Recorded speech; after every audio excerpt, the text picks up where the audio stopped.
These are my recollections of a very unusual young man with whom I was thrown into contact at long intervals. He's not famous. It even may be that when his life is over, he will leave no more trace of his sojourn on this earth than a stone thrown in a river leaves on the surface of the water. And yet, I met him first in the summer of 1919 in Chicago. A friend of mine, Eliot Templeton, whom I'd known in Paris, invited me to a sort of family dinner party at a country club. Oh, there you are, Mom. Welcome to this benighted city. Let me present my sister, Louisa, Mr. Somerset Maugham, my sister, Mrs. Brand. How do you do? He's really quite famous abroad, Louisa, so pretend you know all his books. Well, how much longer must we wait for dinner? Well, if you'll excuse me, I'll try to find out about it now. Of course. I should never have left Paris. Well, why did you? To visit Louisa and Isabel. Oh, Isabel is my niece, Louisa's daughter. She's round here somewhere. I'd like to meet her. You'll also meet her young man. His name is Larry Darrell, and I don't approve of him. Oh, I have nothing against him, but he hasn't any money. We can't all be millionaires. The fellow hasn't even got a job. He doesn't want one. And that must be a great shock to a man like you, Eliot, who's never earned a penny in his life. It may have escaped your notice, my dear fellow, but I am not an ordinary man. For the run of mankind, industry is essential. Oh, there's Isabel now. She's very lovely. And that other girl? Her name is Sophie Nelson, a sort of country cousin. Well, come, I rather think I require a cocktail. A few minutes later, seeing that Sophie was alone, I walked over and introduced myself. Quite a party, isn't it, Mr. Maugham? Oh, I wish I had a drink. Well, let me bring you one. Oh, don't tempt me. I promised Bob I wouldn't. Bob? My fiancé. He doesn't like me to drink. Now, which one here is Bob? Oh, he hasn't arrived yet.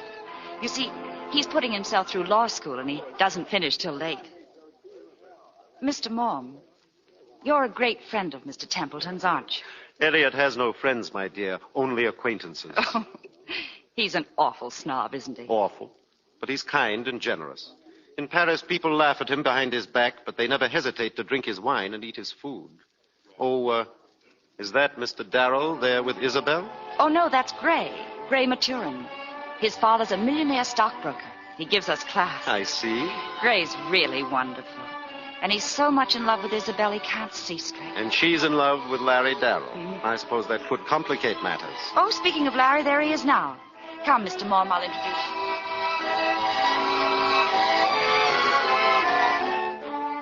Well, now that everybody knows everybody, excuse me. What's the trouble, Brown Eyes? You're nervous. Oh, of course I am, Larry. I'm waiting for Bob. Is tall, dark, and legal standing you up? Oh, I'd like to catch him trying it, Isabel. Now, be nice to Mr. Maugham. You're old friends, Mr. Darrell, you and Sophie? They grew up together, Mr. Maugham. Sophie was probably the best shortstop our neighborhood ever had. Mr. Maugham, since you're a novelist, I'd better warn you that Larry's very stupid. He knows nothing about anything but flying. But when he came back from the war, he looked so lovely in his uniform. I just camped on his doorstep until he consented to marry me. The competition was awful. Isabel's not a bad girl, Mr. Mom. She's just a terrible liar. Larry, I think we've time for a dance before dinner. Will you excuse us, Mr. Mom? Of course, run along.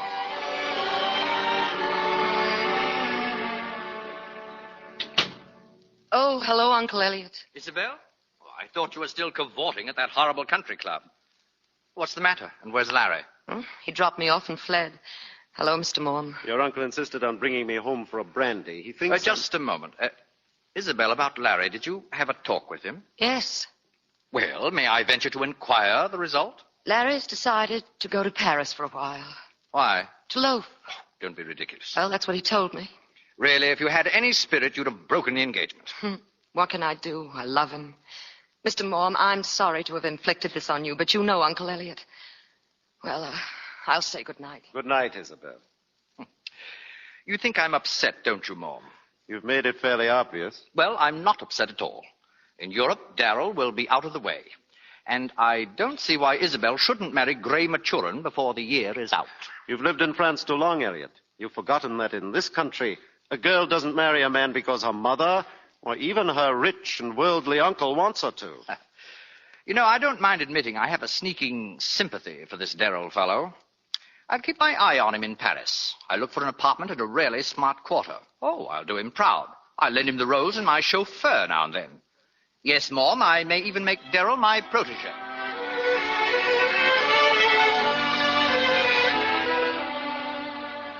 Poor Eliot. All the wonderful things he was going to do for Larry in Paris. Unfortunately, Larry would have none of it.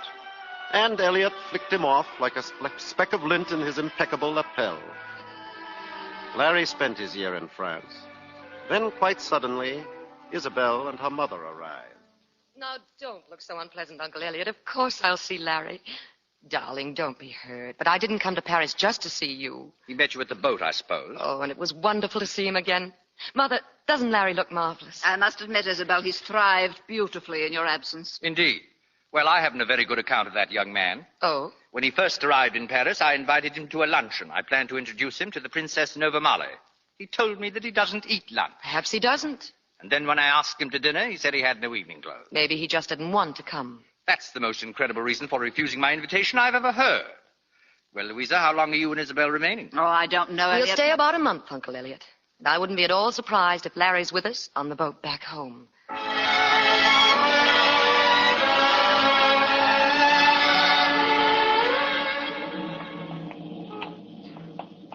You tired of walking, Isabel?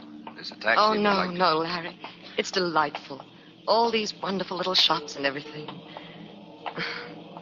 Larry, do you know I've been here nearly a month? Impossible, darling.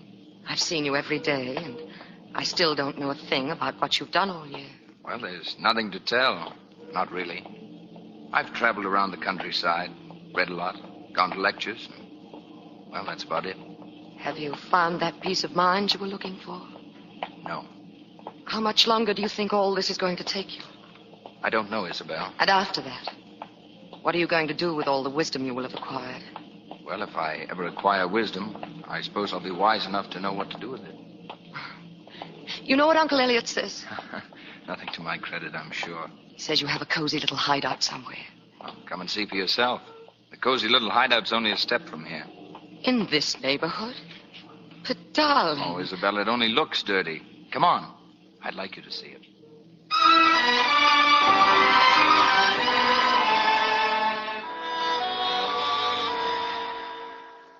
A room 4 flights up. In a tenement.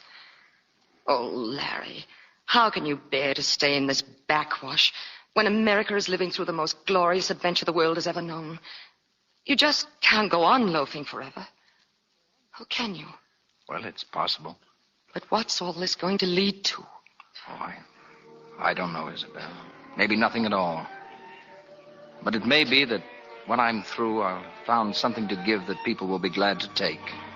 I mean, a way of life. Oh, I'm talking like a fool, and I know it. I'll probably fail. But if I do, I won't be any worse off than the fellow who's gone into business and hasn't made a go of it. I see. And there's nothing more to be said. Isabel, what are you doing? Giving you my engagement ring, Larry.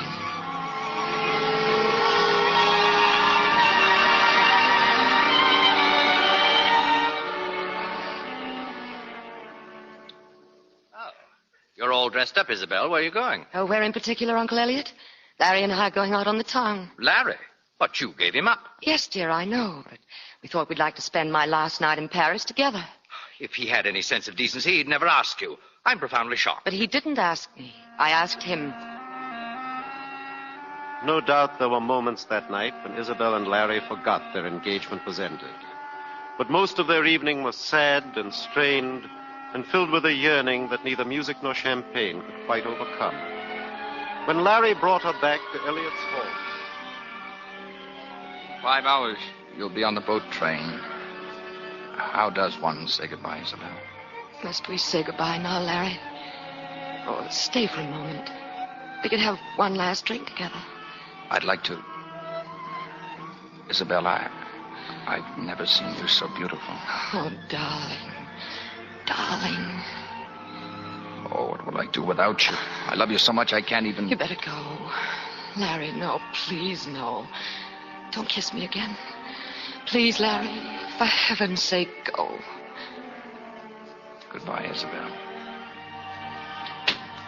Larry. That was a brilliant performance, my dear. Oh.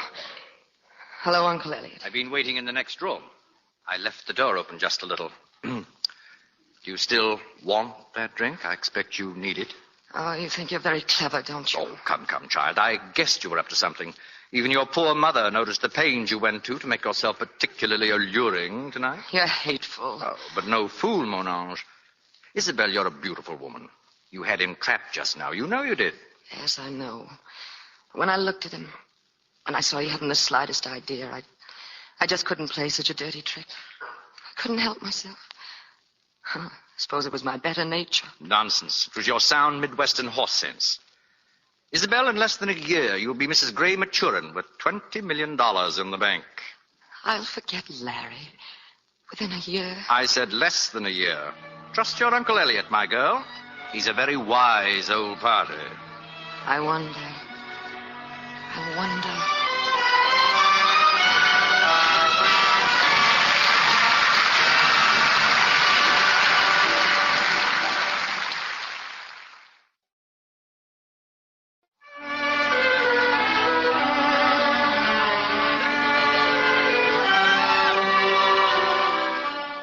They were married, and in less than a year, Isabel and Gray Maturin. I doubt if anyone was more pleased with this turn of events than Eliot Templeton. I must say they make a most attractive couple, Mom. All's well that ends well. I hope they'll be happy. By the way, was that Sophie Nelson I saw a few minutes ago? Oh, Isabel's country cousin, yes. She's married now to that lawyer fellow. Isabel insisted on inviting them to the wedding. Why, I don't know. Did she invite Larry Darrell? Are you trying to bait me? You know very well Darrell's in Europe. Yes, I saw him last spring, Eliot. He mentioned something about going to Strasbourg and working in a coal mine. Working in a... Most undesirable young man. Now, about your plans, dear fellow, did I hear you say something about India? As a matter of fact, you did. I'll be in India by the 1st of the year. Well, look me up when you're back, old man. Naturally, I shall be in Paris.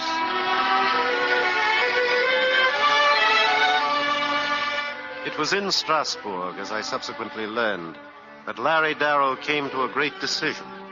He had made a friend, a fellow coal miner named Costi. You're late for our glass of beer, Monsieur Darrell. Sorry, Costi. I've been over at the university. I've enrolled for a night course. You're a fool. Why should a man who wants to develop his brain work in a coal mine? I just wanted to, I suppose. Hiding out, Larry? Police after you? No. A woman, maybe? No, I just thought, well, a coal mine might do me good. And when you've had enough of it, you go back to America, huh? I suppose so. And do what? Sell stocks and bonds. But what about the answers to all your profound questions? Peace of mind, happiness, how to live. Don't you know people have been asking those same questions for thousands of years? They can't help asking them. You know what you sound like, Larry? Like a very religious man who does not believe in God. I'm not sure I believe in anything. Look, have you ever thought of going to the East, India, for instance? India? I went there once. I met a very strange man, a saint. People from all over India go to him for guidance, for teaching. Did he help you? No. But that was not his fault. It was mine. A few weeks later, Larry Darrell arrived at a sort of monastery at the foot of the Himalaya Mountains in northern India. Why have you come here, my son? I've come to learn. Ever since the war, I've been searching for something. Something that I'm not able to put into words. In France, I met a Polish coal miner. He told me that you might help me. God is the only help. I've traveled, I've studied. I've read everything I could get my hands on, but nothing seems to satisfy me. And should you find what you are searching for? It will be something good. Something to be shared with others, but how to find it? Where? The whole world is like you, my son. Restless, confused. It will always be so as long as men set their hopes on false ideals. The road to true salvation is difficult to pass over.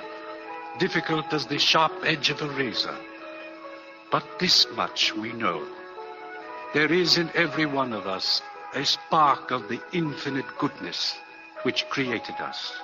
And when we leave this earth, we are reunited with it, as a raindrop falling from heaven is at last reunited with the sea. which gave it birth. May I stay here? Will you help me? Of course you may stay. Our life is very simple here. There are books. We will talk together. You can work in the fields if you wish. Thank you. Come, my son.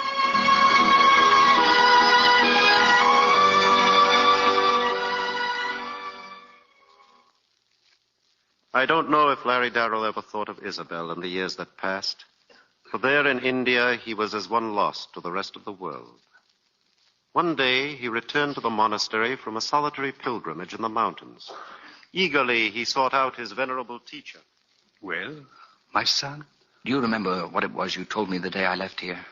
I told you that sometimes, alone in that mountain, strange things may happen. Well, something very strange did happen to me. One morning, I suddenly awoke and walked out of the little hut. I just stood there on the mountaintop. And gradually, the light began to filter through the darkness like some mysterious figure stealing through the trees. And then the first rays of the sun came up, the mountains, the mist caught in the treetops. I never felt or saw anything like it. I know. I felt that I'd been released from my body.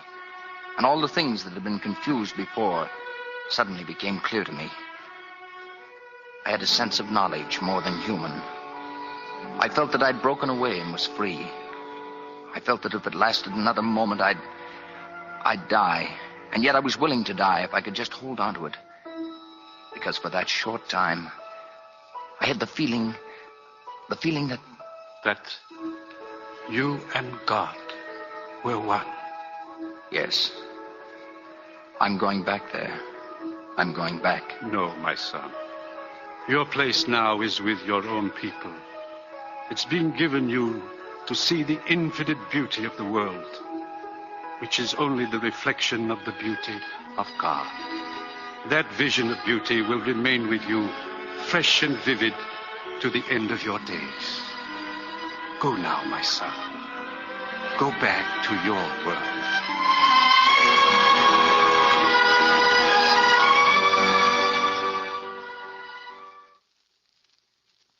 Much had happened by the time Larry Darrell was once again in Paris.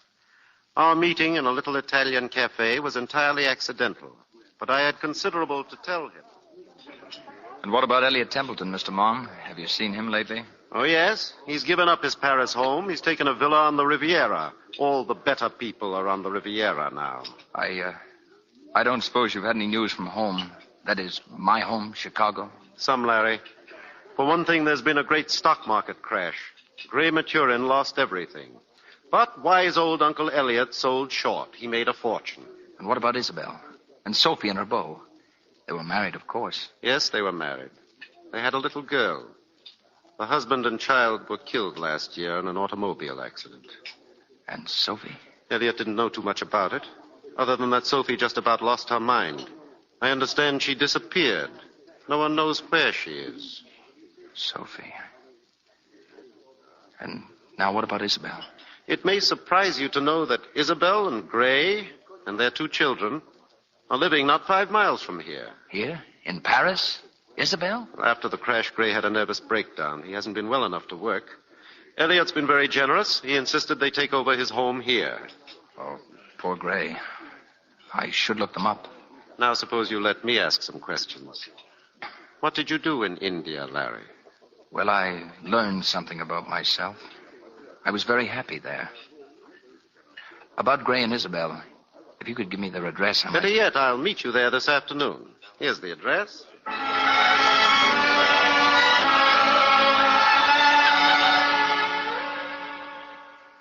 Mr. Mom, how nice of you to drop in. Hello, Isabel. How's Gray? Oh, another one of his horrible headaches. He's lying down. Oh, what a pity. I was hoping you and Gray would dine with us tonight. I'd love to, but I don't see how we can. Did you say us?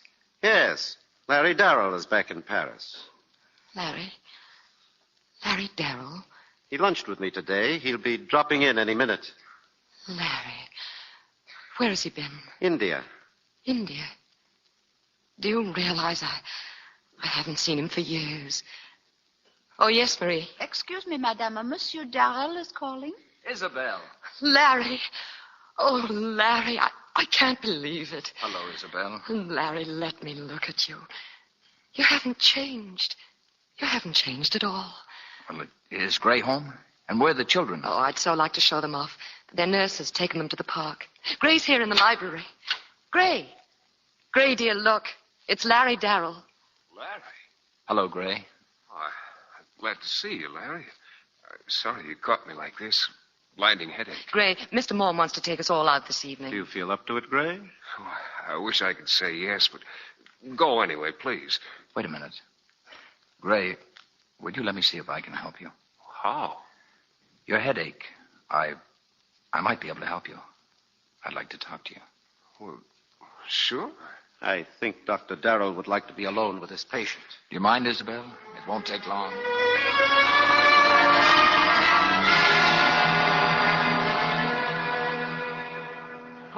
I can't understand it, Isabella. It's practically gone. My headache's gone. Larry, what on earth did you do? Well, he just talked to me, and then he told me to go to sleep, and I did. Whatever it was, Larry, you learnt the trick in India, didn't you? Well, there's nothing so unusual about it. Sort of a hypnosis, I suppose. I merely put an idea into Gray's head that he would feel better. He did the rest himself. Larry, do you think you could cure him permanently? Well, I can't work miracles. But there's no reason why he couldn't cure himself in time. But that was a miracle. I know how miserable he felt. Can we reconsider dinner, then? Oh, sure we can. I'd like to go out. Excellent. Powder your nose, Isabel. I'll phone for reservation.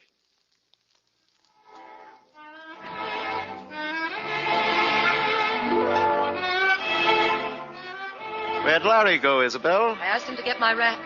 What did you do with my husband? Well, Gray's getting the car. I was watching you and Larry dance. Isabel. I know what you're thinking. Go on, say it. You're not going to be so silly as to fall in love with him again, are you? I've never stopped loving him. Never loved anyone else in my life. Gray's such a good fellow.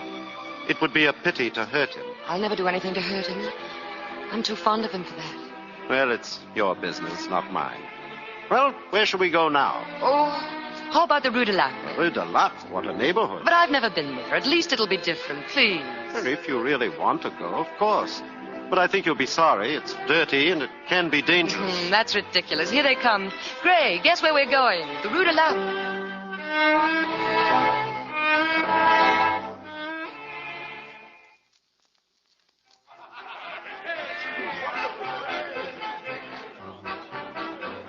Isabella, I can't believe it. It couldn't be Sophie. But it is.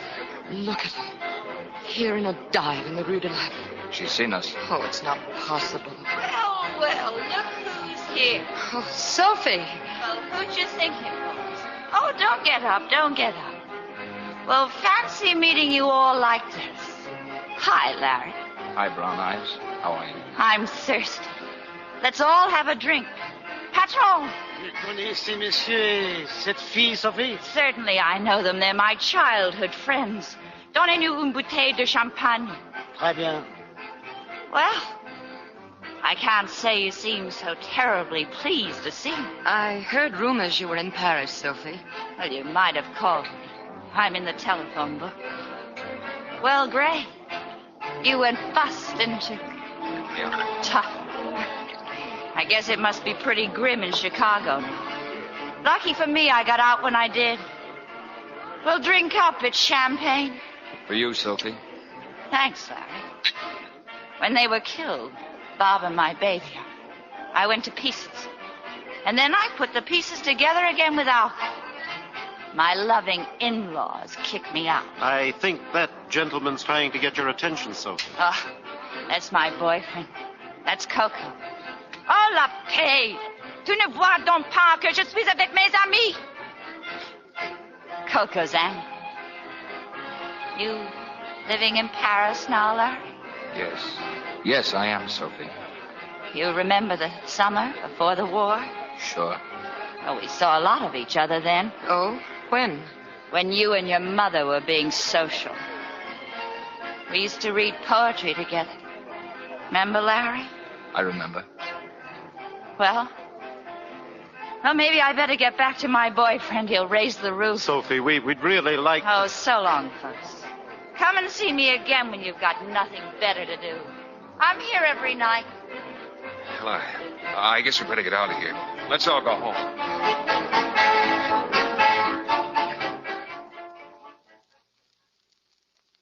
You never saw two people so crazy about each other, Larry. Sophie and Bob. After the accident, we did all we could to help her. It was just no good. A normal person recovers in time. She just never did. She was always unbalanced. Even her love for Bob and the baby was exaggerated. Don't you think I'm right, Larry? Sophie was as normal as any person I've ever known. Was she in love with you, Larry? Oh, good heavens, no. Just a skinny little girl with a ribbon in her hair. I remember her crying once when I was reading a note of Keats because it was so beautiful. All girls of that age are emotional. Yes. Yes, I suppose so. Well, I'd better be getting along. Don't run now, Larry. It's late, Isabel. And Gray here had better get some sleep. Oh, but I feel fine, really. Larry, we will see you. Of course, Isabel. Good night. Good night, Mr. Mom. Well, I should be going, too. I'll give you a lift, Larry.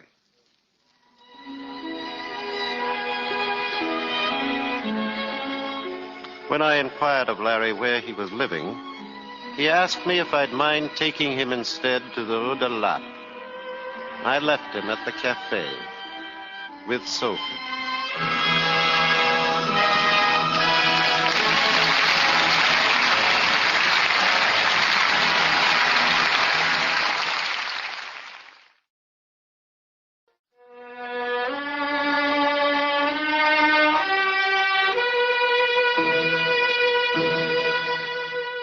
For 2 weeks, I saw nothing more of Isabel, Sophie, or Larry.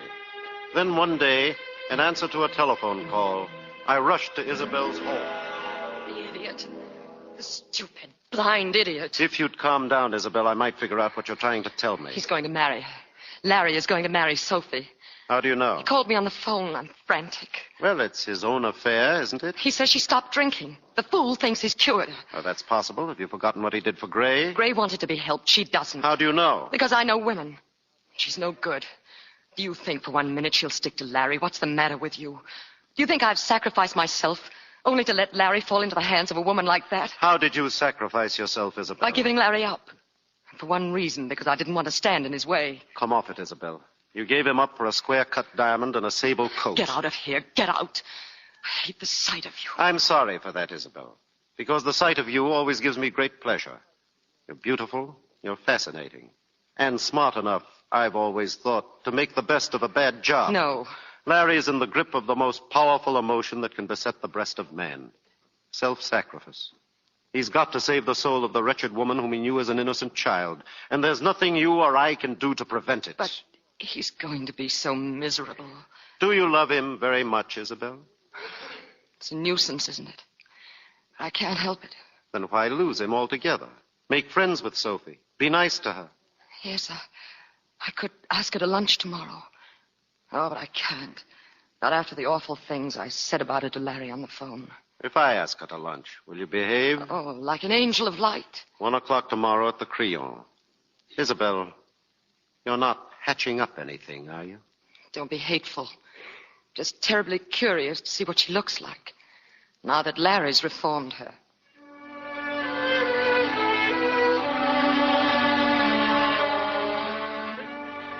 Luncheon with a reformed alcoholic and a jealous girl can be something of a strain. Larry was the only calm one among us. There were cocktails on the table. They seemed to fascinate Sophie, but she spoke readily and openly of having stopped drinking entirely. Isabel actually behaved beautifully. She insisted on giving Sophie a Molyneux gown for her wedding dress. Sophie was to call at the house the next day, and Isabel would drive her to the shop for a fitting. I'm so glad you're early, Sophie. As long as the fitter can't see us until 4, we can have a nice long talk. That's what I want, Isabel. Because there's something on my mind. You hate me for marrying Larry, don't you? Oh, I don't hate you at all. But I'd hate anyone or anything that came in the way of his happiness. I'll be a good wife, Isabel. I was before. Yes, I know you were. Would you like some tea, Sophie? No, thanks. What's in that bottle? That? Oh, it's called Pesovka. It's a sort of Polish brandy. Uncle Eliot sent us a case of it yesterday. It's really wonderful. Oh, and to think I shall die without ever having tasted it. Don't you love the color? It's like the green you sometimes see in the heart of a white rose. Oh, poor Sophie. I have a great desire to drink, Isabel. But give me about 2 more weeks, though. I haven't had a drop since that night in the Rue de Lappe. It must be awful. I mean, breaking off completely, all at once. Sometimes when I've been alone, I've wanted to shriek the house down. But this is my only chance. Larry's giving me my only chance. I know that. Excuse me, Madame, the car is here. Oh, thank you, Marie. Sophie, my little girl's at the dentist. As long as I have time to pick her up, perhaps I'd better. Of course. Is that her picture, Isabel? Your little girl? Oh, this is my other one. This is Priscilla. She's 7. Linda. My baby, Linda, would have been 9 in November. This November that's coming. Well, I won't be long, Sophie.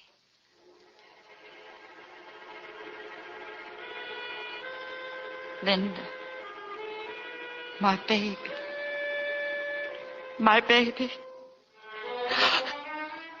One drink. Just one drink. I can't stand it. I can't stand it.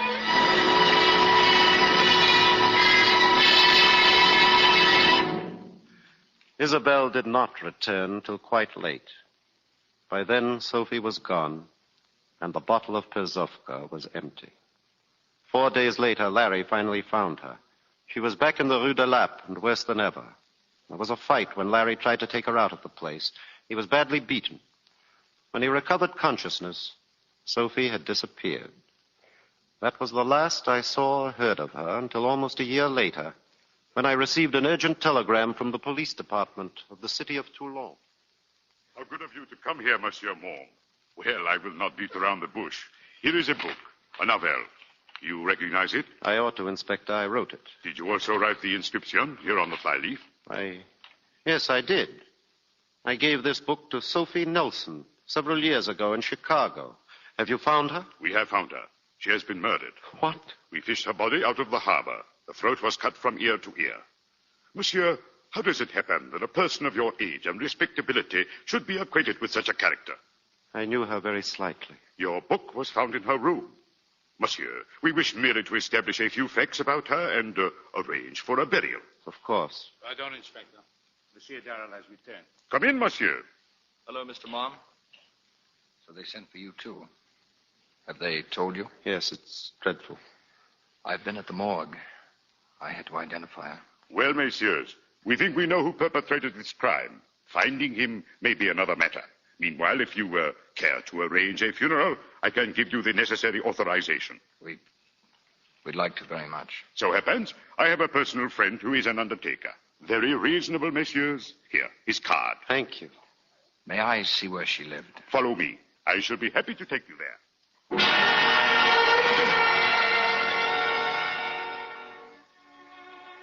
The deceased apparently had occupied this room for about 5 months.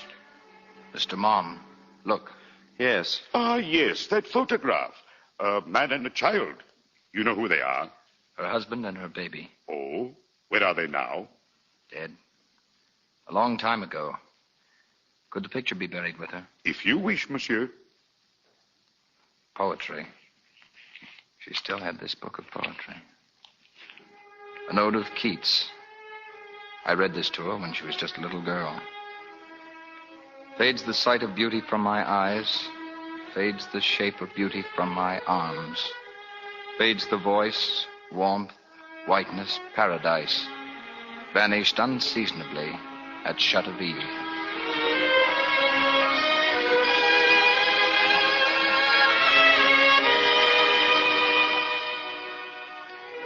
After the funeral, Larry came with me to Nice to call on Eliot Templeton.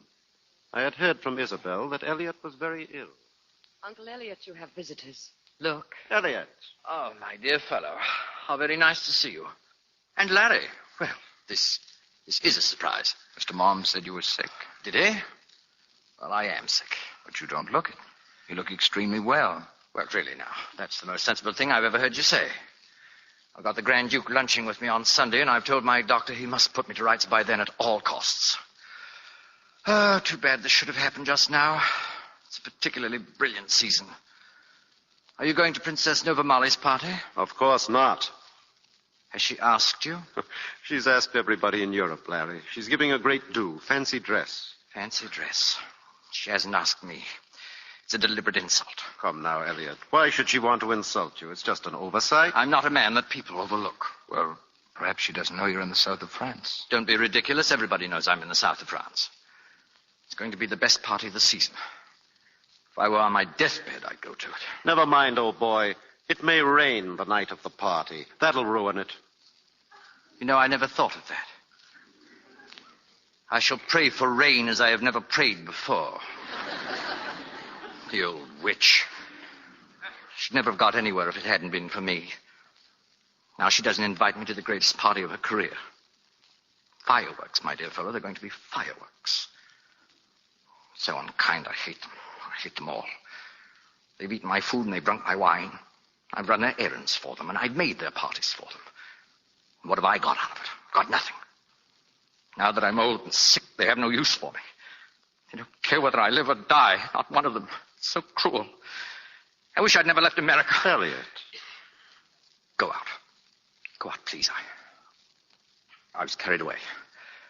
You must not see me like this. Come back later, please. Of course. Mr. Mom, I know Princess Novamali's secretary.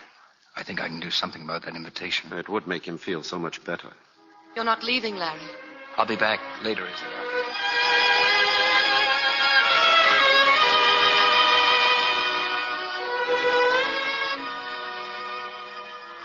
Where did he go, Mom? Larry? Oh, I don't know, Eliot. I imagine he'll be back. I didn't tell you before. The bishop is here today. The bishop himself. Great honor. Now I shall enter the kingdom with a letter of introduction from the prince of the church. I'm afraid you'll find the company very mixed. Don't you believe it? I shall pick and choose my company there, as I always have. Where is Isabel and Gray? We're here, dear. Oh, now, if you're going to make a scene, Isabel, leave my room. Oh, Uncle Eliot. Gray, I understand you have a job in prospect. Yes, if I can raise enough money to start up my father's old firm again. Well, you have the money now, my boy. I'm a rich man. I've left you and Isabel everything I have. Mrs. Maturin, I beg your pardon, but this note just arrived for Mr. Templeton. Oh. Mom, read it to me, please. Why, it's an invitation. Princess Novamali's party. There, didn't I tell you? Have you got a piece of paper? Yes, Eliot. I want to reply. Not now, Uncle Eliot, please. I've always been a man of the world. There's no reason why I should forget my manners as I'm leaving it. Mr. Eliot Templeton regrets he cannot accept the Princess Novamali's kind invitation, owing to a previous engagement with his blessed Lord. The old witch.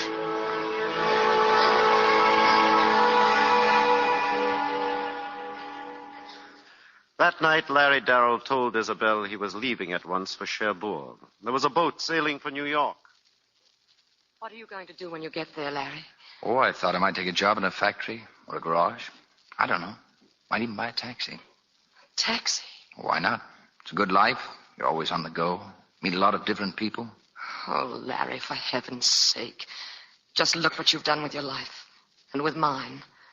What are you trying to prove? I'd hoped you'd come back to the States with us. Gray's going into business again. He'll need all the help he can get. Gray's all right, Isabel. He doesn't need me. But, Larry, suppose he does. Suppose something goes wrong again. He has another breakdown. You can't imagine what he went through the last time. I honestly believe if it hadn't been for the children, he'd have killed himself. Well, that's the wonderful thing about life, Isabel.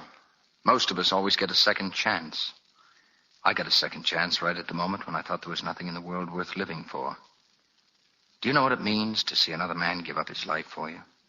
To walk the streets at night knowing that someone deliberately died so that you might go on living? You asked me that question some years ago. I didn't understand then. I don't now. And I told you I didn't think I'd ever find myself. Well, I haven't yet, completely. Oh, I found some of the things I was looking for. And someday I may find them all. But I know what lies ahead, Isabel. I know where I'm going. And Gray, in his own way, can do the same thing, because this is his second chance. What about me? Doesn't it mean anything to you that I love you? That I've never loved anyone else but you? That my children might have been your children? Look at me, Larry. You know you love me. You know that. You've always wanted me. Say it's true. Say you know it's true. Oh, Larry, I love you. I love you.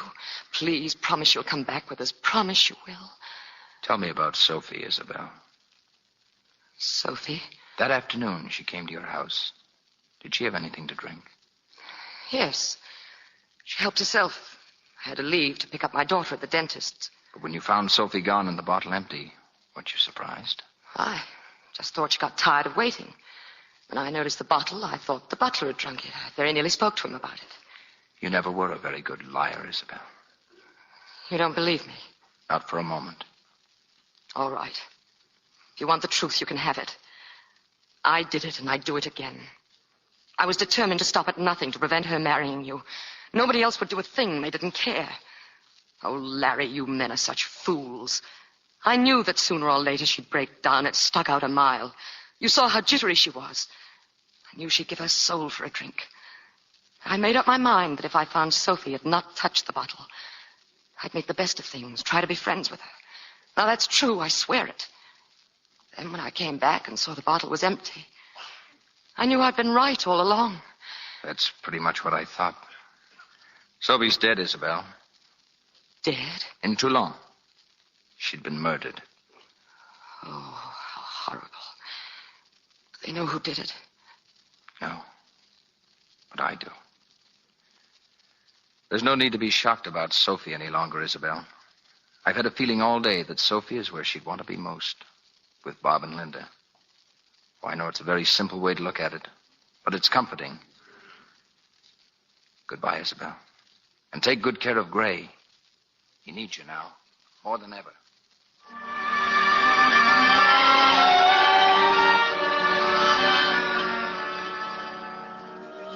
Mr. Mom, he's gone. Larry's gone. I know. I've lost him. Lost him for good. And I love him. I love him so tenderly. And now I've lost him. Do you suppose we'll ever see him again? It isn't likely. His America will be as remote from yours as the Gobi Desert. Oh, it's all so crazy. So useless. What is he trying to do with his life? What does he hope to find? My dear, Larry has found what we all want, and very few of us ever get. I don't think anyone can fail to be better and nobler, kinder for knowing him.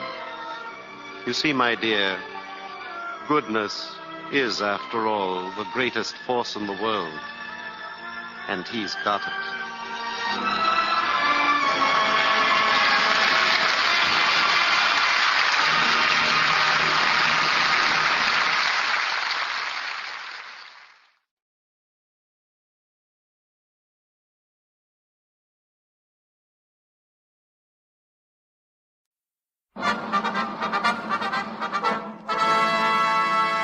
From Hollywood, California, the Lux Radio Theater presents May Robeson, Warren William, Gene Parker, and Guy Kibbe in Lady for a Day, with Leslie Howard as guest producer.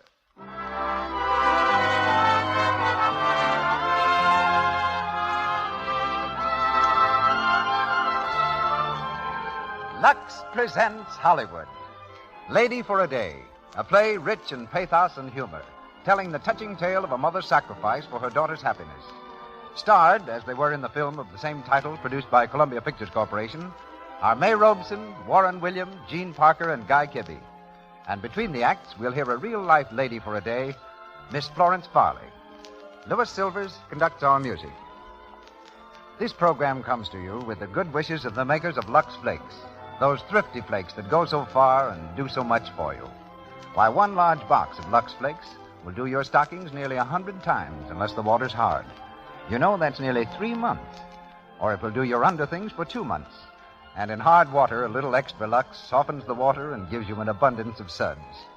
Lux is your thrifty, safe care for silks, rayons, cottons, linens, and woolens. For everything safe in water alone. Tonight finds our producer, Cecil B. DeMille, in New York City in connection with the opening of his new film, Union Pacific. Later on, we'll hear from Mr. DeMille.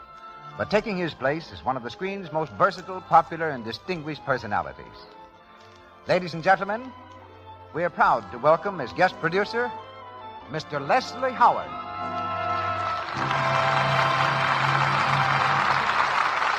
Thank you, Mr. Wick. As Mr. DeMille knows only too well, I'm an exceedingly tardy individual. In fact, I've just managed to escape from Mr. Selznick's studio to be here in time. And so if you hear any strange sound at this point, I'm sure it's just Mr. DeMille in New York breathing a great sigh of relief as he hears me responding right on the dot. Well, to tell you the truth, this astounding punctuality finds me rather in awe of myself. Leslie Howard, ladies and gentlemen, has actually reached an appointed spot at an appointed time. The happy excitement of being here is disturbed by one thought only. The supposition that I'm taking the place of Mr. DeMille. You see, one can't just take the place summarily of Mr. DeMille at the microphone any more than he can be replaced when it comes to producing pictures like Union Pacific. But we can settle down to a job and attempt to do our best. And that's exactly my intention here. Abetted by the highly efficient staff of the Lux Radio Theater and our 4 brilliant stars, with whom it's been my delight to work all this week, May Robeson, Warren William, Gene Parker, and Guy Kibbe. You know, years ago, I cherished the fine thought that when I was pleasantly this side of 40 or 45, I'd retire with a handsome fortune and proceed to have a splendid time doing exactly what I pleased. Well, I soon learned that not only would I not have a handsome fortune at this age, but I also realized that so long as life remains, artists will persist in creating. You just can't retire from creating. And no one embodies this spirit more completely than Miss May Robeson, who just observed her 75th birthday and her 56th anniversary as an actress. She's now starring for Warner Brothers in Family Affair, and tonight she's heard as Apple Annie in our play based on Damon Runyon's story. Guy Kibbe comes to us as the gentleman called Judge. My old friend Warren William repeats his excellent characterization of that typically Runyon-esque individual, Dave the Dude, and the exceedingly lovely Gene Parker, who soon stars in the Columbia picture Parents on Trial. She plays Louise. Oh, by the way, how about an apple? You know, I think we can get some right over there. You see, there's an old lady sitting in the corner there, setting up her stand. That is Apple Annie. Let's just take a walk over there and get this play of ours underway.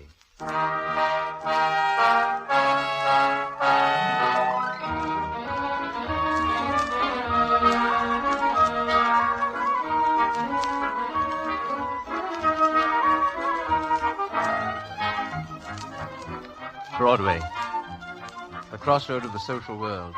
Broadway, where the clerk rubs shoulders with his boss, where the Upper Bronx meets Lower Park Avenue, where the pleasure-seeking mob throws dollars to the theater box office and dimes to the corner cripple.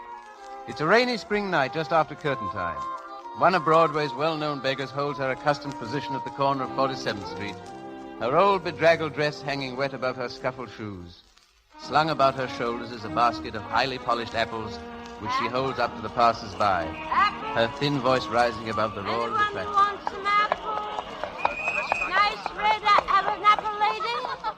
Evening, Annie. Oh, hello. How are you, Mr. Law?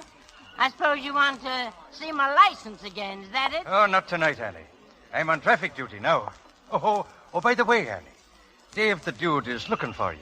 He's over at Missouri Martin's Club. Does he want an apple? Well, I guess so. Hell, I think I'll have one myself, Annie.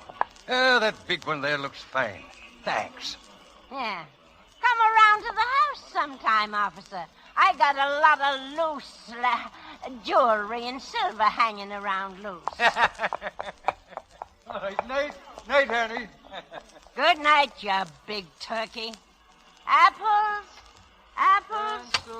Buy an apple? Buy a pencil. Buy an apple. Pencil, buy a pencil. Oh, hello, Smiley. Oh, hello, Annie. Well, say, Dave the Dude wants to see you, Annie. He's over at Missouri Martin's Club. Yeah, I know. Has he got a big bet on, huh? How's the pencil business doing? Oh, it's terrible. Looks like everybody's broke. Ah, quit yapping. Go over to the Thelma Theater. They got a big hit over there. Oh, yeah? Uh-huh. Oh, thanks. Oh, and don't forget Missouri Martin's. The dude said it was very important. Hiya, dude. Oh, hello, Missouri. Sit down. You waiting for somebody, dude? Yeah, Apple Annie. I got a big poker game on. One of the biggest I ever sat in. Where is it? Up at the hotel. But I can't go to no game without buying an apple from Annie. Send a couple of the boys out looking for her. Oh, she's really a good luck charm, ain't she? I never made a big bet yet without her, Missouri. And I ain't going to start tonight. Oh, wait a second. There's Happy and Shakespeare. You're two stooges. Hey, Shakespeare. Happy, over here. Hiya, dude. Hello, boss. Did you find Apple Annie? No.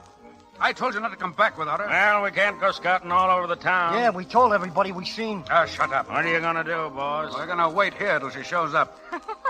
You got a superstitious boss, Jen. Yeah, but I'm a first-class monkey if I can see how you can win pots by buying an apple off an old dame. All right, so you're a first-class monkey. Now shut up. Okay. Oh, dude, if you can't find your apple, use something else for good luck. There. Cut it out, Missouri, will you? This is a public place. Yeah, he needs apples, not lemons. Oh, shut your face, Happy. Miss Martin. Yeah, what? Apple Annie's outside. Oh, she's here. Come on, Happy. Shakespeare, get going. So long, dude. Good luck. Hey, Annie. Annie! Hello, dude. Didn't keep you waiting, did I? No, give me an apple quick. Here's a buck. Never mind the change. Oh, bless your heart, dude. How'd you do last week? Okay. But where were you Saturday? I couldn't win a race. Saturday. I wasn't feeling so good Saturday. Yeah? Well, take care of yourself. Sure, dude. You die on me and I'll be all washed up. Don't you worry about me. That girl. You're like a mother to me, Annie. You know that. I done go get drunk on that buck. Me? You're crazy.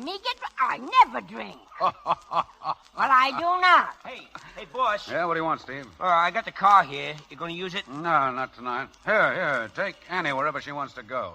Come on, boys. So long, Annie. So long, dude. Good luck. Well, where's it going to be, Annie? Over to the Hotel Marbury, thank you. To Marbury? Hey, you going kind of high class, ain't you? All right. Park the apples in the back seat.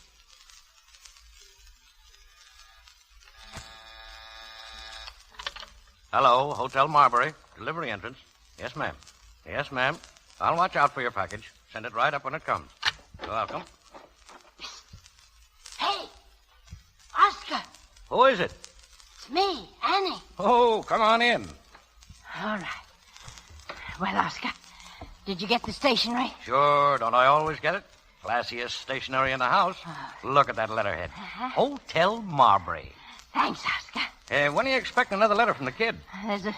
There's a mailboat coming in from Spain tomorrow. Okay, I'll watch out for it. That's a good boy. I'll be waiting outside the hotel, and I'll pay you the end of the week. Yeah, don't forget it. You know, if they caught me stealing letters for you, I'd get fired. Oh, no. You ain't going to be fired, don't you? They can't fire you, you know. And don't forget, will you, the name that'll come under. Mrs. E. Worthington Manville, here to the Hotel Marbury. I know. Now, I've got to write to her. Would it be all right if I did it right here? Yeah, sure. Sit right down over there. There's pen and ink on the desk. Thanks. Now, let's see. My dear, adorable daughter Louise, the social season at Newport is finally over, and I'm all tired out. The reception I gave to Lord Ferncliff was a big success. It breaks my heart, Louise, to think that I've been separated from you all these years. But the doctor says an ocean voyage would be fatal for me. Oh, yes, what'll I hear? Oh, yeah. Your stepfather thought he might make the trip to Spain this year, but he is so busy with affairs of state, he can't leave the country. Now, the young man you wrote me about, Count Alfonso Romero's son, Carlos, sounds perfectly darling. I hope he loves you as much as you say you love him, and as much as I love you, my darling. Oh, I forgot about the money order. Yeah. You will notice your allowance this month is $5 short. Such a funny thing happened. I sent Henry, my new chauffeur, to get the money order, And somehow he made the mistake. I'll make it up to you, dear, next week. Good night, my darling. Your own loving mother.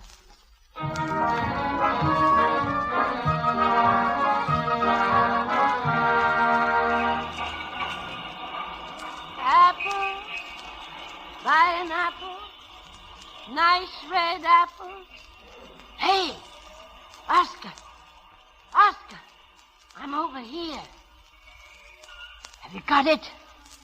Did you get the letter this morning? Yeah, I got it all right. Well, what's the matter? Why, Oscar, where's your uniform? I ain't got one anymore. They didn't fire you. They can't fire you. They can't, huh? Well, they did. They caught me swiping the stationery for you. Oh, dear. Well, where's the letter? Here. Oh, gee, Oscar, I'm so sorry. Yeah, a lot of good that does me. I told the boss I was sorry, and look what it got me. Oscar! What's the matter with you? Oscar, she's on her way over here. So what? She's coming to New York. She's bringing Carlos and the Count to meet me. Yeah, well, now maybe you're satisfied. I told you couldn't get away with it forever. But she'll find out I don't live here. She'll find out I'm not Mrs. E. Worthington Manville. So what? You can give her a nice red apple. Oh, Oscar, you got to help me. Oh, help yourself. I gotta find another job. Oh, Oscar, no, don't. Oh, Oscar. I told you. Oscar. Annie. Hey, Annie, what's the matter with you? Joe, Harry, somebody give me a hand here, will you? Annie's pulled a faint.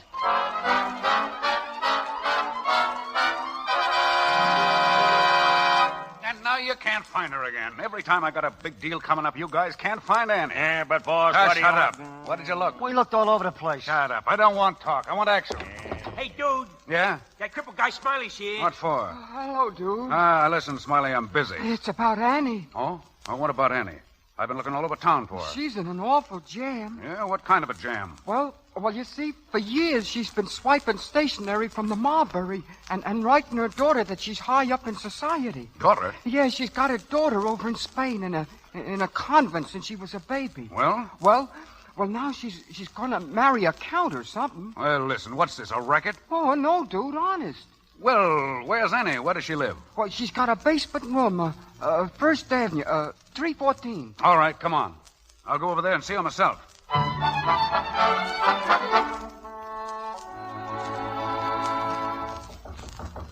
Hey, open up. Open up. Oh, hello, Annie. Well, if it ain't my old friend, the Duke. Come in, gentlemen, come in. I thought so. On a bet, huh? No, she ain't, dude. She just acts kind of funny like. The butler'll take your things, gentlemen. You didn't know I had a butler, huh? Got lots of butlers. Millions of them. Where you been, you old buzzard? Been looking all day for you. Oh, so good of you to come down for the hunting season. Huh? You know, everybody's coming down for the hunting season. Let's get out of here, dude. It gives me the creeps. What's wrong, Annie? My daughter's coming over here to visit me. Isn't that lovely? She's coming over with the Count. Going to marry his son. Wait till she gets to look at me. It's going to be funny when she finds out her mother is Apple Annie. Well, why don't you laugh? It's funny, I tell you. Apple Annie from Schubert Alley. Apple Annie from Schubert Alley. All right, Annie, take it easy. Hey, Shakespeare, put her over there on that cot. Happy, go get a doctor. Okay. A doctor ain't gonna do no good, dude. No, what have you got that's better? Well, I got an idea. I was talking to some of the boys who work Broadway, and we got it figured out that if we could get Annie a suit at the Marbury for a couple of weeks... Annie at the Marbury? Get out of here. Oh, okay, dude, okay. Did you hear that, Shakespeare? Annie at the Marbury. Well, yeah, that's swell. What? Hey, that society friend of yours, Rodney Kent, he's got an apartment at the Marbury, and he's out of town now. Yeah? Well, what about it? Can you picture me going to Rodney Kent and saying, lend me your apartment for Apple Annie? He'd throw me out on my ear. Yeah, that's what I was saying. He'd throw you out on your ear. Yeah, the only thing is, he's a nice guy. Oh, sure, boss. But he ain't no sucker. No, boss. Oh, all right. We'll send him a wire and ask him. Swell.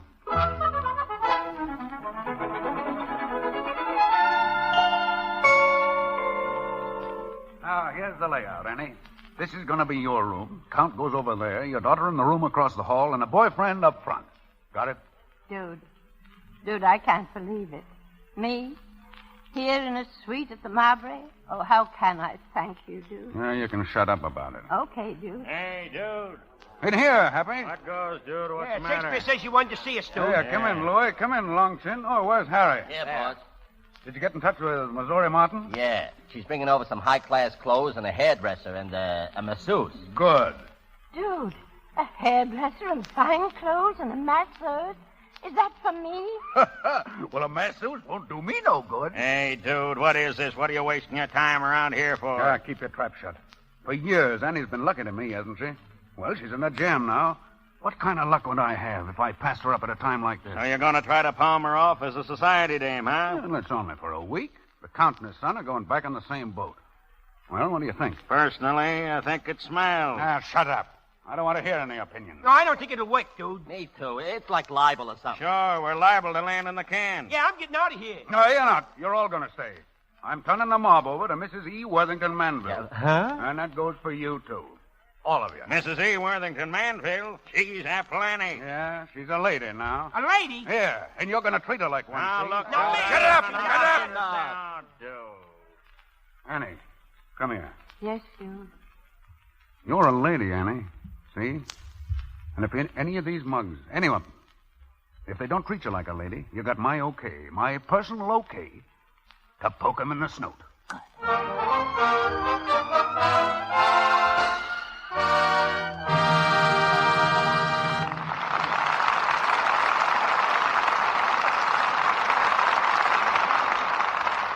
The curtain falls on the first act of Lady for a Day with its original screen stars, May Robeson, Warren William, Gene Parker, and Guy Kibbe. During our brief intermission, we bring you the Browning family. As the scene opens, it's the night before May Day, and there's great excitement in the Browning household. Dot has been chosen queen of the May Day festival at school, and now we find her trying on her dress while her sister Midge watches her. Dot is singing as she turns in front of the mirror. For I'm to be queen of the May, Mother, I'm to be queen of the May. Your dress is just elegant, Dotsy. You're a dreamin' pink. Oh, isn't it divine? I sort of float in I'll say you do. Hey, who let that dog in? Gibby, keep away. Oh, look out, he'll jump on my dress. Call him away, Mitch. Hey, you, come here. Oh, my gosh, Dad. Oh, Mitch, my dress. Mother, look what that pup's done. He's got mud all the way down the front of my dress. Well, let me see, dear. Oh, why, that's not so bad. Not so bad. Oh, Mother, it's ruined. Oh, no, it's not. I'm going to wash it right away. Oh, Mother, you can't wash it. Of course I can. I'm going to use Lux Flakes, and it'll turn out beautifully. Are you sure? Of course. This dress is Luxable, you know.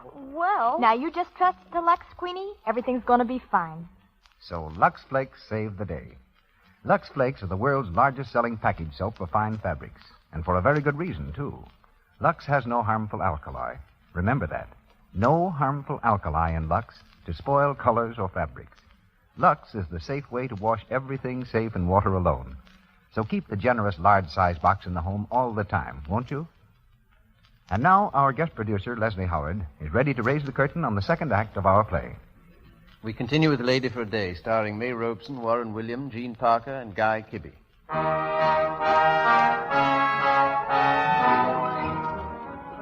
Apple Annie, the good-luck charm of that gambling gentleman Dave the Dude, has been transformed into Mrs. E. Worthington Manville. In a borrowed suite at the Hotel Marbury, she reigns supreme. But now a sudden blow has fallen. In her letters to her daughter, Apple Annie mentioned a Mr. Manville, who must, of course, be produced. After making the rounds of the better pool rooms, Dude stooges have chosen a gentleman for the romantic role. He's known as Judge Henry Blake, judge by the divine right of self-appointment. So Happy comes up to me and he says, Judge Blake, he says, Dave the Dude wants to see you. Yeah, Happy was right. I do. At the moment Happy says this, it so happens that I'm at the club having a game of skill. In fact, you might say that I'm in the midst of a very profitable enterprise. You mean you're taking over a sucker at pool? I mean I am matching my skill against a stranger in town from Providence. When Happy says, Judge, Dave wants you. And I put aside ready money to rush to your aid, my friend, only to find you ensconced in this palatial suite at the Hotel Marbury, which incidentally is not bad at all. I am prompted to ask you, Dave, what's the racket? All you got to do is be a husband. A rich and aristocratic husband. For a week. A husband, rich and aristocratic? That suits me admirably. Ever try being a husband, Judge? I'm notorious for it. How'd you make out? Pitifully. And I can never tell why. They were such charming women, the four I married. But I might ask, whose husband am I to be? You ought to be the ever-loving husband of Apple Annie. Apple Annie? Preposterous. Most preposterous. For the husband of an apple vendor, practically a mendicant. Now, listen, dude. This is asking too much. After all, I have my self-respect. Good evening, gentlemen. There she is now. There, who is now? Apple Annie. But I see a charming woman, dressed in the height of fashion. Why, she's terrific. Annie, the judge says how glad he is to be your ever-loving husband. Why, thank you, Judge. You're so obliging. The pleasure, I assure you, my dear and charming lady, is all mine. Shall we take a stroll through the park and talk over our plans? No, not now, Judge. You're taking a stroll down to my tailor and get fitted to a suit. My dear young man, what's the matter with the suit I'm wearing? Yeah, that's what I've been trying to figure out. What's those bulges in the pockets? Bulges? Bulges? Oh, dear, yes, of course. Just a billiard ball or two. I must return these to Joe's pool palace at once.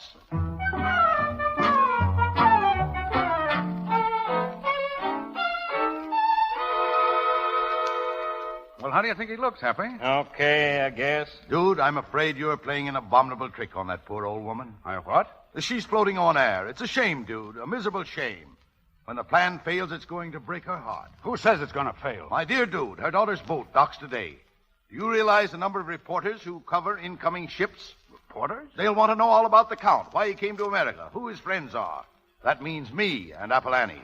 The papers will be full of it. Yeah, a reporter'd give his right eye for a story like this. I told you couldn't get away with it. Why didn't you think of that before? Why didn't I think of it? This is a fine time to be telling me. What am I going to do? Don't ask me. It's your party. Well, you got it now. You better see those reporters stay away. Well, what do you expect me to do? I don't know. Kick them around, let loose. I don't care what you do. Just do it.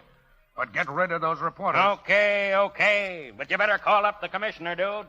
Tell him to reserve a couple of nice sails for us. Southern exposure.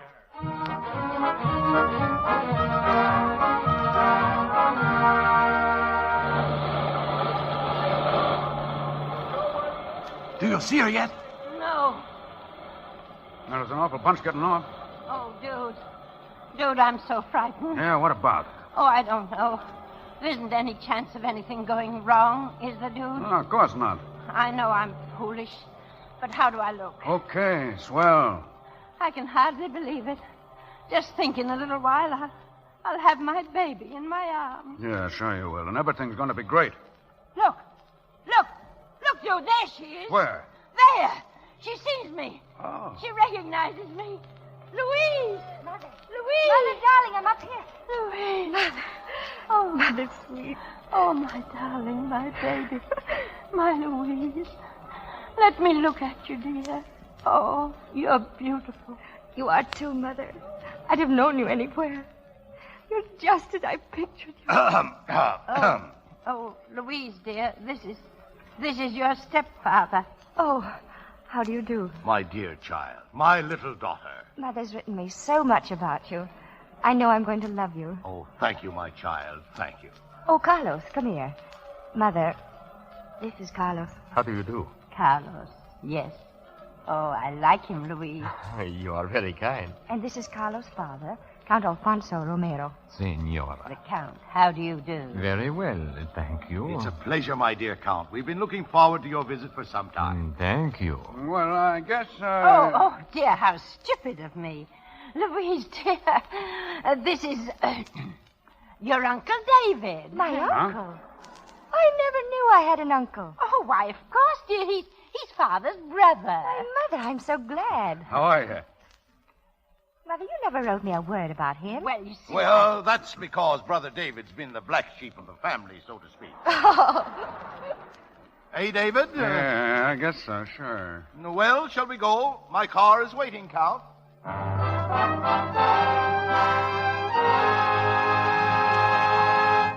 So, you don't know where the folks went today, huh? No, sir, just for a ride, sir. They'll be back soon, I imagine. Okay. Here you are, Butler. This check's for you, and this is for expenses. Thank you, sir. Remember your orders? Yes, sir. Her name is not Apple Annie. It's Mrs. E. Worthington Manville. I've been working for her for years. No matter what anyone asks me, I know nothing. As a matter of fact, I'm to be completely dumb. Think you can do that? Should be a cinch. Shut up, Happy. Now get this, Butler. I don't want no slip-ups. Oh, no, sir. If you do, your family better send for the body. I have no family, sir. And you'll have no body either. No body? Yes, sir. Here, come on, Happy, let's go. I don't want to be here when the gang gets back. Too late, dude. Yeah. New York's exciting. Oh, hello, Uncle David. Hello. Hello, Mr. Manville. Well, Where have you been? We missed you terribly. well, that's something. You mustn't be so strange. Everyone's so crazy about you. Did you know Carlos and I decided to name all our children after you? Huh? Yeah? Oh, come in here, Count Alfonso. Thank you. Oh, hello, Brother David. Hello, McGuire. Has everybody met Mr. McGuire, David's secretary? Oh, me? Yeah, my secretary, everybody. Oh, how do you do? How do you do? I'm glad he's here, dude. I thought you'd like him to handle the invitations to the reception. Sure. That's a good idea. Huh? What do you mean, reception? We're having a reception for the folks day after tomorrow, the night their boat returns to Spain. Well, isn't that just dandy? You're quite surprised, aren't you, Brother David? Yeah. Who's coming, Brother Henry? Oh, just a few of our friends. It's to be a small affair, about 100 or 150 people, perhaps. Hardly a handful. Of course, I shall look to you, Brother David, to help us as much as you can. Oh, of course. Matter of fact, I'd like to have a little talk with you before you do anything about it. A couple of things I'd like to straighten you out about. Oh, by all means, Brother David. Now, just step outside a minute. We'll settle everything. No, Brother Henry. This way, please. Oh, yes. Excuse me, folks. I think I'll be right back. I hope.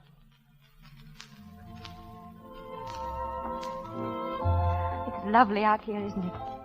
Look at the stars up there. The city down there. We're halfway to heaven, Carlos. Querida mia. Carlos, Yes, darling? has your father said anything yet? No. What'll we do, darling? Suppose he doesn't like Mother or Dad. Suppose he doesn't give his consent. What'll we do, darling? Oh, don't be worried, darling. It will be all right. He's very fond of them. Really, he is. It's just that he likes to be very formal about things like this. Oh, darling, I'll die. I'll simply die if anything happens. Oh, nothing is going to happen. Hello, Mother. I was in my room and I couldn't sleep. You don't mind if I visit with you for a little while, do you? Of course not, darling. Oh, it is my fault. I've taken up so much of Louise's time. I feel I've been terribly selfish. Oh, no, you haven't. You've been very sweet. Well, I'll go and talk to Father if you will excuse me. Good night, Mother. You don't mind my calling you Mother? No, dear. I want you to, my son. Thank you. Good night, Louise. Good night, darling. He's a lovely boy. Oh, he is. Mother, I'm so happy. My baby. Mother. Yes, sweet? You don't think anything can happen, do you? Happen? Well, I guess I'm just foolish, but... Well, maybe it's because I'm wishing so hard. Mother, did you ever wish for something so hard that... Yes, dear, I understand. But nothing's going to happen, dear. Nothing. I promise you, darling.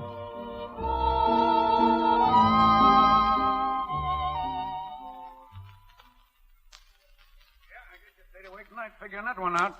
A reception. You found yourself in a swell apartment, and you began to believe it. Well, for my dough, you're still a penny ante pool shark. Well, after all, my dear dude. Now, shut up. Don't get excited, Brother David. You shut up, too. In spite of your protest, dude, I must speak. Regardless of how you feel about me, in the vernacular of the gutter, we are now in the hot seat. The reception, my dear dude, is inevitable. I don't know what stops me putting a slug in you. You better not wait too long, Brother David. They don't let you carry a rod in jail. Jail? Me? What for? For a little matter of abduction. I've been told it's against the law. What do you mean, abduction? Don't you read the papers anymore? Look at the headlines. Police on trail of 3 missing reporters. 3 ship reporters who disappeared mysteriously last week have still not been found. Police suspect kidnapping. Wait a minute. Who are those guys? Who are they? Didn't you tell me to get rid of any reporters around the ship? Well, we did. Well, what'd you do with them? We got them down on Long Island, but we can't keep them there forever. What happens when this thing's over? They're going to squawk their heads off. Well, forget it. I'll square it later. I'm more worried about this reception. Now, look, Judge, you go back in there and tell Annie to hold things off. Oh. Wouldn't you also like to have me go out and step on some flowers and kick a lot of babies around? What are you talking about? Perhaps I'm just a sentimental old fool. But please don't ask me to deliberately break that old woman's heart. Stop it. You're breaking mine. Well, then tell it to the Count. Dude, you don't understand. The old boy came to America to find out something about Annie, something about her background. All we've done is to show him the sights, and it doesn't look good to him at all. Oh, yeah? He wants to meet some of our friends or else. But where are we going to get the people? If you have a reception, you got to have high-class people, don't you? That, my dear dude, is very simple. Yeah? It may surprise you to know that in my own simple way I've found the solution. Now, look. In reality, I am Judge Henry G. Blake, exponent of pool. Now, penny ante pool, if you wish. Yeah, go on. Yet to Count Romero, I am the Honorable E. Worthington Manville, celebrated statesman. What about it? Well, is there any reason why Louis the Lug, for instance, can't be the ambassador to Turkey? What? And Willie the Weasel, wouldn't he make an excellent Secretary of War? Secretary of War? If Missouri Martin were introduced to me as a society leader of New York, I wouldn't be inclined to doubt it. Judge, I think you've hit it. Sure. Why not? I'll tell that gang of mugs the first one that opens his yep gets slugged. Hey, where's my address book? So long, boys. I'm going over to the insane asylum, meet a few sensible people. Hey, come on, Judge. Give me a hand with this. Grab that other phone. You get Boyle's pool room. You ought to know that number. That was a swell idea, Judge. Swell. We'll marry Apple and his kid off a busted suspender. Hello, my good man. Would you mind connecting me with Butch Brannigan? Hello, let me talk to Harry the horse.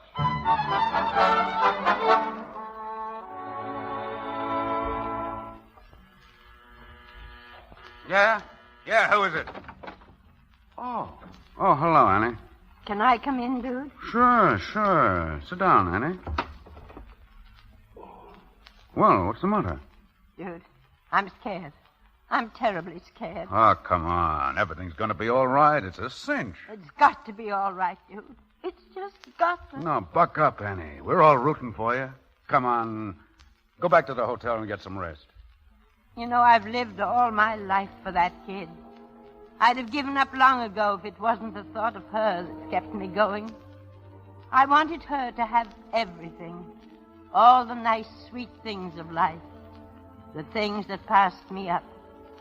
I wasn't so bad myself once, dude.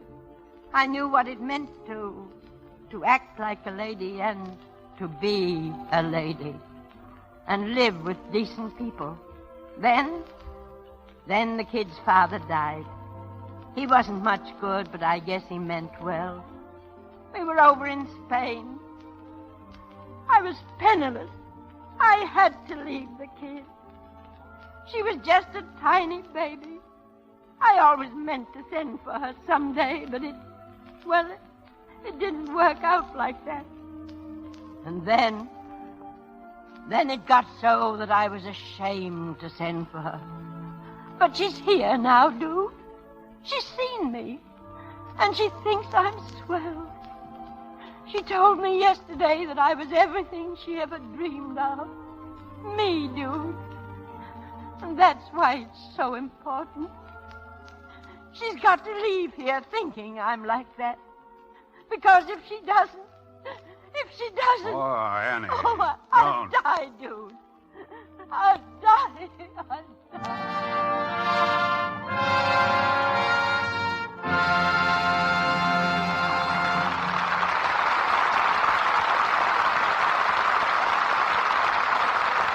We pause for station identification. This is the Columbia Broadcasting System.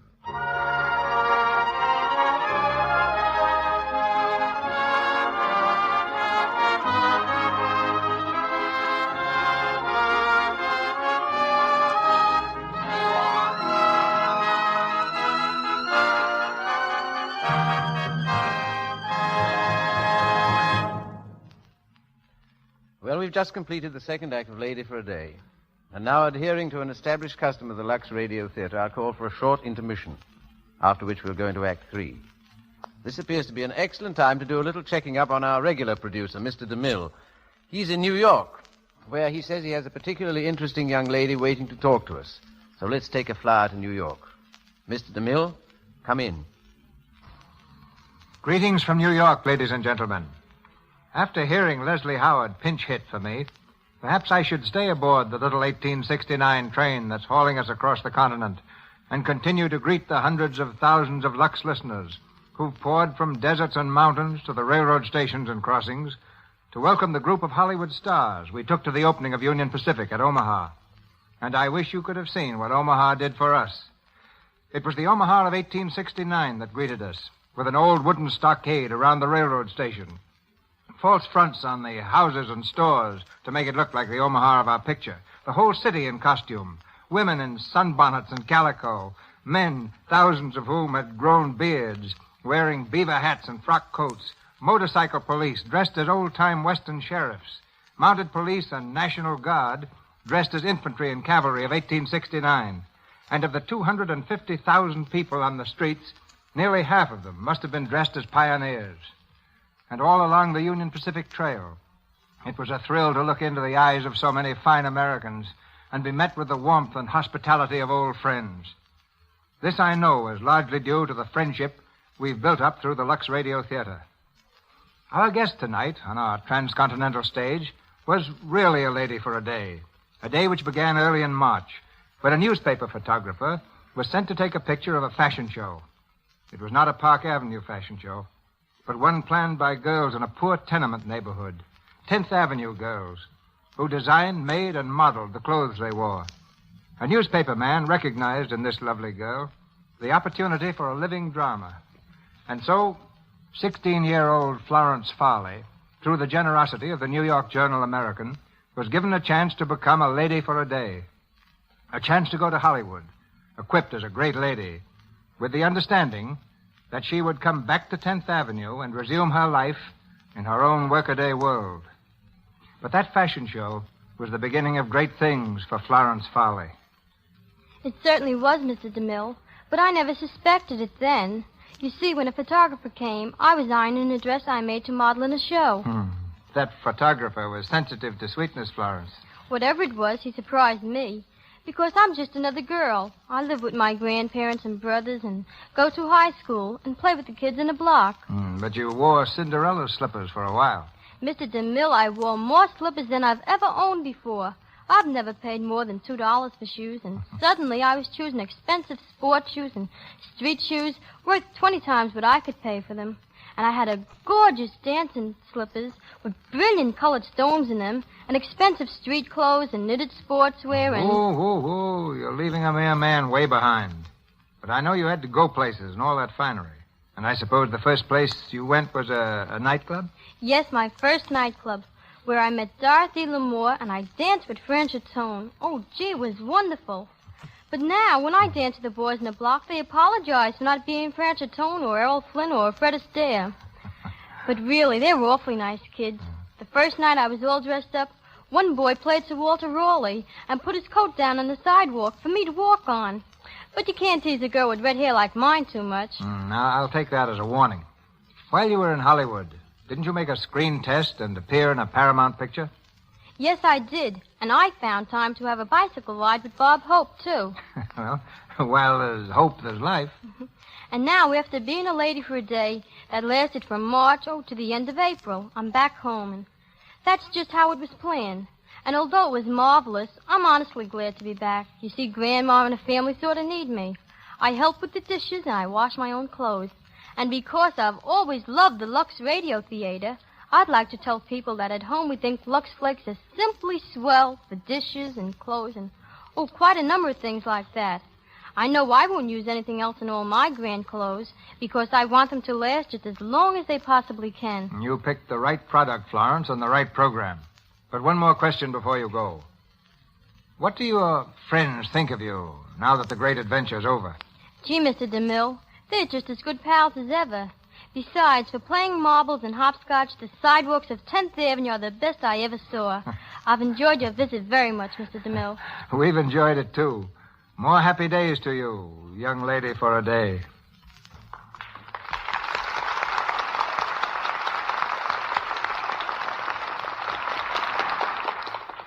Well, now here we are back in Hollywood again with a thank you from Mr. DeMille and Miss Farley. And now for Act 3 of Lady for a Day, starring May Robeson as Apple Annie, Warren William as Dude, Gene Parker as Louise, and Guy Kibbe as Judge.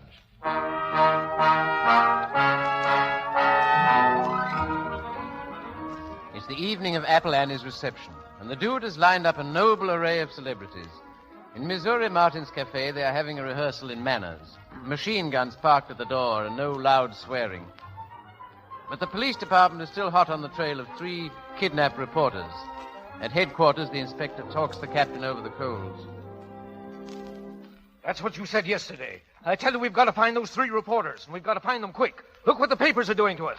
I've done everything, Inspector. I've covered every angle. Excuses. Nothing but excuses. Look here, Moore. The commissioner wants those reporters. The mayor is on his tail about it, and the governor's on the mayor's tail, and they're all on mine, so find them. Inspector. Well? I think we've got a lead on those 3 reporters. Yeah? A cub reporter on the press just came in. He says he saw 3 guys being pushed into a cab down on dock number 69. When? The same day the reporters disappeared. Go on. He was right close to them, see? And he heard one of the guys doing the pushing say something about the dude. The dude? Dave the dude? That's what I figured, so I checked on the dude right away. He's down at Missouri Martin's. And here's the hot stuff, Inspector. Every mug in town is down there with him. Boys, I don't know what this means, but it's big. Throw a squadron around that cafe. Cover the front and back and all the side streets for 10 blocks around. But I haven't enough men. Well, get them. Cover that territory with a blanket. I don't care if you have to use every man on the force. This is big.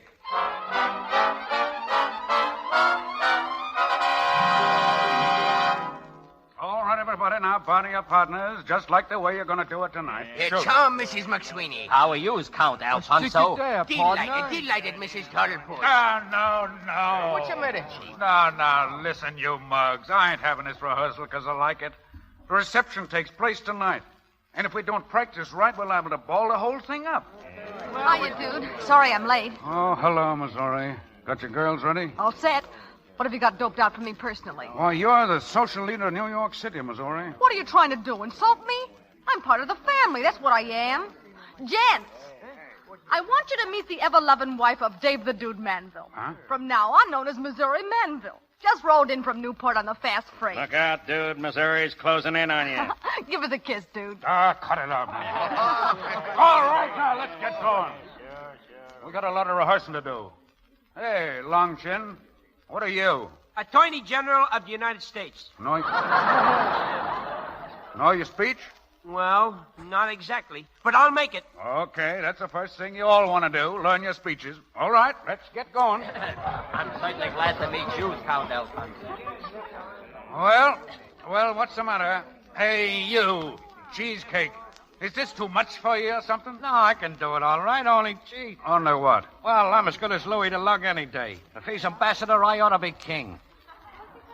Yes, sap, a secretary of the interior is bigger than an ambassador. Oh, yeah, you can't kid me. A secretary is a secretary. Okay, I'll make you the president of the Board of Aldermen. How's that? President? That's more like it. Hey, Judge, we got a new president of the Board of Aldermen. Check. All right, now. Go ahead. Okay, dude, we're with you. Oh, look at him. Look at him happy. These guys are driving me crazy. You're not doing them any good either. Hey, wait a minute. Quiet. Wait a minute, everybody. Boys, I don't mind telling you, you smell to high heaven. Yes, sir, if you tried, you couldn't be any worse. What's the matter with you guys? There's nothing so tough about this society racket. All you gotta do is use your head. Actors do this kind of stuff every day of their life. Now, don't tell me you ain't got as much brains as actors. No, come on. Let's practice, and practice hard. Hey, dude! Listen, dude! Shut up. Listen, will you? The cops are here. I told you... Huh? The cops? What cops? The cops. Cover that door, Cassidy. Hello, dude. Hello, boys. Well, hello, Captain. What's going on here? Well, nothing you'd be interested in. No? Looks kind of funny, doesn't it? Your whole mob up here at one time? Well, anything wrong with a fella having his friends up? No, nothing wrong in that. Okay, everybody. Rehearsal's over. You know where to go. Oh, no. Everybody's staying right here. Listen, Captain. We got a date someplace. We got to get out of here. Sorry, dude, but the commissioner's got a date with the mayor and the governor, and nobody leaves here until we find out what's going on. Oh, listen, there's nothing crooked about this whole thing. You'd laugh your head off if you heard the story. Yeah, I'm laughing right now. Oh, wait a minute. I'll give you the real lowdown. Look, you believe in fairy tales, don't you? What? No, it's no use. I'll hang before I let you give me the horse laugh. You'll hang, all right, if we don't find these 3 reporters. Yeah? Hey, look. You want those guys bad, huh? Yes, sort of. I'll make a deal with you. Take me to meet the mayor and the governor, and I'll let you have all three of them. Yeah? Yeah. All right. Cassidy, keep all these mugs right here. Come on, dude.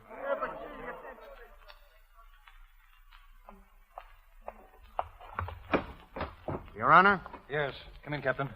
Oh, so this is Dave the Dude. Yes, Your Honor. Well, here he is, Governor. I guess we can rest easy now. Yes. Come over here, please. Now, wait a minute. Before you start on me, I'd like to say a couple of words. Oh, would you? Now, look, Governor. Look, Your Honor. Do you believe in fairy tales? What's that? Well, would you believe, for instance, that a long time ago there was a high-class doll? Maybe somebody whose name you'd recognize, who's come down in the world and is fighting her way back. Just for a week. What is all this? Yes, no, wait. Give me a chance. Me and the boys aren't pulling anything phony. You got us all wrong. We're just doing a favor, see?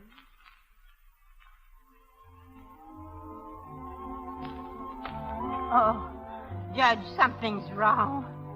Where is everybody? Now, don't get excited, Annie. I know, but it's after 9 o'clock. Yes, I know. I just heard Shakespeare. The boys are down at Missouri Martin's. They're having a little talk with the police. Police? Henry, they're not coming here, are they? The police? Oh, no, of course not. Oh, Henry, now don't fool me. Tell me the truth. Now, don't get yourself all worked up, Annie. You've got to keep your head. But if anything's going to happen, I've got to know. What will I tell Louise? What can I tell her? Mother, what's wrong? Oh, Louise, darling. Darling, I just heard the Count say he didn't think there was going to be any reception. Isn't anybody coming? Louise? Yes, dear. If you should, I mean if anything should happen. What do you mean? You couldn't ever hate me, your mother, could you? Oh, darling, please don't say things like that. All right, dear, I won't. Is the Count still in the drawing room? Yes. I want to see him. Annie, where are you going?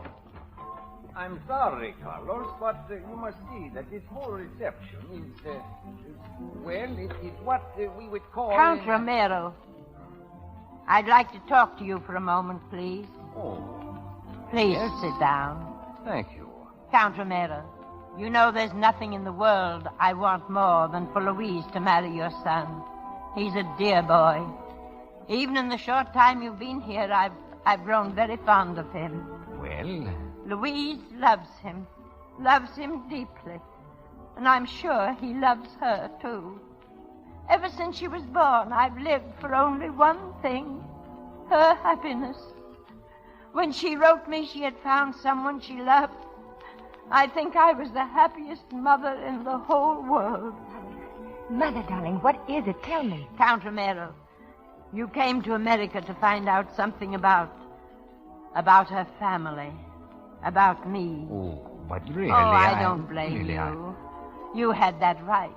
After all, you knew nothing about me. It would have been terrible if they got married and you'd found out that I was some common person. Someone you were ashamed of. Someone that even Louise would be ashamed of. Mother, that's silly. And that's why I wanted to have a talk with you, Count Romero. I wanted you to know all about me. First thing I must tell you, Count Romero, is that I am not... His Honor, the Mayor of New York. Mother, the Mayor. The Mayor? Why, it really is the Mayor. Louise.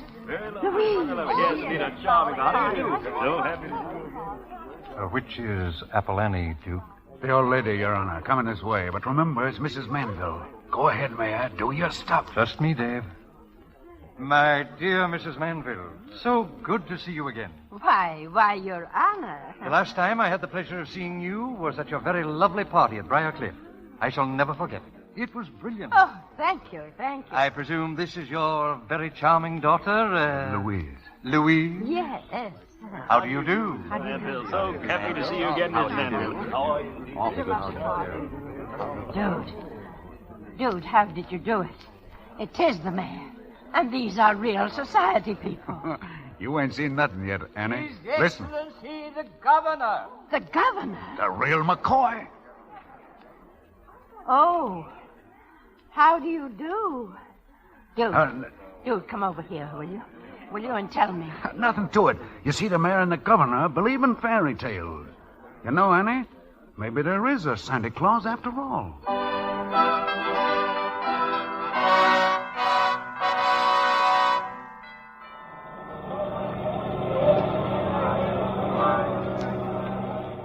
Goodbye, Louise. Goodbye, my darling. She can't hear you, Annie.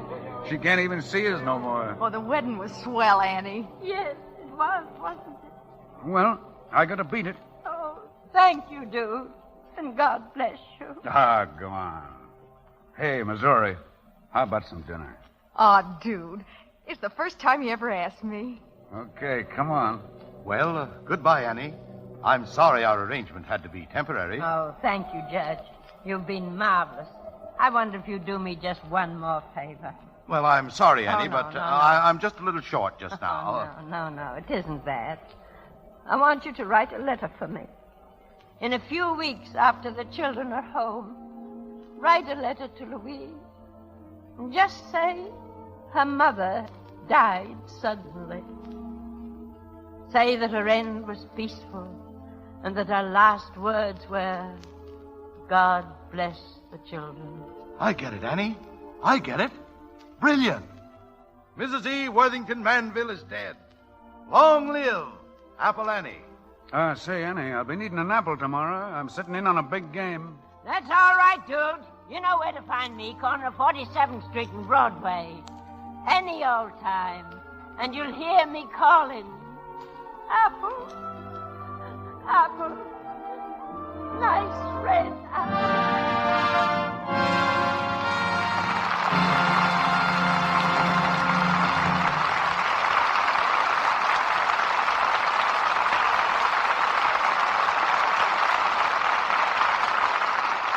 Curtain calls on Lady for a Day with May Robeson, Warren Williams, Gene Parker, and Guy Kibbe. In a moment, our stars return for their curtain calls.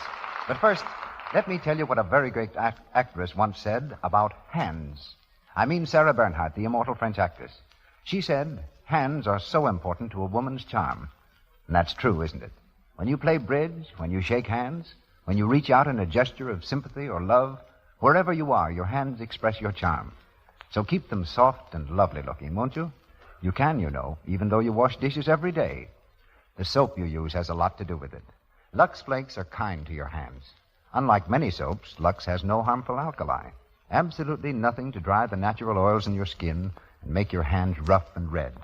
Lux helps your hands stay soft and smooth and lovely to look at and to touch.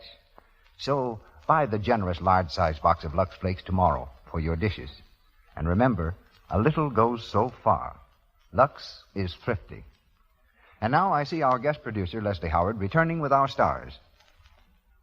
Time now for a brief accounting from our ever-loving principals. May Robeson, Warren Williams, Gene Parker, and Guy Kibbe. As fine a group of players as ever kicked around the delicious idiom of author Damon Runyon. Sire of those other stalwart characters, Sam the Gonoff, ex-jockey Kirk, No-Nose Cohen. As for me, I say that things have come to a pretty pass. Huh! Now, what could possibly be eating the old doll? What's the matter with May, Warren? Dookie, you got me. Dookie? That's just it. Here you are, Mr. Leslie Howard, who has modulated some of the purest King's English I've ever heard on stage or screen, making a noise like something out of Runyon. Dookie. Oh, it's very discouraging indeed. Leslie, you might make a better impression if you talk a la Gone with the Wind. You know, that Ashley drawl to sort of match your nice long hair. Oh, so you prefer your ham southern style. Mr. Kibbe, what about you all? And I all agree with Muzzy May. Well, where on earth did you, of all people, acquire that Runyon patois? Well, I tell you, I became a devout follower of Mr. Runyon in company with a few million other Londoners when his stories made such a tremendous hit over there a year ago. Well, of course, the obvious happened. Some of the choicest accents you ever heard, from Cockney to Cambridge, were all engaged in spouting the argot. If you think I'm silly, you should have heard them. Still, Leslie, after seeing you in Pygmalion as professor of phonetics, I think you're entitled to all the acrobatics you care to practice with the English language. I know you co-directed that picture, didn't you, Leslie? As well as being the star. Do you still want to co-direct? Muzzy, he not only wants to, he's going to. In Gone with the Wind? No, after the wind is gone. No, I have another picture lined up. You see, Guy, this is a picture in which they're permitting me to try a hand at co-producing. Oh, had enough directing, huh? Oh, hardly, Warren. The directing comes later in England. Oh. It's a picture called... But wait a minute, who's interviewing who around here? Oh, I don't think it makes a bit of difference. The point is, we're all having a swell time, which makes it so much harder to say good night. And as one who used to hold Cecil DeMille on a knee and tell him stories, I'm sure he'd say what we all think about your work tonight. Congratulations, Leslie. Leslie. Thank you, Leslie. Good night.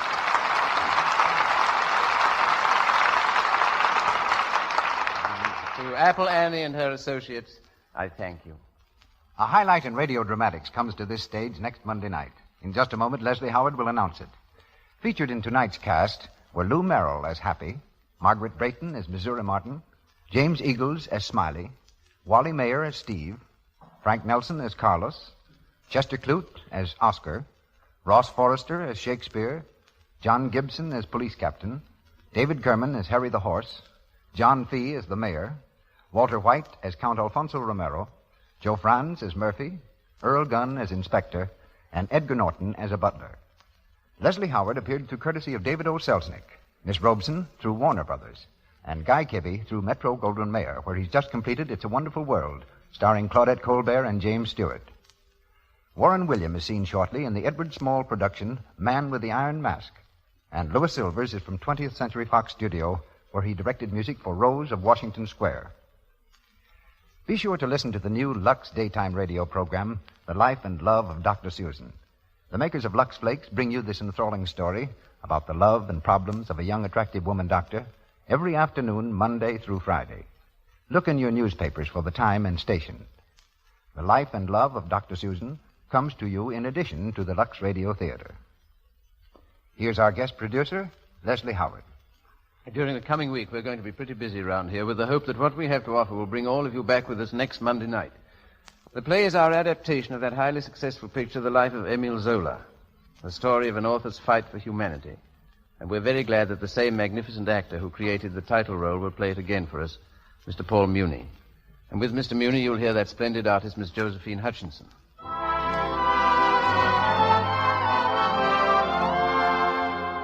And our sponsors, the makers of Lux Flakes, join me in inviting you all to be with us again next Monday night when the Lux Radio Theater presents Paul Muni in The Life of Émile Zola with Josephine Hutchinson. Mr. DeMille will be back the Monday after next, so it appears that you will have me on your hands again a week from tonight. We'll try and make it interesting. Good night.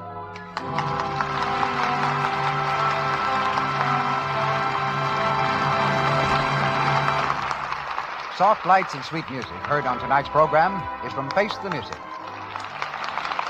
Your announcer has been Melville Ruiz. This is the Columbia Broadcasting System.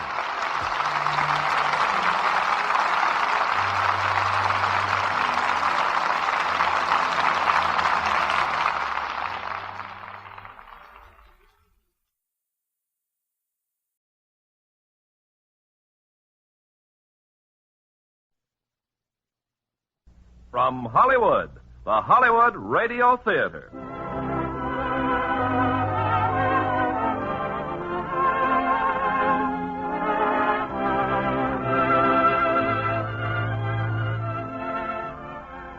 Starring Tyrone Power and Linda Christian in The Mississippi Gambler. Ladies and gentlemen, your producer, Mr. Irving Cummings. Greetings from Hollywood, ladies and gentlemen. One of the most colorful eras of American history took place along the mighty Mississippi. It was a period of gorgeously gowned ladies, escorted by impeccable gentlemen, whose code of manners was determined, whether dancing at fancy balls or gambling on the riverboats. Tonight we recreate this era for you in Universal International's highly dramatic love story, The Mississippi Gambler. And as our stars, we have chosen a perfect romantic team, Tyrone Power and Linda Christian, in their first appearance together on radio. Now, Act One of The Mississippi Gambler, starring Tyrone Power as Mark Fallon and Linda Christian as Angelique Duro.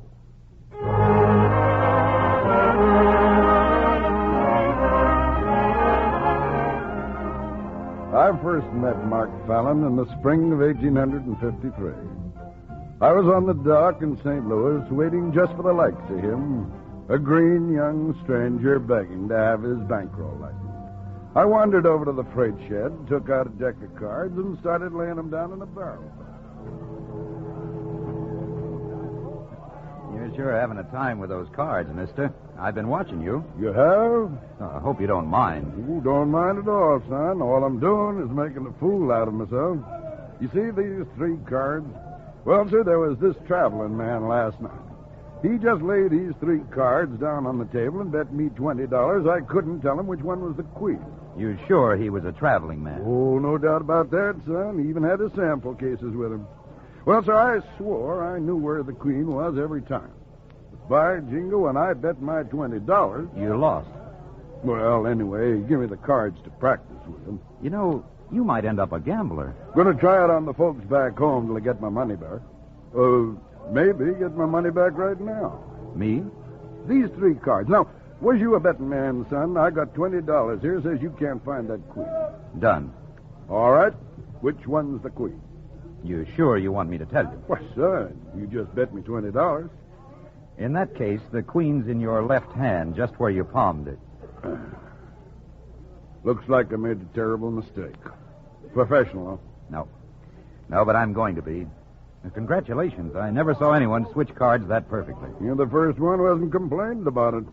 What's your name? Mark Fallon. Me, I'm Kansas John Polly. Never heard of me? Well, I'm new in these parts, Mr. Polly. I'm from New York. Active in gambling there? Well, in a way.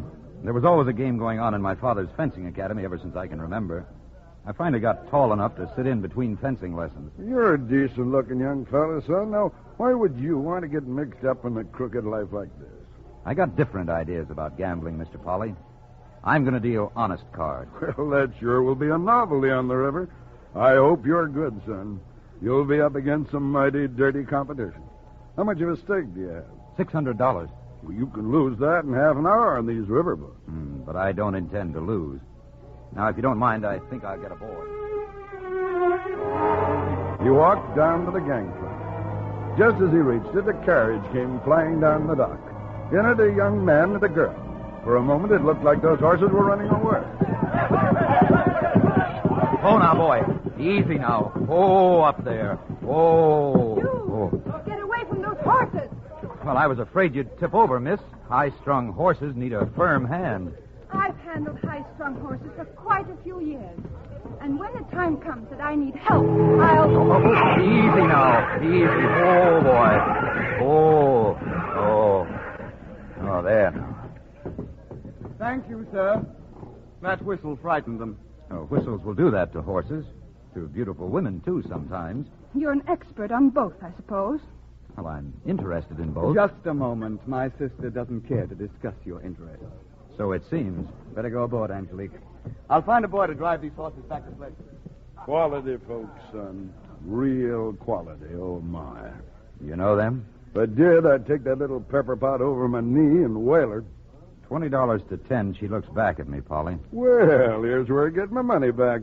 She'd no more look back at you than she... Looks like I owe you a total of $30. Oh, you'll do fine on the Mississippi, son. You'll do just fine. That night, I watched Mark at the card tables. He dealt an honest deck. What was more remarkable, he won. He won from professionals and he won from gentlemen. He didn't make any friends that night, but he sure made a pile of money. Among the heavy losers was the young man in the carriage. After the game broke up, he came looking for me. I hope you didn't mind waiting for me, Mr. Fallon. Not at all. How much do I owe you? $4,100. This'll more than cover it. A necklace, Mr. Duro? It was appraised for more than $7,000. Those are diamonds. But this is a family heirloom. Your sister... It's no concern of yours what it is. Does it satisfy the debt? Yes. Thank you. Good night, Mr. Fallon.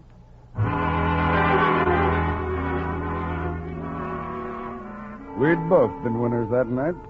And the next day, our immediate future looked mighty rosy. Over $3,000 in cash, Polly. And it's all honest money. Looks like we're doomed to stay at the best hotel in New Orleans. If we keep lucky. How long do you stop over there, Polly? 2 weeks, then I'm broke again. How's that? Pharaoh. Can't help playing that game even though I know it's crooked. Terrible having such a vice at my age. Are you a Pharaoh player, son? I said, are you a... Oh. I'll be back in a moment, Polly. Miss Duro. Miss Duro. Well, what is it? What do you want? I believe your brother made a mistake last night. This necklace. This is yours, isn't it? Yes? I wanted to return it to you. How do you mean, a mistake?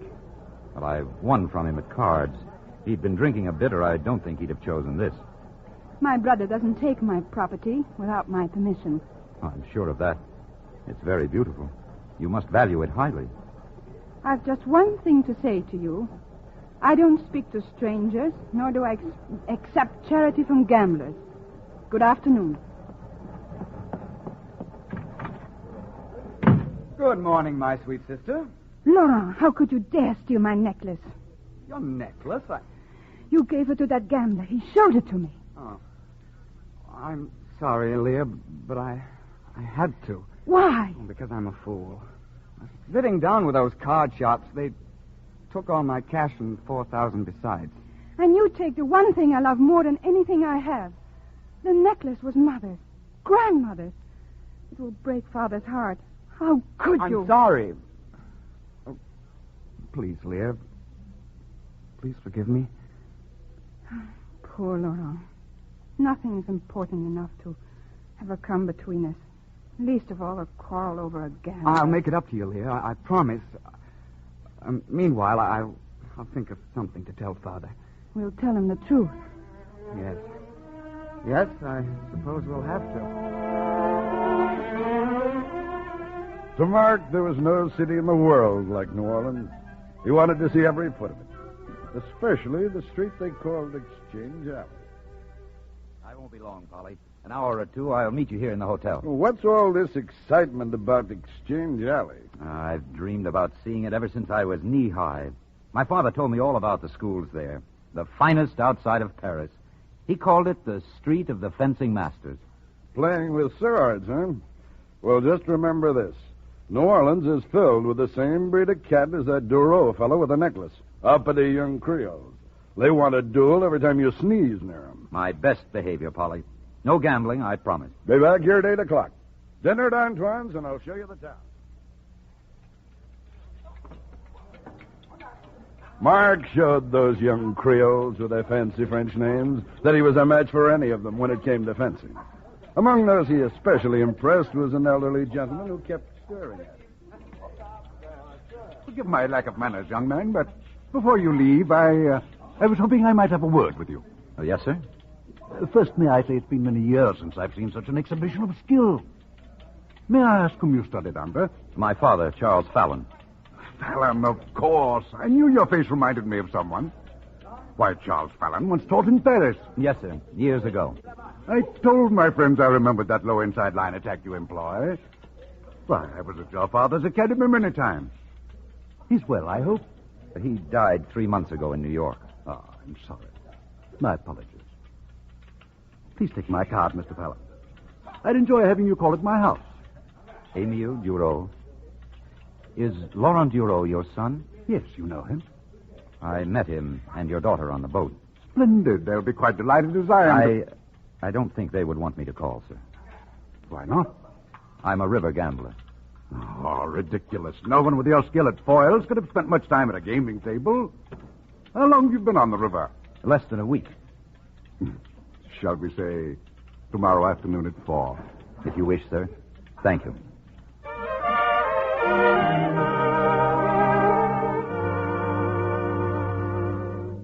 Well, Mr. Fallon, now that we've seen the house and grounds, suppose we have a drink in here in the study. Mr. Duro, your home. I've never seen anything so beautiful. My father built it almost 60 years ago. In those days, he... Angelique. Well, come in, dear. Come in. Where's Laurent? He's in the library with George. George just invited us to dinner. Angelique, you remember Mr. Fallon. He said you'd met on the boat. I have no wish to meet him again, Father. Angelique? What do you expect of me? I know that gentlemen associate with such people as Mr. Fallon in coffee houses and gambling places. But I never heard of anyone bringing them into his home and presenting them to the women of the household. I choose very carefully whom I bring into my house. And while they're under this roof, you'll please show them every courtesy. Yes, Father. Good afternoon, Mr. Fallon. Good afternoon, Mr. Rowe. I must apologize for my daughter. I think she was afraid of being embarrassed, sir. For what reason? This. She was afraid I might return it. Her necklace. Your son lost it to me on the boat. I know it must mean a great deal to you. You settled a gambling debt with it. How much? $4,100. My bank will credit the amount to you tomorrow. No, I don't want anything for it, and it is not your debt. It's the only way I can accept it. Your wine, Mr. Fallon. Thank you. All this business about the necklace, Laurent, Angelique's insulting manners, it's my own fault, Mr. Fallon. My life's caught up with me. Unfortunately, my own wild and reckless youth's become somewhat legendary in New Orleans. My children have patterned themselves accordingly. They've been motherless since Leah's birth. I've never been able to be a stern disciplinarian. The first time I met your daughter, I told her that high-strung horses need a firm hand. I wasn't given a chance to say much more. So another reason you came here today was to see her, huh? Yes. You find her interesting? Very. She can also be charming. However, I should tell you, this young man she mentioned a moment ago, George Elwood, it wouldn't surprise me, Mr. Fallon, if someday Angelique and George were to marry. Oh, forgive me, I didn't know. Oh, for the moment, George is just a friend, but a dear friend. But then I may see your daughter again?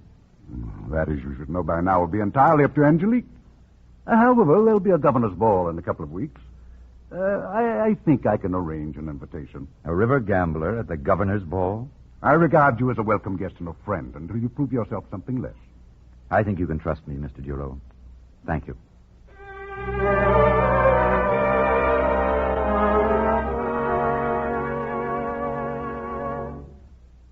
Father? Come in, dear. George just told me you're driving with us to the ball. I'm so glad you are. Am I so charming a chaperone? Or is it that you wish to keep George from proposing again? Both, my wise darling. He wants to announce our engagement. It's all he talks about since he became president of the bank. He's going to settle down. He promises to work hard. He loves me, and on and on. It doesn't interest you? It isn't that, dear. I just keep telling him we're too young to take such a serious step. His father always hoped you two'd marry. And my father, what does he hope? That your choice will be a wise one when you're no longer too young. Leah, are you interested in Mark Fallon? Mark Fallon? How could you even think such a thing? His name seems to arouse more emotion than most. So there's a thorn when I step on it. You call him Mark. I've dined with him several times these last 2 weeks. He's becoming very popular. I don't want to hear about him. Why did you even mention him? Because I want you to wear something for me tonight. Your mother always wore it to the governor's ball. Here. Father. You will wear it? Yes. Oh, but I'm so ashamed. I couldn't tell you about the necklace. I knew how much it would hurt you. Laurent and I, we don't deserve you, the things we do. I don't know why. It just seems to be in our blood like a fever. Yes, in our blood, Leah.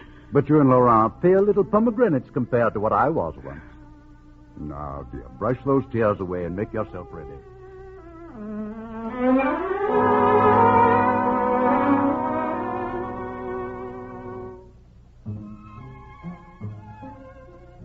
Very kind of you to dance with me, Miss Duro. It would have been a great pleasure to have refused you, Mr. Fallon. Then why didn't you? My necklace. It becomes you. So my father thinks. And so I'm dancing with you. But I'm amazed you could bring yourself to give it to my father. Weren't you able to sell it? Is that what you think? What else? Well, you're right. Your father paid me for it. And your escort seems impatient that we finish our dance. He seems a very suitable young man. He'll be delighted to hear that, I'm sure. Suitable, I mean, for running a bank. May I ask you one question before I leave you? Of course. Knowing how I feel about you, why did you humiliate yourself by asking me to dance? Oh, as a matter of courtesy. If a man is going to ask a woman to humiliate herself, he should be willing to accept it first. I don't understand. Well, since you spare me only a moment, I'll tell you very bluntly. You and I are in love with each other. We always will be. We've known it since that first moment in St. Louis. I could have you run out of town for speaking to me like this. There's no need to run me out. I'll be leaving tomorrow. You're not ready yet for marriage. And I won't be ready until you come to me. Why, you completely egotistical. Yes, it does sound that way put into words. But it's the only way a woman can be truly happy with a man. Thank you for the dance, Miss Duro.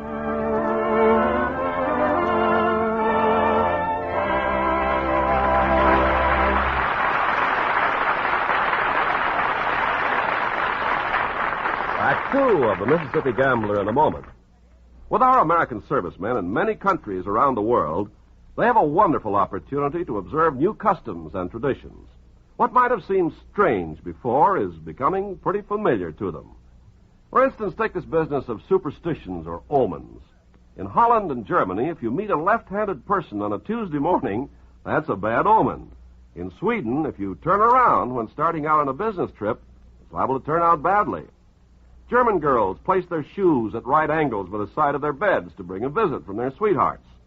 And in Japan and the Far East, there's a superstition to cover practically every event of the day. Well, all these things might sound strange, but as our servicemen have observed, we have plenty of superstitions, too. Let's just count some of the things that are lucky or unlucky. Finding a horseshoe? Lucky. Four-leaf clover? Lucky. A black cat crossing your path? Unlucky. Walking under a ladder? Unlucky. Breaking a mirror? 7 years bad luck. Spilling salt? Unlucky, unless you throw some over your left shoulder. Knocking on wood? Lucky. A rabbit's foot? Lucky. Well, those are just a few of them. Lots of people carry a lucky coin or a charm of some sort. All of us have a lucky number, and whenever we have something good happen to us, we know it's our lucky day. People the world over are great believers in this business of luck. That's all the superstitions are based on. They're either meant to bring on good luck or keep bad luck away. According to the customs and traditions of your own people, you do certain things to try to influence that luck. Now, the way of doing things may vary between different people, but the ideals are the same. These customs are important to the people who follow them, and our servicemen are helping to maintain goodwill by observing the customs of other people in other lands. Now, our producer, Mr. Cummings.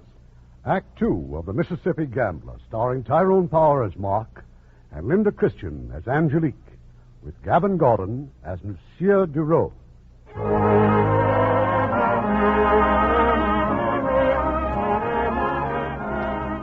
We left New Orleans, Mark and I, and went back to the riverboats.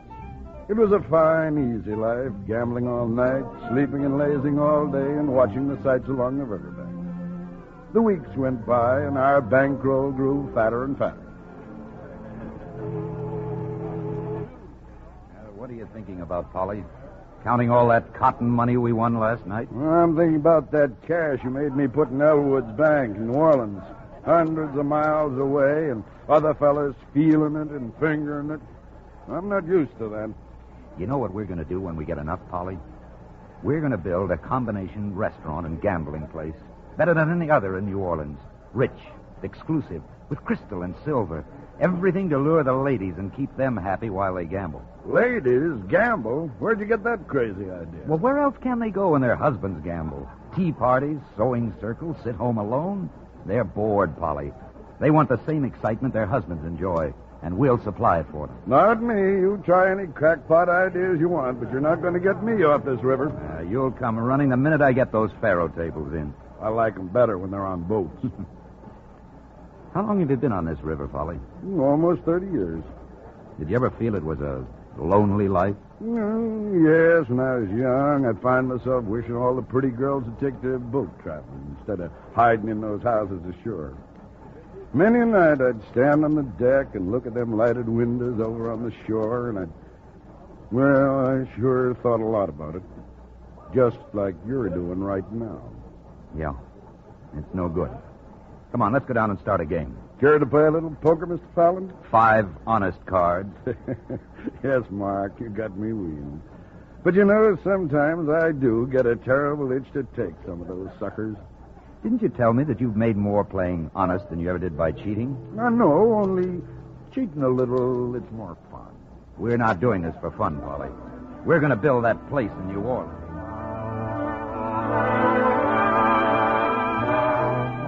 Early in the game, a young man asked to sit in. I couldn't figure him out. Money in every pocket, but any fool who could see he was neither a rich southern planter nor a man used to much money. Mark wanted him to quit, but he'd have none of it. He was cleaned out before midnight. He excused himself politely, went up on deck, and shot himself. How is he, Captain? Will he live? He's dead, Fallon. Oh. Apparently his aim was a lot better than his poker playing. You win all his money? Yes. Well, now, don't go blaming yourself. I heard how you tried to get him to quit. Is there anything I can do? Nothing. He has a sister aboard, but that's my job, telling him. I'd like to go with you, Captain. Yeah, all right, Fallon, come along. Captain Everett, good evening. Well, come in. This is Mr. Fallon, miss. We come to... Well, I'm afraid we have bad news, ma'am. Your brother. Julian, what's wrong? He shot himself, miss. Where is he? It's no use, Miss Conan. Well, I've got to go to him. I wish I could say different, but there's nothing anyone can do. No.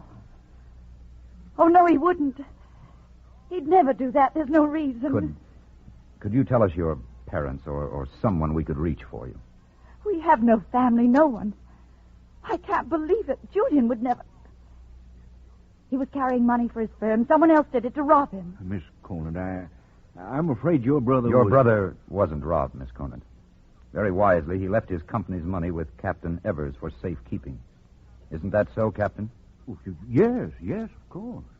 We'll be landing tomorrow, miss. I'd like to offer my help. Anything I can do now or in New Orleans. I'm very grateful. I don't know anyone there. I'll see you in the morning, Miss Conant.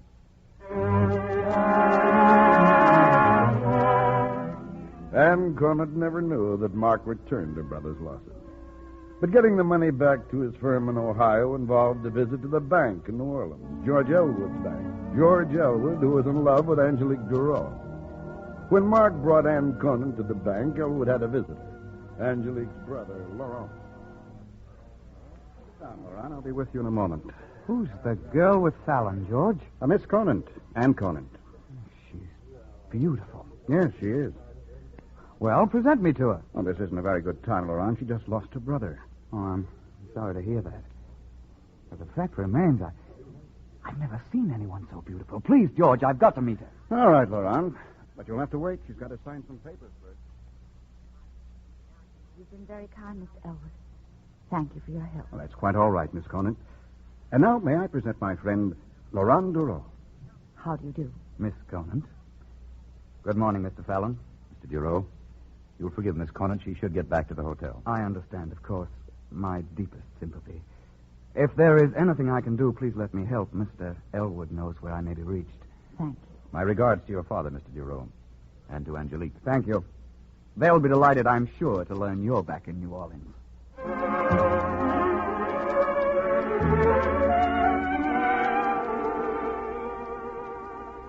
Well, Polly, what news? I just saw the hotel manager. He promises to have a room for you, Miss Conant, within an hour. Oh, you've both been so wonderful to me. You don't know how much your help has meant. Oh, it wasn't help.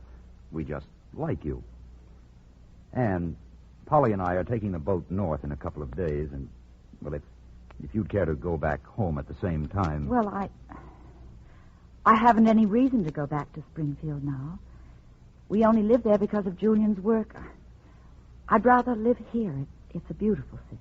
Yes, I think you'd be happy here. There are a lot of attractive people you'd enjoy knowing. Then I'll stay. Good. We'll start looking for a place tomorrow. Will you be gone long? We'll be back at your doorstep in 2 weeks. You're a very beautiful girl, Anne. And from the first moment you're seen in public, you'll be so busy you won't be able to keep track of us. Oh, no, that will never happen. Come in. For Miss Conant, sir. Oh, just bring them here, please. sir. Thank you, sir. Camellias. Yes. Camellias. Oh, Mark. I'm sure there must be a card among... Oh, how could you have guessed they're my favorite? Oh, this card. Laurent Duro. Oh, yes, the man at the bank. You've been seen in public already. Now let's order some lunch. And Conan stayed in New Orleans. In the weeks that followed, Mark and I spent most of our time on the river. But whenever the boat returned to New Orleans, we'd hear more and more rumors of Anne and Laurent Duro, and how madly in love he was. It means I want to marry you, Anne. I love you. I can't wait any longer to tell you. Oh, Laurent. But you can't be sure of what you're saying. You've known me for such a short time. It isn't fair. You've become my whole life since the moment I saw you. I've never been in love before. I never knew anything could be so perfect. And yet, such torture. I give you my life's devotion, Anne. Will you marry me? Today, now. I'm sorry, Laurent. You've been wonderful to me. No. You can't refuse me. Not yet. I didn't have any right to ask you so soon. I'll wait for your answer till you've known me longer. Oh, Laurent. It's better that I tell you now. Please don't go on hoping. I can never be in love with you. Because you're in love with someone else? Yes, I am. Mark Fallon? Yes. How can you waste your love on a man like that? How can you throw it in the gutter to someone who doesn't even deserve to look at you? Please. Cheating you, too. He's cheating everyone. Has he told you that he's in love with my sister? Your sister? He's been in love with her ever since he came here. You think of loving anyone like that? Just go, Laurent. Please. Please go. That same night, Mark and I were back in New Orleans. We stopped off for a drink at the Rochambeau. At the bar was Laurent Duro. I've been thinking of you, Fallon. You couldn't have come back at a better time. Do you mind if I ask you a question? Something troubling you, Duro? Yes. How many women do you want? You're not satisfied trying to get my sister, huh? Hold on, please. Come on, let's get on. You keep out of this, Andre. You're lying to Anne about me, trying to break us up. You want her for yourself in the flat you so thoughtfully got for her. You're drunk, Duro. Go home with your friend and sober up till you can talk sense. Well, maybe that makes sense to you.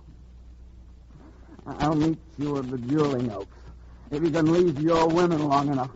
Whenever you like. Our seconds will settle that.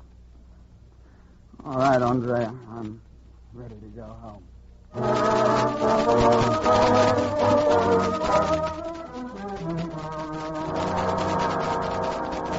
My fault, Mark. Please let me talk to Laurent. No. It has nothing to do with you, Anne. This has been building up for a long time. But you shouldn't have come here, you know. Polly, see that Anne gets home, will you? I must finish this. Finish what? There's no need of this. You'll win hands down. A will, dividing everything between Miss Conrad and me. Are you crazy? Then you do think something might happen? No, not really. Polly, you'll act as my second. Just don't make too many side bets. Come in. I'm Andre Brion, Mr. Sullivan. I've come on behalf of Laurent Duro. Oh, this is Miss Conant and Mr. Polly. Mr. Fallon, You can speak freely. Thank you. If I may meet with your second, sir, to arrange a meeting... Let's do without the formalities, shall we? Let's say tomorrow morning at 6 o'clock. Very good. As the challenge party, you have the choice of weapons, sir. Pistols. Pistols? You are crazy. They'll fight with swords. Tell that to Duro. Swords. You'll forgive my friend, Mr. Brion. He worries too much. My choice is pistols. Thank you, sir. Good evening.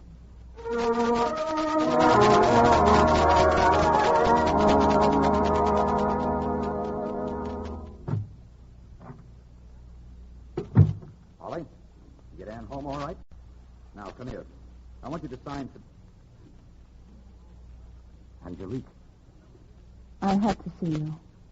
You're going to kill Laurent. Perhaps he'll kill me. Did you come to ask me not to? No. Are you as skilled with a pistol as you are with a sword? Hardly. Perhaps you came to see me once more because I might not be alive tomorrow. I came only because I thought some member of the family should thank you for not taking advantage of him.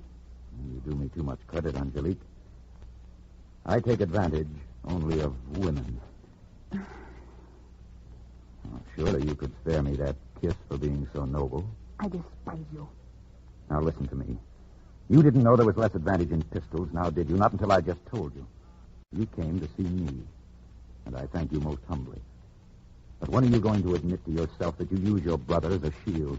That your devotion to him is because you're afraid of life and men? Because your mother died giving you birth? You have a driving hunger to live. But until you're willing to be honest with yourself... I hope he kills you. I hope he kills you. They faced each other the following morning at 6 o'clock. Mark and Laurent Duras. This was the way of gentlemen. I will count to 3, messieurs.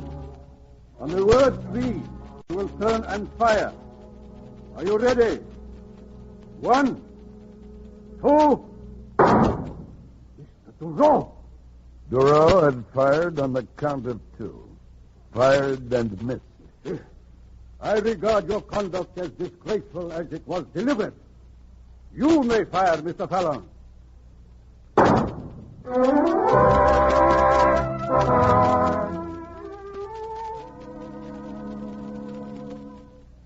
What are you doing here, Angelique? It's your brother I want to see. Laurent told me what happened. I have a right to hear. Yes, Father. Is there anything you want to tell me? I'm sure you know all about it by now. How I fired on the count of 2 and how that worthy gentleman preferred to fire into the air rather than... That's enough. You will leave this house at your earliest convenience. Goodbye, Father. No. No, you can't ask such a thing. I have nothing more to say. You do that to him when he needs you the most. You can't. Father, if Laurent leaves, I leave with him. This house, it will be lonely without you, Leah. Angelique left her father and, with Laurent, went to live with George Elwood and his mother. I've been writing letters all morning, dear. Now put down that pen and we'll go for a drive. I'll be through in a moment, George. You see these letters? Another month and you won't have any social life left. I've just turned down more invitations because you didn't invite Laurent. Good. Keep on doing it. They're bores anyway. Just keep that chin high, Leah. Always high. I will, George. I love the way you walk through the public places with Laurent and me. Like a queen, ignoring the cuts they give him. You're wonderful. You and your mother have been wonderful, too. George, the wedding invitations came this morning from the engravers. Here, look. Oh?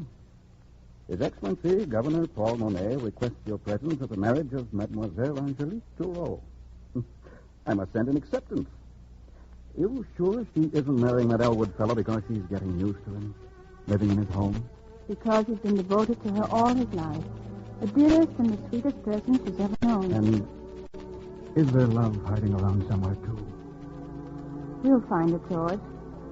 You'll find it, darling.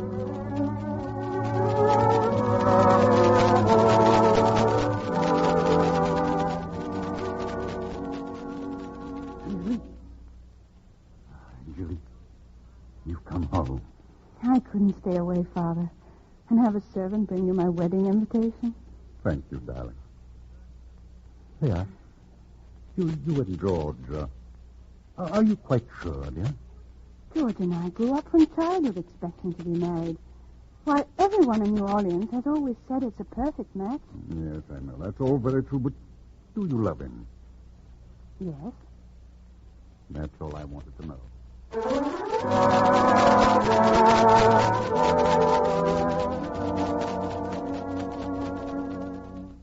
Please sit down, Mr. Bureau.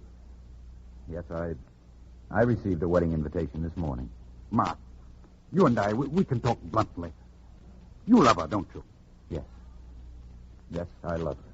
Then put a stop to this. Go and get her. Do you really believe that she knows herself well enough yet to find happiness in marriage to anyone? It was just a hope. You'll come to the wedding? No. I'll go back on the river where I belong. If there's any message you'd like me to give Angelique? Don't think me rude, Mr. Giroux. But if I had any message, I'd deliver it in person. Once, long ago, I told her I'd wait until she came to me. I'll continue to wait.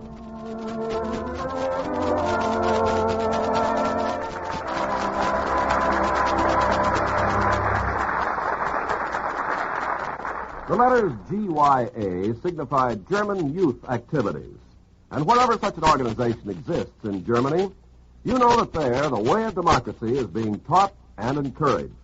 Our occupation forces are helping out through GYA, developing healthy interest through group handicrafts and hobby projects.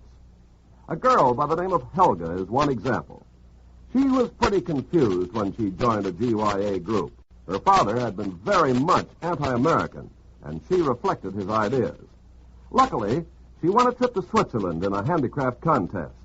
Once on the trip, Helga learned that the Swiss people and the American women in charge of the tour were very different than her father had pictured non-Germans.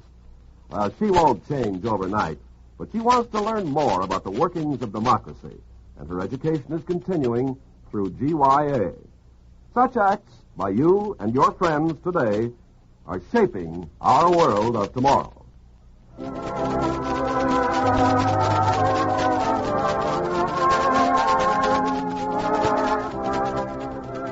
We pause now for station identification.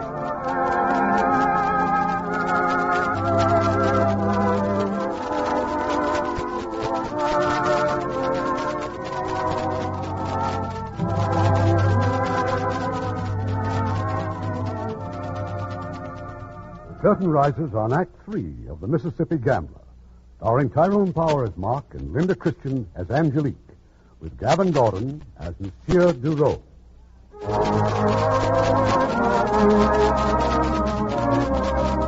Angelique and George Elwood were married. We stayed on the river for almost a year, Mark and I, but on one of our visits back to New Orleans, Mark's dreams started to come to life. It was going to be the finest dining place and gambling salon in town. Well, I am your architect, Mr. Fallon. I think I can do whatever you want. Good. Now, I'll be on the river most of the time. You'll continue to get your instructions from Miss Conant here. She knows exactly what my wishes are. But, Mark, how can I couldn't have gone this far without you. Please. I wish I had half your confidence. And you'll also have charge of decorations and furnishings. I trust that pleases you, Mr. Kennerly? It'll be a real pleasure, Miss Conant. I'll have a complete staff at your service. As for you, Polly, you still won't help me run it, huh? Not me. I'm investing in it. But you won't catch me wearing those droop flap-tail coats like a cow whacking flies. I'll leave these revised plans with you, Mr. Fallon. Just sign them at your convenience. Yes. This'll do. We'll widen the archway. That'll give a clear view of the gaming tables from the dining room. And we can... Mark. Well, don't you agree, Anne? You see, by widening the archway, we're... Mark. Hmm? I wish you were going to be here while the work's going on. So do I. But we're getting in pretty deep, Anne, and I haven't made enough yet to bank the tables against any big losses. May I ask one more question? Of course. Have you seen her? Angelique? No. No, I see her husband at the bank, of course, but we succeed very well in talking only about business. I shouldn't have asked. You've heard about her brother, but he left town. It's the best thing he could have done. One of these days he's going to meet up with you, Mark. Please be careful. Now, stop worrying. If you really want to help me, you'll invent a name for this place of ours. I already have. La Louisiane. La Louisiane. Perfect. We've got our name, Polly. La Louisiane.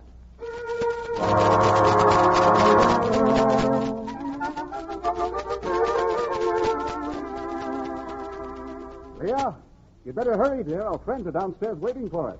I'll be ready in a moment, George. Well, how do I look? It's a beautiful gown, darling. But there's nothing, even from Paris, that could make you any lovelier. Well, thank you, dear. George, you're staring at me. Am I? Where are you, Leah? What do you mean, where am I? I'm here. Now hand me my bracelet. You're not here, Leah. Not really.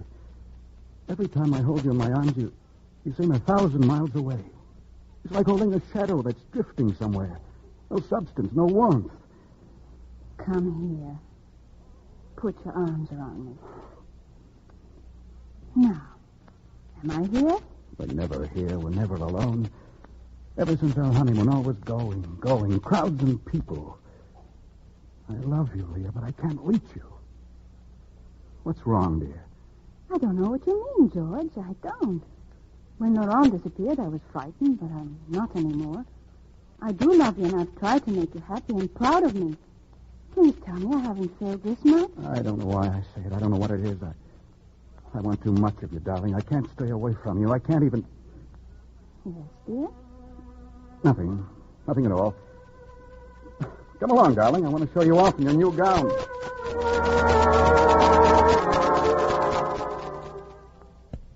I suppose that sooner or later it was bound to happen. The linking together of Anne Conant's name with Mark's, especially now that she was seen so often at the building of La Louisiane. Well, gentlemen, Alan boasted about building a showplace. It appears he's as good as his word. But who's that delightful creature talking to the architect? Don't be naive, Cartier. Fallon's luck goes far beyond cards. Having a companion like that beauty. That's a lie, Mr. Kahn. I am not in the habit of lying, Mr. Bureau. Let's come to lady. Fallon's a gentleman and my friend. I must ask you to retract that slander. I'll retract nothing. Oh, come now, Bureau. Men don't rent flats for women or let them design gambling palaces unless they... You leave me no choice. I'll name my second this afternoon. A pleasure. We were on the river when the duel took place. Mark hurried back as fast as he could.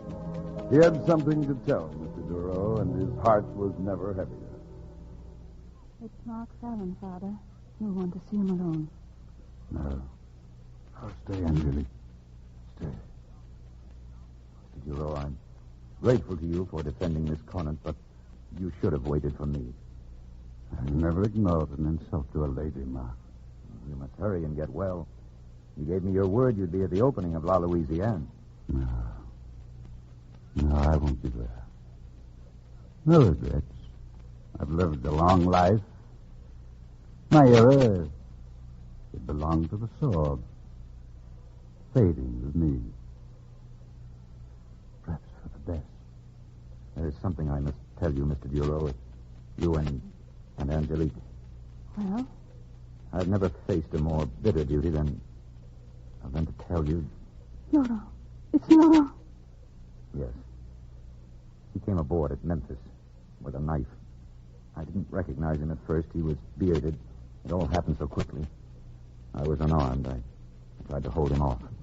We struggled. Laurent went down. He fell down a staircase. He fell on his knife. No. Thank you for telling me, Mark. I couldn't hold you responsible in any way. Now I want to ask one promise. Anything. Protect Angelique. Always. I give you my word.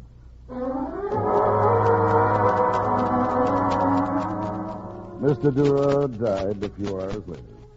Before he left the house, Mark asked George Elwood if he could see Angelique alone.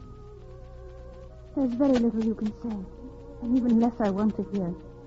Angelique, once long ago I thought the odds were in our favor, yours and mine. But it seems to have been my lot to destroy everything you have loved. Perhaps you knew that from the start. I won't intrude again. Mark meant every word he said. But the time came many months later when he was obliged to call at the Elwood house once again. You're not welcome here, Mr. Fallon. You chose to do business with my bank, but that hardly gives you social privileges. It's business that brought me here, and it can't wait until morning. I've just come from the fencing academy. While I was there, 3 of your biggest accounts sought me out. Hewitt, Keith, and Farrow. They told me they're withdrawing their money tomorrow. Is your bank in shape to stand it? The bank is in perfect shape. They claim to have seen confidential reports to the contrary. If you're worried about your money, Mr. Fallon, I'll be pleased if you banked it elsewhere. I was told you've transferred Mrs. Elwood's estate into your bank. It's causing talk. That's ridiculous. Is it? Your father banked at the Southern Federal all his life. I transferred the account for one reason, because I wished to. There'll be a lot of people at your bank in the morning, Elwood. You'd better be prepared to handle a run. If you have any more suggestions, you may see me there during business hours. I think you promised my wife never to intrude on her again. I also made a promise to her father. Good night. George, is there any danger? Certainly not. Then why did you ask me to change my account? Has the day arrived that you believe Fallon over me? George! Let me alone, Angelique. Just let me alone. 3 days later, Elwood's bank went to the wall. George Elwood disappeared, and with him went $200,000. Mark and I, well, we were just two more depositors who'd been cleaned up. They warned me, Polly, but I just couldn't believe it. I'm sorry I dragged you down with me. I always told you that depositing money made me nervous. It means the end of La Louisiane, doesn't it? And after all your work, Anne, Oh, you'll finish it one day. we can start right now. You got a new deck of cards, Polly? You mean that? Why, I got a dozen new decks. And the boat for St. Louis leaves tonight at 9. Been keeping track of the sailings, huh? I've been missing those paddle wheels. So have I. Well, I better get those reservations. See you later, Ann. And I hate leaving you here alone after you being so much a part of all our plans. I'll always be grateful to you, Mark. But I haven't any claim on your life. I know that now. Even if this beautiful place had been finished, it never would have held you. So if I can just see you and Polly once in a while and know that everything is well with you, Oh, Anne, you're wonderful. Thank you.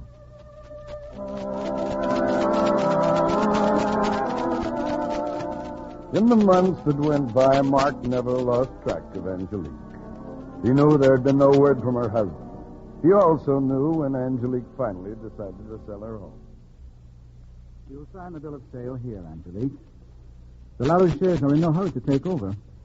They said to move at your own convenience. Next week will be fine, Mr. Hewitt. I'm so happy to see you rid of this place, Angelique. To close this whole unhappy chapter of your life. You're going back to your own home? I don't know. I haven't been there since my father died. I think he would have wanted you to live there. Let me know what you decide.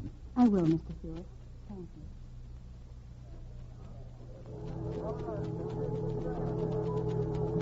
You aiming to stay over this trip, Mr. Fallon? New Orleans is a mighty gay town this time of year. I'll be leaving when the boat leaves, Captain. Tonight, 10 o'clock. You can count on me. Fine. Say, ain't that Mr. Polly there on the dock? Yes, he missed this trip. He had some business to attend to for me. See you tonight, Captain. Well, I've got good news for you, Mark. Better still, you can read about it for yourself. It's right here in the newspaper. Angelique, is everything all right, Polly? Yes, and this time I think you'll want to stop over.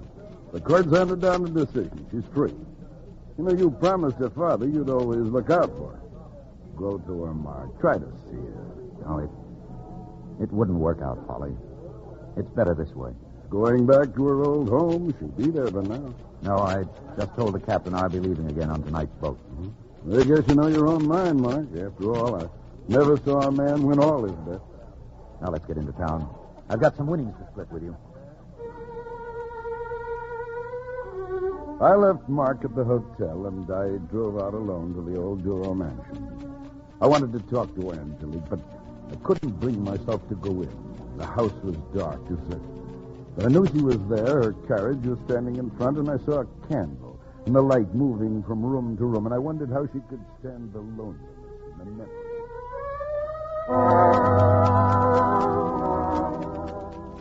I've come back, Father. I've come back, Laurel. But it's so empty. So empty. When are you going to admit to yourself that you use your brother as a shield? Your devotion to him because you're afraid of life.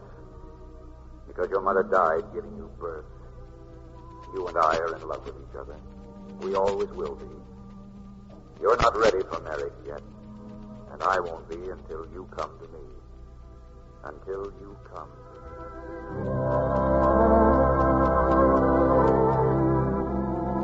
A moment later, I saw her rush from the house and her carriage with those high-strung horses dashing down the drive. Yes, go, Fred, forward! Stand by the gangplank. Better hold her, Captain. Looks like you've got another passenger. There's a carriage coming down the wharf. Well, I'll be gone. Wait. Well, now, ain't that something, Mr. Fallon? Pull in your reins, lady. We'll wait.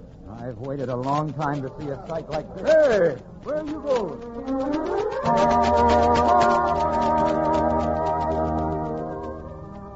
Angelique. I've come to you, Mark. Take me with you. Wherever you go. Wherever you go.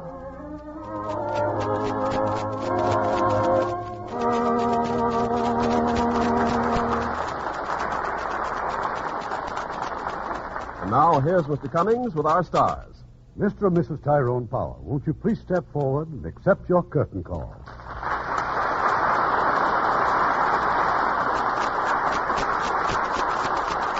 Now, won't you tell us about next week's play? Next week, we will bring you one of the fine, sensitive dramas of a famous playwright, Tennessee Williams, The Glass Menagerie, winner of the New York Dramatic Critics Circle Award. It was made into a beautiful motion picture by Warner Brothers. In her original role will be that brilliant actress, Jane Wyman, co-starring with those two outstanding artists, Fay Bader and Frank Lovejoy. That will certainly be worth listening to. Good night. Good night. Good night, and hurry back.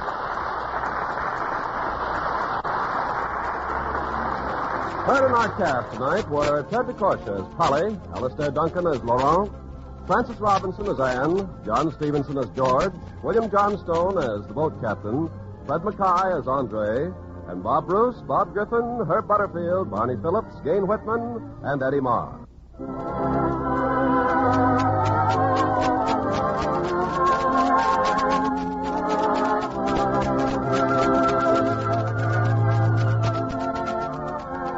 The Hollywood Radio Theater is produced by Mr. Irving Cummings. Our orchestra is under the direction of Rudy Schrager. This is Ken Carpenter inviting you to join us next week at this same time for another presentation of the Hollywood Radio Theater. Hollywood Radio Theater is a presentation of the United States Armed Forces Radio and Television Service.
From Hollywood, California, the Lux Radio Theater presents Joan Crawford and Basil Rathbun in A Doll's House.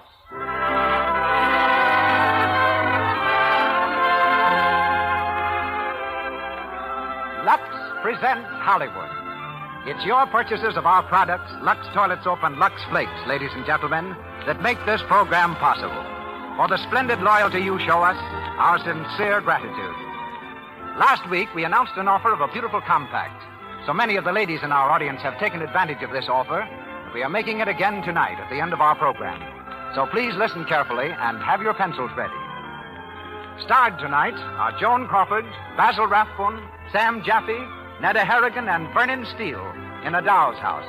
As special guest, Miss Frances Manson, head of the story department of Samuel Golden Productions. Our orchestra is conducted by Louis Silvers. And now, the producer of the Lux Radio Theater. Ladies and gentlemen, Mr. Cecil B. DeMille.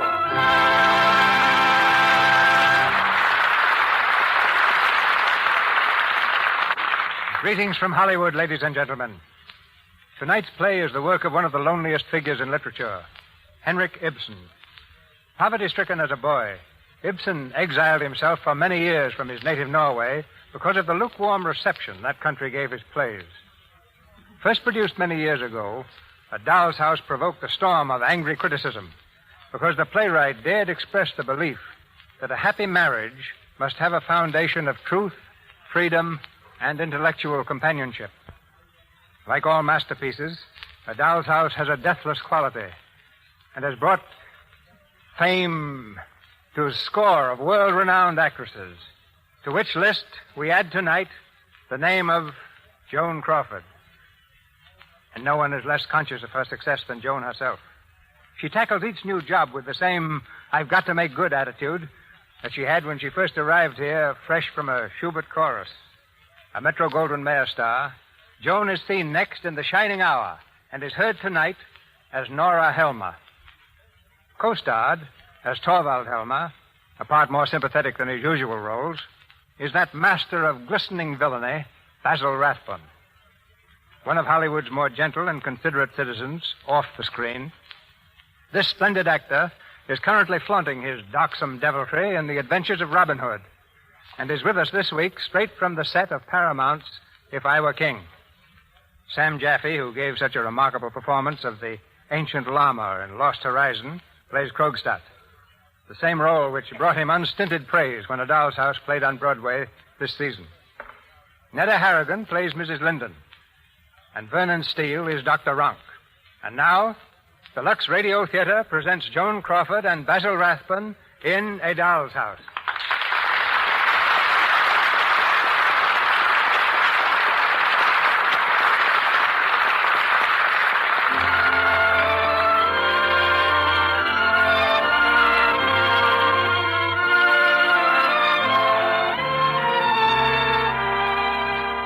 The year is 1890. We're in a little town in Norway on a gray September afternoon. Along the windy street in a quiet section of the city, a young woman walks hurriedly, her long dress whipping out behind her, her face half buried in an old-fashioned muff. She glances frequently over her shoulder, as if to assure herself that she's not been noticed. Then she stops, and after a final nervous glance, darts quickly into a doorway.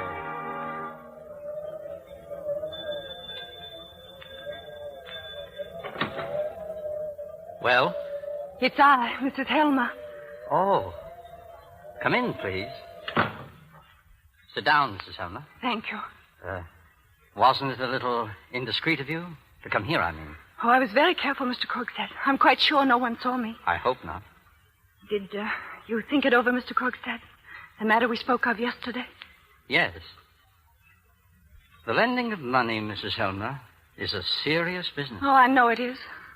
It's even more serious when the loan is to be made to a wife without the consent or even knowledge of her husband. Oh, but he mustn't know. He mustn't even dream that I've borrowed the money. That's why I came to you. You've known him at the bank. Yes, at the bank and at school. But we were never very friendly. Well, you worked with him. You must know how he feels about being in debt. He has a dread of it, Mr. Krogstad.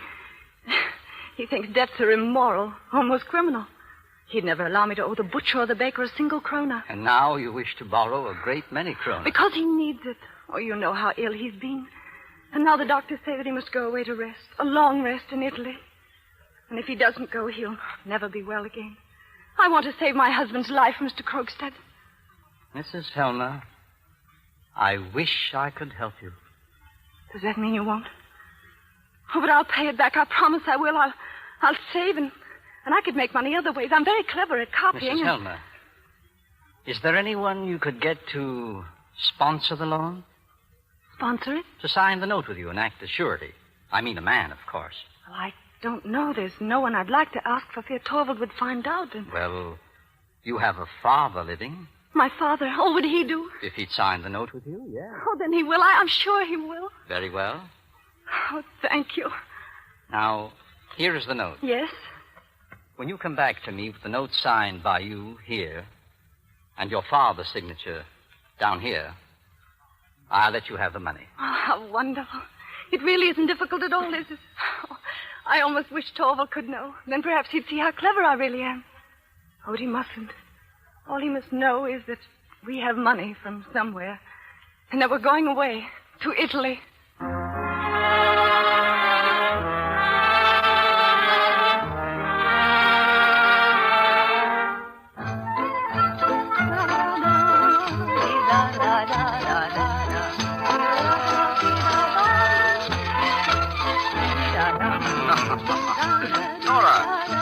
Nora, come and sit down.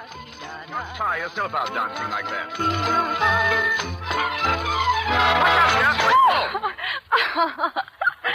Now, sit down, Nora, please. Oh, Torvald, isn't it wonderful? I feel as if I belonged here, as if I'd lived in Italy all my life. Oh, and now I've learned to dance the tarantella. Yes, and you dance it beautifully, Nora. Oh, it's so easy to dance here, where your heart is life.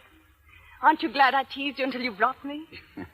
Very glad. Oh, and the rest has been good for you, Torvald. So good. Oh, nonsense. I never needed a rest. Oh, no, of course you didn't. It was just for me, and I love you for it. Well, you can hardly thank me. I could never afford a trip like this.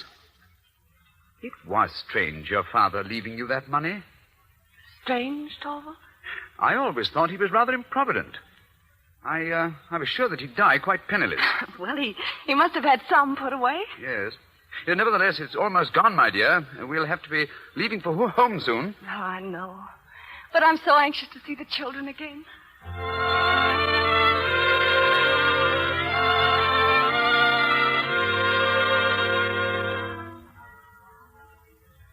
Ellen, you can put these flowers in water. Oh, flowers too, Oh, ma'am. yes, Ellen, and so awfully expensive. Oh, did the Christmas tree come yet? Yes, ma'am. I put it in the kitchen so the children wouldn't see it. Is that you, Nora? Oh, Torvald, I'm so glad you're home. Come and see all the presents I have. Look, Torvald. You mean to say you've bought all these? Oh, just a few little things for the children and Ellen and Anna and Dr. Ronk and... I suppose you spent every penny I gave you. Oh, no, I did have some left, and then I saw those heavenly roses. Oh, but that's so extravagant. Oh, I know, dear. Torvald, I know, but I just couldn't resist. And what did you buy for yourself? Oh, I don't need anything. Nonsense. Tell me, what do you like? Something useful, something sensible.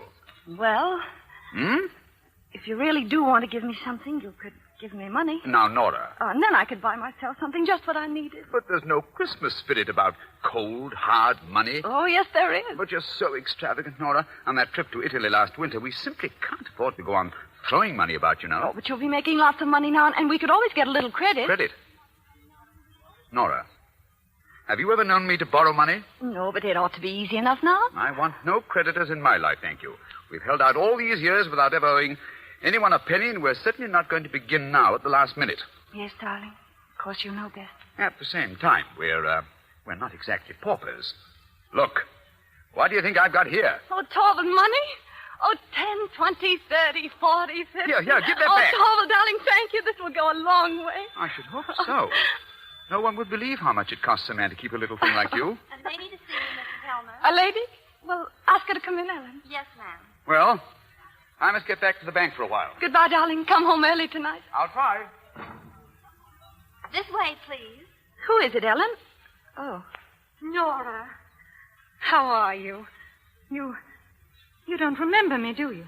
No, I don't think I... Why, yes, Christina. Is it really you? It really is. Christina.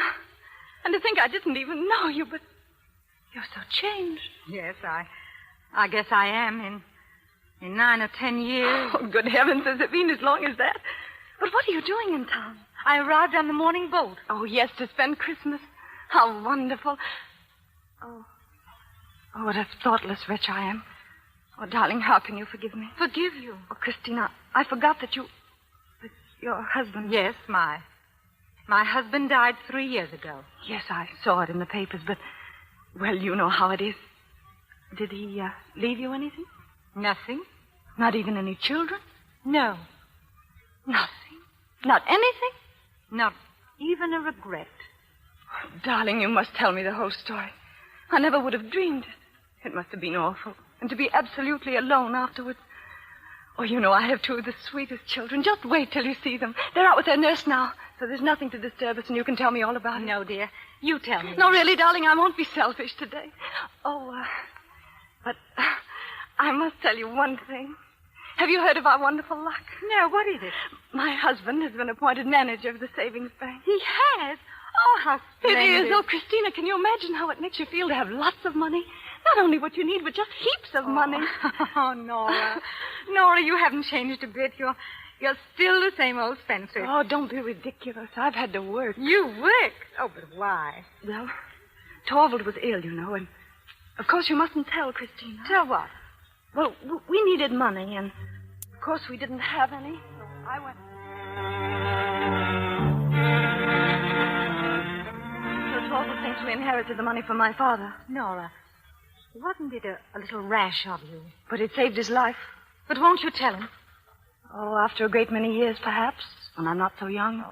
Oh, don't laugh, Christina. I mean when Torvald isn't so much in love with me. When it isn't fun for him any longer to see me skipping about and dressing up and acting. Well, then it might be good to have something in reserve. Oh. Now, what about you? What are you going to do, Christina? Oh, I wish I knew, my dear. I'll have to find work, I suppose. I was wondering a while ago, Nora, if... What, Christina?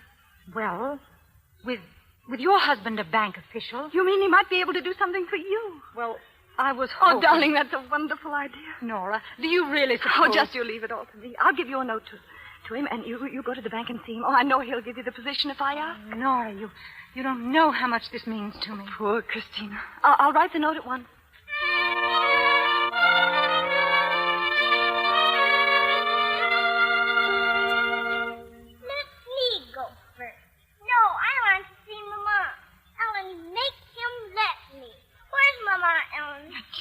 Children, come in, darlings. Mama's here.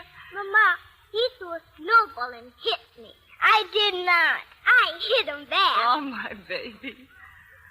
Such cheeks. Darling, you've been out for hours. Aren't you frozen? I'm warm. I saw a dog, Mama. He ran after a man and he growled. I saw the dog, too. Oh, did you, my sweet? And the man picked up a stick and the dog ran around biting people. Really? Oh, I know he didn't bite you, though, did he, darling? I'd like a dog. I'll just take their coats, ma'am. Oh, yes, Ellen. Can we play now, Mama? Of course, darling. Any single thing you want is Christmas Eve, isn't it? I want to play Blind Man's Buff. Blind Man's Buff? All right, now you know what you do first. I know, Mama. Oh. It's a man, Mama.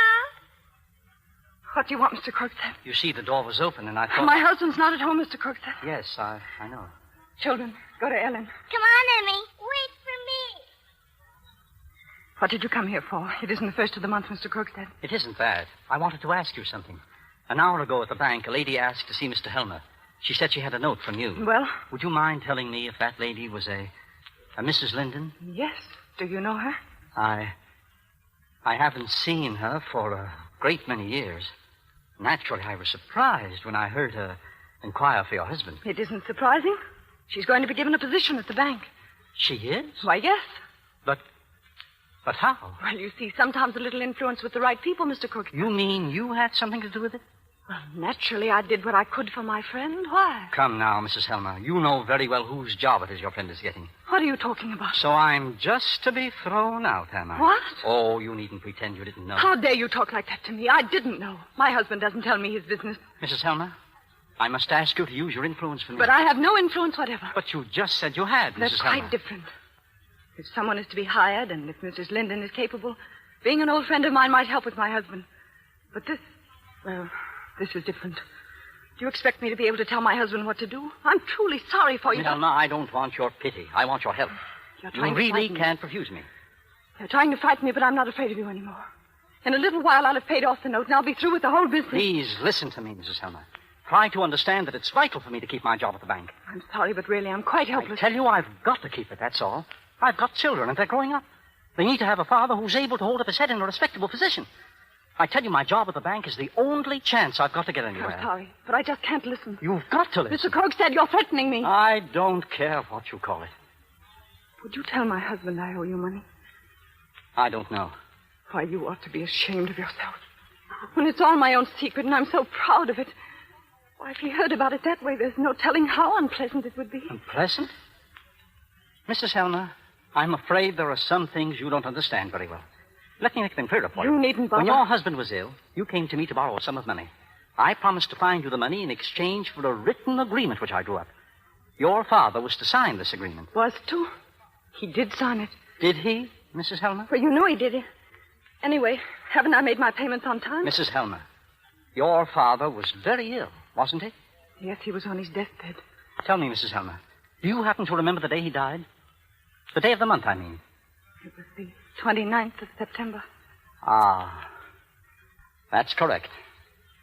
But you see, I made a little investigation for myself, and I discovered a rather remarkable fact, which I can't quite explain. What remarkable fact? The remarkable fact is, or seems to be, that your father signed this paper 3 days after his death.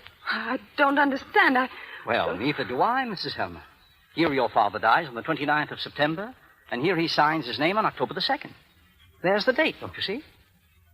Now, isn't that remarkable? Perhaps you can explain it. Your father really did write his name here himself, didn't he? No. No, I wrote it. Do you realize what you're admitting? That was a very dangerous thing to do, Mrs. Helmer. But why? You'll have your last payment in a few days. Mrs. Helmer, you really don't seem to understand what you've done. Do you know, Mrs. Helmer, that I did something just about like that once, and it ruined me? You mean you took a risk to save someone's life? The law, Mrs. Helmer, takes no account of motives. Then the law must be very bad. Bad or not, if I take this paper to court, the law will condemn you exactly as it did me. I don't believe it. As if I didn't have the right to save my father from worry when he was dying. As if anyone should tell me that I hadn't the right to save my husband's life. I don't know very much about law, and I don't want to if that's the way it is. But I'm certain they'd let you do that. Why, the idea of not knowing they would when you're a lawyer. You must be a very poor one. Maybe I am. But I do understand something about this business you and I are in together. And now, Mrs. Helmer, you can do exactly as you please. But let me tell you this one thing. If I'm thrown off into the mud again, there'll be others to keep me company.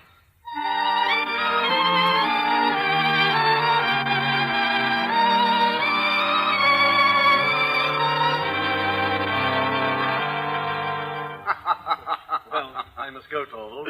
No, not yet. It's Christmas Eve. Well, I don't hear Nora persuading me. Oh, what? Oh, yes, please say, Dr. Rowan. No. I have patients waiting for me in the morning. People are as sick on Christmas Day as any other day. Then you must come again tomorrow. I will, if I'm still alive. Oh, what a way for a doctor to talk. Good night. Good night. Good night, Doctor. Well, I still have a little work to do before bed. Oh, no, Torvald. I want you to talk with me. Now, what would that be about? By the way, was anyone here this afternoon? No, just Christina. You gave her the position, Torvald. Oh, yes. Yes, but when I came home, I thought I saw Krogstad leaving the house. Krogstad? Well, he really was here, but just for a minute. Nora. Well, it was just for a minute. Nora, look at me. I'm very, very much surprised. Krogstad has been asking you to put in a good word for him, hasn't he? Are you going to be angry with me? And you were supposed to do it just as if you'd thought of it yourself. Well, yes, but I... No, Nora. And you could stoop to that, to speak to such a man, to make a promise, and then to lie about it. To me. Now, you won't do that again, will you, dear? Will you? Well, we won't say any more about it. Torvald, tell me, was it really something awful this Krogstad got into trouble over? Oh, forgery, that's all. You know what that means. But don't you think he might have been forced to do it? Perhaps. And I'm not so hard-hearted as to condemn a man for a single slip. Oh, no, of course not. And a man can redeem his character if he admits his crime and takes his punishment. Crime? But Krogstad didn't. He dodged and used all kinds of tricks. He was disbarred, of course, but he should have been sent to jail. But don't you think he had responsibilities, children? After all, he might have done it for their sake. Yeah, that's the worst of it. It's like a poison, especially for the children. How do you mean? Oh, I've seen it time and time again. It's really amazing to see how criminal tendencies in children can be traced to lying parents. This Krogstad has been contaminating his children for years. But how? Oh, by his life of lies and deceit, of course. They're all drawn into it with him. Sad, isn't it? I can sympathize with you when you feel sorry for him. But you'll promise not to say any more about it. Hmm? Well, I'm going to my study. I won't be long. Oh, dear God. Mrs. Helmer, the children want to come and say good night. What? The children. Shall I bring them in to you? No. No, not now, Ellen.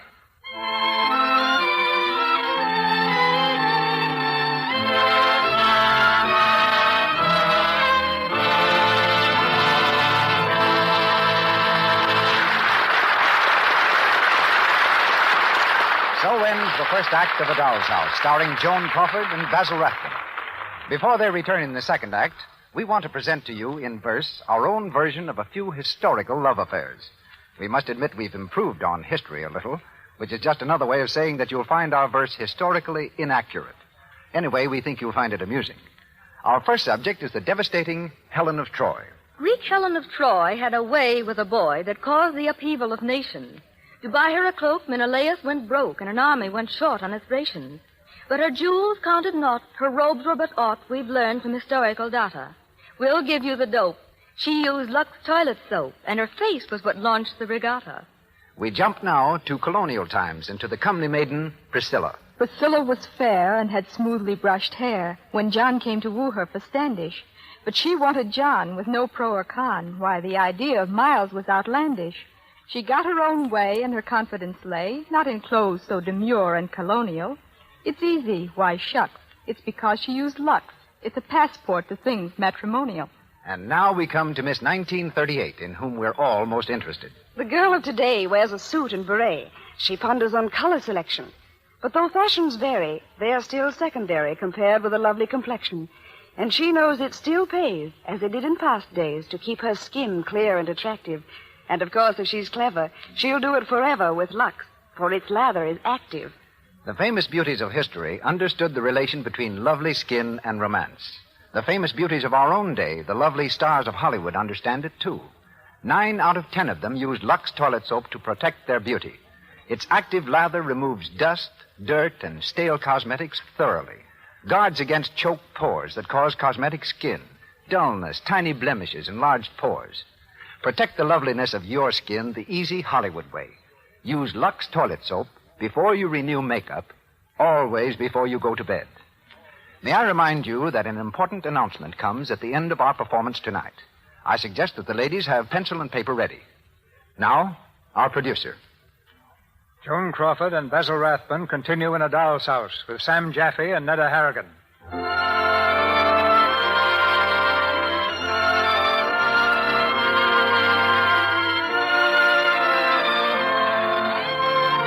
Christmas Day finds Nora in a state close to hysteria. Under the influence of her husband's stern philosophy, she's fearful of contaminating her children with her presence. And so she's not seen them for almost 24 hours. Now, late in the afternoon, she knocks timidly at the door of her husband's study. Come in. Well, Nora? Am I disturbing you, Torvald? Oh, well, just a little, but, what do you want, dear? Torvald, if I were to ask you for something, to beg you for something very prettily, would you do it? Nora, you can't mean what you were hinting at yesterday. Oh, yes, for my sake, Torvald. You must let Krogstad keep his place in the bank. My dear Nora, it's his place that I'm giving to your friend, Mrs. Linden. Oh, yes, darling, and that's so good of you, but instead of Krogstad, couldn't you just dismiss some other clerk? Dismiss some other clerk? What's the matter with you, Nora? Just because you were impulsive enough to promise to put in a good word for him, I'm to... No, it's not that. It's not that I said anything to him, but it's for your own sake, Torvald. I'm so terribly afraid of him. Why? Well, I hear he's rather malicious, and there's no telling what he might say. That's why I beg you. Yes, and the more you plead for him, the more you make it impossible for me to keep him on. Oh, darling, please. Now, there's no use going any further with this. The matter's closed. I've just sent a messenger out with a letter. What letter? Krogstad's dismissal. Oh, call it back again, Torvald. There's still time for my sake, for your own. Oh, listen, please, Torvald. You don't know what might happen because of it. Now, come, Nora. What do you expect me to do? Worry about being slandered or blackmailed by a wretched fellow like Krogstad? Really? I can forgive you only because I know it's proof of your love for me. And that's as it should be. Let what will happen when it comes to the pinch, I think you'll find my shoulders are broad enough to bear the burden. No, you'll never do that. I won't let you. Well, we'll do it together then. We'll share it. Man and wife. How would you like that? Now. Stop worrying. It's just your imagination. I'll tell you what. Take your tambourine and practice your tarantella. Tarantella? Yes. You're going to dance it at the Stenbogs' party tonight. You haven't forgotten, have you? No, I remember.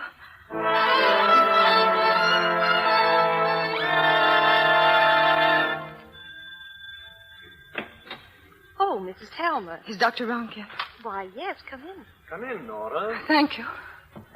Well, sit down, Nora. I was just about to leave for your house. Dr. Rank, there's something I want to ask you. I'm not disturbing you, am I? I always have time for you, Nora. I always will have. Just as long as I'm able. As long as...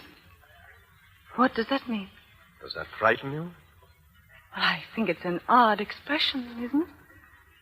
Do you expect anything to happen? Oh, something that's no surprise.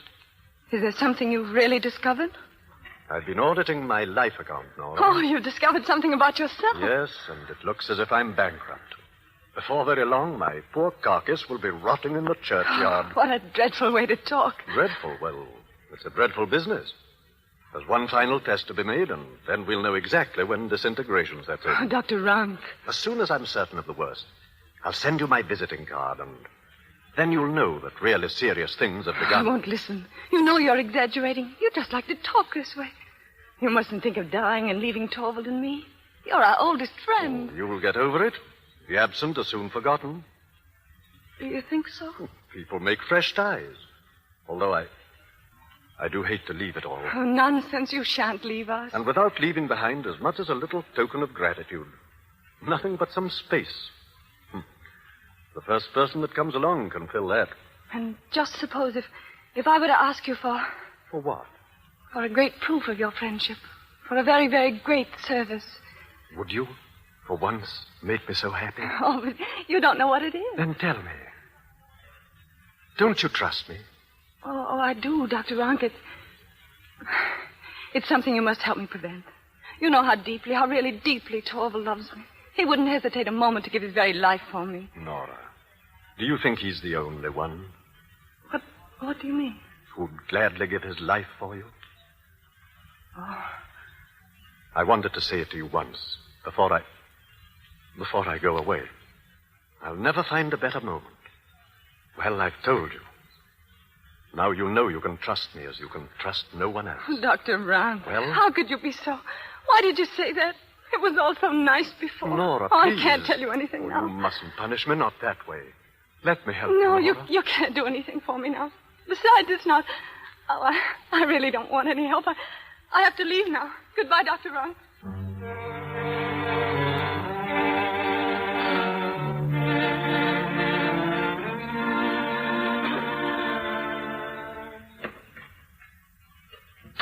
Oh, I'm glad you've come home, ma'am. There's a man here to see you. Mr. Krogstad. Here? Ellen, where's Mr. Helmer? He's out, ma'am. Gone over to fetch Dr. Rank. Oh. Mr. Krogstad's in the library, ma'am. Thank you, Ellen.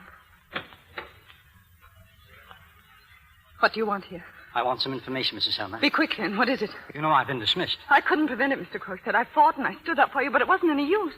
Oh. Is that all he cares for? Oh, please, you won't tell. Think of my children. Why should I? Did you and your husband think of mine? However, I've come to tell you that you needn't take this matter too seriously. I'm not going to use this information I've got. Not for the present, anyway. Oh, Mr. Krogstad, I knew you wouldn't. In fact, no one need know. It can remain just between us three. Oh, no. My husband must never know. Why? Are you ready to pay off the balance? Well, no, not at the moment, but it won't be long before it's all paid. No. I'm going to hold on to that note. Why? What would you do with it? Just keep it, Mrs. Helmer. Don't worry. No one else will ever know anything about it. So that if you had any desperate scheme in mind, put it right out of your head. We all think such things at first. I did too, Mrs. Helmer. But I didn't have the courage. Nor I. No. You wouldn't have the courage either. Would you, Mrs. Helmer? It would be very foolish. Very, very foolish. Now, I've written a letter to your husband. To my husband? Sparing you as much as But he possible. mustn't ever see it. Tear the letter up. I'll get the money somehow. I'm sorry, Mrs. Helmer, but I think I've told you I don't want it. Well, then what do you want? I'll tell you what I want. I want to regain my foothold in the world. I want to get back to where I belong. I want to rise. And your husband shall help me. No, he won't. He will. I know him, Mrs. Helmer. He won't dare put up a fight. And when he and I are together there, you'll see. Yes, within a year, I shall be his right-hand man. It won't be Torvald Helmer. It'll be Niels Cox that runs the bank. No. No? Who will stop me? Somebody who has the courage. Oh, you can't frighten me. A petted, pampered creature like you? Oh, you'll see. You'll see. Under the ice, perhaps? Down in the cold, black water? The next spring to come up again ugly? Unrecognizable? No. People don't do that sort of thing, Mrs. Helmer. And anyway, what will be the use of it? I've got your husband in my pocket, no matter what you do. Not after I'm gone. Not after You forget. Your reputation is in my hands. You can think of that when you're planning to do something foolish. I'll drop this letter in the mailbox on my way out. No, please. I expect to hear from your husband very soon.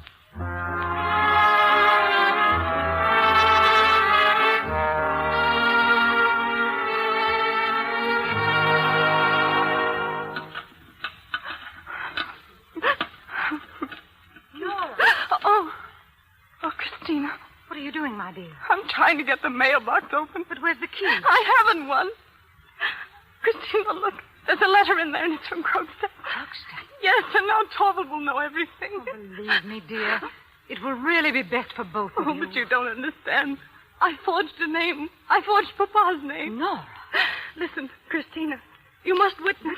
What is there to witness? If anything should happen, if I should go out of my mind, if anything should happen so that I wouldn't be here. Nora, you've lost control of yourself. If anyone else should try to take the whole blame on himself, you are my witness that it was all my doing. No one else knew anything about it. Oh, I'm not out of my mind, Christina. I know what I'm saying. I did the whole thing. You will remember, won't you? Of course I'll remember, but I don't know what you mean. Oh, no. No, how could you? Because a very wonderful thing is going to happen. A miracle is going to come. Miracle? Yes, a very wonderful thing. But it's so terrible, too, Christina. Oh, it mustn't happen. Don't, dear. I shall go to Krogstad right now and talk to him. You? What can you do? In the old days, he would have done anything for me. Krogstad? I knew him very well. Nonsense. You must come tonight. No, I'd better not. Oh, listen. But everyone will It's Torvald and Dr. Rank. They're coming up the stairs. Torvald mustn't see Go me. inside. I'll try to find What in Krogstad. heaven's name are Don't you give up talking hope, about? Nora. A miracle. It must happen. Oh, it must. Come in, Rank. And I still say you're quite mad. Perhaps. Well, Nora, home again? Yes. How do you do, Dr. Rank? Good evening, Nora. Oh, what's the matter with you, Nora? You look quite upset. Have you been practicing too hard? No, I haven't practiced at all yet. But you'll have to. Oh, yes, I must. I must practice a great deal. But, Torvald, I can't without you. I know I've forgotten everything. Oh, well, when you've worked on it, it'll come back to you. Sit down, Rank. Where are you going, Torvald? Just have a look at the mailbox. Oh, no, don't do that. Oh, why not?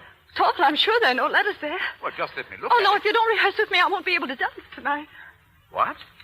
You're really as nervous as all that about it? Terribly, Torvald. Let's rehearse now. There's time before dinner. Sit down and play for me, and you can direct me. You know the way you used to do. All right. What a creature. Play, Torvald, play. Slower. I can't do it any slower. Not so violently, Nora. But I must. Oh, Nora, that will never do. Oh, Torvald, please. I told you I needed to practice. Let me play for her. Perhaps we can do it slowly. Oh, yes, please. Now, look, Torvald, sit here, and then you can watch me. All right. Now try to calm yourself. Yes, darling, I will. How's this, Torvald? Is it better? Nora, there's no need to dance as though it were a matter of life and death. Right, stop. This is all out of control. Stop, I say. Nora, I don't see how you could have forgotten everything that way. But I told you I had. Oh, Torvald, you must practice with me right up to the last minute. Promise, Torvald. Well, certainly, if you wish. Well, you're to think of nothing but me. Not a letter, not a paper. You mustn't even look at the mailbox until after the party. Very well, my dear. But you seem so overwrought. Now, let's all go in and we'll have dinner and then we can practice again later. Thank you, Torvald. Come along, Rock. Thanks. 7 o'clock. 5 hours until midnight. And the tarantella will be over. 5 hours to live. Nora! Nora, are you coming? Coming, Torvald?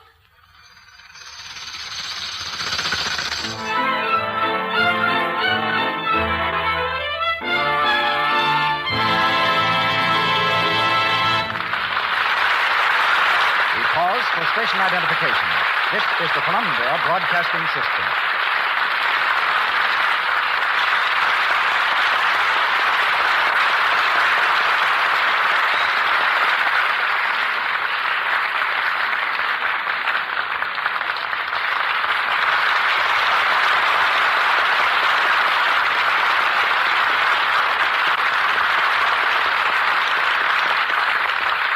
Curtain falls on Act 2 of A Doll's House.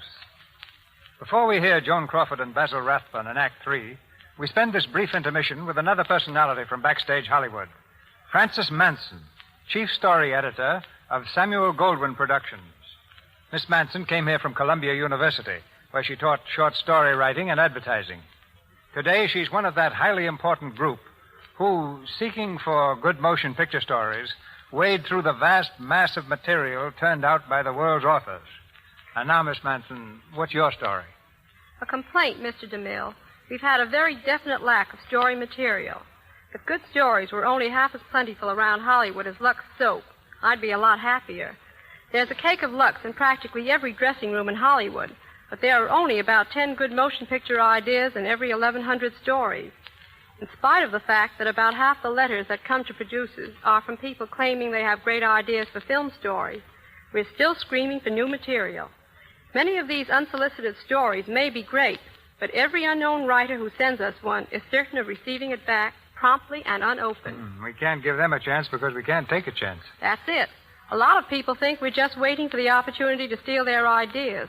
Obviously, that isn't true, and here's a typical example. We received a letter from a man who said, I have a great idea for Gary Cooper. Make him a cowboy in his next picture and let him fall in love with a society girl. Please send me a check for $1,000 immediately as I am going on my vacation next Tuesday. I assume he went on his vacation without your assistance. Right.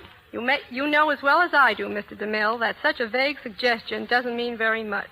An idea like that is so obvious that it had already occurred dozens of times to writers at the studio and hundreds of times to people outside the studio.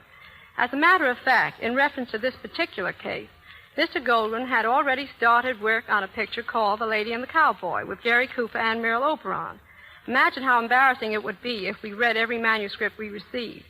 Without a doubt, a manuscript would be bound to contain an episode somewhere in it that might slightly resemble part of our movie script. And human nature being what it is, we would never convince the would-be author that we had not stolen his play and changed it around to suit ourselves. The safest plan for all concerned is the one we follow, namely not to open any manuscript which comes in unsolicited. This is the firmest rule in Hollywood. Then what outlets are open to the would-be screenwriter, Miss Manson?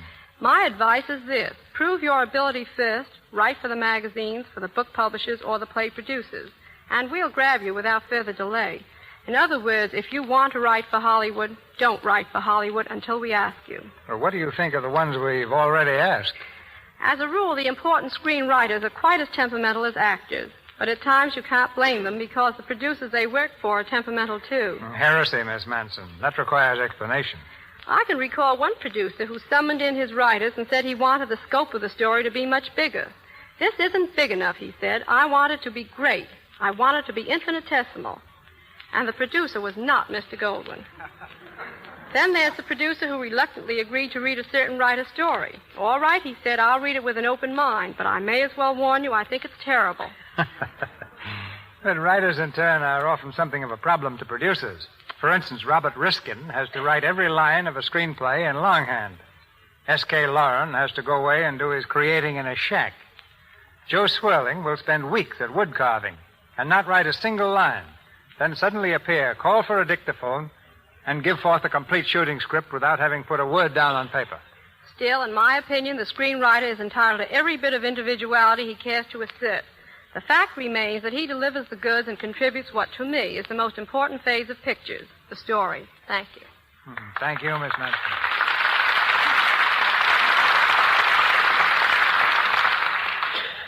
Act 3 of A Doll's House, starring Joan Crawford and Basil Rathbone with Sam Jaffe and Netta Harrigan. Later the same night, with Christina gone to use her influence with Krogstad, Nora dances at the party.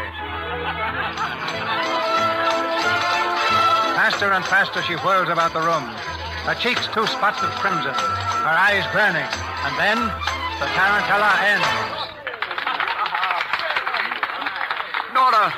Nora, come here. Oh, Torval, did I dance well? You were magnificent, my dear. You remembered everything I told you. Come now. We must go home. Oh, no, not yet, darling. Just a little longer. But it's late, Nora, and you're tired. Yes, I am tired. Come along, dear. We'll say good night.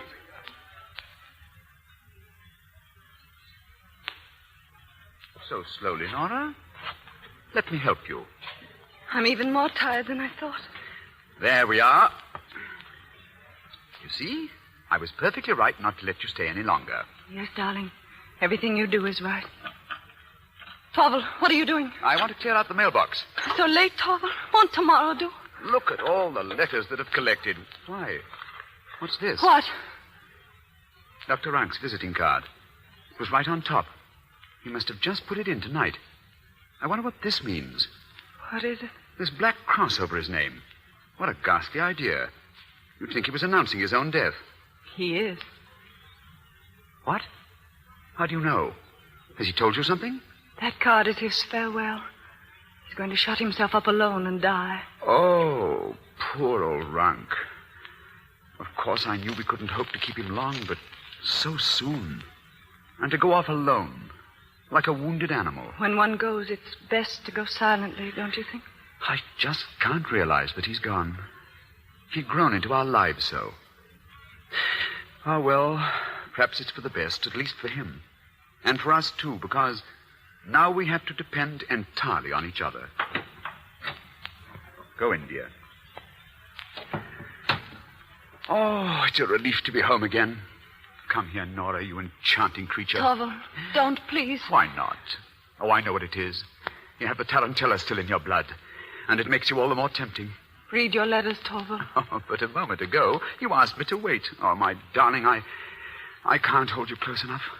You know, I wish sometimes that you were in some great trouble, so that I could do something really marvelous for you, risk my body and soul, everything. Please, you must read your letters, Torval. What an insistent creature. Very well. Let me see. This is strange. A letter from Krogstad. I wonder if he's going to ask... What's this? Nora, do you know what's in this letter? Yes. He says that you're a forger. That you forged your father's name. Is it true? I loved you, Torval. Answer me! Is it true? It was all because I loved you. Stop saying that. Yes, it's true. You fool! What have you done? Torval, you're not going to take this on yourself. You're not to try to save me. Oh, don't be melodramatic. Do you understand what you've done? Yes. You've ruined my future. Do you know that? You've put me in the hands of a scoundrel. From now on, he can do whatever he likes with me. Demand what he chooses. Domineer over me as much as he likes, and I must submit to everything. When I'm out of the world, you'll be free. Out of the world? Oh, this is no time for fine phrases. What good would it do if you were out of the world? He blabbed the story just the same, and people might even suspect me of having been a part of it. Did you ever stop to think of that? They'd say that I was at the bottom of it, that I'd egged you on. And it's you I have to thank for all this. You whom I've petted and spoiled all our married life. Now do you understand what you've done to me? Yes. I just can't believe it. I've got to keep him quiet somehow. That's it. People simply mustn't find out that there's anything at all out of the way. Well, we'll make things look as though nothing had happened between us. And oh, what can that be at this hour?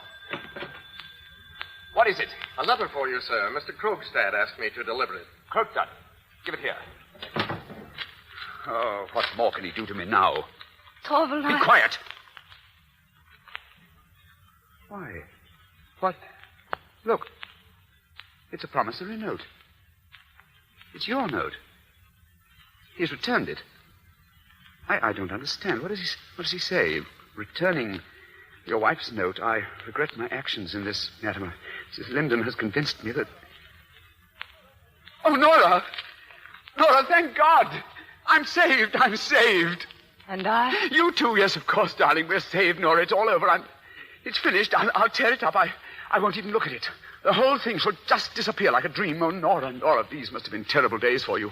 Yes, they have been. Yes, I see now. You did it because you loved me. It was just that you went about it in the wrong way, dear. You didn't have the experience to know how. But the next time, you see, dearest, you must come to me. You do realize that, don't you? Nora, you're not going to remember the things I said, are you? Why, the whole world seemed to be falling to pieces around me. It's all going to be forgotten. I forgive you. Thank you for your forgiveness, Torvald. Thank you. Is that all you have to say to me? Why do you look at me so strangely? Now, dear, you'd better go and get some sleep. I shall not sleep tonight. But it's late. It's not so late. Sit down, Torvald. Nora, what do you mean? Your face is so cold and set. Sit down, Torvald. Nora, you frighten me. I don't understand you. That's just it. You don't understand me. And I've never understood you. Until tonight. What do you mean? Doesn't one thing strike you as strange as we sit here? Nora, what are you talking about? We've been married 8 years.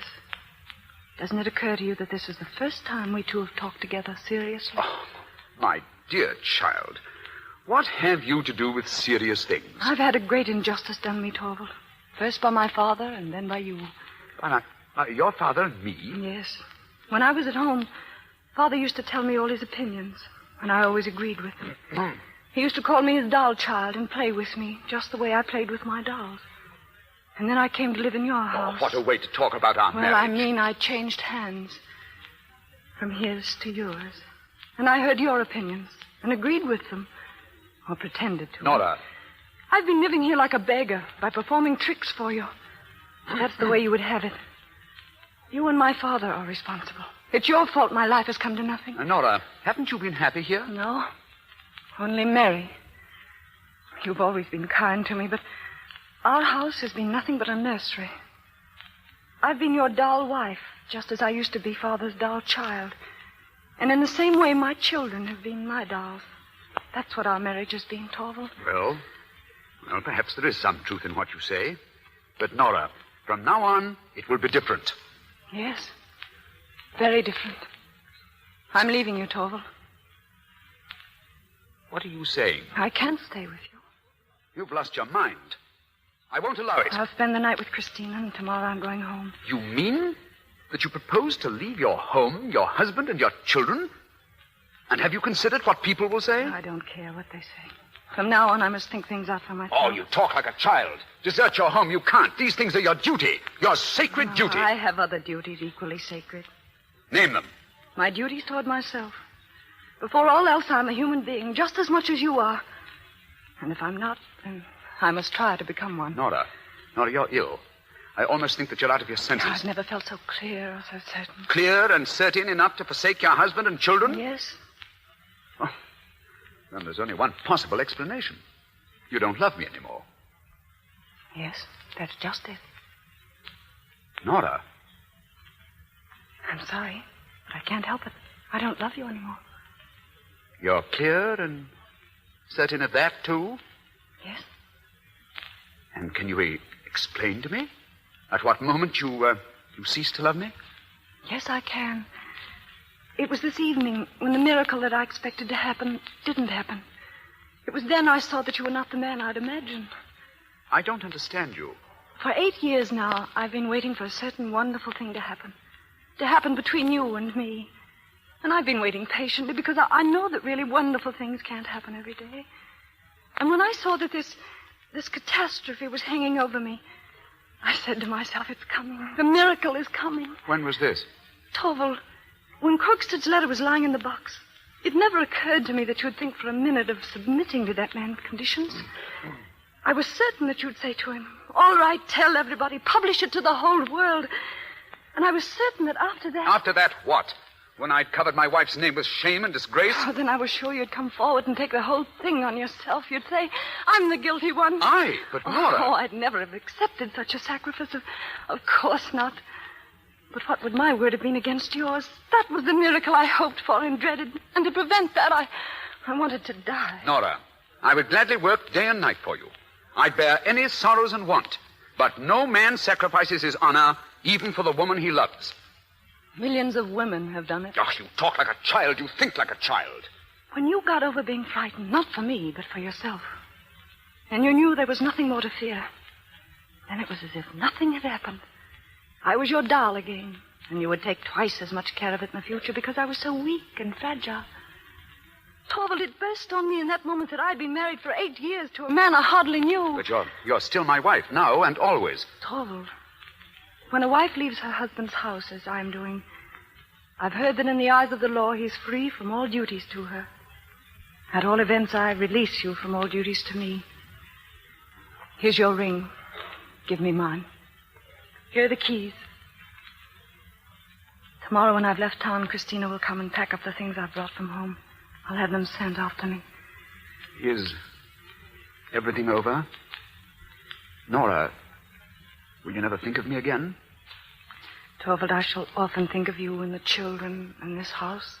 May I write to you, Nora? No, never. You mustn't. But I must send you... No, I say. Can I never be anything more than a stranger to you? Perhaps. Someday. Oh, Torvald, to that the miracle would have to happen.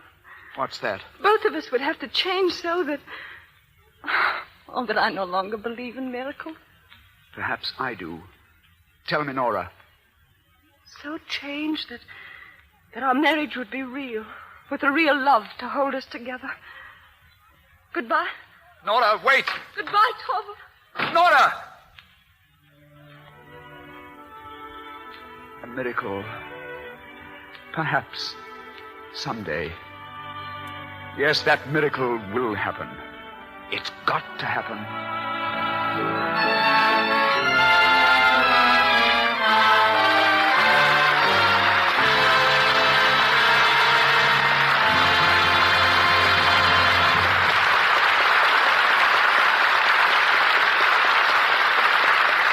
And so we take our leave of Ibsen's play. A little later, Melville Ruick brings you the important announcement mentioned earlier tonight. But now, we meet the two principal tenants of A Doll's House, Joan Crawford and Basil Rathbun. Basil, you're such a scoundrel in pictures, so persistently. How did it feel to take off the whiskers and play a less villainous role? Well, C.B., getting into A Doll's House was like getting out of a dog's house. I've played villains on the screen so long that every time the steam radiators hiss at my house, I take a bow. But what's particularly interesting to me is that I've never been a villain on the air. I've often wondered, Basil, what type of letters the fans write to you men who put the menace in the movies. Oh, I get a lot of letters, Joan. The only trouble is that they all seem to have the same idea. They just hope that someday I'll get the thrashing I deserve. But the more disliked you are by the audience, the better the producers like you. Well, that's comforting anyway. I've been perforated by swords so many times, I now train on a bed of nails. Rather sad, don't you think? I never know just how to save my skin from lunging heroes. Did you ever try Lux soap? 9 out of 10 stars protect their skin with it. Yes, but Lux soap makes me look so completely lovely, Joan. I'd soon be out of work. Yes, I'd get to look like you, and that would... Oh, I mean... Well, oh, that's all right, Basil. I understand. And until I want to look like your partner in crime, I'm going to continue using Lux soap, because I don't think there's anything nicer for a lovely complexion. And now, having disposed of Basil's problem, Mr. DeMille, my sincere thanks for bringing A Doll's House to the air and allowing me to play Nora. And my appreciation, too, to Mr. Rathbun and to Mr. Jaffe, who made a special trip from New York to be here. And to Miss Netta Harrigan, Mr. Steele, and all the others in our cast. Thank you, and good night. Thank you, Joan. Good night, C.B. Good night, Joan. Good night, Basil.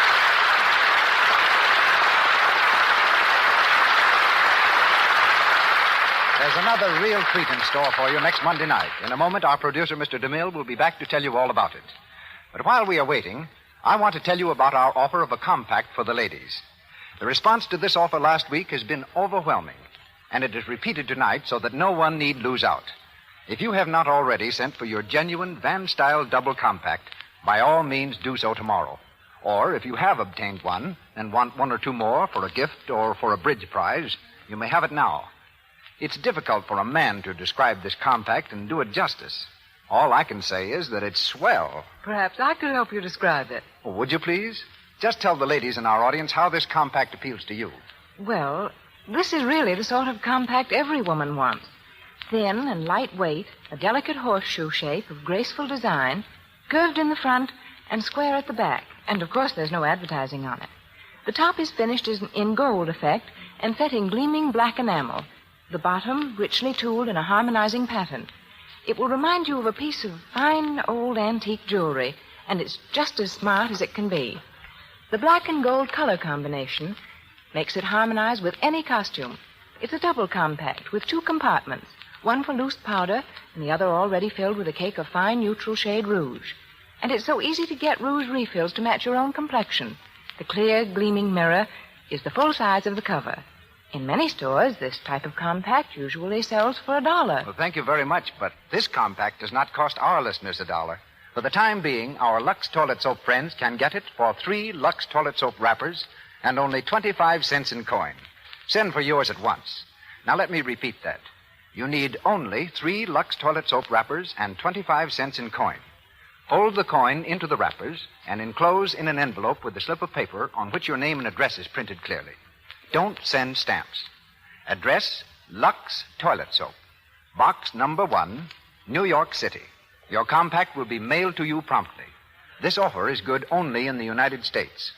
So, buy 3 cakes of Lux Toilet Soap tomorrow.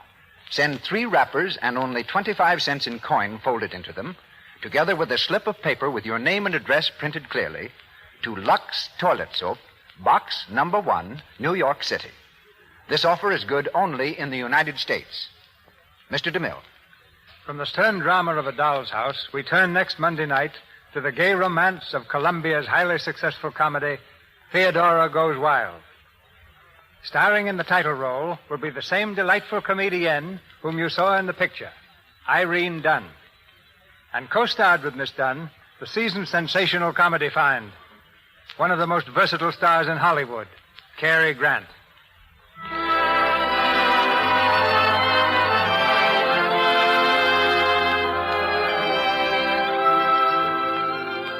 Our sponsors, the makers of Lux Toilet Soap, join me in inviting you to be with us again next Monday night when the Lux Radio Theater presents Irene Dunn and Cary Grant in Theodora Goes Wild.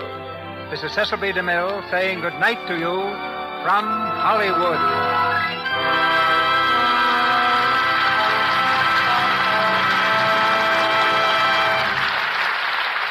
Our cast tonight included Celeste Rush as Ellen, John Russell as Ivar Helmer, Jackie Horner as Emmy Helmer, Frank Nelson as a messenger, and Eleanor Mitchell as Leah. Louis Silvers appeared through courtesy of 20th Century Fox Studios, where he directed music for Josette. Your announcer has been Melville Ruick. This is the Columbia Broadcasting System.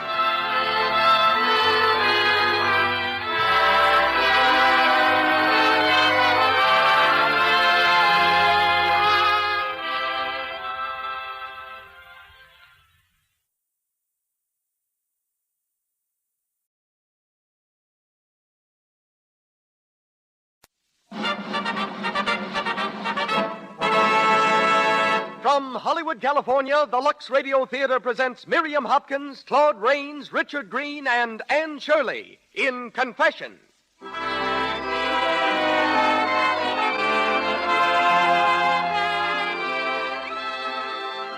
Lux presents Hollywood. Confession is a drama of the present and the past, of a romance that faltered, of sacrifice and devotion stronger than time. Confession brings to our stage Miriam Hopkins, Claude Rains, Richard Green, and Anne Shirley. Between the acts, as special guest, you'll hear Dr. Herman Lissauer, head of Warner Brothers Research Department. The music of the Lux Radio Theater is conducted by Louis Silvers. Before introducing our producer, may I offer a brief suggestion? There isn't a man alive who doesn't admire a lovely, fresh complexion. It's so important to be careful about cosmetic skin. Clever women everywhere, like 9 out of 10 screen stars, use Lux toilet soap regularly. This gentle soap has active lather that removes dust and dirt, stale cosmetics thoroughly, leaves skin soft and smooth. And now, the producer of the Lux Radio Theater. Ladies and gentlemen, Mr. Cecil B. DeMille.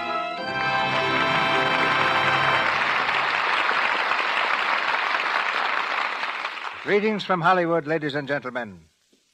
The Music Box Review was in rehearsal on Broadway when a blue-eyed blonde with a Georgia accent, a diploma from Syracuse University, and a do-or-die determination walked up to the man in charge and told him that Mr. Hassard Short had sent her to see him about a job. The man in charge happened to be Mr. Hassard Short himself, who, being just as good a sport as he is a producer, swallowed his amazement and placed her in the ballet. Ever since then, Miriam Hopkins has been famous for her ability to convince her listeners. We give her that opportunity tonight in the role of Vera Kowalska. Claude Rains, who hails from Warner Brothers Studio, where he recently played with such distinction in Four Daughters, interrupted his stage career in England to enlist with the historic Ladies from Hell in the World War. He rose to a captaincy. Later, he crossed the ocean and made a notable success with the Theater Guild. Suddenly finding himself without a play, Mr. Rains took it for granted that his stage career was over. He bought a farm in New Jersey and settled down to a life of labor and leisure on the soil. But Hollywood put an end to this short-lived career, and so as an ex-farmer, he's been harvesting hits instead of potatoes ever since.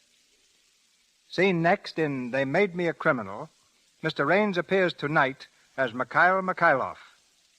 In the role of Leonid comes one of Darryl Zanuck's greatest discoveries, Richard Greene. 20th Century Fox Studio was so anxious to sign him that he was making love to Loretta Young in a picture 7 days after he sailed from his native England.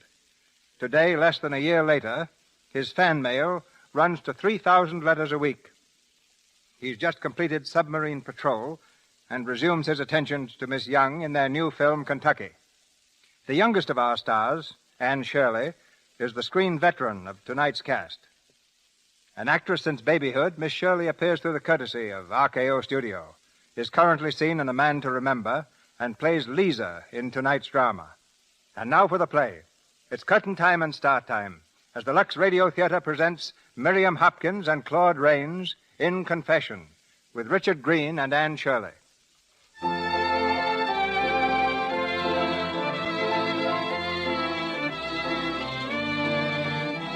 Cafe in a European capital, a tawdry sort of place with a spotlight playing down from the balcony, revealing customers, for the most part, no more respectable than the cafe itself. Now the spotlight comes to rest on a couple who seem completely out of place in such an atmosphere. The man is tall and distinguished. The girl, young, naive, and a little afraid of this strange, exciting place and of the soft words of her companion. The spotlight moves again.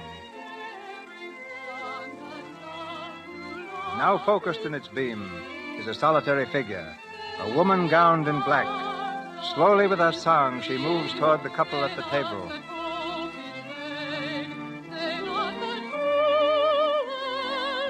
The woman in black has stopped. Her song abruptly ended. She stands transfixed, horrified, looking at the two in that booth before her. Then with a quick movement, she turns away and hurries from the floor. The man in the booth whispers something to the young girl. They rise to go. They reach the stairway when suddenly... Mikhailo! The man turns. There at the foot of the stair is the singer, a revolver in her hands. The man's face is frozen with horror. All right. Quiet here. You were with this man, weren't you? Answer. Yes, officer, I was. Just answer questions. Who was this man? Mikhailov, the pianist. And who are you? How long have you known him? What do you know about the shooting? My name is... I'm Lisa Kozlov. I only met him. Oh, please, don't make me answer now. You'll answer whenever I want. The man's been killed here. Leave her alone. I killed him, and that's all that's necessary. I killed him, and I'm glad. Do you understand that? I'm glad.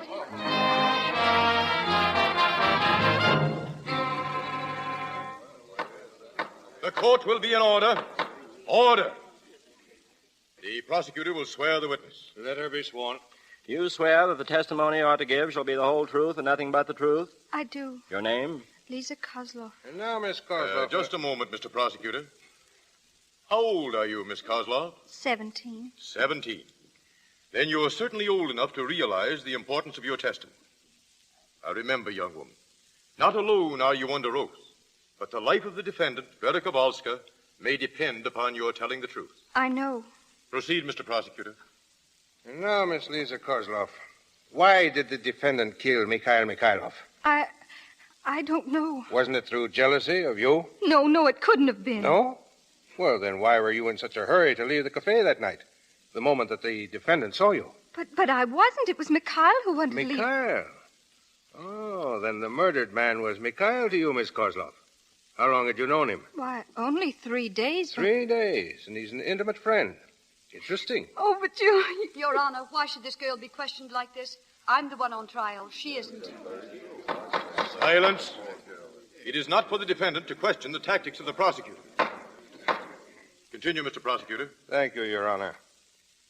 Now, Miss Kozlov, tell us in your own words how you met the murdered man, the relationship between you, everything, and the truth. Well, I saw Mr. Mikhailov first at the conservatory where I'm studying piano. He came there as a visiting artist, and after his recital, I guess all of us were, well, excited. At least Lane and Hildegard and the girls who were my best friends were. So we came out of the recital hall. We were all speaking of the concert.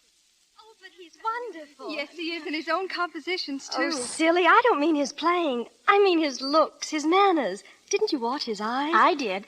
And I saw where they were most of the time. On you, Lisa. Yes, Lisa. He seemed to see no one but you. Well, maybe that's not so strange. Lisa Kozlov, you don't mean that you know him. Of course he does. Well, I wasn't going to mention it, but I did study with him for a while when Mother and I were in Paris. Lisa, you're making that up. He was just flirting with you, and now you're pretending that you know him. Oh, is that so? Well, All right, then. Where was it that you studied with him?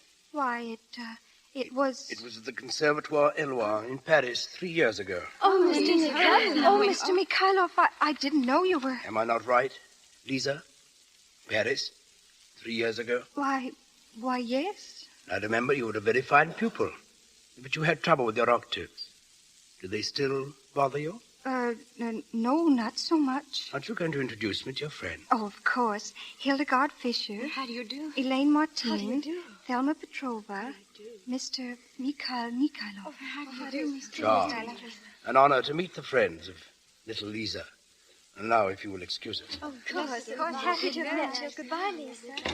Oh, Mr. Mikhailov, I forgive me. Shh. Not here. You can explain why we are having tea together. Tea? Oh, but I couldn't. Oh, yes, you can, my dear. Remember, I tolerate no arguments from my pupils. Now, suppose we leave at once. That was our meeting. Of course, he'd never really been my teacher. I just said that to the girls to impress them. Well, we went to tea, and when he took me home, he asked me to meet him the next morning to ride in the park. And you met him, of course. No. I can't say that I didn't want to. Mr. Mikhailov was, well, different from anyone I'd ever known. But my mother was away from home at the time, and somehow I knew that she wouldn't approve. So next day at 3 o'clock, I was at the conservatory for my lesson. In fact, I was a little late, so I hurried into the lesson room. But Professor Heinzen wasn't there. Instead, it was... You're late. I don't approve of my pupils being late. Mr. Mikhailov, what are you doing here? Doing? By giving you a lesson. I thought that as long as you told your schoolmates I was once your piano teacher, it wouldn't do any harm for Professor Heinzen to know, too. And he consented to my giving you your lesson. Oh, you didn't? You mean the professor's not coming at all? No, Lisa. Shall we begin? Please, Mr. Mikhailov, we shouldn't. I mean... Now, let's see what we've got here. Oh, yes, Mozart's Sonata in A major. Quite. The first movement begins with this theme.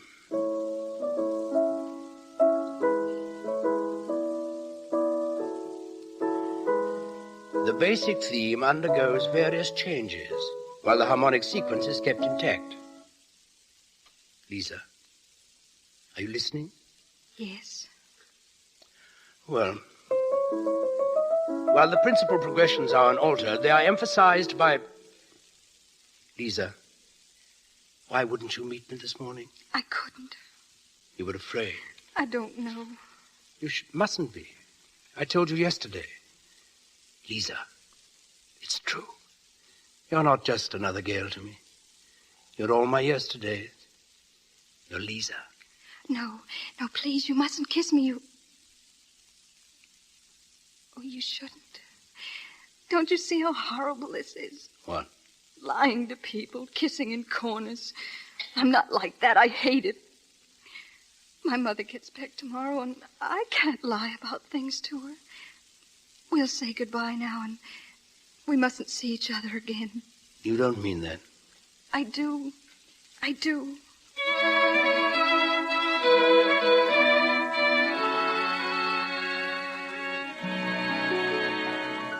Then it was a grand trip, Mother. Perfect, except being very lonely for a certain young lady I know. Lisa, darling, is something wrong? Wrong? You seem so pale. You haven't been overdoing. No, Mother, I'm all right. It's just... Madame Kozlov? Yes, Lona? There's a woman out here to see you. She won't give her name. Well, that's strange. Well, I'll see her in just a moment. Yes, madame. While I'm gone, Lisa, you might be seeing what you think of this. It's for a certain long-legged duckling I used to know. Mother, a new gown, and it's practically backless. That makes it official. I'm really grown up. Oh, you darling, you're the grandest mother in the world. Well, you be trying it on, dear, and I'll be back in a moment.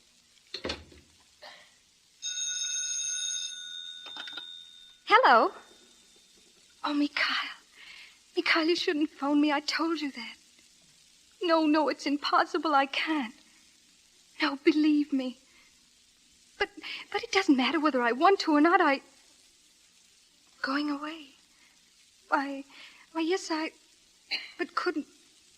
Listen to me. No, well, yes, I understand, but you mustn't expect me. Oh, yes, I think so, Elaine. I'll talk to Mother and call you back if it isn't all right. Goodbye. Who was that, darling? Oh, Elaine Martine. She wanted to know if I couldn't visit her this evening. I was sure you wouldn't mind. Why, of course not, my darling. You run along, get dressed. Why I told that lie to my mother, I don't know. I guess it was because he told me he was going away the next day. Well, I met him at the Metropole Hotel. We had dinner there. And then he wanted to show me a sort of cafe I'd never seen. I was afraid when we arrived at the place, and I told him so, but he only laughed. He ordered some wine and began making love to me. He was saying all sorts of impossible things, but I couldn't stop him. And then suddenly the spotlight was directly on us, and the woman was singing on the dance floor right in front of us. Just a moment. You're referring now to Vera Kowalska, the defendant in this trial? Yes. When he saw her, he suddenly straightened up. I never saw such a look in anyone's eyes. And then she saw us, and she stopped singing. From then on, I'm not quite sure what happened. He said we must go, and we started out, but as we reached the top of the steps, she called out, Mikhailov. He turned back and tried to stop, but then I heard the shots, and he fell, and that's all I know. That's all I know, I swear it. Thank you, Miss Kozlov. Thank you. That's all of the examination for the prosecution, Your Honor. The attorney for the defense? The defense has no questions. Your next witness, Mr. Prosecutor. That was our final witness, Your Honor. The case of the prosecution is closed. Counsel for defense, call your first witness. There will be no witnesses, Your Honor. The defense has no testimony to offer. Our case is closed. Silence! Silence! The defendant, Vera Kowalska, will rise. Defendant, the court must warn you of the inevitable consequences of your silence in this matter. There is nothing for me to say. I killed him. But you can tell us why you killed this man. Perhaps there are extenuating circumstances. Perhaps... There aren't. He deserved to die, and I killed him. That's all that need be said. Let them sentence me. Very well. Mr. Prosecutor, your closing argument. Your Honor, gentlemen of the jury, what need I say? The accused has convicted herself more completely, more certainly than could the words of the most eloquent of prosecutors. The crime, gentlemen, murder. The motive, jealousy of the girl Lisa Kozlov. And the punishment, death. You have no alternative.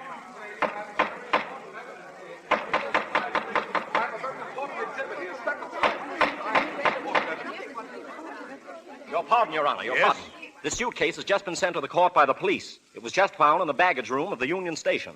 It's the property of the accused. Open it. No, don't open that. Silence. The case is closed. Finished. That suitcase has nothing to do with it. Nothing at all.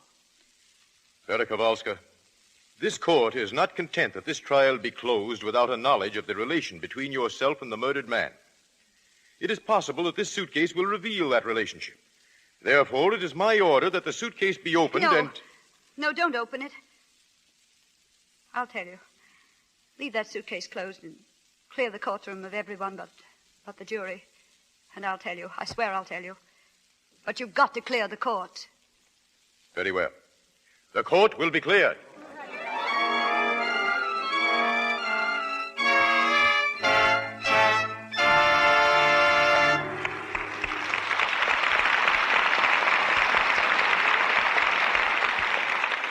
Now, during our intermission time, before we continue with Act Two of Confessions, starring Miriam Hopkins, Claude Rains, Richard Green, and Anne Shirley, we're going to listen in for a few minutes on the life of Joan Smith, a young Hollywood extra who's just gotten her first real part.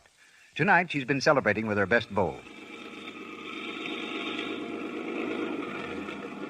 It's been a perfect evening, Bill. I love the dancing. And did little Billy love it? Oh, gosh, Joan, you're the sweetest girl. I could dance with you forever. Oh, thanks, Bill. Now I have to run. Big day tomorrow. Good night, Bill. Good night then, Joan. You're sweet.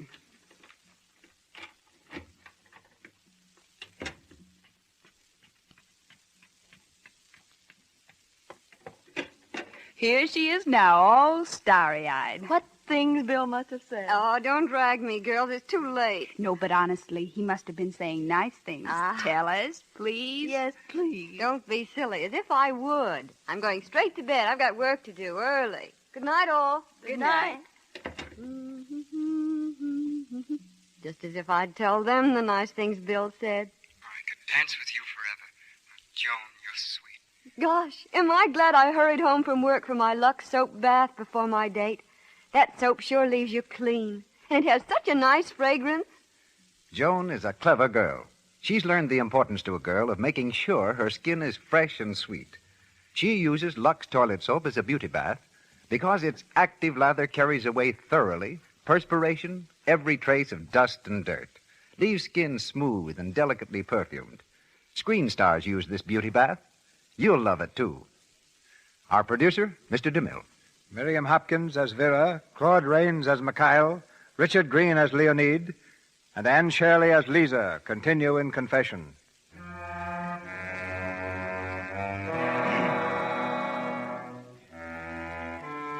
The courtroom has been cleared. Facing only the judge and jury, Vera Kowalska is prepared to testify, to tell why she killed Mikhail Mikhailov. For a long moment, she stands surveying the anxious faces about her. Then at last, she speaks. Your Honor, before I begin, I must be sure that nothing I say here will become public knowledge. The accused may be sure of that. Proceed. Well, it was in 1912 in Warsaw. I was a leading singer of the Imperial Opera there, and this particular night was to me perhaps the most important of my career because it was to be my last. The opera that night was entitled Mazurka. The composer and the conductor, Mikhail Mikhailov. I'm sure that I've never sung better, and as the last scene came to me...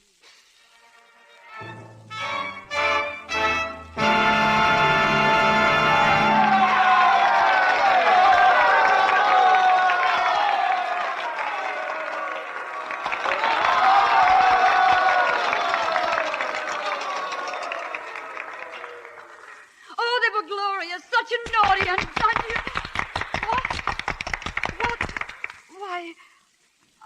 I hope for applause from them out there, but from you, my fellow singers. Stella, you do the honors for all of us, All right.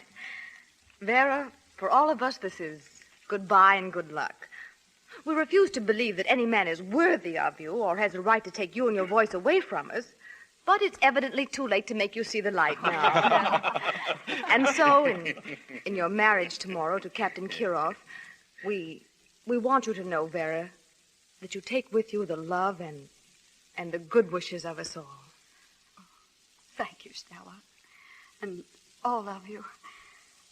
I know that nothing except my love for Leonid could ever make up to me for losing you and all this. Oh, thank you. Well, I must go and dress. Goodbye. I felt like the climax of the second act. Mikhail. I waited to make my farewell in private.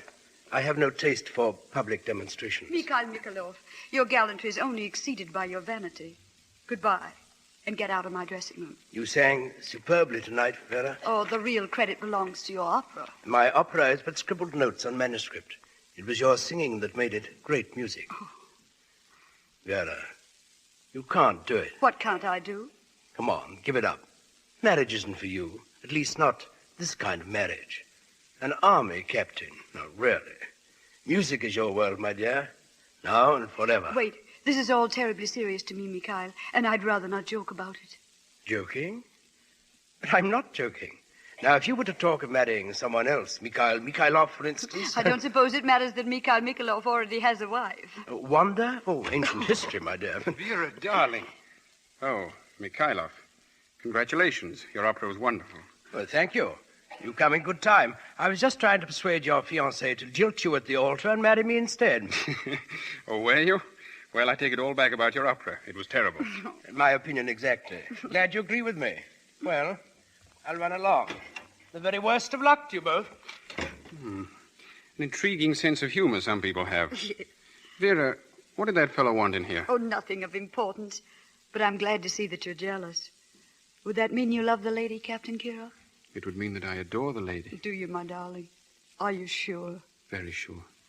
Now and forever. Now and forever. And there's nothing ever that can separate us.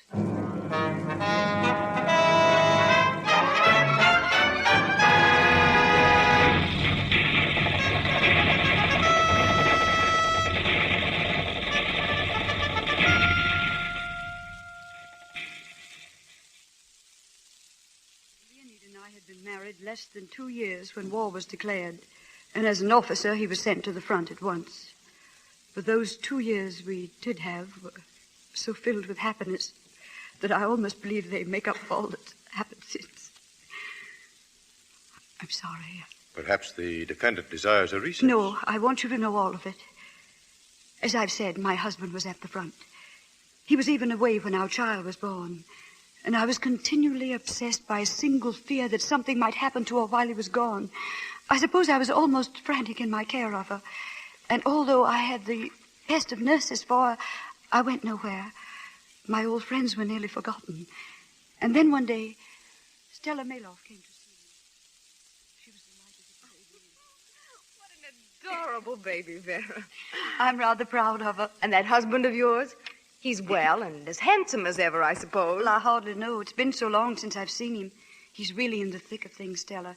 But he always writes me not to worry. It seems he has a system. When the shells start to fall, he runs for the nearest general. And you? What about you? Oh, Don't answer, I'll tell you. You buried yourself. It's in your face, in your clothes, everything about you. That spark, that je ne sais quoi that was Vera Kowalska. It's gone, and I don't like it. Nonsense, Vera. I'm the happiest person in the world. What if you are? Can't you be happy and have some fun, too? You're mad just as always. But you're not, and that's serious. Oh. So little Stella is going to do something about it. What? There's a benefit ball on Saturday night. All Warsaw is going to be there. Particularly all the people you used to call your friends. And because you miss them and they miss you, you're going.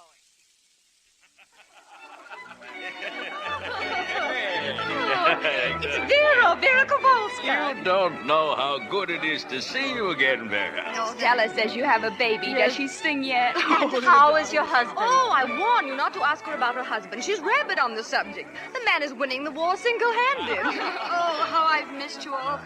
I didn't realize how much until...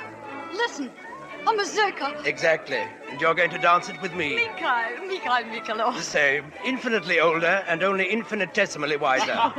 While you, Vera, you haven't changed at all. Yes, you have. You're more beautiful. The same Mikhail. With whom, I repeat, you are about to dance. Mikhail, dear, have you forgotten? This was to be our dance. Oh, quite so, Xenia, yes. By the way, Vera, may I present a new member of the company? Xenia Solkov. Xenia, Madame Vera... Vera... Now, what is that name now? Oh, yes. Kirov. How do you do? A pleasure. Come, Mikhail, dear. Quite. See you later, Vera. Possession would seem to be 10 points of the law with little Xenia. Who is she? Mikhail's latest. Wife? Wife? Well, not exactly. At least not till he gets rid of Margaret. Margaret? Oh, Vera, you are behind the times. Margaret was the successor to Wanda. She made her entrance into the Mikhailov comic opera some time ago. Her exit is imminent.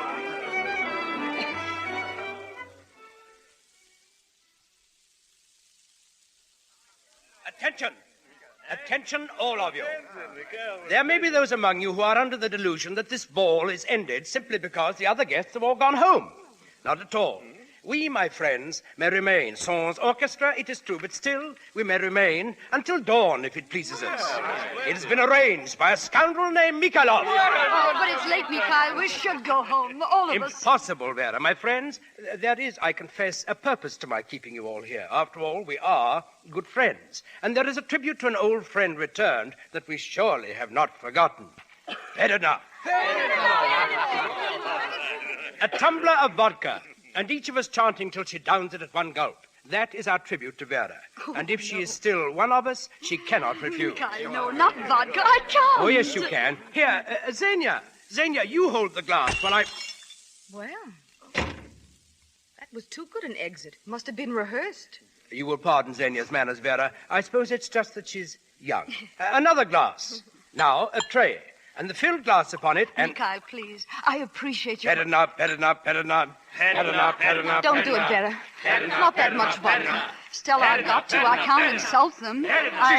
She's going to do it. Good girl. Down it, Vera. Who said Vera no longer was one of us? Oh, Vera does. And now I thank you all again. But I must go home. I'm already seeing you all double. And by the time that vodka takes effect... Perhaps you're right, Vera. I'll see you home. That won't be necessary, Mikhail. Why, of course it is. Would you have me let the guest of honor go unescorted? I can go home with her myself. Stella, you amaze me. I actually believe you mistrust me. Come on, Vera. All right. Night, everybody. A grand party. Oh, Mikhail, get me air.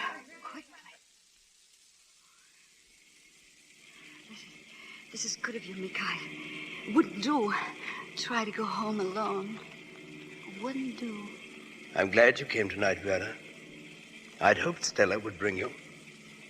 That's why I told her where to find you. Did you know it was I who found you first? Vera? Vera. Are you asleep? Funny little Vera.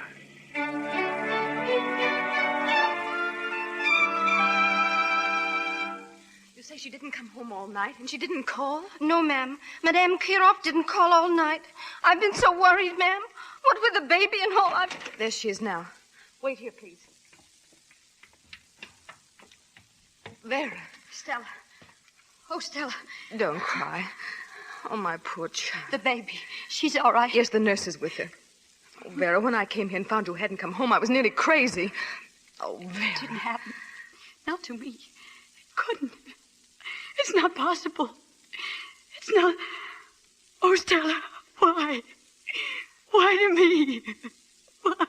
Darling, it was no more your fault than mine. Captain Kirov! Good morning, Sarah. Where's Madame Kirov, Sarah? Why, I'm not quite sure, sir. But the baby is just inside. Would you like to see her now? Of course I would. Will you find Madame Kirov and tell her I'm home? Oh, yes, sir. I imagine it will be a bit of a surprise. I didn't let her know I was coming. Stella, it's Leonid. He's home. He's here now. Quickly, Vera. Go up to your room. He mustn't see you in that dress. No, I've got to tell him, Stella. Are you mad? He's my husband. He has a right to know. He'll understand. But not now. Please, Vera. You can tell him later. Go on. I'll keep him down here. Hurry. Very well. It doesn't matter much whether now or later. Perhaps she went out without telling me, sir. Very well. When she comes in, would you mind telling her? Oh, I beg your pardon. Good morning, Captain Kirov. Good morning. I'm Stella Marloff. I was in the opera company with Vera. I've been visiting her here the last few days. Madame Marloff. Of course. And you're most welcome. Do you suppose, madame, that my wife is as skilled an actress as yourself? I don't know what you mean, Captain. I've watched your eyes, madame. They never betrayed for an instant that you even noticed this empty sleeve of mine. My congratulations. Vera doesn't know? No. Well, was that wise, Captain Carroll? I don't know. There are some things one lacks the bravery to write. And is there greater bravery in confronting her like this, unwarned? Do you think I wanted to? Do you suppose that in these weeks I haven't seen her face before me 1,000 times? The pity in her eyes when she sees this. It must not be, Captain Kirov. For Vera's taken your own. She must know before she meets you. Well, how? I'll tell her, and then I'll send it to you. Oh, it will be easier from someone else, believe me. Will it? I don't know any longer. I've thought of it too long. If you will, Madame Mallow. She'll be smiling when she comes to you. You'll see.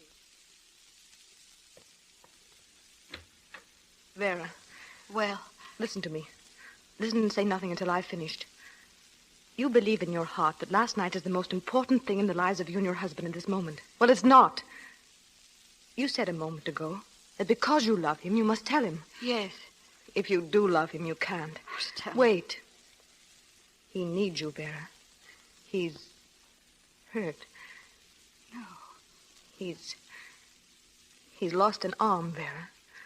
Oh. Lost it fighting for the thing in which he believes. Oh, you can't tell him, Vera. You must see that. Where is he now? In the library. And Vera. Yes? I promised you'd come to him, smiling.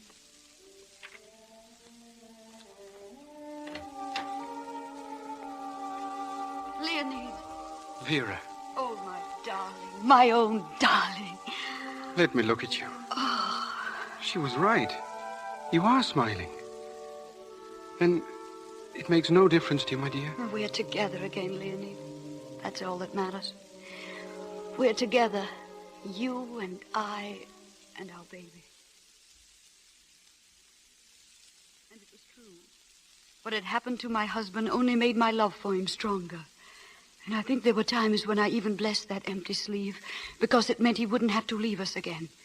And I did make him happy, I'm sure of it. One moment. Do I understand that you still refrain from telling your husband of the incident involving Mikhail Mikhailov? I couldn't tell him, you can understand that, what it would have meant to him under the circumstances. And so I determined for both our sakes to try and forget everything. There was no chance for me to do that. And why not? Mikhail kept trying to see me again. Letters, phone calls, ever more insistent. The man was mad. He said he'd stop at nothing unless I'd consent to see him again. And then there was a day when I received a note from him. He had to see me. He threatened me. Oh, I was frantic. I rushed to the telephone. Mikhail, this is Vera. Mikhail, listen to me. I won't argue with you, Mikhail, but please, in the name of heaven, don't come here. No. All right, I will. I'll come to you. Now. Yes, but don't... All right, Mikhail.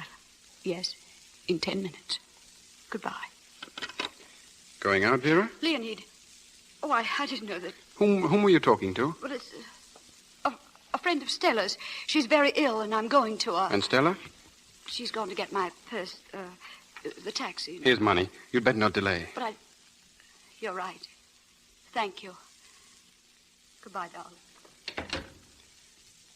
Mikhail.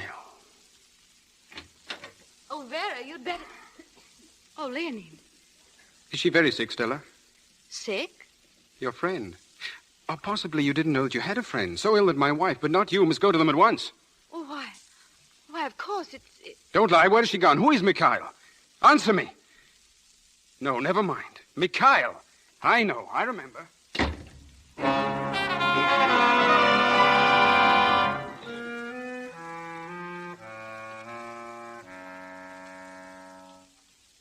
Well, Vera, so you finally decided to come.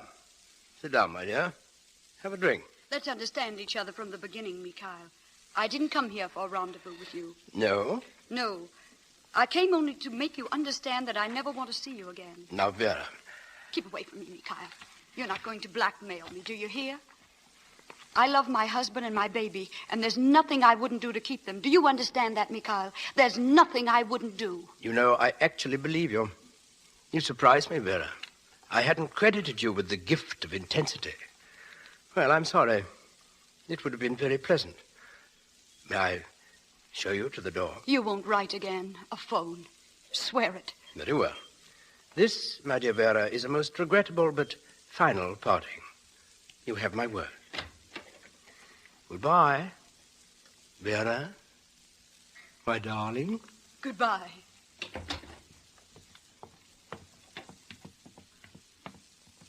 It would seem that Stella's friends recover quickly. Leonid. Yes, I followed you, Vera. Do you mind? Oh, my darling, listen to me. You've got to understand. You've been seeing this man, haven't you? This old friend. Leonid, please. Do you want to deny it? Can you deny it? Leonid, Thanks. And you needn't hurry about following me home. You'll find you're welcome here, perhaps. You won't be there. No, Leonid!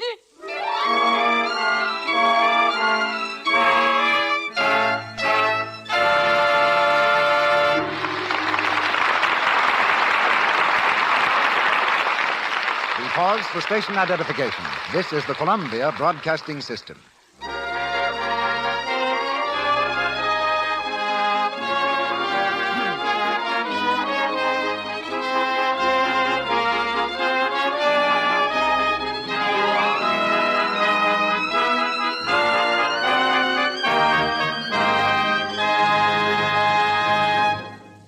The curtain comes down on the second act of Confession.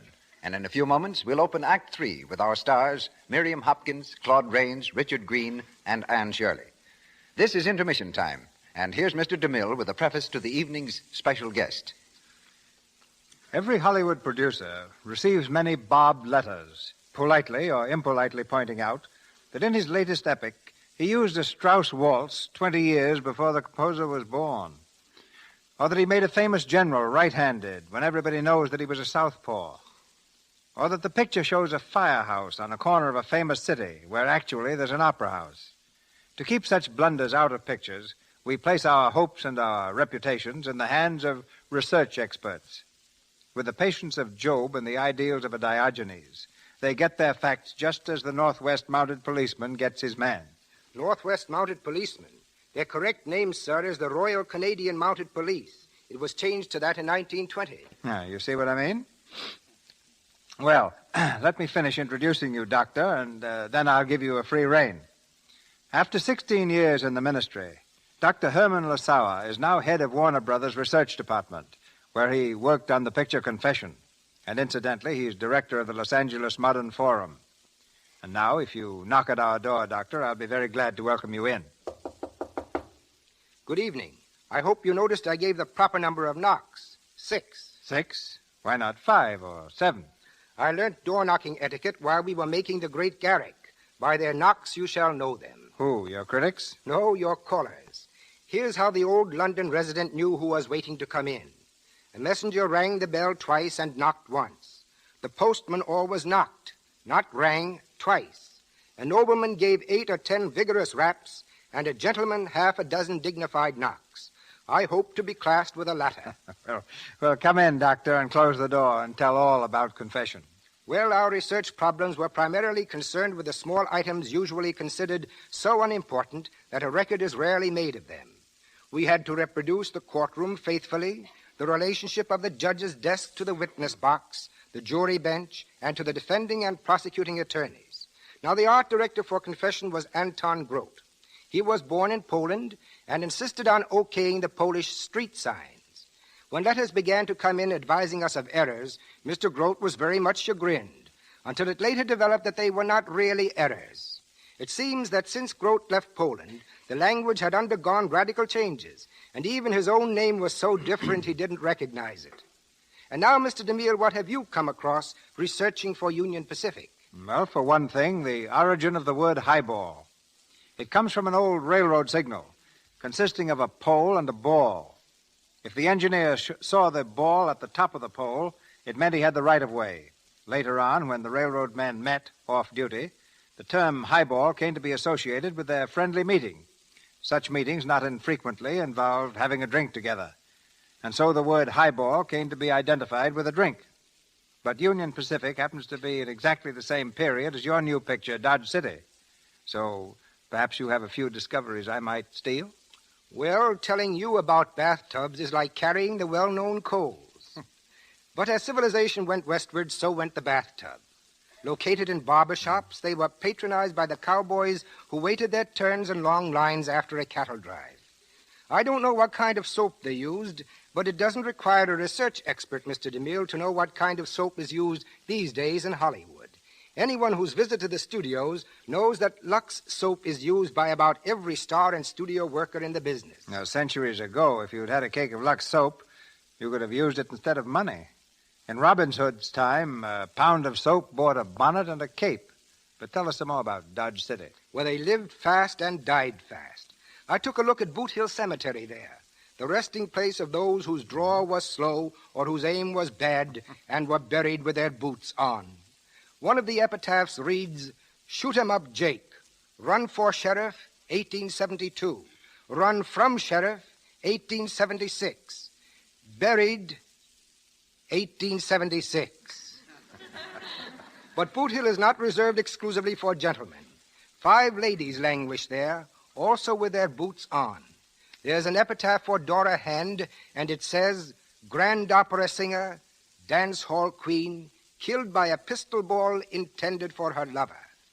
And now, sir, with your permission, I'll retire with my boots on and let you get back to confession. Many thanks. Goodbye, Doctor. Always stick to the facts. Our play, Confession. Our stars, Miriam Hopkins, Claude Rains, Richard Green, and Anne Shirley.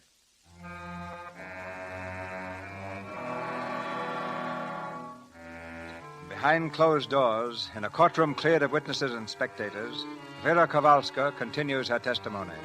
The jury, antagonistic earlier in the trial, seems to have become sympathetic, almost friendly, as they listen to her hushed one words. hope. It was to find Leonid, tell him everything, to somehow make him understand. But he refused even to see me. And then at last I had word from him through his lawyer, a divorce, as quickly as possible. There was one person who might have cleared me, Mikhail. But when the day of the trial came, Mikhail happened to have left the country, and naturally the divorce was granted. Leonid was lost to me, I knew that. But there was still one thing even more important. On the day following the trial, his lawyer came to see me. Good morning, Madame Geroff. Mr. Stevens, tell me, could you do anything? Madame, you have my sympathy in this matter. But the law specifically states that where the marriage is broken through the fault of the wife... Oh, never mind all that. Are they going to let me keep my child? No, Madame. Complete custody is granted to her father. Complete custody? You mean I can't even see her? In cases of this sort, it's the law, Madame. But Leonid won't do this to me. He can't. Whatever the law may say, I won't give her up. I'll keep my child. I don't think so, Madame Geroff. Good day, Madame. And he was right. There was nothing I could do. She was taken from me. After that breakdown, months in a hospital. When I left, I found that Leonid and my child were gone from Warsaw, disappeared.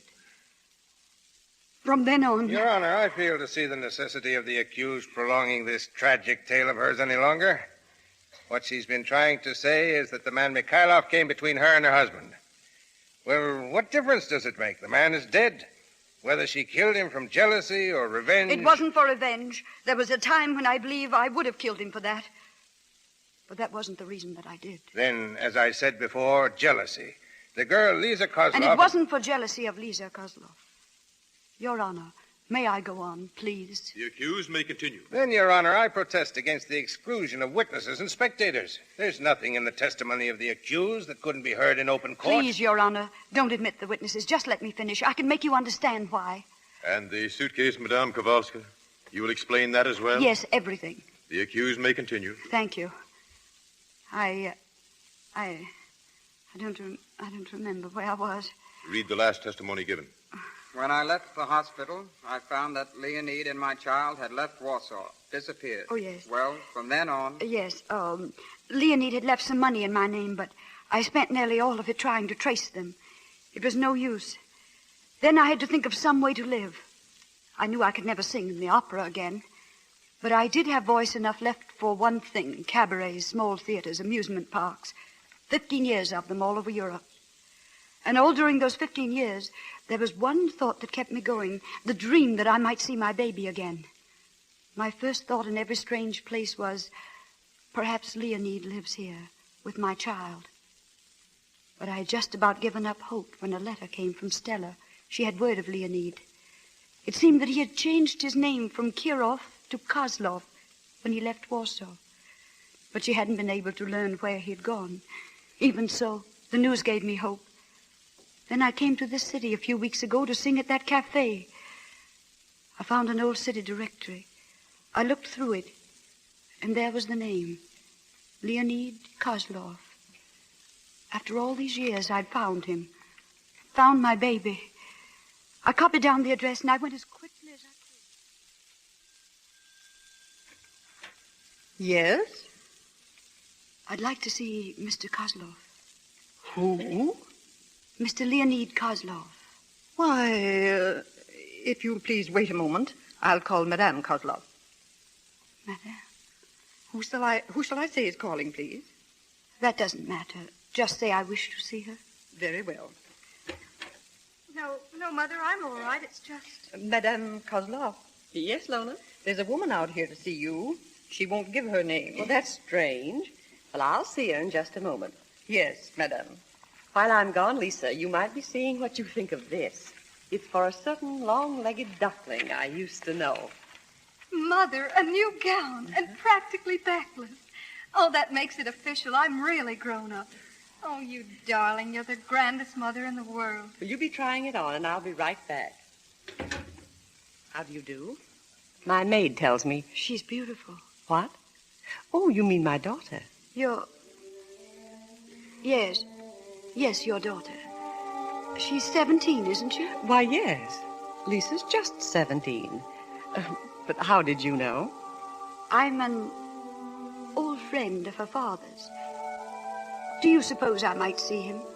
My husband died 2 years ago. Died? Oh, I didn't know. I'm sorry. You say that you... that is... How long ago did you know Leonid? May I ask? Nearly 20 years ago. Then you also knew his first wife? Yes, I knew her. I knew her rather well. Then, please try to understand, but Lisa doesn't know that I'm not her real mother. I see. Leonid wished it so. I didn't. I'd always planned to tell her the truth when she grew up. How her own mother died years ago in Warsaw. Her mother died in Warsaw? Oh, you didn't know that? I didn't know. But then as Lisa grew older and still fonder of me, I couldn't tell her. You see, I had no children of my own, and I loved her just as though... Will you understand? Yes, I understand. Tell me just one thing. When Leonid, your husband, died, he left... your daughter is sure to be well provided for? Oh, yes. Well, I guess that's all that matters. I'll be going on. Goodbye, and thank you. Goodbye.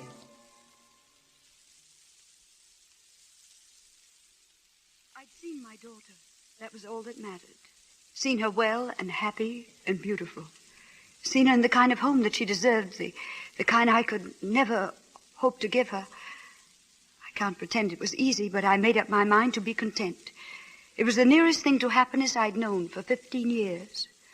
I went on to the cafe where I'd been engaged to sing. It was pretty bad as cabarets go, but somehow I didn't seem to care about that now.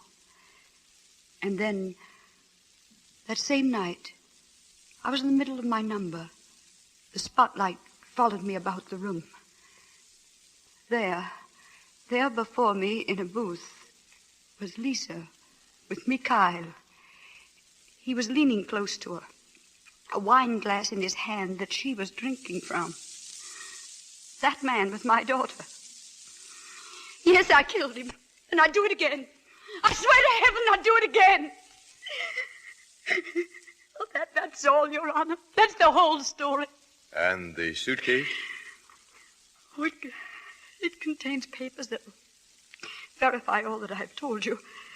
Certificate of marriage to Leonid Kirov, the birth certificate of Lisa, the decree of my divorce, everything. But if those papers had been examined in the open court, Lisa would have known what she must never know. I see. That will do, Madame Kowalska. Mr. Prosecutor? Yes, Your Honor. Your Honor.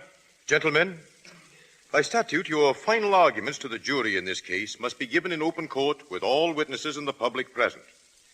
But in justice to this woman and to the girl who is her daughter, I instruct you to keep her secret and guard what you shall say accordingly.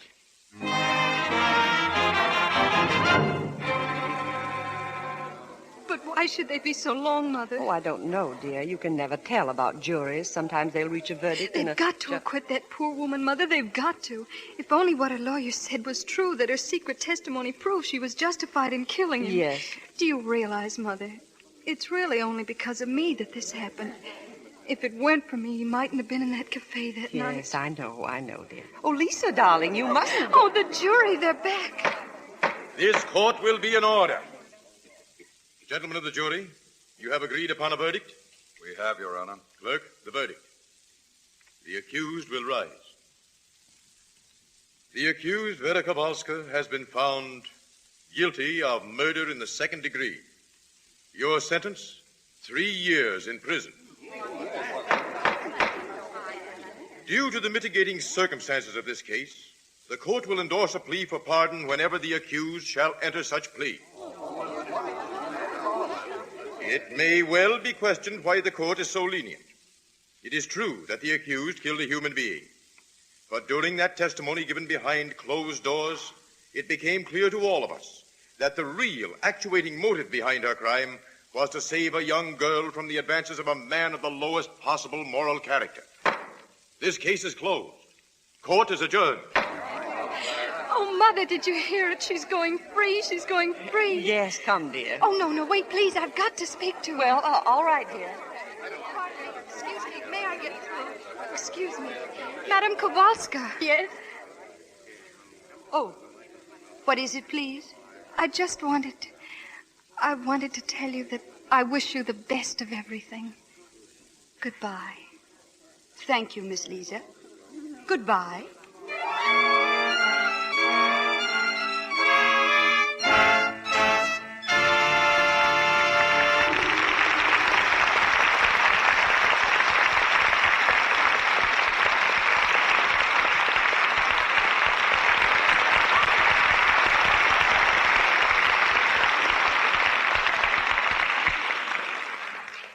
We close our play and open a 4-star conversation with the true confessions of Mr. Raines, Mr. Green, Miss Shirley, and our leading lady, Miriam Hopkins.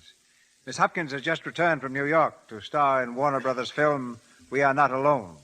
We welcome her not only to Hollywood, but to our microphone. It's been especially nice to return to the stage, Mr. DeMille. In New York, I visited about every theater and saw about every play and caught, I'm afraid, a bad case of Broadway fever. There are so many fine plays in New York this season. But back I had to come, and since this program is the nearest thing to the stage itself, I was more than delighted to be here tonight in confession. But now here's Mr. Raines, and I'm afraid, Mr. DeMille, he's come armed with a complaint. Yes, I have, sir. Earlier tonight you referred to me as an ex-farmer. I'd like you to know that I still till the soil in Pennsylvania. From a Hollywood soundstage? Yes, back there I'm known as the Invisible Boss. Having qualified on the screen, of course, as the Invisible Man. I have some 40 acres in Delaware County, and right now I'm experimenting here with some of your western cattle, which I later hope to introduce to Pennsylvania. Well, if you have any trouble with your cows, Claude, just call on Richard Green. He tells me he studied to be a veterinarian. No, then it's Dr. Green. Anything but, Mr. DeMille. I had intentions of becoming a hoofer and mouther, and I did enroll in the Royal Veterinary College. That was on a Monday. On Wednesday, they suggested I try the stage. Oh. Well, you may not be Hollywood's only ex-veterinarian, but I bet you're the first actor summoned to the Lux Radio Theater by the state police.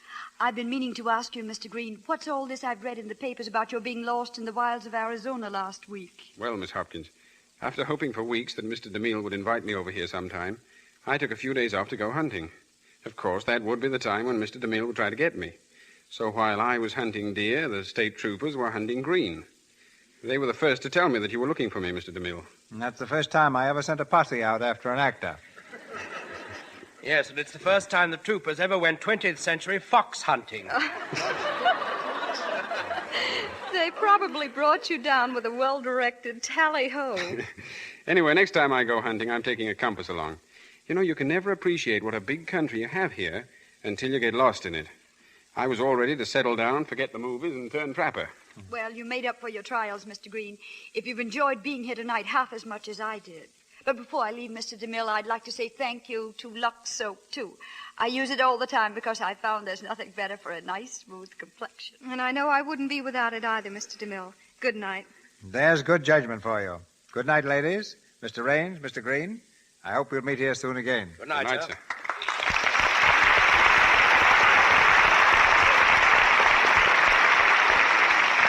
We know you're interested to learn what the play and who the stars will be next Monday night.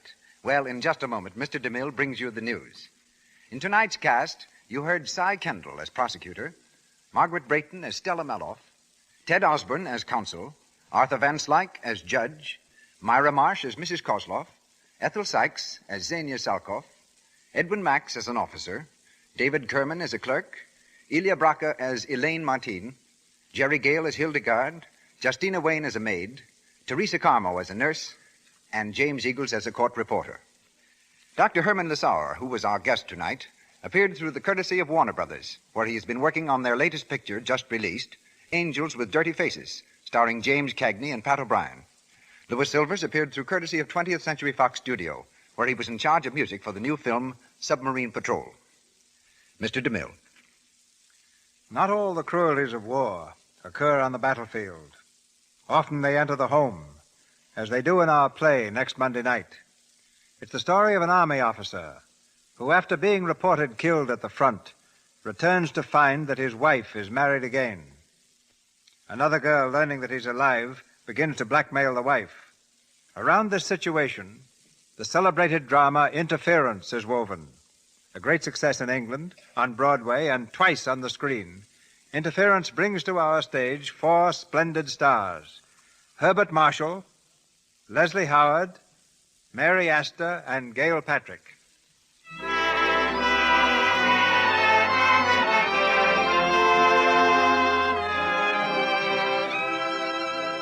Our sponsors, the makers of Lux Toilet Soap, join me in inviting you to be with us again next Monday night when the Lux Radio Theater presents Leslie Howard and Herbert Marshall in Interference with Gail Patrick and Mary Astor. This is Cecil B. DeMille saying good night to you from Hollywood.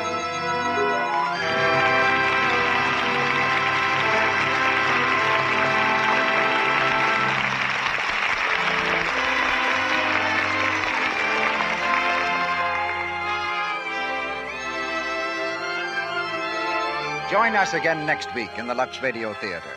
Be part of the large audience that gathers each week to enjoy an hour of dramatic entertainment and a chance to meet Hollywood and its famous people.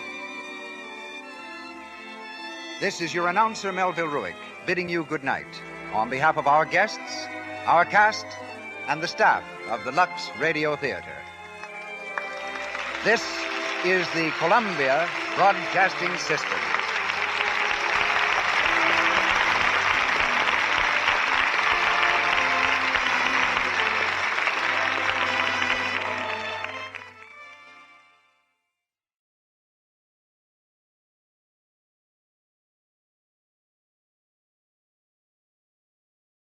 My father wrote me a letter. My father, scholarly, indolent, strong, teaching Greek better than high school students repay. Teaching Greek in the winter, but all summer long sailing a yawl in Narragansett Bay. So, Susan, my dear, the letter began, you've fallen in love with an Englishman. Well, they're a manly, attractive lot if you happen to like them, which I do not. I'm a Yankee through and through, and I don't like them all. You're listening to the voice of Lynn Fontanne reading The White Cliffs of Dover by Alice Dewar Miller. Me. That there's some corner of a foreign field that is forever England. There shall be in that rich earth a richer dust concealed, a dust whom England bore, shaped, made aware, gave once her flowers to love, her ways to roam. A body of England's, breathing English air, washed by the rivers, blessed by sons of home. And think, this heart, all evil shed away, a pulse in the eternal mind, no less gives somewhere back the thoughts by England given, her sights and sounds, dreams happy as her day, and laughter learnt of friends, and gentleness in hearts at peace under an English heaven. A few very beautiful thoughts of England expressed by the English poet Rupert Brooke in The Soldier.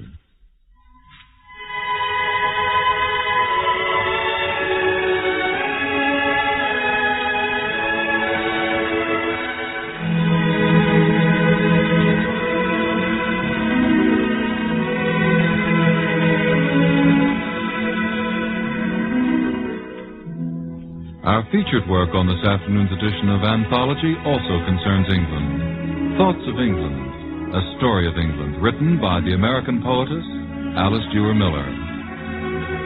Miss Miller's narrative poem, The White Cliffs of Dover, covers a span of 2 generations, 2 world wars. It tells the story of an American wife faced with the problem of adjusting her life to the English way of life. On the screen in 1944, Susan Dunn was portrayed by Irene Dunn. This afternoon, we'll hear the role played by Lynn Fontanne in a Victor recording of the poem. The special musical score was written and conducted by Frank Black. And now, The White Cliffs of Dover.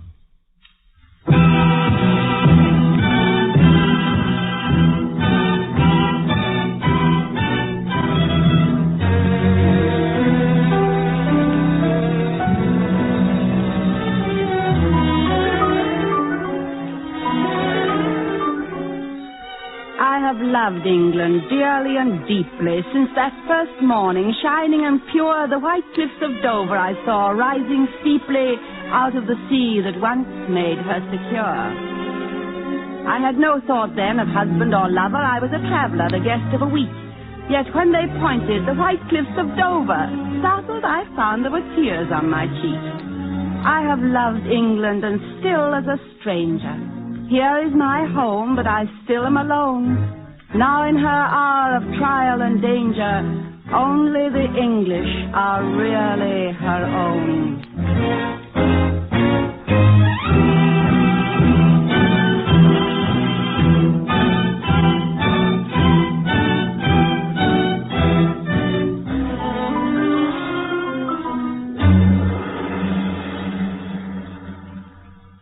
1914, early May, London was crowded and rich and gay.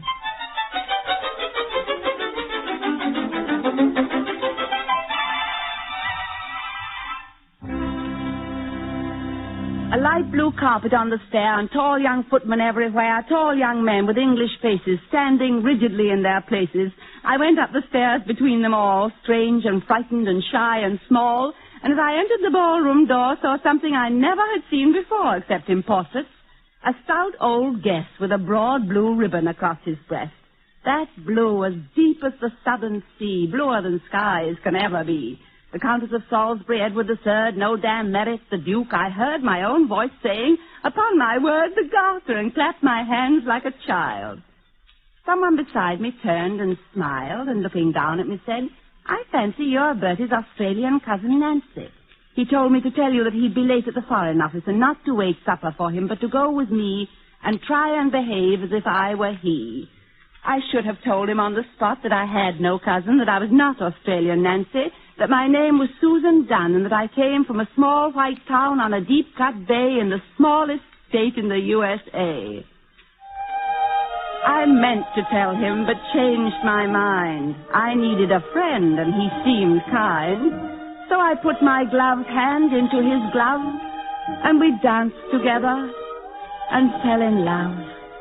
Young and in love, how magical the phrase, how magical the fact. Who has not yearned over young lovers when to their amaze they fall in love and find their love returned?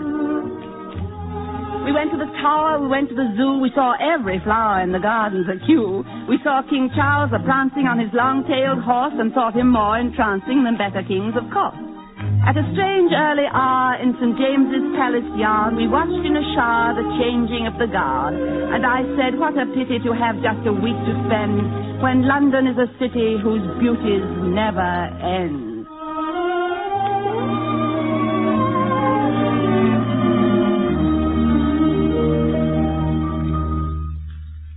John had one of those English faces that always were and always will be found in the cream of English places till England herself sink into the sea. A blonde, bold face with prominent eyes, a little bit bluer than English skies. And what a voice he had, gentle, profound, clear, masculine. I melted at the sound. And still I did not see my life was changed, utterly different, by this love estranged forever and ever from my native land, that I was now of that unhappy band who lose the old and cannot gain the new, however loving and however true to their new duties. I could never be an Englishwoman. There was that in me, Puritan, stubborn, that would not agree to English standards, though I did not see the truth because I thought them good or ill, so great a people, and I think so still. The English are frosty when you're no kiss or kin of theirs, but how they alter when once they take you in. The kindest, the truest, the best friends ever known. It's hard to remember how they froze you to the bone. They showed me all London, Johnny and his friends. They took me to the country for long weekends. I never was so happy. I never had such fun. I stayed many weeks in England instead of just one. But a day came when I was forced to face facts. I went down to see the family place, John's mother, and the cradle of his race. A red brick manor house in Devon in a beechwood of old grey trees, ivy climbing to the clustered chimneys, rustling in the wet south breeze, gardens trampled down by Cromwell's army, orchards of apple trees and pears, casements that had looked for the Armada, and a ghost on the stairs. Johnny's mother, the Lady Jean, child of a penniless Scottish peer, was warm, handsome, high-coloured, lean, with eyes like Johnny's, more blue and clear, like bubbles of glass in her fine, tanned face. And presently she said, as they sooner or later always say, "You're an American, Miss Dunn. Really, you do not speak like one." She seemed to think she said a thing both courteous and flattering. I answered, though my wrists were weak with anger, "Not at all. I speak, at least I've always thought this true, as educated people do in any country, even mine." Really? I saw her head incline. I saw her ready to assert Americans are easily hurt. I saw the house with its oaken stair and the Tudor rose on the newel post, the panelled upper gallery where they told me you heard the family ghost. A gentle, unhappy ghost who sighs outside one's door on the night one dies. I saw the picture of every son, Percy the eldest and John and Bill in Chinese customs, and the youngest one, Peter the sailor at Osborne Still, and the daughter, Enid, married, alas, to a civil servant in farm address. A little thing happened just before we left. The evening papers came. John, flicking them over to find a score, spoke for the first time a certain name, the name of a town in a distant land, etched on our hearts by a murderer's hand. Mother and son exchanged a glance, a curious glance of strength and dread. I thought, what matter to them if Franz Ferdinand dies? One of them said, "This might be serious." "Yes, you're right." The other answered, "It really might." The English love their country with a love steady and simple, wordless, dignified. I think it sets their patriotism above all others. We Americans have pride. We glory in our country's short romance. We boast of it and love it. But Englishmen will serve day after day, obey the law, and do dull tasks that keep a nation strong. Once I remember in London how I saw pale, shabby people standing in a long line in the twilight and the misty rain to pay their tax. I then saw England plain. Johnny and I were married. England then had been a week at war, and all the men wore uniform as English people can, unconscious of it. Percy, the best man, as thin as paper and as smart as paint, bade us goodbye with admirable restraint, went from the church to catch his train to hell, and died, saving his batman from a shell. We went down to Devon in a warm summer rain, knowing that our happiness might never come again. I, not forgetting till death us do part, was outrageously happy with death in my heart. Lovers in peacetime, with 50 years to live, have time to tease and quarrel and question what to give. But lovers in wartime better understand the fullness of living with death close at hand.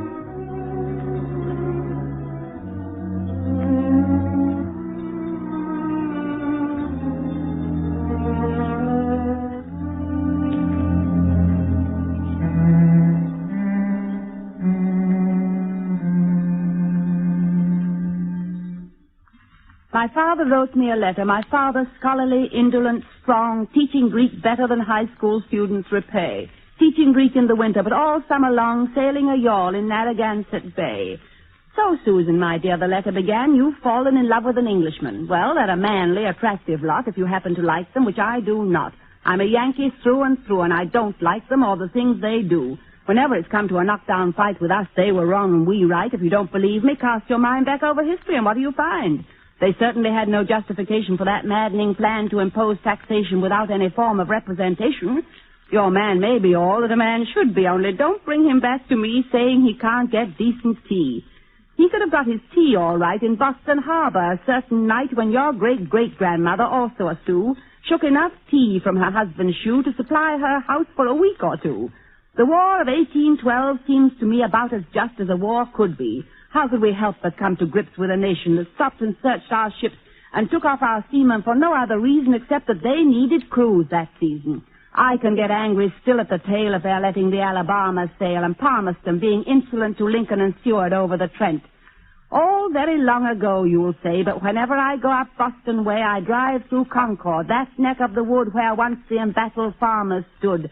And I think of Revere and the old South steeple, and I say, by heck, we're the only people who lick them, not only once, but twice. Never forget it. That's my advice. They have their points. They're honest and brave, loyal and sure as the grave.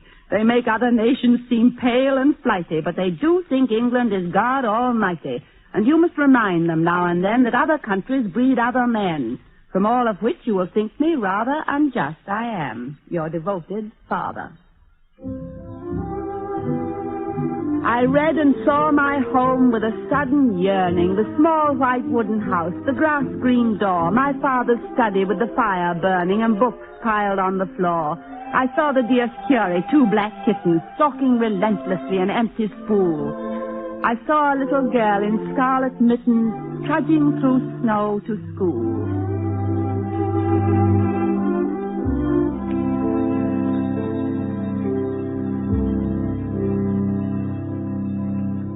I settled down in Devon when Johnny went to France.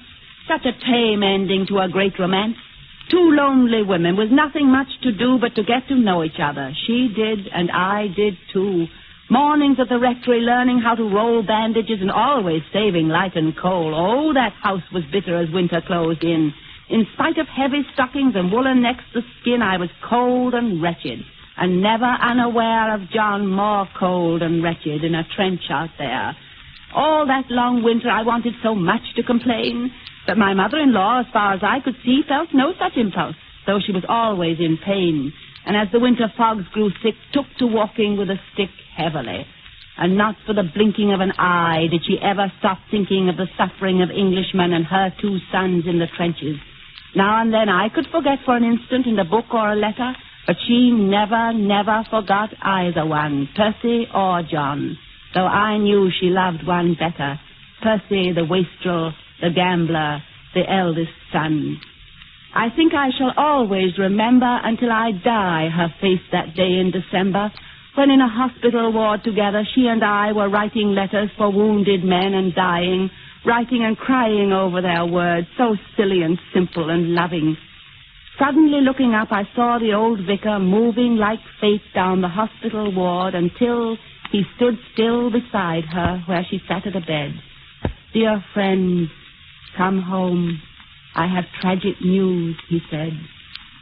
She looked straight at him without a spasm of fear, her face not stern or masked.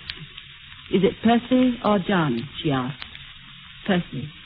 She dropped her eyes. I am needed here. Surely you know I cannot go until every letter is written. The dead must wait on the living, she said. This is my work. I must stay. And she did the whole long day.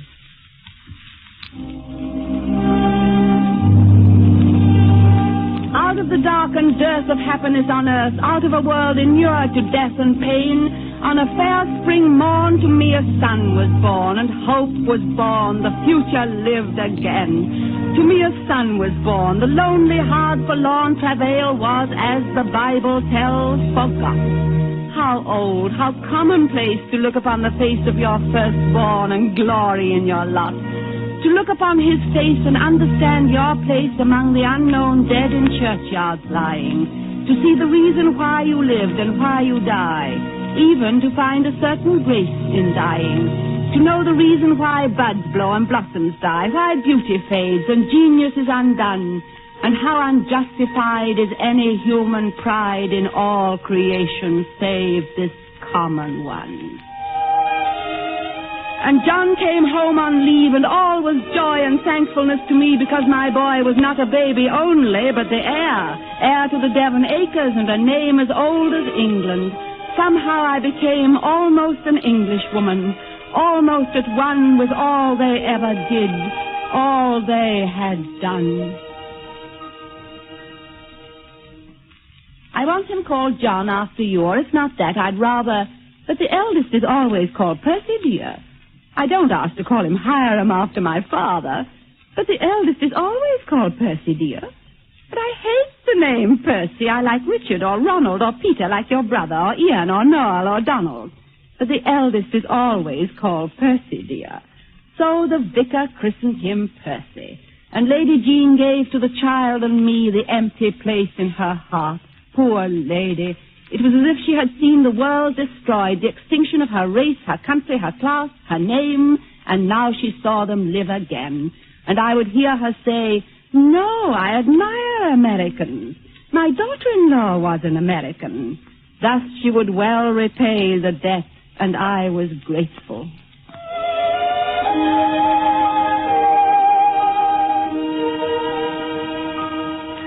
They must come in the spring. Don't they care sixpence who's right? What a ridiculous thing saying they're too proud to fight. Saying they're too proud to fight. Wilson's pro-German, I'm told. No, it's financial. Oh, quite. All they care for is gold. Seem to like writing a note. Yes, as a penman he's bold. No, it's the Irish vote. What could I do but ache and long that my country, peaceful, rich and strong, should come and do battle for England's sake? What could I do but long and ache?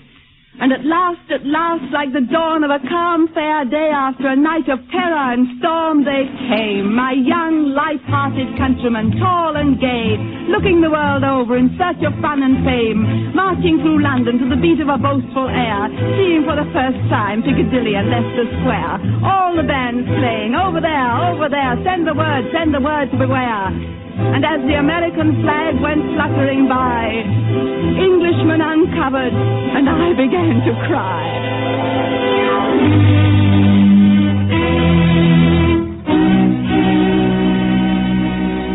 How beautiful upon the mountains, how beautiful upon the downs, how beautiful in the village post office, on the pavements of towns, how beautiful in the huge print of newspapers, beautiful while telegraph wires hum, while telephone bells wildly jingle the news that peace has come. That peace has come at last, that all wars cease. How beautiful upon the mountains are the footsteps of the messengers of peace.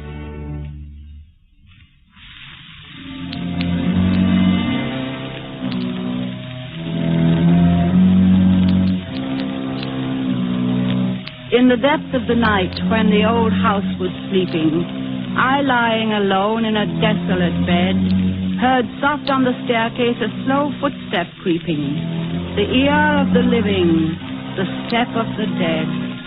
In the depths of the night, betwixt midnight and morning, a step drawing near on the old oaken floor, on the stair, in the gallery, the ghost that gives warning of death by that heartbreaking sigh at my door. Bad news is not broken by kind, tactful word. The message is spoken ere the word can be heard. The eye and the bearing, the breath make it clear, and the heart is despairing before the ears hear. I do not remember the words that they said. Killed, Douay, November. I knew John was dead. all done and over that day long ago. The white cliffs of Dover, little did I know.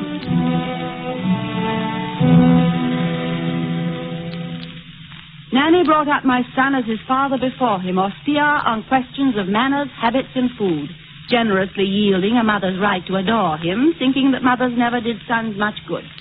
Ready to lay down her life for her charge and ready to administer discipline without consulting me, bringing him up much better than I could do it, teaching him to be civil and manly and cool in the face of danger, and then, before I knew it, the time had come for him to go off to school. Off to school, to be rid of women's teaching, set on the road to manhood at 7 years old, into a world where a mother's hands vainly reaching will never more clasp and comfort and hold.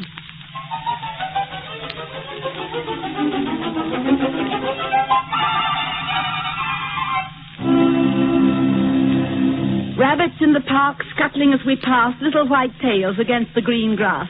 Next time, Mother, I really must bring my gun. I know you don't like shooting, but John's own son, that blonde, bold face, those clear, steady eyes, hard to be certain that the dead don't rise. Jogging on his pony through the autumn day, bad year for fruit, Mother, but good salt hay. Bowling for the village as his father had before, coming home at evening to read the cricket score, back to the old house where they had begun, just as his father and his grandfather had done. Later than many, earlier than some, I knew the die was cast, that war must come, that war must come. Night after night I lay, steeling a broken heart to face the day when he, my son, would tread the very same path that his father trod. When the day came, I was not sealed, not ready. Foolish, wild words issued from my lips. My child, why should you die for England too? He smiled. Is she not worth it if I must, he said. John would have answered yes, but John was dead.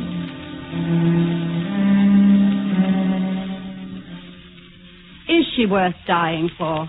My love, my one and only love, had died, and now his son asks me, his alien mother, to essay the worth of England to mankind today. I thought of my father's deep traditional wrath against England, the redcoat bully, the ancient foe, that second reaping of hate, that aftermath of a ruler's folly and ignorance long ago. Long, long ago. Yet who can honestly say England is utterly changed? Not I, not I. Arrogance, ignorance, folly are here today. And for these my son must die? I thought of these years, these last dark, terrible years, when the rulers of England bade the English believe lies as the price of peace. Lies and fears, lies that corrupt and fears that sap and deceive. Rulers of England, for them must I send out my only son to die? And then, I thought of the history of Englishmen, of Queen Elizabeth stepping down over the stones of Plymouth town to greet the men who had sailed away from Rocky Inlet and Wooded Bay, free men, undisciplined, uncontrolled, some of them pirates, all of them bold, feeling their fate was England's fate, coming to save it a little late, much too late for the easy way, much too late, and yet never quite too late to win in that last, worst fight. Men who had governed England know that dreadful line they may not pass. Even Elizabeth, long ago, honored and loved and bold as brass, daring and subtle, arrogant, clever, yet even the great Elizabeth never dared oppose the sullen might of the English standing upon a right. And were they not English, our forefathers? Never more English than when they shook the dust of her sod from their feet forever, angrily seeking a shore where, in his own way, a man might worship his God. Never more English than when they dared be rebels against her.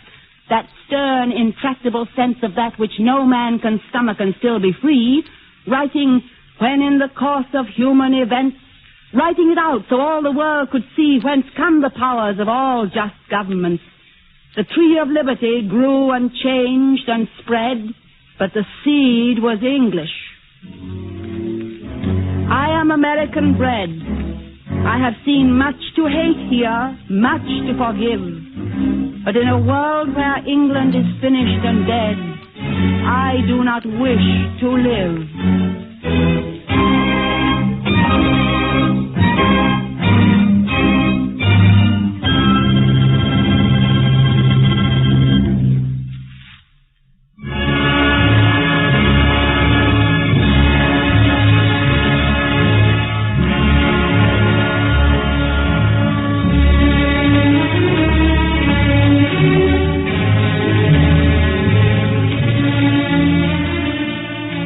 Anthology is brought to you by WNBC in cooperation with the Poetry Center of the YW and YMHA, 92nd Street and Lexington Avenue in Manhattan. John Malcolm Brennan, director.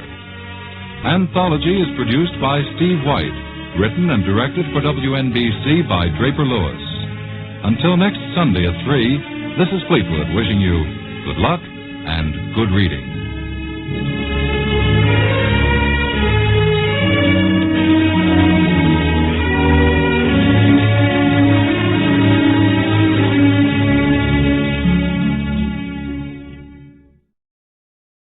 Lux presents Hollywood.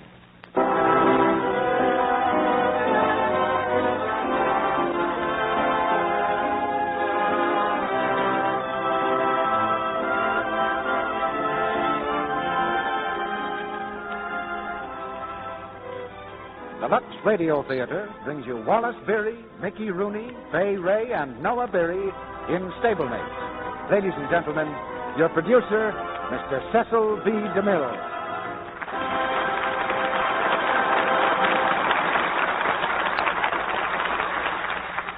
Greetings from Hollywood, ladies and gentlemen. This is the time of year for spring tonics, so tonight we've mixed you one of the best. A large dose of Wallace Beery and Mickey Rooney. It's a combination that's very pleasant to take and a sure cure for what ails you.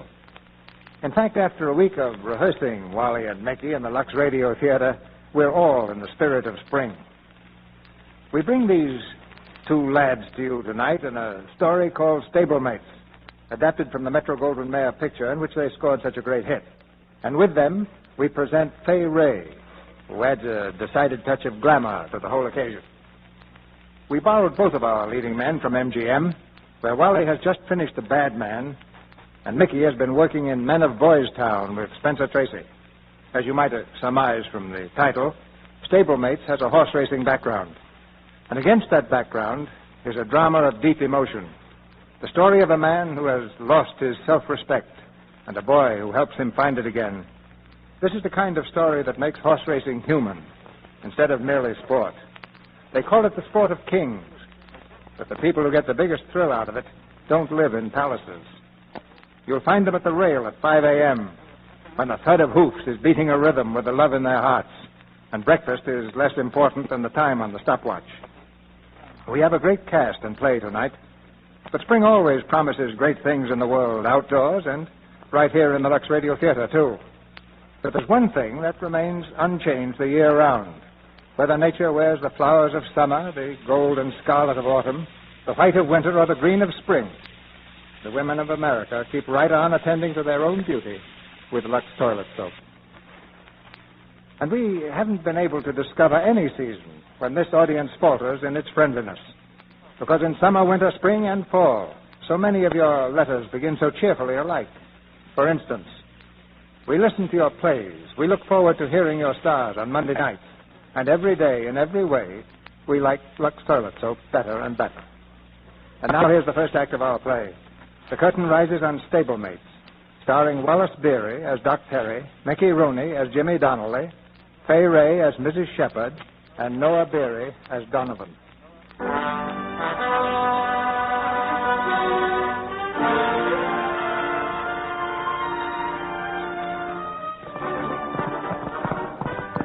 Keep going, Lady Q.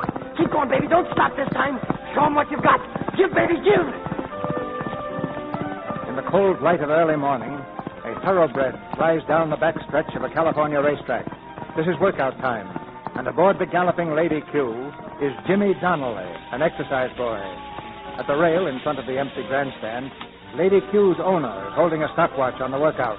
A jockey stands at his side, and together they watch the horse speeding into the far turn. How's she doing, Mr. Gale? I can't make any sense out of that horse. She was the best 2-year-old I'd ever seen, and then she began stopping in the stretch. She cost me my shirt. Say, she's moving along nice this morning. Yeah, but wait till she hits that 5/8 mark. She'll start seeing red lights on every pole. Well, she better start showing something this morning, or she'll be glued this afternoon. Come on, baby. You can do it. Don't stop now, honey. Keep moving. Keep moving, at it, girl. Show him, baby. Boy, she's still flying, Mr. Gale. Hey, this ought to be pretty good time. Yeah, here she comes. Ease her up, Jimmy. Ease her up. Come on, Clip.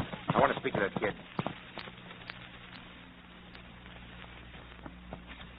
Oh, easy, baby. Easy. Take it easy now. It's all over, Lady Q. Hey, Jimmy. Jimmy, how'd she seem? Oh, great, Mr. Gale. Did she time good? Yeah, it's a little hard to believe. She did it in 1:38. 1:38? Oh, didn't I tell you, boss? Didn't I tell you she was ready? Pipe down. You want every railbird in the place to know it? Oh, if I thought she could do it again tomorrow, Clip, I'd slip her into the 4th race. Oh, let me write her, boss. She knows me and likes me. We understand each other. No, I can't take any chances with you, kid. Hey, Cliff, do you think you can keep her moving? Why, sure. If I have to tear her tail off. No, Cliff. Don't use a whip on her. She doesn't work with a whip. Wait a minute. Are you trying to tell me how to ride a horse? Lady Q's different. Shut up. All right, Jimmy. Go take care of her. Don't feed her much tonight. Nothing at all tomorrow. Give her a little water every hour or so and check her plates. Yes, sir. Come on, Lady Q. Easy. Well, that kid ought to learn to keep his mouth shut. Hiya, Mr. Gale. Yeah? What do you want? Oh, nothing much. Can I talk to you a minute? What about? Your horse. I'll see you later, Mr. Gale. I got to run over to the barn. Yeah, I'll meet you there. Gee, she did that mile pretty good time, Mr. Gale. Yeah, if you can call 1:45 good. Yeah. I'd say it was closer to 1:38 or thereabouts. That ain't no guarantee she'll repeat. You gonna run it tomorrow? What if I am? Oh, I could insure winning. How could you? Well, a little service I've been rendering horse owners now and then. Works like magic. Yeah, you mean a shot of dope? No, thanks. My plans for the future don't include going to jail. Not a chance of that happening. Even the saliva test don't show nothing. It's my own special formula. Only cost to use about $10 on her nose for me. Listen, I told you I'm not interested. But look, you can't. Morning, Mr. Gale. Oh, hello, Barney. Would you like to meet the track detective, mister? Oh, no, thanks. I'll see you around. Yeah. Well, how goes it, Mr. Gale? Oh, pretty good, Barney. Say, who was the fellow who just left here? Oh, I don't know. Just a racetrack bum. Anything wrong? No, but I hadn't seen him around here before, and something familiar about him. He just wanted the usual thing, you know, a tip. Oh, did you give it to him? I could use one myself.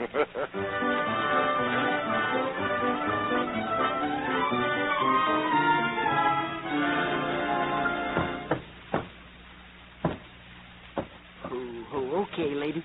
You better get yourself a good night's sleep. You see, there's going to be a lot of people looking at you tomorrow when you prance into the winner's circle, and we don't want any circles under your eyes. Does she sleep better if you tell her bedtime story? How did you get in here? What do you want? Where can I find Mr. Gale? Well, I couldn't say. He's liable to be any place. What do you want with him? No, I got a little matter of business to talk over. Well, he'll be here tomorrow. You can see him then. Okay, I'll wait. Hey, not in here. You come back about 7 in the morning. Well, I'm a little bit strapped, buddy. It's cold out tonight. You wouldn't want me to sleep on a bench. You don't mind giving the guy a flop, do you? Yeah, tonight I do. This horse is going to run tomorrow, and strangers make her nervous. No, she won't mind me. I don't snore nor nothing. Anyway, I'm here to help her win tomorrow. She don't need any help to win. Not much she don't. All she needs is for all the other horses to drop dead. Now, look, you get out of here, or do I have to call a stable cop? Does he know you and Seabiscuit are keeping house here together? Now, get out of here. I'll brain you. Oh, yeah. Put on that brake. Put it down. Now, here. Now, look, buddy. Mr. Gale wouldn't like it if I told him you was rude to me, so if you'll calm down, I'll promise to keep my mouth shut. And I'll also promise not to break every bone in your body. Now, go on and make a bed out of that straw. No, make your own bed. Well, I was talking about where you'll flop. I'm going to flop on the cot there. Hey, get off. That's where I sleep. Real hospitality is when a host gives up his own bed to his guests, like you're doing. Oh, I'll get back at you for this if I have to take Oh, go on, pound your ear, fella, before I pound it for you. Why, you dirty, rotten old tramp. Now, that's perfect. That's nice coming from something like you. Where do you think you're heading for, being president? You see me? Well, you're looking at yourself 30 years from now. That's what hanging around racehorses does. Yeah, the best thing ever happened to me since I went over the hill is getting a horse to take care of. Over the hill, huh? Well, you look like something fresh out of a reformatory. St. Joseph's Home for Foundlings. Something that was picked out of an ash can. Yeah, well, I'm out of the ash can, see, and I'm going to stay. Oh, go on. That's enough of that schmooze for tonight. Hit the hay and listen. Don't sit up worrying about that nag winning tomorrow. She'll be 8 lengths behind, coming down the stretch. Ah, shut up. All right, nighty-night.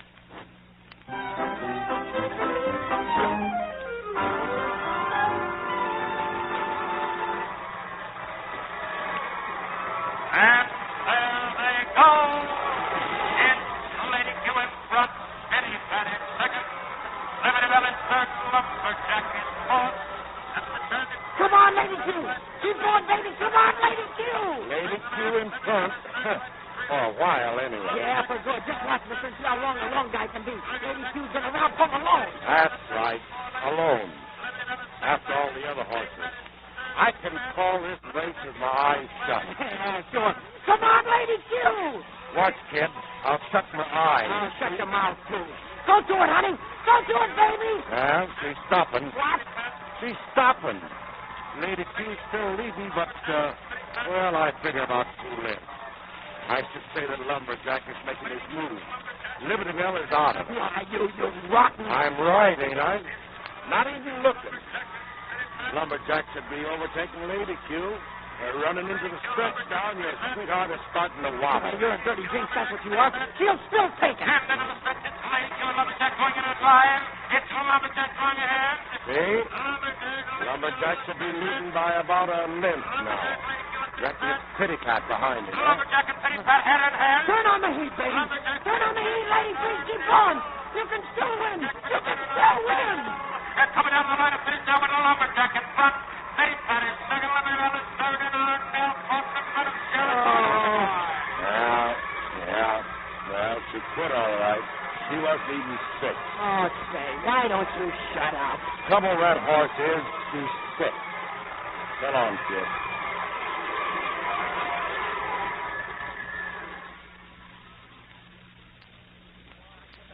Get her out of here. I'll take care of her, Mr. Gale. I won't need you anymore, kid. You won't need me. That's right, sorry. But wait, Mr. Gale, Lady Q and I couldn't get along. She'll get along where she's going. She won't need a swipe in the boneyard. Get her moving out of here. Hey, wait a minute. What is this? You ain't going to shoot that horse. That's just what I am going to do. Why, you can't do that, Mr. Gale. That's murder. It's worse than killing a person almost. She's just an animal. She ain't responsible. She never wanted to do nothing to you. Nothing except rob me of every nickel I had. Now, wait a minute. You owe me 6 weeks' salary. That's $30. Give her to me, and we'll call it square. What are you going to do with her? How do you expect to feed her, or do you expect to eat her yourself? Well, that won't be no concern of yours. All right. But don't let me see either of you again. Your jinx is both of you. I'm through. Now take her out of Oh, here. thanks, Mr. Gale. Thanks.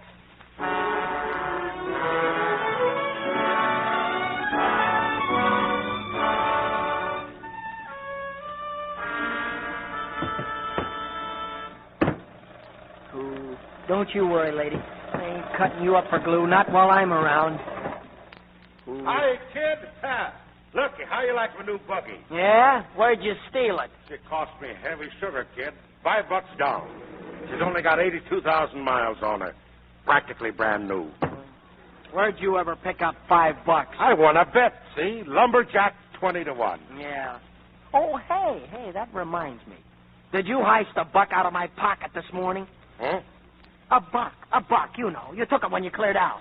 Oh, was that your... Yeah.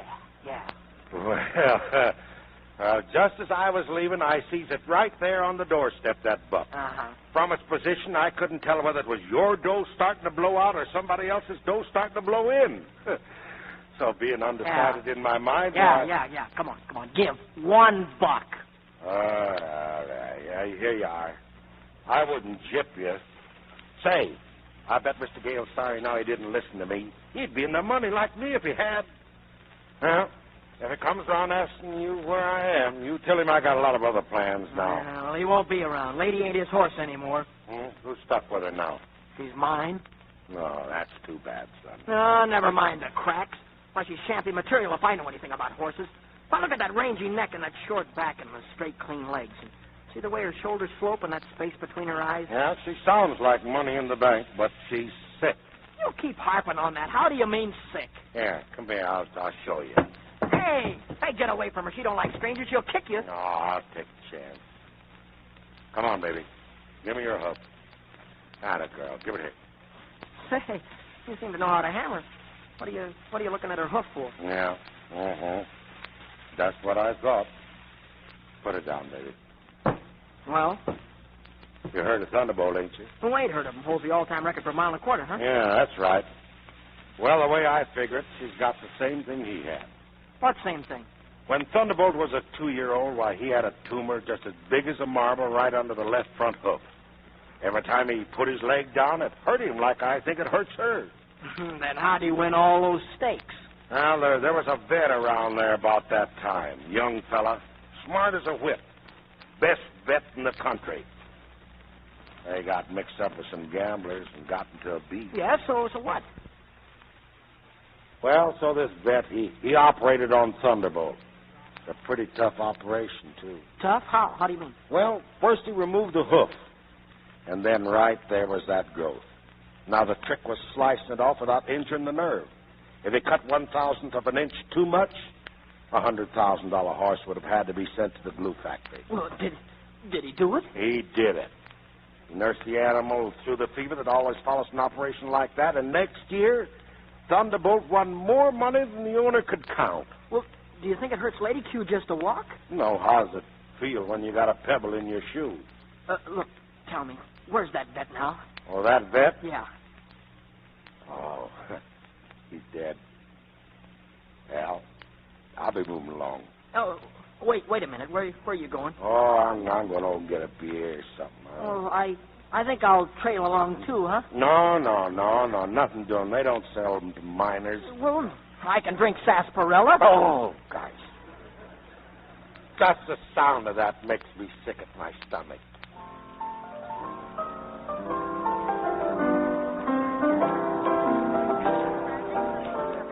Here you are, Terry. Chaser? Yeah, thanks. Here, yours to you. Make mine sarsaparilla, huh? Coming up. Say, I thought I told you to beat it. Yeah, I know, but I want to talk to you. How are you making out, Doc? What'd you call me? That bet you were telling me about. You're him. Shut up. Where'd you get such an idea in your head? Well, you got a set of vet's tools in your pack. Oh, that ain't true. I seen him. I went through your stuff this morning. You know, going through a man's things is illegal? Well, let's say that they was on the doorstep starting to blow in or blow out. I forget which.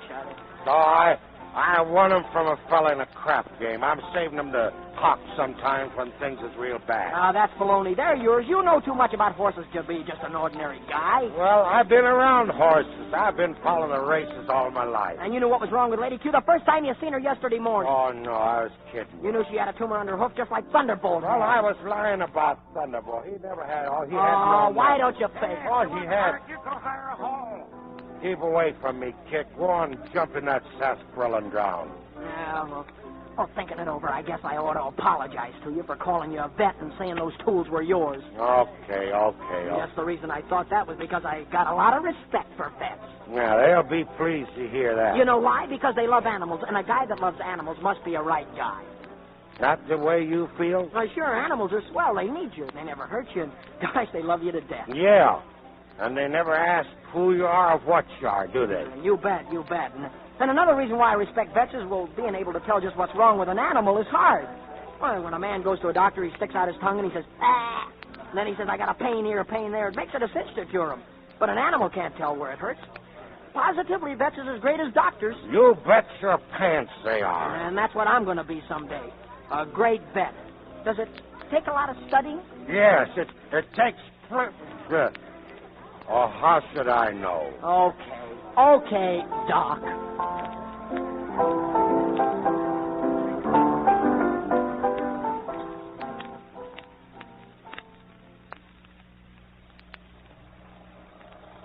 Hey, George.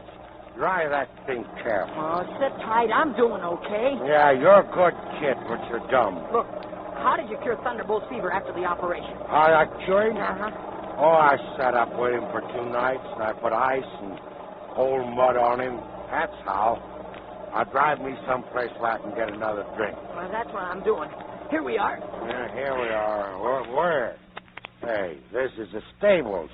What's the idea of bringing me back here? Come on inside. Somebody will see us. Let me go. Go on in. Nobody's supposed to be in the Let stables go of my tonight. arm, I Go said. on in. Let me go. Hey, what's the idea? Doc, do it for me. Will you, Doc? Do what?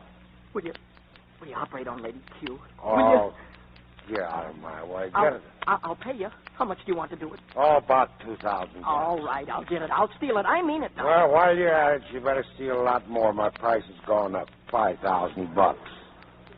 Yeah. Sure. That operation probably wouldn't be worth 5 cents. I wouldn't let you do it even if you wanted to. All right, that's okay with me. An old gin-soaked has-been like you, well, you'd probably kill her if you got close enough to blow your breath on her.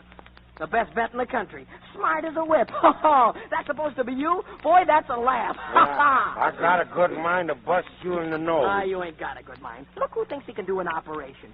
Cutting within a thousandth of an inch of a nerve. With those hands trembling like jelly. Oh, boy, you're killing me. Killing ain't a bad idea. You couldn't operate a slot machine. You're a has-been. You're all washed up. I could do that operation as good now as I did it 20 years ago.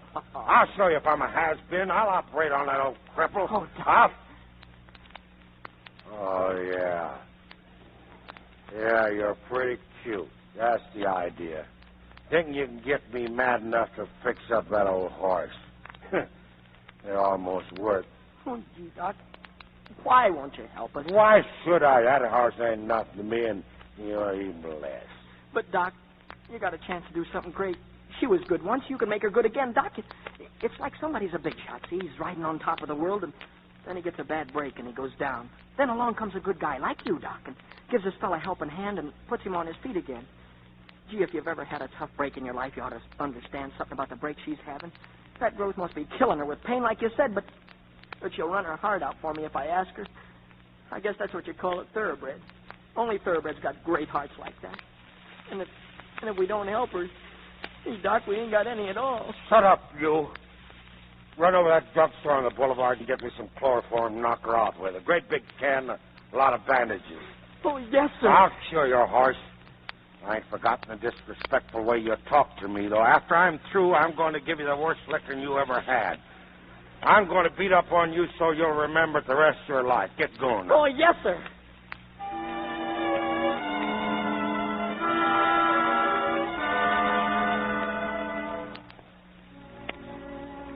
How we doing, Doc? Well, she's out now. Keep that sponge under her nose. Yes, sir. Hand me them rubber gloves.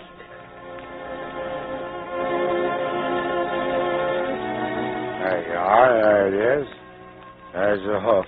There's the growth, just like I said. Gee, Doc, it'll be all right then. You can fix her. Put that light out quick. Everybody out? It's the watchman. He's making the rounds. Everybody out? Everybody out? It's okay now. He's gone. Turn out that light. But we gotta have light. We can't leave her like that. You want to land me in jail? Somebody catches me doing this without a license, I got the can. Why? You ain't doing nothing wrong. I got a good mind to scram out of here. What am I doing this for anyway? Gee, Doc, you can't. How do you expect a man to work in the dark? I got a flashlight here. That'll help. Look. That battery'll go dead any minute. Well, maybe it'll last. All right, I'll stand over there and keep it turning where I tell you.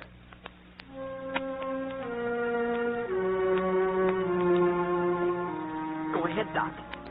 What are you stopping for? I can't do it. I'm forgetting how. You can't stop now. You can do it. You're a great vet. You've done this before. You've made a champion out of a cripple. You can do it if you just try. Come on, Doc. Oh, no, I need a drink. I'll get it. Only don't stop. Please, Doc.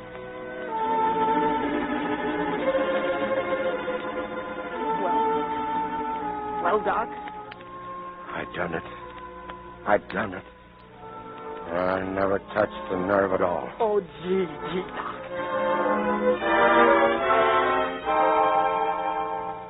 Now we've got to make preparations for fighting that fever. You get all the blankets you can. Get a lot of cold water ready. Dig up some cold mud. Cool. I got the mud here, Doc. Put it on her neck. Here, give me.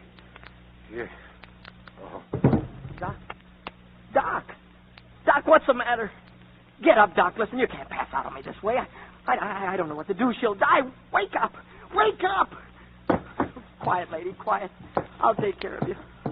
I'll fix you, lady. Oh, let her live. Let her live, Lord.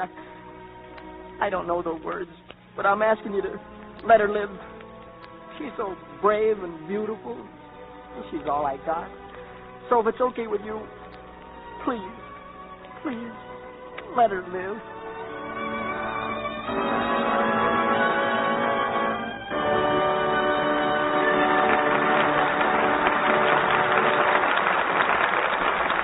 After a brief intermission, Mr. DeMille and our stars Wallace Beery, Mickey Rooney, Fay Ray, and Noah Beery will bring us Act 2 of Stablemate. And now I'm going to find out just how good an observer Sally here really is. Oh, Sally, tell me, have you ever been in Claudette Colbert's dressing room over at Paramount? I certainly have, Mr. Ruick. And you should see the simply gorgeous negligee she was wearing. I'll bet you didn't miss that, Sally.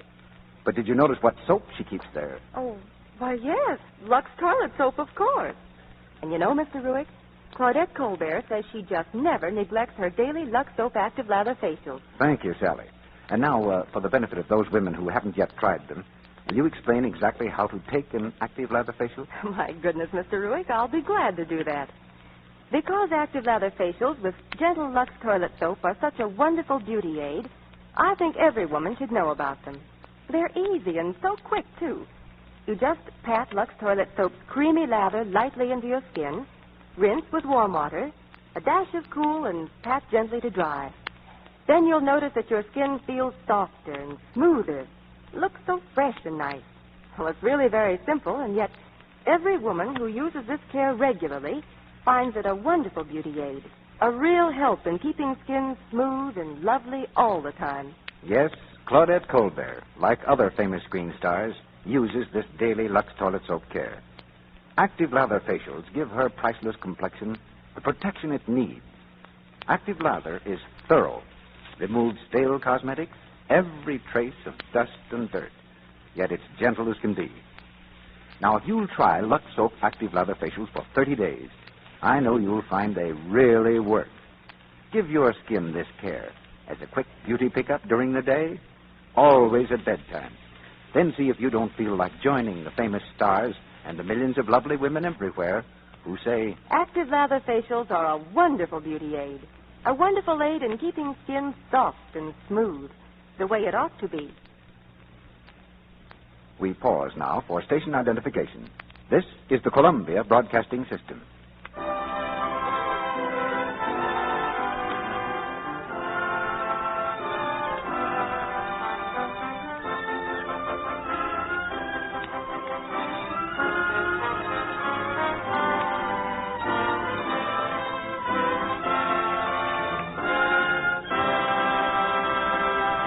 Act 2 of Stablemates, starring Wallace Beery as Doc Terry and Mickey Rooney as Jimmy Donnelly.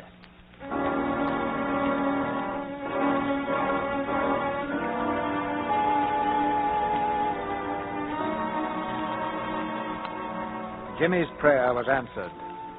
As the long night ended, Lady Q rallied. Her fever broke, and the doc knew that she'd pull through. It's a few weeks later. In a dilapidated horse trailer, Lady Q bounces away from the stable area, behind Doc's $5 jalopy.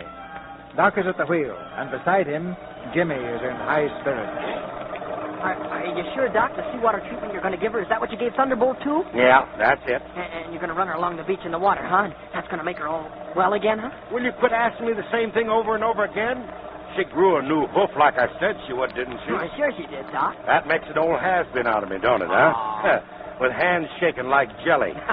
You better get set for that beating coming your way. That's one I owe you. I'm going to pay off with interest.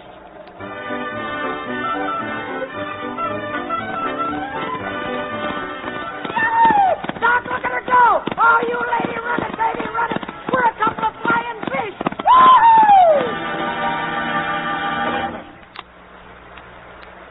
Doc, you asleep? What? I was just thinking. We got maybe another man of war, ain't we? Yeah. The lady will be the death of more bookies than you can bury in an afternoon. We'll camp out here on the beach a couple of more days. She ought to be fine by then. Okay, Doc. I'm ready. Ready for what? Come on, give me that beating. I guess I deserve it now. Oh, no, not now. I got to get some sleep. Oh, ain't you gonna? Sure I am, but I got to get some sleep first. I ain't going to beat up on you while I'm tired. Okay, Doc. But any time you say, you just let me know, huh? Gee. Oh, I wish I had a drink. Doc, someday I'm going to pay you for what you've done for Lady Q. Any price you say. Oh, sure. When I read in the papers about a cut in a race, I'll send you my bill, huh? Send me a bill? Ain't you going to Burlington with us? What for? Oh, horse is okay, ain't she? You don't need me no more. But I figured we were sort of partners. No, I don't hook up with nobody. We'd only get in each other's hair like dandruff. Oh, maybe we wouldn't, Doc. Maybe it'd be natural for us to be together, like ham and eggs or pork and beans. Or frankfurters and sauerkraut, huh? Well, you could be her trainer, Doc. If anybody can make a top horse out of her, it's you. No, it wouldn't work out. I can't be hanging around a kid like you. I ain't dependable. Someday you'd wake up and find out I'd skipped out. But, Doc, you can't walk out on us. We're going to make big dough together. If Lady Q wins, maybe I can go to school to be a vet. You serious about that? I sure am. I want to be a great vet, Doc, like you. Well, maybe you will be. Oh, I'm going to get some sleep. Good night. Then are we sticking together? Yeah, well, we'll try a little while anyway. Okay, Pop. Good night. Hey, what's that you call me? Pop, got any objections? No. I don't care what you call me, so long as it ain't disrespectful. Say, it might not be a bad idea if we made it legal. Made what legal? You being my pop. I got no folks, you got no kids. Oh, what would that get us? Well, it'd make us closer partners, sort of. You mean you really like having me for your old man? Yeah, I would. Well, give me your mitt. I, Tom Terry, do hereby adopt this kid as my legal son for better or for worse. Till death do us part. You say it. I, Jimmy... I ain't sure of my last name. It'll be Terry in a minute. Okay. I adopt you, Tom Terry, for my legal father. For keeps. Yeah, that does it. And now I'm your old man. Now, here's the setup. We'll put Lady Q in a race and make some dough. But after that, you're going to quit fooling around races and get yourself an education so you can be a vet. Geez, you know, I'm a lucky guy. Yeah, well, I hope so.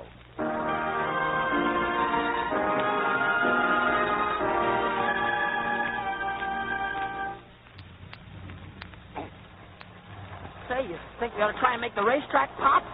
You know, pop sounds good even out here in the rain. Sure, we can make it. It's only about 50 miles. Oh. What happened? That's it. I think we blew a fuse. I heard something drop underneath. Must have been the drive shaft. Yeah. Well, maybe when the rain stops, we can get her going again. No. I can tell rigor mortis when I see it. They don't build nothing to last these days. Say, there's a barn over there, Pop. Maybe if I asked up in the house, they'd let us use the barn to sleep in, huh? Yeah, they might say no.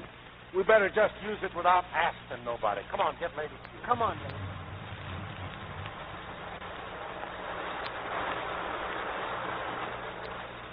First thing we got to do, we got to get it dry. Get them sacks over there, Jimmy. Hand them to me. Oh, there's some oats. Well, you feed her while I rub her down, huh? You think she'll catch cold, Pop? No, she'll be okay. We keep her warm. Go on, pile some more straw in that stall. Okay. Down, lady. Come on, get down. Who's ever in there? Stand still. Uh-oh. I got a shot. Look out, Pop. Here, watch out, lady, with that gun. Don't point it so high. Don't make a move or I'll shoot. So, chicken thieves, huh? Oh, no, ma'am. We wouldn't do anything like that. We just brought the horse in there out of the rain. Oh, you're horse thieves, too, huh? Oh, you got things all wrong. That horse belongs to us legal. We ain't the kind that steals things. What about them oats? Them sacks I was saving. And trampling down the straw and goodness knows what else. I'm going to call the sheriff. No. You don't need to do that, ma'am. Oh, we'll pay for any damage we've done. Oh, yes? Well, I figure it comes to about $3. Come on, cash. Well, this moment we happen to be out of cash, but... That's what I expected. Well, you wouldn't put us in jail, ma'am. I can see you're a kind woman. If that's what you see, you need glasses. couldn't we work it off, ma'am? We'll do anything. Why, look at my pop. He could do the work of any two men. Hey, here. Stop that. Take it easy. Take it easy. He looks like a tub of lard to me. Very well. You can plow a field for me tomorrow, all three of you. Don't know whether I should be doing this. I certainly don't like the looks of you. Well, you can't always judge by appearances. We've been out in the rain. Say, I bet you look 100% different when you're all spruced up, huh? I look just the same, wet or dry. I'll call you at 5 in the morning, and I'll expect you to be ready. Hey, wait, lady, wait. What's the matter? She's locked us in. We're trapped. Then we got to stay and plow that field? Yeah, I guess so, no. Doc, we can't hitch Lady Q to a plow. It'd kill her. No. Well, what are we going to do? I don't know. Hey, wait, I heard of people hitching themselves to plows. What? Oh, you're too little. That's what I thought. What we need is a big guy. Strong and, yeah, you know, like... who could... Hey, here. Wait a minute.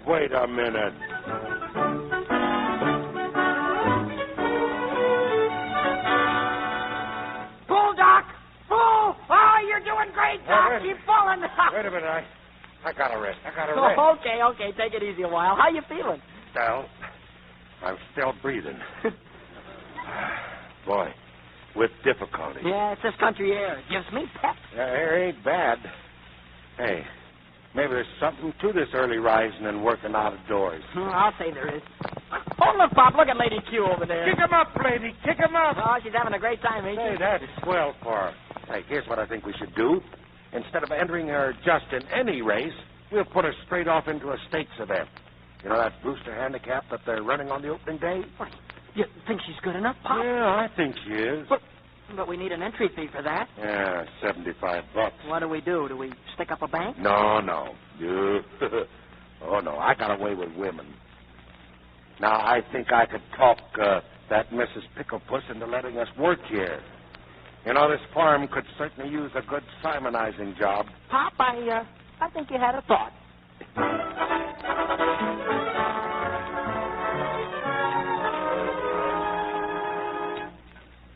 That couldn't be mince pie, ma'am. It could be, and it is. That's the favorite pie. Mm-hmm. Mine, too. Even if it wasn't, that's all you'd get tonight. Ma'am, you know, I've been thinking it must be kind of lonely for a woman living out here all alone. Don't you find it so, ma'am? Got a canary and a shotgun. Company and protection. All I need.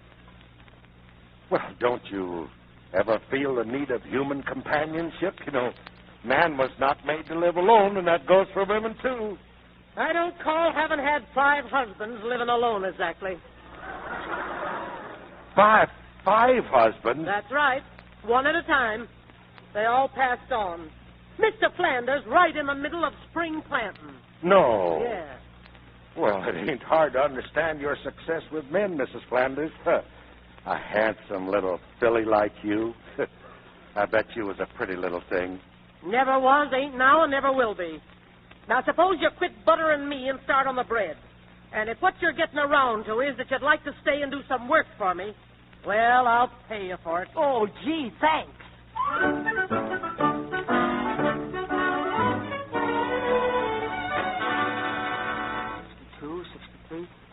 $64.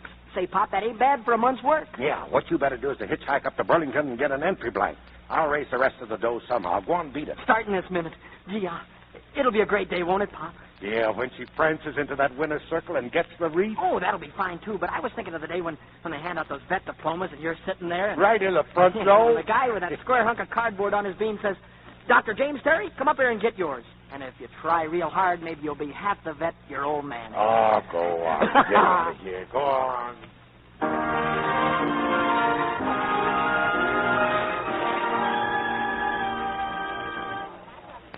Okay, here's that entry blank, son. But what you're going to do with it, I don't know. This is a horse race. Oh, thanks, sir. Oh, we've got a horse. Oh, good luck, kid. Thanks. Hi, Jimmy. How's it going? Well, if it ain't Sherlock Holmes himself. How's the snooping business, Barney? Good enough. How's the stable boy racket? Oh, I wouldn't know. I'm an owner now. Remember Gail's horse, Lady Q? Yeah, the shortstop. Well, she quit stopping long ago. She's mine now. We're entering her in the handicap. Great stuff. But who's we? Me and my old man. Didn't know you had a father. Oh, say, ever run into that guy again? The one who was hanging around Gale's stable one day? Well, Barney? I finally remembered who he was. Looked him up in the wanted file at headquarters. It was Doc Terry, all right. What? Oh, that's his name. Thomas Terry. Used to be a vet. He owes the state about 8 years. Haven't bumped into him, have you? Why, no. What's he wanted for? You remember a horse called Grand Sheik? Sure. One of the greatest animals the track's ever known. Well, booze got Terry, and he mixed in with a bunch of grifters who wanted Grand Sheik to lose. So they got Terry to do the old sponge act. Well, Barney, booze makes a guy do funny things. This wasn't funny. He put too much on that sponge. The horse dropped dead in the middle of the race. Well, we nabbed Terry, and he got a 1 to 5 year rap. Then he served his time. He skipped bail. Oh.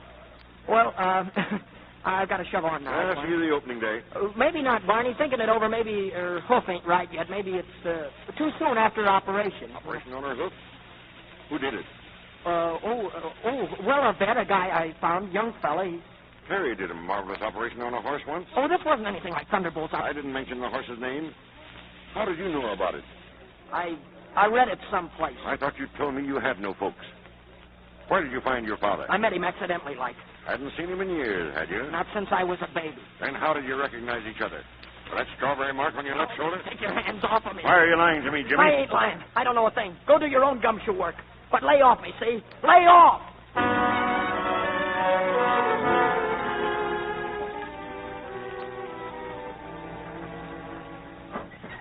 Pop! Pop, are you here? Oh, where'd he go, lady? Gee, lady, we're in trouble. If Pop goes near that track, Donovan will nab him, sure. We can't let a great man like him go to jail no matter what he done. There ain't nobody like him in the whole world. Oh, what are we going to do? Jimmy. Oh, Pop. Come on, son. Gee, I'm glad you're back. Now, hurry up. What's the matter? Throw your toothbrush in there and whatever else you've got. We're scrambling out of here fast. Was something wrong? Yeah, there's plenty wrong. Remember I told you I had a way with women? Yeah? Well, it's gotten out of hand. That widow wants to marry me tomorrow, whether I like it or not. Come on, get going. She's liable to be here in a minute. Now, wait, Pop. I wouldn't do nothing hasty. That sounds pretty good. Listen, it ain't you she's marrying. It's me. Think I want to settle down here in this hole with a 5-time loser? It ain't safe. That's just what it is, Pop. Safe. I mean, well, you'll be took care of the rest of your life. I'll bet she's got a lot of dough socked away. No, I ain't married for money. Not her anyway. What about racing Lady Q and getting the dough for your schooling? Oh, we don't have to race her. We don't need no dough. Why, you could teach me. I'll bet you know more than all the vet schools put together. Listen, 2 things I ain't. Teacher and a husband. So shut your face, let's get packed. We can make Burlington before morning. Pop, we ain't going to Burlington. I don't want to race Lady Q. I don't even want to be a vet. So long as I'm your old man, well, so long as we stick together, you'll do what I tell you to. That ain't going to work out either. What ain't going to work out? Oh, sticking together. I've been thinking it over, too. You gone out of your head? I've decided that you and me were a lot different, see? We don't belong together. What? Well, you said at the beach we'd give this partnership a try. Well, we've tried it out, and I don't think it's worked out. It ain't worked out. No, it ain't. I suppose you think because you done a little work on Lady Q, you own half of her. Well, you don't. You're not cutting in on any dough she's going to earn. You better stay here with a widow and cut in on her dough. And I'm unadopting us right here and now. Here's the dough we earned. Here, you can keep it. Oh, you can't mean that. We said till death do us part. Well, that don't mean nothing to me either. You ain't going to Burlington. Well, where you're going, I'm going. No, you're not, see? Jimmy, what's happening to you? And me, we're through. We're through. Listen, you see this belt? I'm your pop, and if I have to use it on you... Give me that belt. You ain't using anything on me, and if you don't let me alone, I'll use it on you. Now, listen. Get away from me. Oh. There. I told you. I warned you, didn't I? Maybe that'll show you that I meant it. We're through. Okay, kid. Okay. That's the way you want it. So long, Jimmy. Oh, gee. Hey, Pop.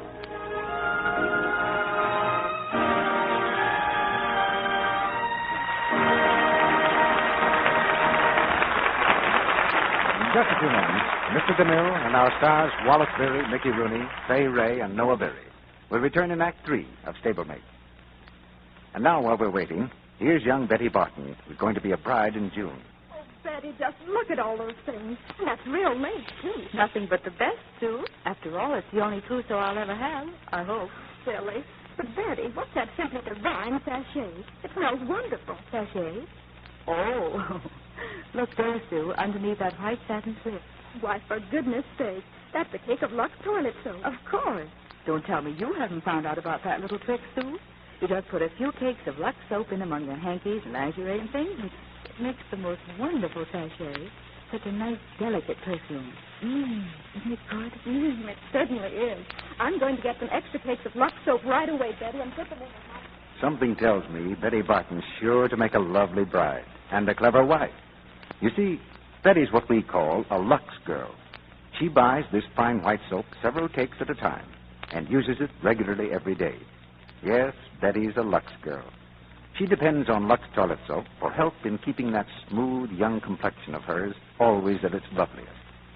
She uses Lux soap as a bath soap, too, because she knows active lather will make her sure about daintiness, sure of skin that's really fresh, perfumed with a delicate fragrance that clings.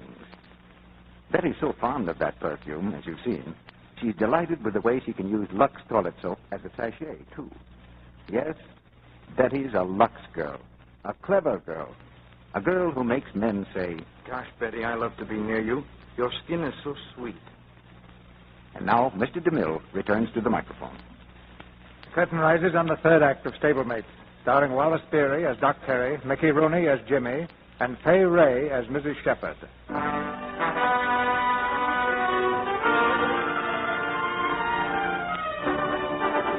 The day before the Berlin racetrack opens finds Jimmy in the Jockey Club, for it's here that owners come to enter their horses. At the entry steward's desk, Jimmy waits his turn. His face betrays his anxiety and his determination. Well, good morning, son. Hello. Say, is there any way a fella could get credit in this joint? Credit? Oh, why not? Suppose a fella's got a great horse that belongs in a handicap, but he ain't got no money for the entry fee. What's wrong with letting him run her and then you guys take it out of her winnings? Well, there's always the small possibility of the animal losing. Not a chance in the world with this horse. Good morning, Mr. Taylor. Excuse me. Well, hello, Mrs. Shepherd. Very happy to see you again. You know my trainer? Of course. How are you, Pete? How are you? Well, Mrs. Shepherd, what can we do for you? Well, you can give me your condition book for this meet and find out the soft spots in it so my horses can pick up some worthwhile stakes. See, I'm a poor woman this year. After all the money Miracle Lad made for you? She gives it away faster than she gets it. Now, here's the condition book, Mrs. Shepherd. Thanks. We're going to work Miracle Lad in a little while. Come out and walk. He's the greatest piece of horseflesh you ever peeped at. I'll race my horse against him anytime, anywhere. What? All right, son. Run along now. Wait, Stuart. You are known, huh? Yes, ma'am. And my horse is as good as any at this meet. You bring on Miracle Lad and she'll show him. Well, I might do that sometime, but not right away. He's just been shipped down from the farm. He's had a long, tiring journey. Well, I walked Lady Q 23 miles last night to get here, so that makes us even. Oh, Mrs. Shepherd, I don't mean to be fresh or anything, but would you do me a favor? Would you let me work Lady Q out with Miracle Lad? Well, I don't know. Stuart? It's up to you, Mrs. Shepherd. All right. We'll do it. Oh, thanks, Mrs. Shepherd. 2:00. We'll be there. Don't worry, ma'am.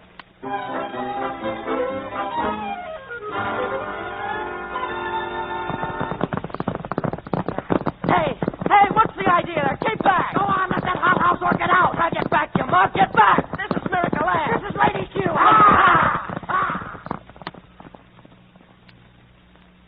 Come on, Miracle Lad. Come on, Miracle Lad. Come on, whoever you are. What's the name of that other horse, Pete? Lady Q. Come on, Lady Q. Come on, Lady Q. That horse sure can run, ma'am. Can't she, though? Come on, lady. Well, that looks like a photograph finish, Pete. Yeah. Let's go speak to that boy. I want to ask him a few questions. Atta girl, lady. That's showing him, baby. Hello there. Oh, hello, Mrs. Shepherd. Hey, young fella, where'd you get that horse? You want to sell her? Oh, there ain't enough money in the world to buy her. I sir. don't blame you. She's grand. Oh, yes, ma'am. I hope you ain't sore. I mean, about running Miracle Lad into the ground like that. You can't be sore at a racehorse, son. Then will you do something for me, ma'am? Will you enter her under your own colors? I can't raise the fee, you see. And, Well, I got a reason for wanting to run, Lady Q. I owe a fellow some dough for an operation he did, and I think he might be needing it pretty bad. All right. I'll enter her on one condition. What's that? That none of my horses have to run against her. The Brewster tomorrow is the perfect spot for her. That's the race we'll give her. And I've got a rider, ma'am. All right. Put her in our barn, Pete. Stalls well, son. You know our stables? Yes, sir.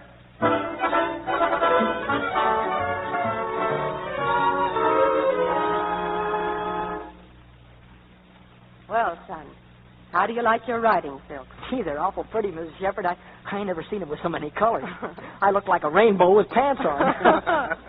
They'll come home in front a lot of times the last few years. They'll come home again today, won't they, son? You bet they will, ma'am. By the way, what's your name? Jimmy. Jimmy what? Jimmy Terry. All right, Jimmy Terry. Good luck. Mr. Pizza. Yes, Joe? That horse, sir. That lady Q, she ain't gonna run today. Oh, what's the matter? She lame, sir. Lame? Why, she can't be lame. She holding her foot up, all sore on the knee. Her foot? Let's take a look. Now, don't worry, Jimmy. Pete'll know what to do. Come on. How does she look, Pete? What is it? Can't tell, ma'am. Might be anything. Nah, it's too bad, young fella. If she can't run, I'd better go over to the steward's office and stretch her. I guess so. Sorry, kid. I'm sorry, too, Jimmy, but don't take it so hard. We'll have her fixed up and run her some other time. The meet's just begun. Well, she ought to run today. Some other time it'd be too late. Today's when she should be running. She can run today. Doc, get out of here. Who is this, Jimmy? Her hoof's a little bit tender, ma'am. That's what I figured might happen, so I brought along a bar shoe with me. That'll protect it. With this on, she'll run the pants off of anything of the race. If you don't mind, I'll just go to work now. It won't take me long. Who are you, please? Well, I used to take care of her for that kid there. Well, if she's going to be all right, I'd better stop Pete. Thank you very much. Well, that's okay, ma'am. Come on, lady. Let's see that hoof. You get out of here. I'll go just as soon as I fix her Never up. mind her. You get out of here now. Not till I'm through. I take an interest in my patients. She'll run when she gets this thing on. I don't care if she runs or not. Now get out, I tell you. If you're scared that I'm going to cut in on her winnings, why quit worrying. I ain't bothering either of you again. Who cares about her winnings? You got to leave here before that detective nabs you. What are you talking about? That detective Donovan. He told me all about it when I came here for the application. Poppy's hanging around watching me just so he can get you. Donovan told you? That's why you did what you did? What other reason? I had to keep you away from here, or I'd have rather cut off my arm than to hit you, Pop. I thought that you was sore at me. Pop, look. After Lady wins, we'll have a pretty good steak. You beat it out of here right now. I thought you hated me and didn't want me around no more. Will you listen? Then I'll meet you, and we'll get ourselves a little joint someplace, and they won't ever find you. I kept on wondering what I'd done to make you so sore. Pop, we ain't got time to talk. Go back to the widow's Stoller, and I'll meet you there in a couple of days. Let your beard grow. Oh, gee, wouldn't I look swell with whiskers? Oh, you look okay to me. Now get going and keep off the main roads. Son, I'd like awful much to watch you win that race. Ain't you got any sense, Pop? I'm telling you that Donovan is here at the track. I could stand someplace where he wouldn't see me. Pop, if you don't get out of here right away, I won't even race her. Okay, son, okay. I'm going. I don't think so, Doc. Oh, gee, Pop. Unless you meant maybe that you're coming with me. Oh, hello, Barney. You ready now? I guess so. There's a train in a few minutes. Barney, let him alone. Please let him alone. Oh, easy, son. You better get going. You got a race to ride. I can't, Pop. Oh, sure you can. Oh, Sure Pop, you can. Please. Go on. Do you hear me? You got to ride.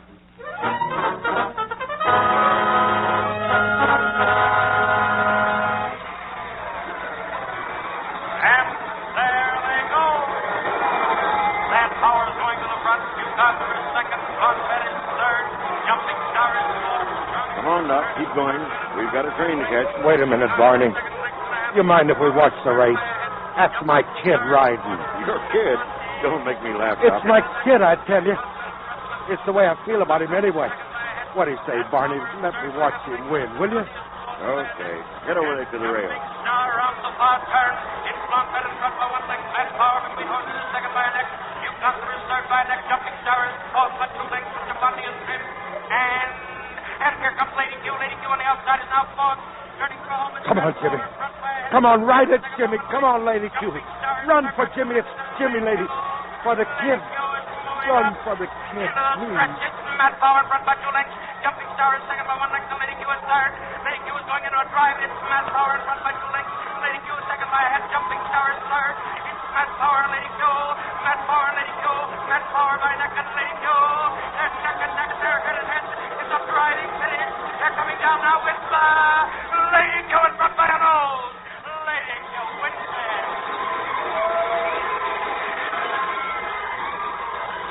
Oh, he did it. He won. Gee, he's a great kid. Yeah. You ready, Doc? Yeah, all set. Let's go.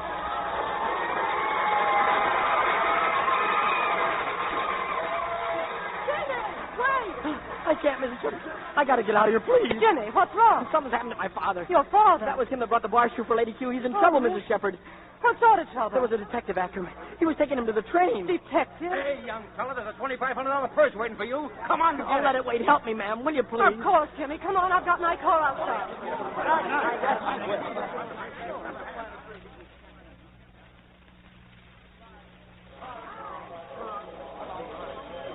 How long's the train stop here, Barney? Just to take on passengers. Okay, let's get on. Bob! Hurry up, Barney. Wait. No, Bob. I'm going with you. No, I ain't that foolish talk. How can you be going with me? You ain't invited. But I'll get myself invited. I'll do something so they'll send me up there. I'll still... You ain't going to leave me behind. Jimmy, don't. No, let me alone. I'm going. Oh, stop that foolish kid talk. You got things to do. Why, you're all set. Oh, I don't want none of that. I want only to be with you. If you're going to jail, then I'm going. Now, say, listen. You think jail's tough? Wait till you start going to school and vet college. Why, I figure you'll be in for 5 years anyway. Oh, Bob, talk serious. I'm serious. Listen, Sonny, your stretch won't be over until June 1946. My rap will be finished in March of that year, so I'll be waiting on the steps when they spring you. Gee, Bob. I'll see he gets on all right, Mr. Perry. You see, he's wearing my silk now. Thanks, ma'am. So long, Jimmy. Goodbye, Bob. Goodbye. Not goodbye. Just so long. Bye, Bob. So long.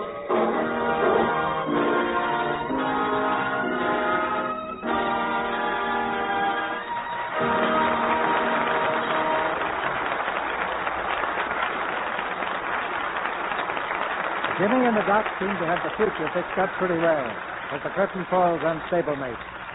Now Wallace Beery, Fay Ray, and Mickey Rooney are coming back to the microphone.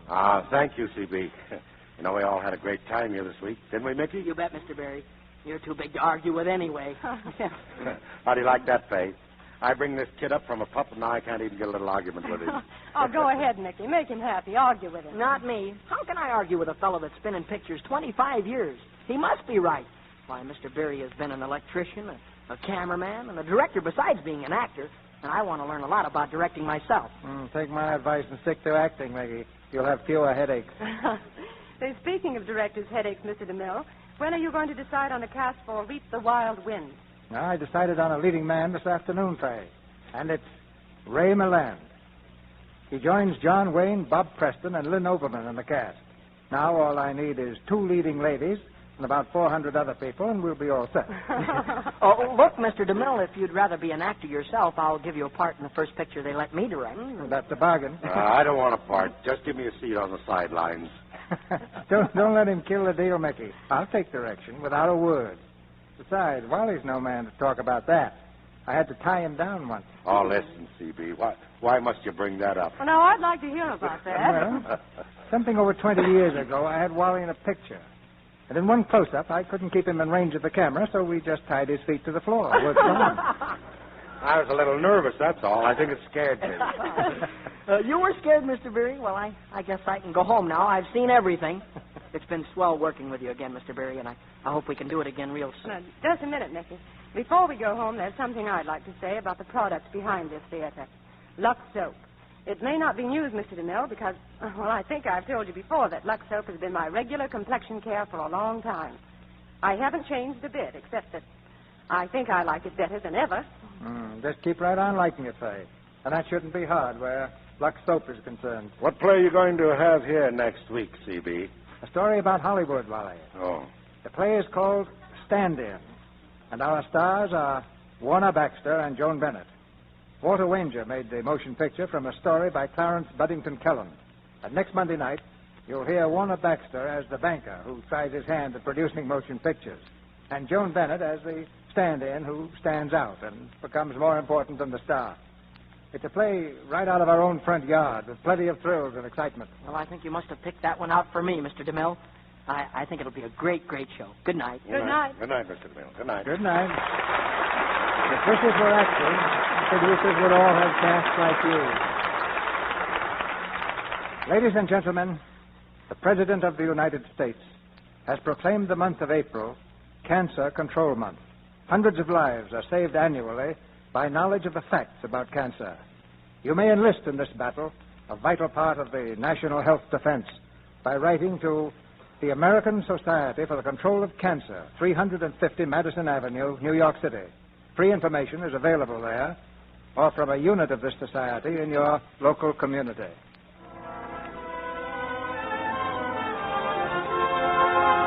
Our sponsors, the makers of Lux Toilet Soap, join me in inviting you to be with us again next Monday night when the Lux Radio Theater presents Warner Baxter and Joan Bennett in Stand-In. This is Cecil B. DeMille saying good night to you from Hollywood.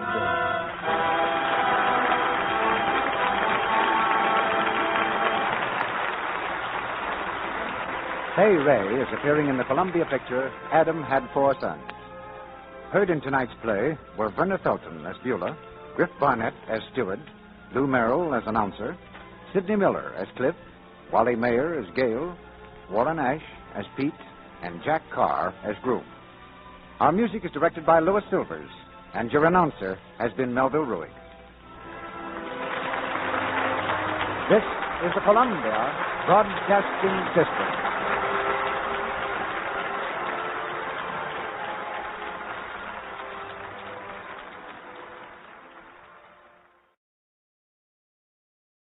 The Hollywood Radio Theater.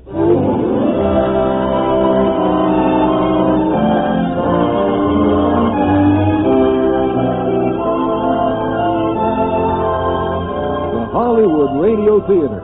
Adaptations of famous motion pictures with Hollywood's greatest stars.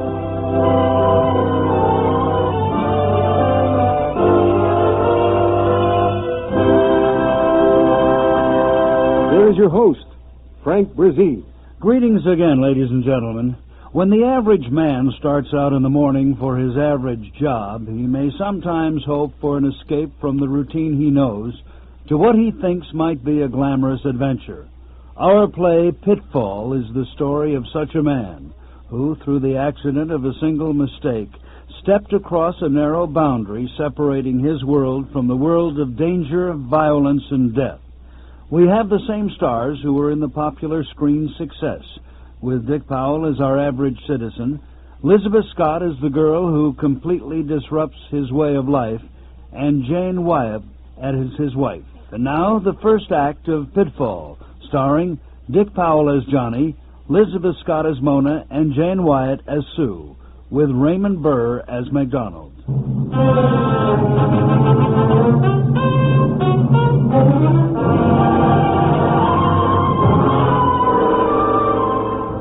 The Forbes live in a suburb of Los Angeles.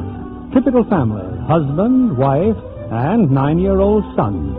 Exactly the sort of family, living exactly the sort of life that people classify as that good old middle-class average. Johnny, come on. Your breakfast is on the table. Where else would it be? Oh, nothing, Sue, nothing. Dad. Hi. Don't forget, you're going to give me $5. $5? Well, don't you remember, dear? His school's raising money for a summer camp. Well, the way prices are these days, the kids better start raising money for us. Dad, you promised. All right, here. Just make sure you don't spend it all on women. Oh, that's Harry. I got to get going. Anything you want me to do today, Dad? Yeah. Until my wrench uncle dies, stop growing. Bye, Mom. Goodbye, dear. Hope the spelling's better today. Bye, Dad. Bye. You better finish breakfast, Johnny. It's getting late. So what? What? I said, so what if I am late? Oh, nothing. I just thought you'd like to know. Oh, let's don't go to work today. Let's go fishing. Oh, fine. Let's pick Tommy up and get in the car and just keep going. It's another time. Thanks all the same. You think the world would stop if we did? You think the Olympic Mutual Insurance Company would go out of business if I didn't walk through that door at exactly 9 o'clock every morning? You never can tell. Oh, Sue, you were voted the prettiest girl in the class. I was voted the boy most likely to succeed. Something should happen to people like us. And something did. We got married. And I had a baby. I never did hear what happened to you. No fishing, huh? Well, maybe next week. So what time will you be home, dear? Now, why do you ask me a question like that? You know to the second what time I'll be home. I leave the office at exactly 3 minutes after 5. It takes 4 minutes to walk to the parking lot and exactly 32 minutes to drive home unless I hit a couple of stop signals and I'm kissing you on the cheek at exactly 5:39. Old man routine getting you down again? I feel like a wheel within a wheel within a wheel. You and 50 million others. Backbone of the country, darling. Average American. Oh, but I don't want to be an average American in the backbone of the country. I want someone else to be the backbone and hold me up. Well, goodbye, Sue. Hey, wait a minute. I'm getting a little bored of that kiss on the cheek, too. I think you can do better than that. Oh, sorry, baby. Thanks. That's more like it. And let's have a better mood when you come tonight, huh? I'll give it all I got trying. See you at 5:39.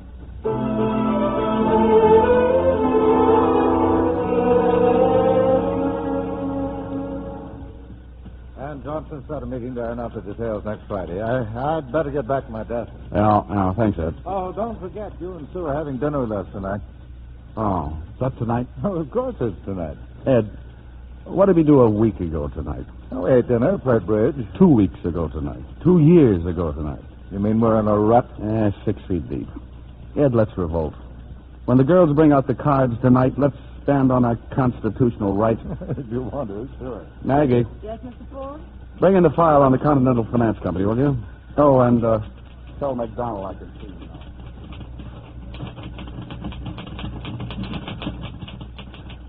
Sit down, McDonald. Well, what do you got? You know, my boss doesn't believe in hiring private detectives who can't get our money back. Tell your boss to relax. I've located about $4,000. Smiley had it well hidden. Where? With a girl named Mona Stevens. Here's her address. 427 North Stockton. Oh, nice work, man. No strain. You know, we're still on the hook for plenty. Smiley worked for Continental Finance, and our outfit bonds all their employees. He was bonded for $10,000. We want as much of it back as possible. Now, about this girl, did you talk to her? Yeah, when I wasn't busy just looking at her. I don't blame Smiley for robbing his company. She's worth it. Smiley's in jail. I wonder if he thinks she's worth it. What does she do? Oh, she's a model. Department stores mostly. You know, hats, dresses. Right now, she's looking for a job. Got $4,000. Does she have the cash? Oh, nothing so crude. He bought her a lot of pretties. Fur coat, things like that. Does she know they were bought with stolen money? Smiley's been in the can for 4 months. I think she has a vague idea. You know something? I bet you never thought of me as a man who could fall in love. You'd be surprised how little time I have to think about you at all, Mike. This is Mona Stevens.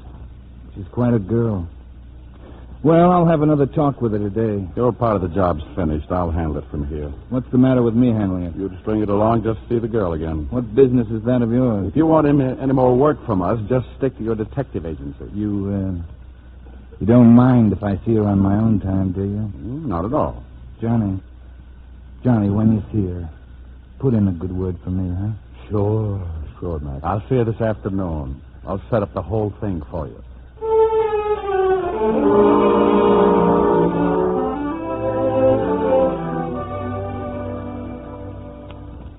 Mona Stevens, come in. Make yourself at home. Thanks. It's on your briefcase. Olympic Mutual Insurance Company, huh? Well, I don't need any insurance. Or do I? That man you sent to see me, that MacDonald.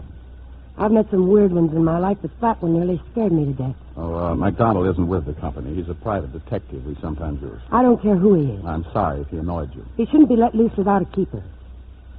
I suppose you're after the gifts Bill gave me, Bill Smiley. That's right. I don't imagine you'd believe me if I told you I didn't ask him for any of those things. It doesn't matter one way or the other. Doesn't it? I'd like a list of the articles if you don't mind. What will you do with them? Try to realize what we can. My company bonded Smiley for $10,000. We had to make good when he stole the money. I thought he was paying for that in jail. Unfortunately, the fact that Smiley's in jail doesn't give us back a penny. What if I decide to be difficult? Then we'll be difficult. You'd have a hard time proving any of those gifts were bought with stolen money. We'd have a hard time, but we'd do it. Aren't you going to cooperate, Miss Stevens? I don't know. What good would it do, Bill? Well, he's eligible for pardon soon. If we recovered some of the money, it might help him. Then again, it might not. Who cares? I don't want the stuff anyway. All right. I've got a fur coat. I've got a car. He made the down payment. I've a few dresses and an engagement ring. It's not a very good diamond, but believe it or not, it's the first engagement ring I've ever had. And I'm quite fond of it. I'm sorry to have to do this. I don't think you are. I don't enjoy doing this sort of thing. No, I don't imagine you like it or dislike it. What do you mean? You're a little man with a briefcase. You go to work every morning and you do as you're told. So, here you are. And tonight when you're sitting around with the boys, you'll say, you should have seen the babe I ran into today. Not bad. But you know me, fellas. Strictly business when I'm on the job. Oh, that's what I'll say, hmm? That's the way I impress you? That's the way. How should I be, Miss Stevens? If you were a nice guy, you'd cry a little with me. You'd really feel sorry for a girl whose first engagement ring was bought by a man who was foolish enough to embezzle and stupid enough to get caught. And would I take the ring? I mean, if I were a nice guy? Sure. That's part of your job. But you'd act a little human about it. Come on, I'll buy you a drink. At this time of day, according to statistics, Mr. Forbes, insurance men drink 1 3/4 highballs every day, but only after the sun goes down. You know, I'd shoot myself if I thought I was turning into the sort of man you just described. What about the boat? Boat? Yes, the boat. You mean you and your playmate MacDonald didn't know about it? No. Well, you might as well make a complete haul. I'll show you the boat now, if you don't mind a trip down to the harbor. Now? Oh, of course. The fur coat, the dresses, my engagement ring. Don't worry, Mr. Forbes. They'll still be here when we get back. You'd rather not go, is that it? No, I think I'd like to go. You can leave your briefcase. I hardly think we'll be gone overnight.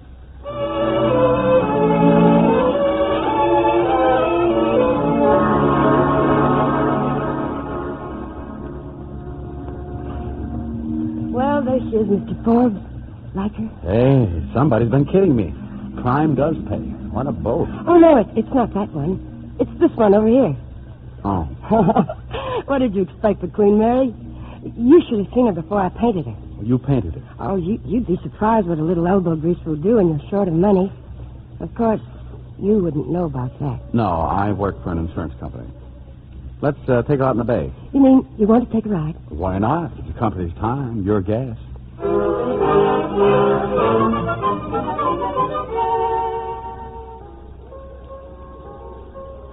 Like another drink? No, thanks. I'm doing fine. You never mentioned how you like to vote. Oh, I liked it. You can get a lot of fun out of a beat-up launch. You're crazy about it, aren't you? I'd rather have it more than anything I've ever owned. But I like this, too, being here. Have you ever noticed, if for some reason you want to feel completely out of step with the rest of the world, the only thing to do is sit around a cocktail lounge in the afternoon? Why? Well, you have a few meditative drinks in the gloom, and you get everything figured out. Then you go out and the sun hits you. And you feel like something that's been drinking in a gopher hole. Tell me, how did you happen to get mixed up with someone like Smiley? As the girl said, just lucky, I guess. Anyway, he was too much in love with me. He wanted to buy things for me, and he didn't have the money. So he went out and got some. Did he have to? Was it that important to you? No, but he didn't know that. I liked him mostly because he was nice to me. Very few men are. What do you care about me? Oh, just curious, I guess. Well, that's flattering. Oh, I didn't mean it that way. I guess I'm out of practice. I'm a little unsure of myself whenever I crawl out of that briefcase. I'm sorry I let into you like that back at the apartment. You got your free drink, didn't it? Do you have to be someplace for dinner? Dinner? No, I don't have to be anywhere. Well, Mr. Forbes, here's to dinner together.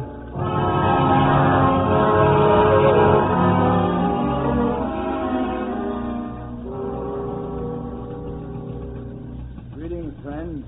I told your secretary I'd wait for you here. You want to see me about something special, MacDonald, or do you just like to sit in my chair? Why the chill? No chill. I've got a lot of work to do. Just been looking at this report on your desk. A list of the things you recovered from Mona Stevens. Yeah? You must be slipping, Johnny. What about the boat? Boat? What boat? The boat Smiley bought for her. Oh, I must have missed it. I didn't know she had a boat. She's quite a girl, isn't she? Yeah. Oh, I got another job for you, Mag. Fine. I'm always glad to go to work. Yes, sir. Maggie, get the file in the hall case, will you? You know, Johnny, it's a funny thing. Take this Mona Stevens. Maybe she wouldn't appeal to most guys, but for me, she's got everything. The minute I saw her, it was just like that. I don't think she feels the same about you. Not from what she said yesterday. Oh, she's a little coy, that's all. But once she gets used to me, we'll make a great team. The whole case file, Mr. Ford. Thanks, Maggie. About Mona, Johnny. What did you find to talk to her about for such a long time yesterday? Look, Mac, are you interested in a new job or not? Why, sure. Sorry. Can't let women interfere with business, can we? Here, take a look at this file. Fairly cut and dry.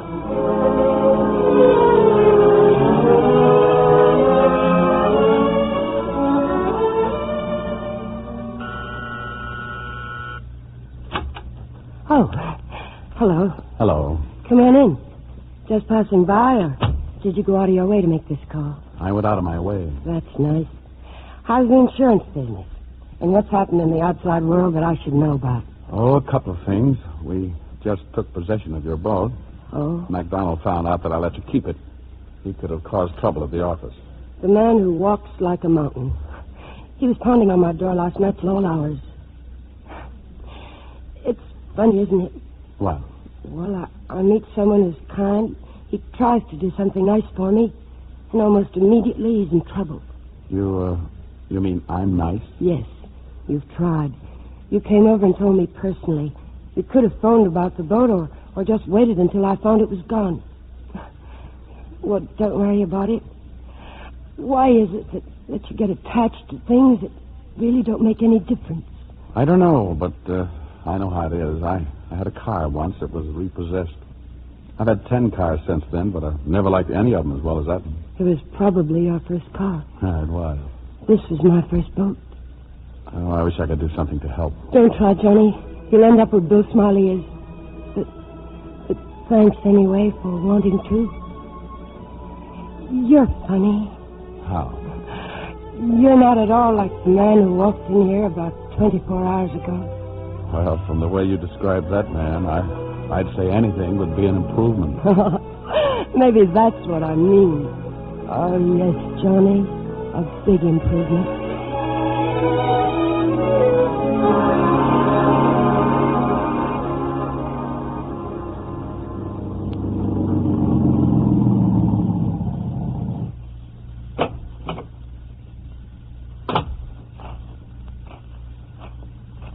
Hello, friend. MacDonald, what are you trying to do, adopt me? I've been waiting for you to come home.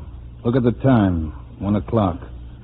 What's your wife say when you come home at 1 o'clock at night? She gets curious, especially about mugs who wait for me in the driveway. I just wanted to see you to make a report. That hall case, Johnny, I didn't get very far today. I was tailing someone else. You. Stay out of my business, Mac. I will, as long as it doesn't interfere with mine.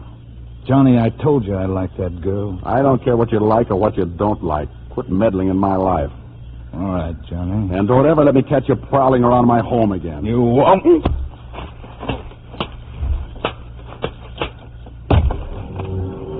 Maybe this will keep you home where you belong for a few days. And don't bother to tell me I'm fired. I quit.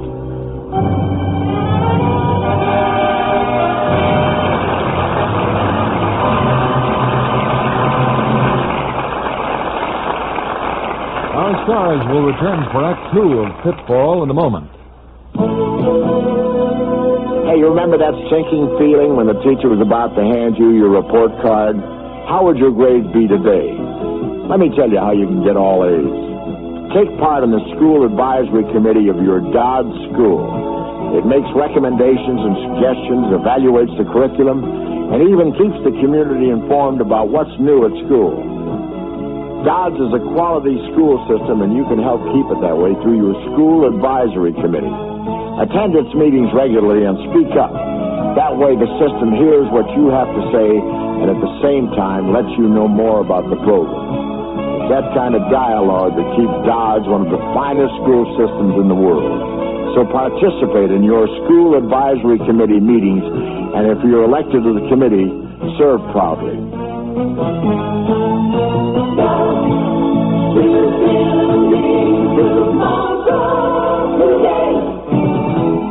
And now, here again is your host. Act 2 of Pitfall, starring Dick Powell as Johnny, Elizabeth Scott as Mona, and Jane Wyatt as Sue. with Raymond Burr as MacDonald.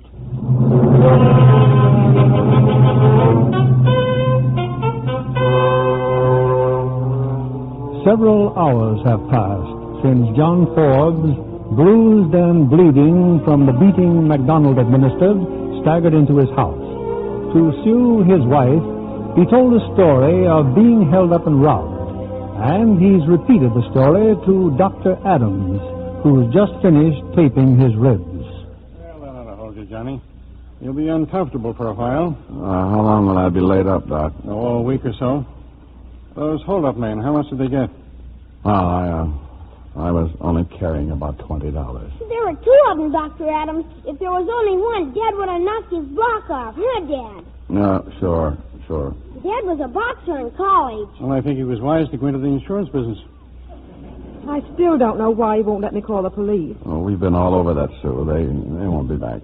Maybe if they did, you and I could beat them up, huh, Dad? Why aren't you in school? It's Saturday. Then go out and play or something. Okay, Dad. If you're sure you won't need me. This prescription, Sue. Better get to the drugstore this morning. What is it? A course in boxing. Don't worry, Sue. He'll live. Johnny, what really happened? Oh, I'll be up in a few days. Nothing to worry about. All right, dear. If you don't want to talk about it. Call the office, Sue. Tell Maggie I've got a bad cold, flu, or something.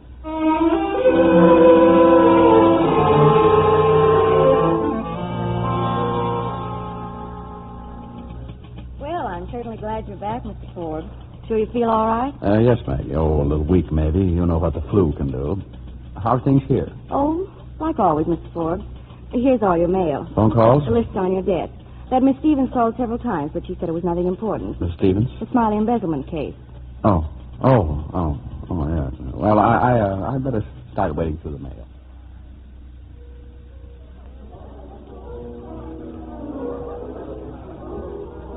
There we go again, Johnny.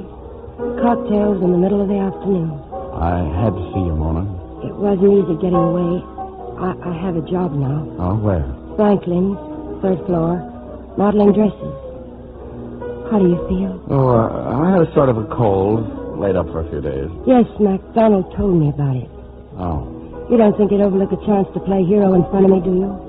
I didn't come here to talk about MacDonald. That suits me. What will we talk about? Well, a couple of things I should have mentioned before and didn't. You mean like the fact that you're married? Mona, Would you like to know how I found out about it? Simple, Johnny. When I heard you were sick, I brought some food to take to you. I saw your wife. She was just leaving the house. What did you... Don't worry, Johnny. I pretended I had the wrong address. Right number, wrong street. What do you want me to do? About what? You, of course. I've done something I'm terribly ashamed of. I'd like to make it up to you. If you think I'm going to compete with a wife and child, even I have more sense than that. What's going to happen to you? Do you care, really? Honestly, Johnny, aren't you a little relieved to get out of it this easily? This is a setup.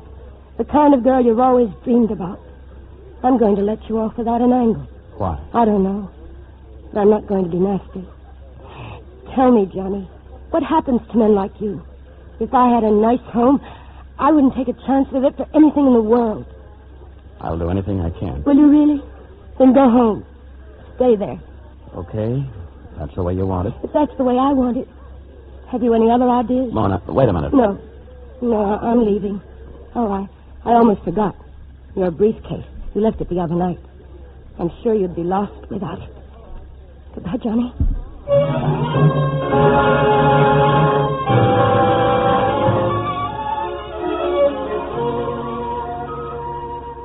sure appreciate this, Pop. I didn't know you knew how to put model airplanes together. My boy, it's all a matter of patience and glue. Never forget that.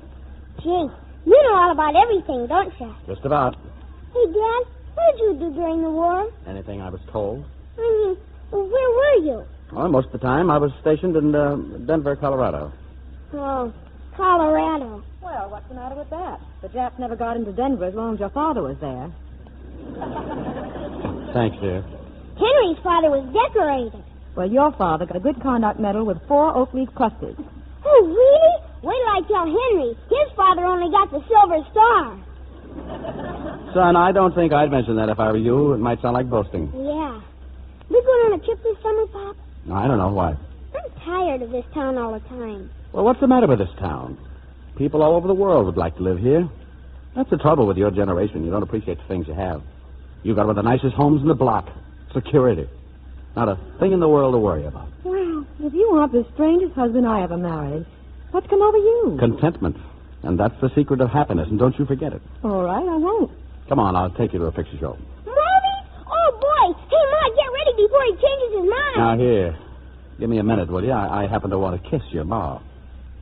Easy, partner. There's a child around. Thanks, Mrs. Forbes. Come on, Tommy, a picture show.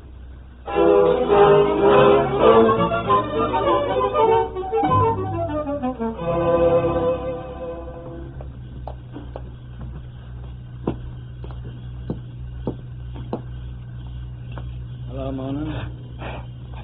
Why don't you give up, MacDonald? I like you. I got plenty of patience. You're wasting your time. Maybe I feel like wasting my time. Let me alone, Mac. And don't ever come to Franklin's again. I've got a job and I want to keep it. I like to see you, Mona. I like to see you wearing those nice dresses. All right. Let me put it another way. I don't like you. I don't want you around. Suppose I'm just stubborn. Suppose I figure I know you better than you know yourself. I've asked you nicely, Mac. I can always call the police. I wouldn't call the police if I were you. You wouldn't want to cause Johnny and Mrs. Forbes any trouble, would you? Now, come on. Fix your face and we'll go somewhere nice and have a good dinner.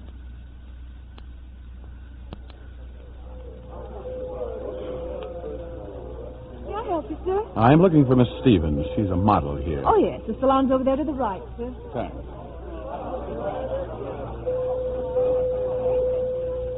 Johnny? Hello, Mona. It's nice to see you. I hope I didn't inconvenience you asking you to come over here. No, not at all. I wouldn't have bothered you, only it was absolutely necessary. I know that. It's MacDonald, Johnny. I don't know what to do about him. What's he done? Well, for a month now, he follows me all the time. He just won't leave me alone. I even threatened to call the police. Well? Well, he said if I did, he'd go to your wife. He knows I don't want to cause you any trouble, and he's holding it over my head. Oh, so that's it. Well, I'm glad you told me. I know where he lives. I'll have a talk with him. Is everything else all right? Thanks. Everything's fine. Oh, I heard Bill Smiley will be getting out of jail soon. Probation. Yes? That seemed to help, recovering some of those things he bought for you. About MacDonald. Be careful, Johnny. I will. He won't bother you anymore, Mona.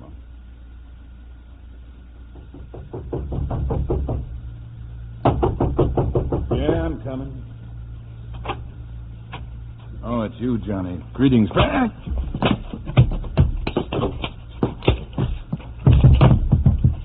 This is just a warning, Mac.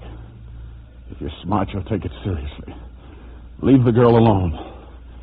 And if I ever hear you threaten to do anything about my family again, I'll kill you. I mean that. So long, MacDonald.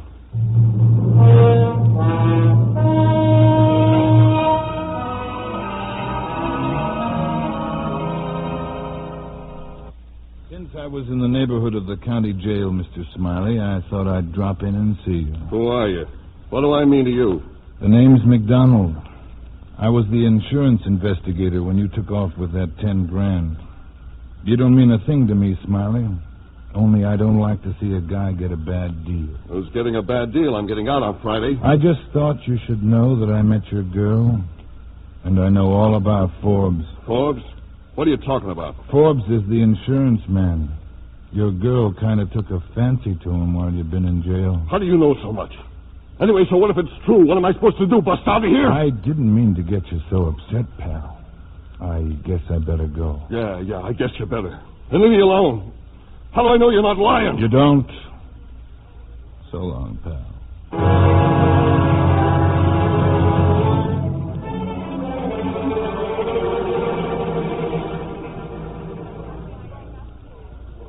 Lucky you, Mona, getting the afternoon off. Going to the beach, huh? No, Terry, I thought I'd go downtown. I want to see Bill Smiley. Oh? I thought that was all over. Well, he's getting out tomorrow, and we have some plans to make. Sure you're not making a mistake. Well, I've been thinking we might as well try making some sort of life for ourselves. But I thought there was someone else. As a matter of fact, There isn't anyone else. Be careful, Mona. You're too nice a girl to have anything else go wrong. 10 minutes, Miss Stevens. Okay, Smiley. This way. That's your girlfriend. Hello, Bill. Hello, Mona. Bill, 10 minutes isn't very long, so I'd better get right to the point. You're getting out tomorrow. Who's Forbes, Mona? And who's this guy's been coming to see me? McDonald. Who is he? MacDonald? He's been here. He's been driving me crazy. Look, Bill, let's not get tangled up in a lot of things that don't matter. Don't matter to who? Anything he tells you, Bill, don't pay any attention to. Who is he? He swore at me because I wouldn't have anything to do with him. That's why he's bothering you. That's great. He's making a play for you. He comes to me with some story about somebody named Forbes, and I believe... Where's your ring? I gave it back, Bill.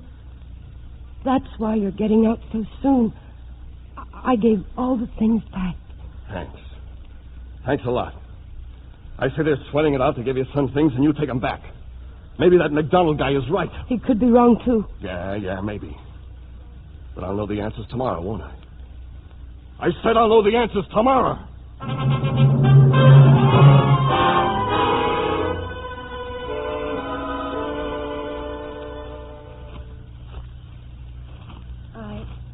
I thought it might be a lot less conspicuous if we met here in the park, Johnny. For a girl who asked you to stay away from me, I call you up an awful lot. That's all right. MacDonald been bothering you again? Not me. Bill. Bill Smiley. MacDonald's gone to the jail a few times to see him. I don't know how, but he gets MacDonald used to be on the police force. Anyway, he's told Smiley about us. He's been needling him till Bill's almost out of his mind. Oh, I see. How long is this going on? I thought the whole thing was finished. If you don't mind, it isn't exactly easy on me either. What do you want me to do? I don't want you to do anything. I needed someone to talk to. I thought you were the one. When's Smiley getting out? Tomorrow. I don't want him to get in any trouble, Johnny, and...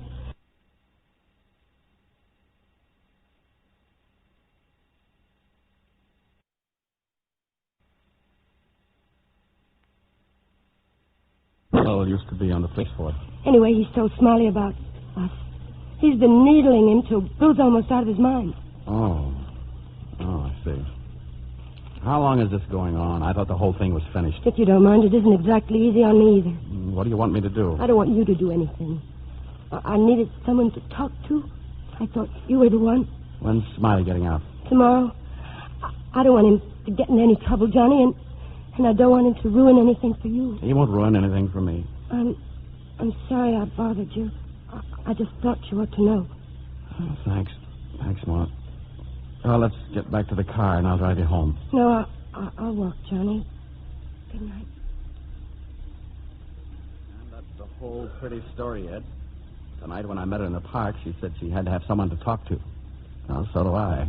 That's why I've come to you. I just don't understand you, Johnny. It's like a case of temporary insanity. You take a chance of losing your family, your job. For what? I've asked myself that time and again. But what do I do now? Do I tell Sue? Certainly not. If you think you're going to ease your conscience by making Sue's life miserable, you've got another thing coming. Suppose she finds out. Wouldn't it be better coming from me? You can't change anything that's happened by telling her.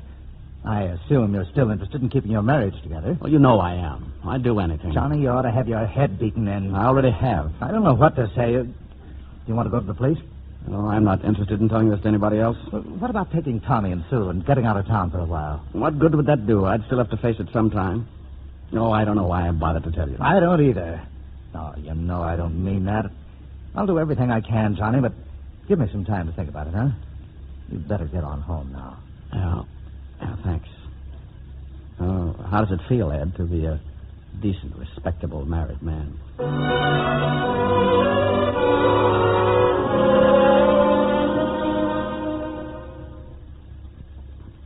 Johnny. Yes, Sue?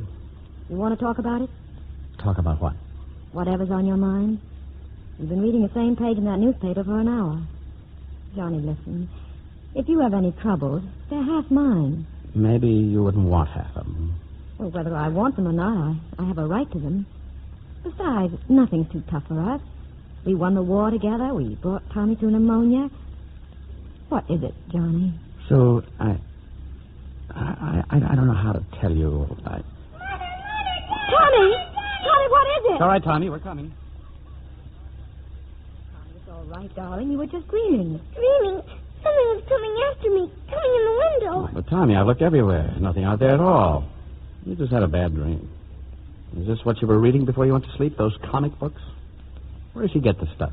Grandma sent them to me. I'll burn them tomorrow. Mom, please. And while you're at it, send Grandma a little, too. I'd love to, darling. It was your mother this time. Oh. Well, Chief, everything under control now? I think so. Dad, what makes a dream? Well, you know how a camera works? Sure. It takes pictures. That's right. That's how the mind works.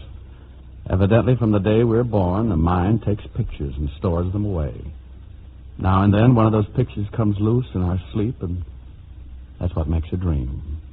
So the trick is, take only good pictures and have only good dreams.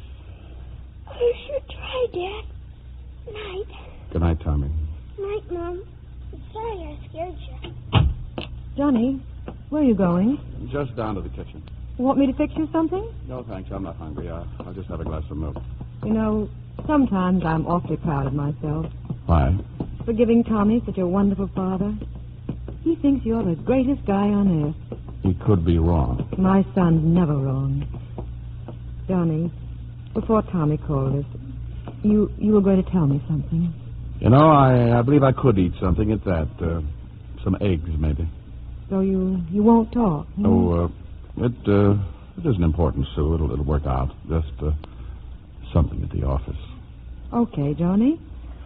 Whatever you say.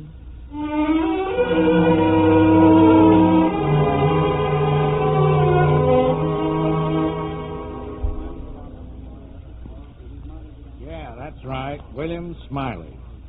What do you want to see him about? This is a jail, you know, not a hotel. Oh, I'm from the Olympic Mutual Insurance Company. He was involved in one of our claims. Oh, isn't that funny? He was let out at 8 o'clock this morning, not an hour ago. Oh? And he left with you. What are you talking about? Only at 8 o'clock this morning, you were a dark, fat guy, big as a house. And your name was McDonald. McDonald? Oh, okay, thanks.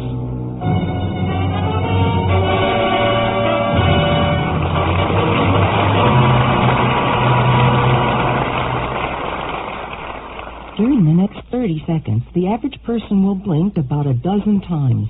It's nature's way of cleansing and lubricating the eye. The lids also protect eyes against dust and dirt. But in order to maintain good vision, eyes also need protecting in other ways. And yet 2 out of every 3 adults who don't think they need glasses have never had an optometric examination. Do you know for sure what condition your eyes are in? Isn't it worth finding out? A public service from the American Optometric Association. Vincent Price for direct deposit.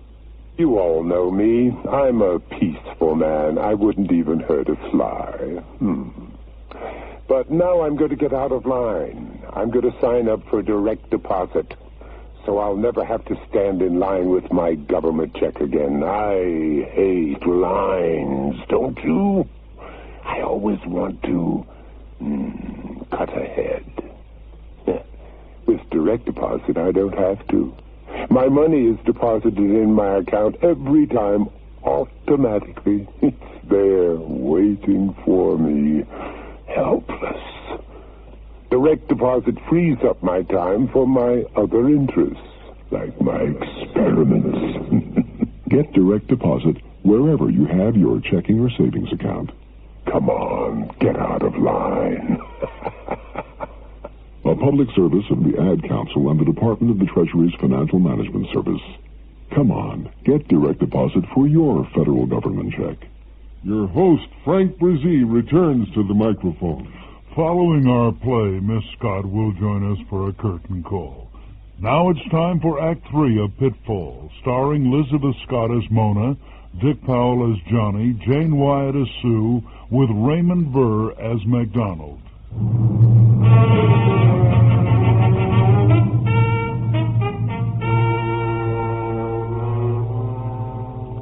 It's early afternoon now. Mona has taken the day off, waiting nervously in her apartment for the caller who finally arrives. Hello, Bill. Hi. You've been celebrating, huh? Yeah, I had a few drinks. Oh, I don't blame you. Tonight will really do the town. Yeah, tonight. I didn't know what time you were getting out, or I would have been there to meet you. That would have been nice. Well, I guess if you don't want to kiss me, I can't twist your arm. Who says I don't? Yeah, that seemed like I didn't want to kiss you. Bill, what's that? There's something in your pocket. Oh, this? It's a gun. See, a friend of yours was kind enough to let it to me. If they caught you carrying that, you'd be back in prison for good. You seem to get along without me. Don't believe everything you hear. You don't know MacDonald. How do you know him? He was after me, Bill. He'll do anything. Why does he want me to kill Forbes? He's jealous of him. Why? It's all over now, Bill. It never amounted to anything, really. In order for something to be over, it's got to start first. We all make mistakes, Bill. You made one. For you.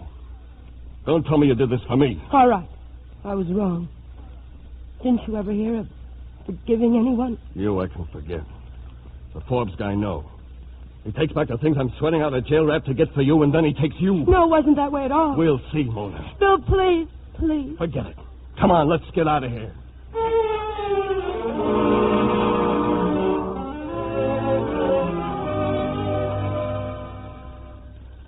Dad, the chapter's almost over. Can't you read me another one? As soon as I finish this, you're going to go to bed. No, where was I? No, yeah, here we are. And then, as they came around the corner, Ralph and Ted, the fun-loving Busby boys, came upon an ancient grizzled mountain lion. With perfect coordination, the two boys dove for shelter. Well, how come they didn't use their atom guns? The Busby boys don't have atom guns. They use slingshots. Some don't.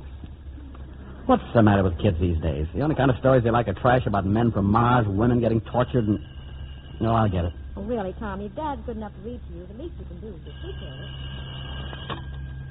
Hello? Johnny, this is Mona. Has Smiley been there?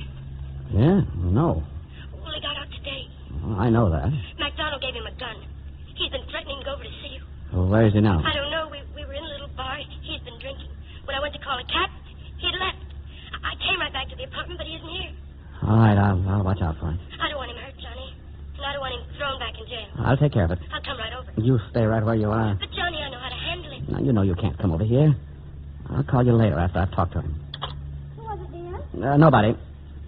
Hey, Chief, how would you like to go to a picture show? Now? You mean now? Oh, boy. Go on. Get out of your pajamas and get dressed. Honey, are you out of your mind? It's almost 9 o'clock. Well, you can make the last show. Sure we can, Mom. Easy. I don't know what's come over you. I'm not going to any show tonight. Go up to bed, Tommy. Oh, gee whiz. Well, run along now. I'll come up in a minute. Johnny, what's the matter with you? Well, there's a man coming from the office. He'll be here in a little while. I wanted to talk with him alone. Well, we've got more than one room. I'll stay upstairs. You can talk to him down here. Yeah.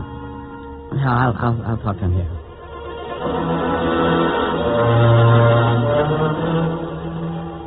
Soon, Tommy. Upstairs.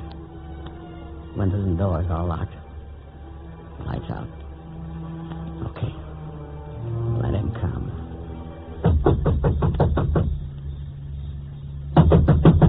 Open up, Forbes.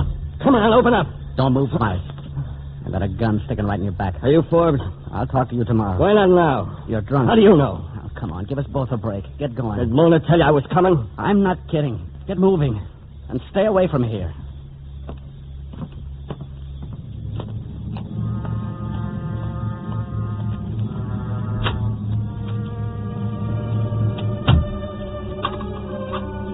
He may come back. I better wait. Can't take a chance. Better wait.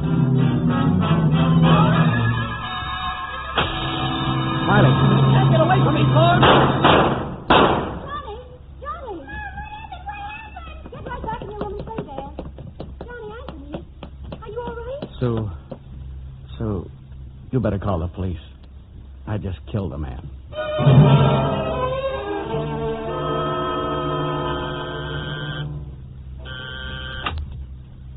Oh, it's you. Who were you expecting? Smiley, maybe? Maybe Johnny Forbes? Get out of here, MacDonald. You don't mean that, Mona. I'm here to help you. There's been a shooting. What are you talking about? I sort of expected it would happen. I've been sitting in my car listening to the short wave. Police calls. Get out. You don't believe me, do you? Got a radio? Turn it on. I'll give you my word. If anything's happened to either one of them, I'll see that the police get the whole story on you. What did I do? You gave Smiley the gun. Who says? He says so. Anyway, don't you think they can trace it to you? Not unless they're a lot smarter than they were when I was on the force. Who are you calling? The cops. You want to talk to them? Operator, give me police headquarters. No, wait. Now, take it easy. I'm your friend like I always said I was. Hello? Lieutenant Howe, please. You see, Mona, all it said on the radio was code 3. That means a homicide. But who's dead, Smiley? Johnny? Maybe even Johnny's wife. So there's no use... Frank, this is McDonald. Yeah, sure, fine. Say, I was just driving down Bradner Drive, 5400 block. Saw a big commotion over there. What? Oh, a prowler. Anybody hurt? Oh, no. Just thought there might be something in it for me. Thanks, Frank. Smiley. He's dead, all right. How do you like that Johnny Forbes? He told the cops Smiley was a prowler. What happened to Johnny? You'll read about it in the papers tomorrow. No, it's funny. I didn't figure it'd work out this well. I thought they'd just throw a scare into each other. Imagine Johnny killing him. You'd think he'd have more sense. Smiley wasn't a bad guy. He never hurt anyone, really. He didn't hurt anyone. He didn't help anyone. He wasn't anything. He was a nice guy. That wasn't enough. For who? Me. People are born to have certain things. Smiley didn't have the nerve, and Johnny Forbes didn't have the chance. So it's me you end up with. Pack your things, Mona. Best thing you can do now is to get out of town. You and me. I think we'll spend a few days in Reno. You like gambling, Mona? I'm a great gambler. What's more, I'm a lucky gambler. Look at tonight, for instance. 1,000 to 1 shot, I'd get rid of them both at once. Oh, you'll forget about Smiley in a few days. You don't think so now, but you will. And you'll realize the only reason I did all this was because I love you. That's why I... Mona, you'd better give me that gun. Mona, don't be crazy. Mona, you should...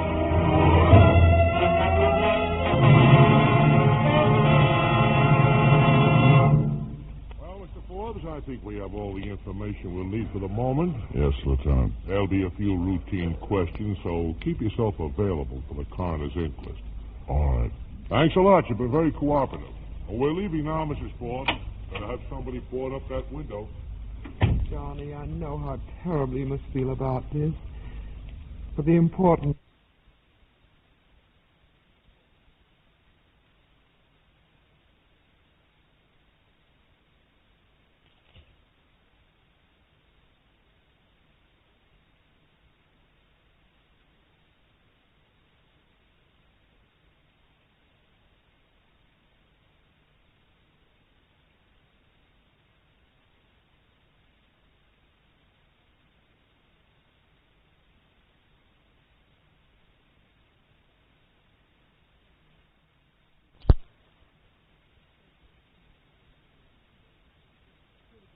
If you weren't hurt, it could have been so much worse.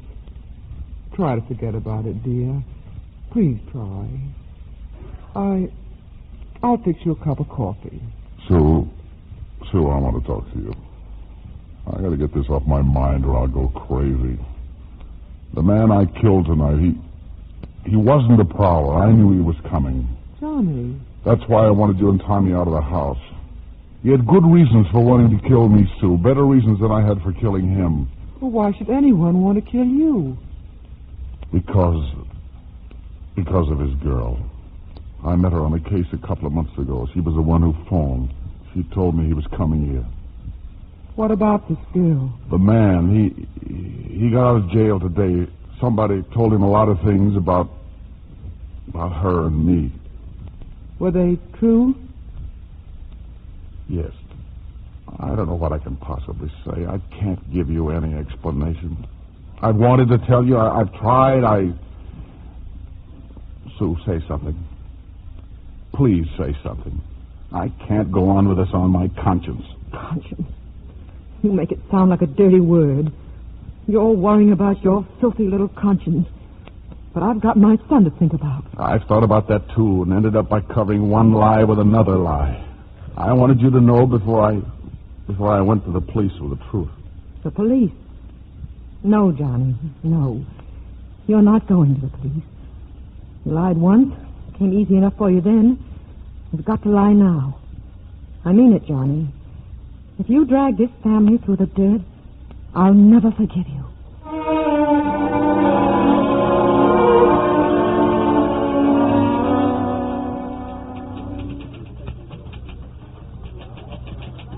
Good morning, Maggie. Mr. Forbes, I was just reading about it in the newspaper, Mr. Forbes. Yeah, I guess we had all the additions. I didn't think you'd be in today. Oh, there are a couple of men from the district attorney's office waiting for you. Thanks, Maggie. Mr. Forbes? Yes? This is from the district attorney's office. Yeah, I know. A couple of questions we'd like to ask you about last night, Mr. Forbes. Look, I've decided to make a full statement on the case. There are quite a few things I didn't tell the police last night. I'd like to see the district attorney. Sure, Mr. Forbes. Let's go.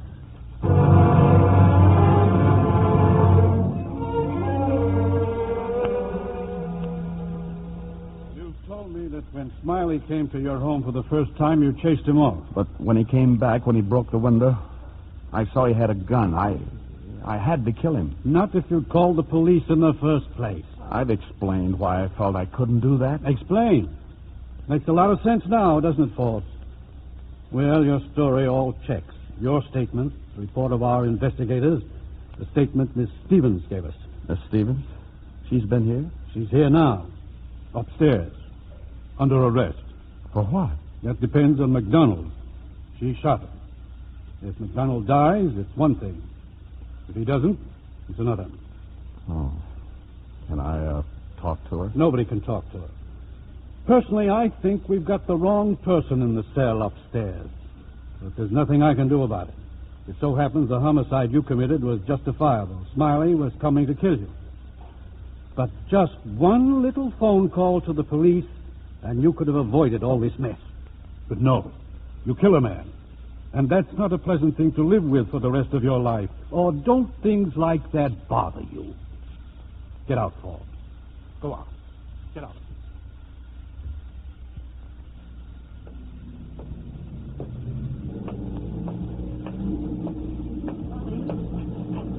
Over here. Sue, how did you know where I was? I phoned the office. Johnny, get in the car.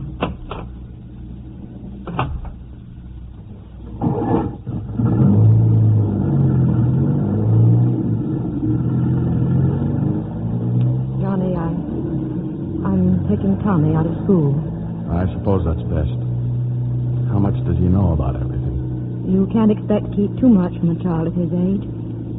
I think you should ask Ed for a transfer to some other town. Are you sure you don't want a divorce, Sue? I've thought about it. There's no use kidding you. I've thought about it a lot. And I'd almost made up my mind. And then I got to thinking. If a man has always been a good husband, except for 24 hours, how long should he be expected to pay for it? I don't know, Sue. I suppose some people would say forever. I'm not sure it'll ever be the same. Not for a long time, anyway. But we've weathered other things. Maybe we can handle this. That is, of course, if you want to try. Of course I do. All right, Johnny. That's what we'll do, then. We'll try.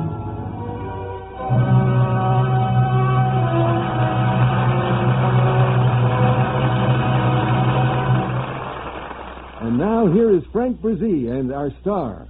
Elizabeth Scott, thank you for joining us again on our show and for a fine performance in our radio adaptation from the film Pitfall. Thank you, Frank. It's so nice to be here. You and Dick Powell are two of the stars from the original cast, aren't you? Yes, Frank. It was fun making the movie, and it's just as much fun doing this radio show. Well, I understand around the time this program was broadcast that you were one of the busiest actresses in Hollywood. Yes, it was around that time that I finished 3 pictures without a day off in between. Well, that can be a pretty hectic pace, but some of those Hollywood hunks aren't hard to take, are they? I'll say they're not. And as I recall, you worked with some of the best. Oh, God, yes. I worked with Humphrey Bogart, Robert Mitchum, Kirk Douglas, Michael Caine, and on and on. And don't forget those two funny guys on the Paramount lot, Dean Martin and Jerry Lewis. Oh, yes, we made the movie Scared Stiff. It was a laugh a minute. You also worked with one of the legends of show business, too. You mean Elvis Presley? I sure do. Oh, making the picture Loving You with Elvis was an experience I'll never forget. And an experience I'll never forget is having you as guest on our show. Thank you, Elizabeth Scott.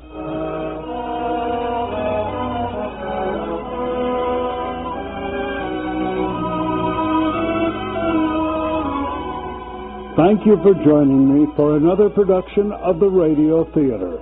This is Frank Brzee saying good night to you from Hollywood.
Presents Anne Blythe and MacDonald Carey.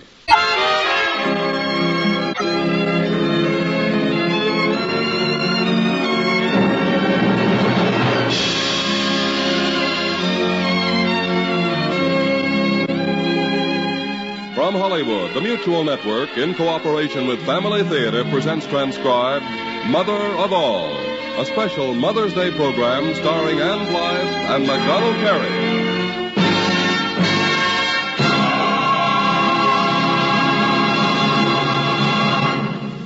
This is the story of a mother like her own. She was gentle, tender, forgiving, a woman who put the interest of her family above all other worldly consideration. And yet, because of something that happened to her only son, this woman suffered the greatest sorrow that a mother can know.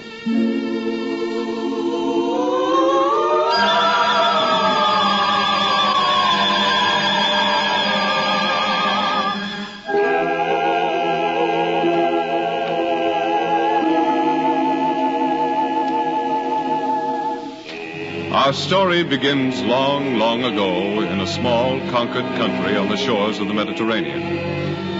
It was the season of the winter rains. They blew down from the mountains in great icy sheets and clogged the narrow roads leading south to the capital. It was a poor time for traveling, but this was a conquered country. And an order had gone out from the conquerors that a tax, another tax, was to be levied against each household in its city of family origin. So the conquered people took to the muddy roads, some alone, some in caravans, all who were required to make the journey, even if among them there happened to be an expectant mother. How do you feel? A little tired, I'm afraid. We can stop and rest if you like. We can't be far now. Oh, perhaps we shouldn't. I have a feeling it will be soon. Oh, don't be afraid. I'll find us a place. As soon as we reach town, I'll find one. I know you will. I'm not afraid.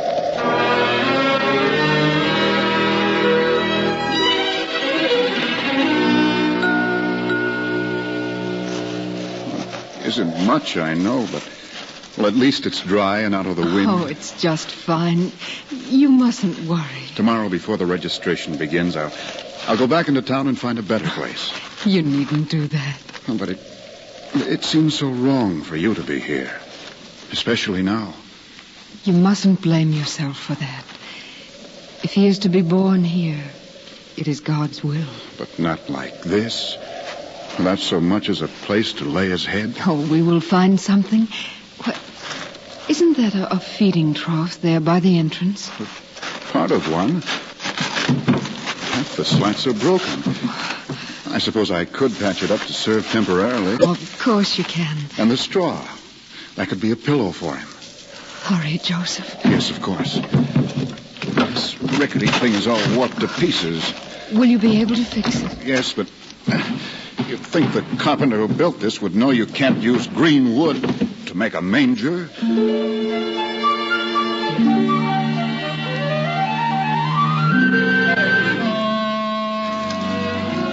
And thus he was born, her only begotten son, born into a world of tension and sorrow, a world that had turned its back on love and peace and kindness. Every mother, upon first seeing her newborn son, envisions him for a moment grown to manhood. She looks into his round, tiny eyes and sees his whole future, the triumphs, the failures, the joy, the heartbreak. For an instant, it is all there. But on that night long ago, could the young mother in the stable, for all her pride and happiness, feel a sword pierce her heart as she gazed at her infant son? As he gurgled with delight and nestled in her arms, his eyes shining with love for her, could she see his face, as she would see it years later, twisted in agony and sorrow, every feature disturbed by pain? All but the eyes, which would never cease to shine with love, even at the last hour, when the earth grew dark and the angry mob jeered at him.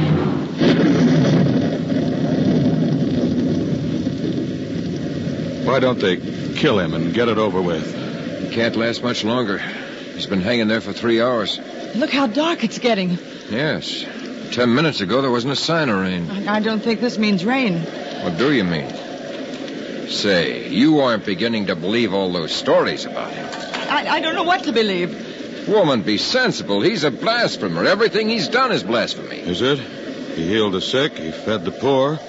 He told people to love each other. That's not the point. He claims to be God. I think he just said something to that young man, the one with his mother. What's she doing here? Most mothers couldn't stand it. She just keeps looking at him. I don't know. I tell you, there's something wrong with this. He could have run away, but he didn't. He could have gotten off with just a flogging, but he didn't. Oh, he's a fanatic. Look at his face. Is that the face of a fanatic? He looks almost content to hang there, as if it were the only reason he'd been born. Look, he's lifting his eyes to the heavens, and his lips are moving. No, he's lowering his head. It's all over.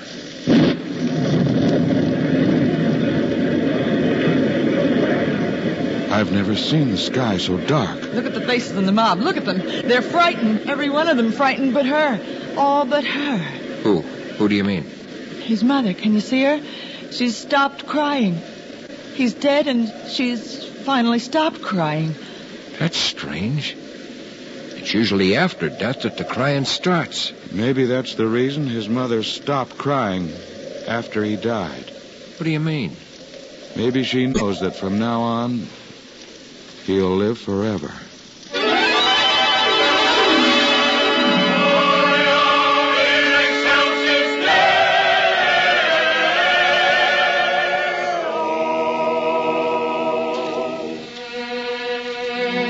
From the first until the last, the mother had stayed with her son.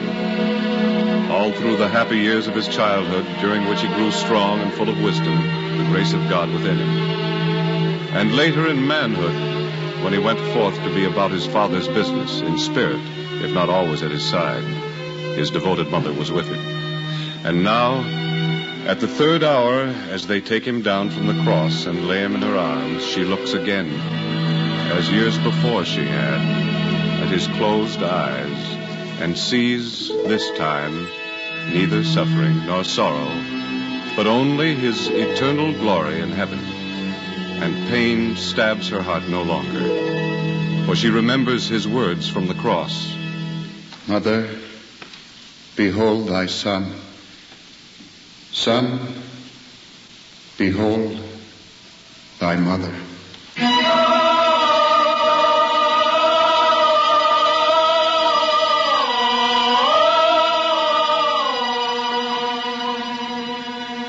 Her son had left her, whereas before she had been his mother. She is now mother to all his followers for all generations to come. She is our Mother Mary. The years went by swiftly after that. Her advice and counsel were sought and freely given. But at length, the time comes when she must join her son in the kingdom he has prepared for her. So at the last, surrounded by the apostles, and knowing that her hour of death and triumph is at hand, Mary makes a solemn promise. John. Yes, Mother Mary? Ask Simon, Peter, and the others to draw closer. I want to tell them something. We are all here, Mary. What is it? He, my beloved son, can refuse me nothing. I have only to ask. Remember, then, whatever help is needed, whatever special strength, who prays for it in my name will not go unaided. He has promised. We will remember, Mary. John. Mother Mary. John. My time has come. I will find him whom my soul loveth. I will hold him, and I will not let him go.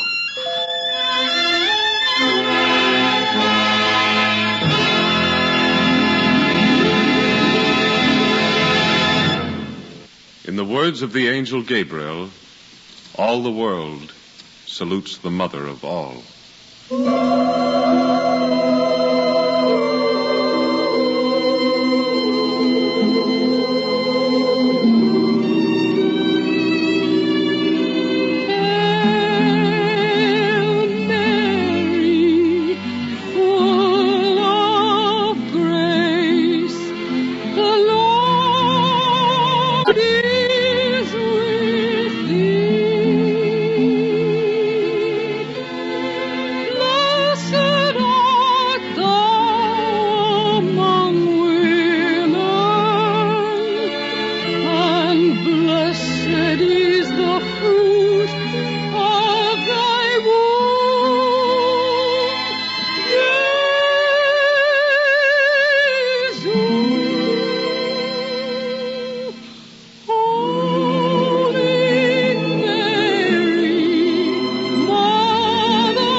The mother who could not be separated from the Son had at last risen to heaven, to the throne of glory that he had prepared for her.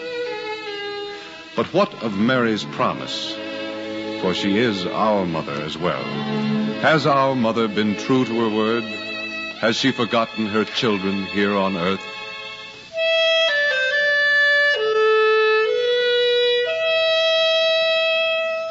In December 1531, a persistent Indian convert, one Juan Diego, returns to the palace of the Bishop of Mexico and repeats a fantastic story to His Excellency. But Excellency, is true. I swear it. You were on your way to church? And the hill that is called Tepayac, it was just at dawn. And it was then the lady first appeared to you? No. First came the music, Excellency. Beautiful music. And then I heard a voice. Juan Diego, she called. Juan Diego. It was then I turned and I saw her, just like I told you yesterday. The lady appeared again today and said she wanted a temple built on Tepayac and that I should tell you. And this lady repeated that she was the mother of God? Those were her words.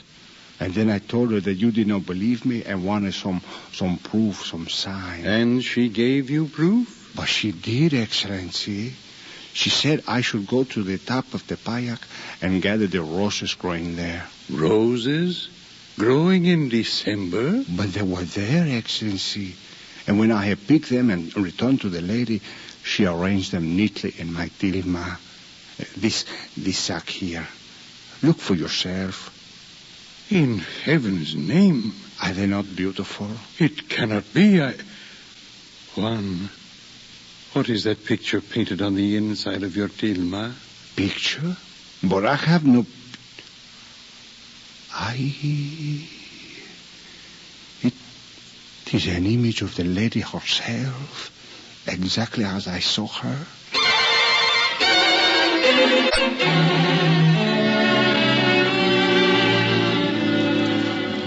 Has our mother remembered her promise to us, her children? It is July 18th, 1830. In a Paris convent, during a time of convulsive political unrest that rocks all Europe, a young novice, Catherine Labouré, kneels in prayer, and to her the merciful Mother of God appears.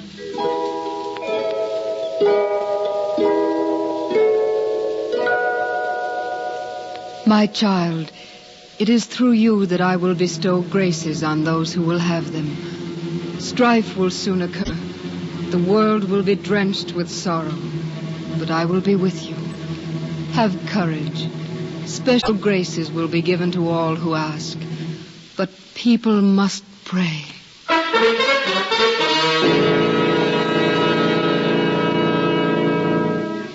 Has our mother forgotten us? Even though the world did not heed her words, and revolution and bloodshed followed after, did our mother forsake her promise?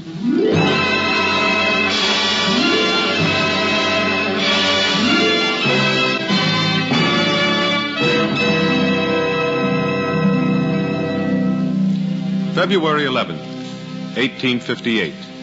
The rosary draped over her wrists, our Blessed Mother first appears to the peasant girl Bernadette Soubirous of Lourdes. And 18 times thereafter she reappears on the spot where a miraculous hidden spring now gushes forth healing waters by the grotto. And what is our mother's message to Bernadette?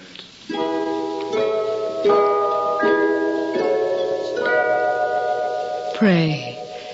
Pray for sinners. No, our mother has not forgotten us. It is we who have forgotten her. Despite her warnings, the world plunges farther and farther along the road to self-destruction. In August 1914, World War breaks out. Less than 3 years later, Russia, torn by bloody revolution, sees its government fall into the hands of the Bolsheviks.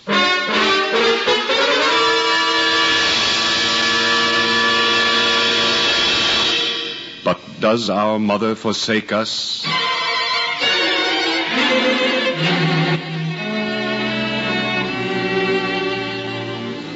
It is May 13th, 1917, Fatima, Portugal.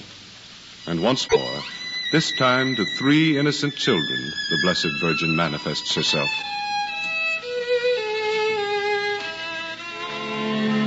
I have come to warn the faithful to amend their lives and to ask pardon for their sins. They must not offend our Lord any more.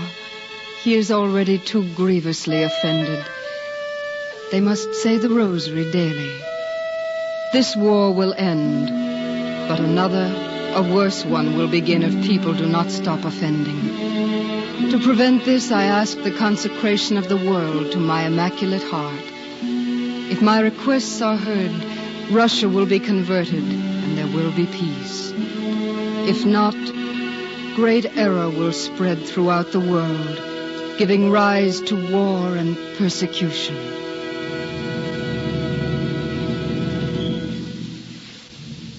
That was her warning to us, her children. And as she had before at Lourdes and Guadalupe, at Fatima, she gave us an unmistakable sign. Here, take this just as I give it to you. Dateline, Fatima, Portugal, October 13th, 1917. Today, over 60,000 people witnessed a solar phenomenon here that no law of natural science seems able to explain. At high noon, the sun grew suddenly dim and appeared to spin like a gigantic wheel. This occurred 3 times within a period of 10 minutes. An ecclesiastical commission has been appointed to investigate this phenomenon and will report its findings as soon as possible. Okay, you can send that. Oh, and listen, I want to add a personal note to the editor in the London office. Just say, Henry, I saw this with my own eyes. It's the goods.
Thus, the messages from our mother in fulfillment of her promise.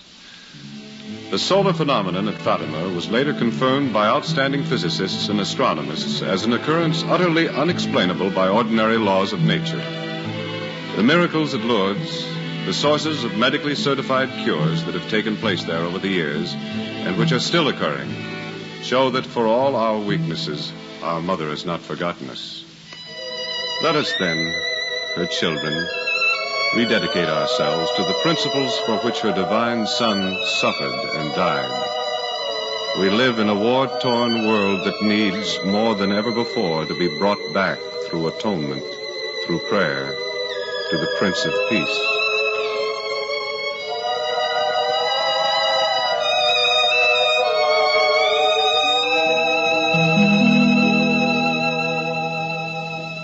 Remember, whatever help is needed, whatever special strength, who prays for it in my name will not go unaided. He has promised.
Family Theater has presented a special Mother's Day program, Mother of All, starring Ann Blythe and MacDonald Carey.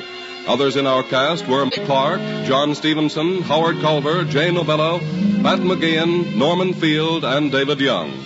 Miss Blythe was our soloist. The song Mother of All was composed by Jean Lockhart, and Miracle of Fatima was composed by Michael Grace and Helmi Cressa. The script was written by John T. Kelly, with music composed and conducted by Harry Zimmerman, and was directed and transcribed for Family Theater by Joseph F. Mansfield. This is Larry Chatterton expressing the wish of Family Theater that the blessing of God may be upon you and your home, and inviting you to be with us again next week when Family Theater will present To the Victor, starring James Cagney and Gene Cagney. Mr. Thomas O'Neill will be your host. Join us, won't you?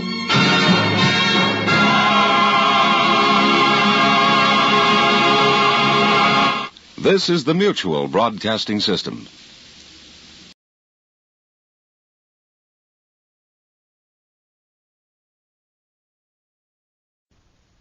Hollywood, California, Monday, June 29th.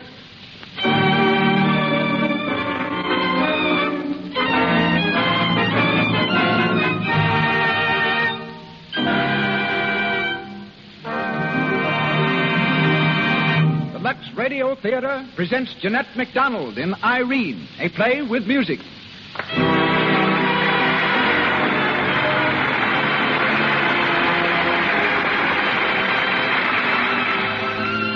Lux presents Hollywood. Tonight, we bring you Jeanette MacDonald, Regis Toomey, Cecil B. DeMille, D.W. Griffith, Cora Lobb, and many others. These behind the footlights. In front, seated in our audience, a host of Hollywood's most noted notables. The Lux Radio Theater welcomes you all.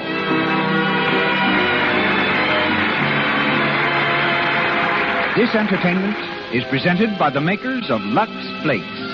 These marvelously sheer flakes are used in Mr. DeMille's own studio, Paramount, and in other great Hollywood studios because they keep fabrics and colors new-looking longer. And now our director. It has been truly said, this man has put the star in starting more famous screen performers than any other film executive. Ladies and gentlemen, Mr. Cecil B. DeMille.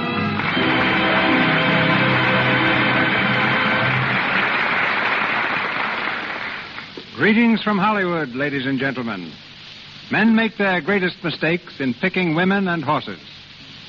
I once predicted that there would never be a horseless carriage after my roommate at college injured his hand trying to invent one. Manufacturers have made 63 million motor cars since then, and horses are found mostly on merry-go-rounds. I also misjudged Jeanette MacDonald early in her career. You would never suspect now that she was once just a Philadelphian with a purpose. There is nothing more grim than a little girl with red pigtails, ambition, and determination. And Jeanette had all four of them. When I first heard her, she'd been singing in Broadway revues. She sent me a telegram asking for the leading role in Madame Satan. I didn't know much about her, but was convinced she was not the one I wanted for the part. She sent me more and more telegrams, telling me the best thing I could do was to put her on the screen. I still refused, but others were smarter than I, and she has risen steadily, justifying their faith and my stupidity. Every man is entitled to 3 mistakes in his life, and that was one of mine. But I didn't lose her, for along comes Lux, and boy gets girl.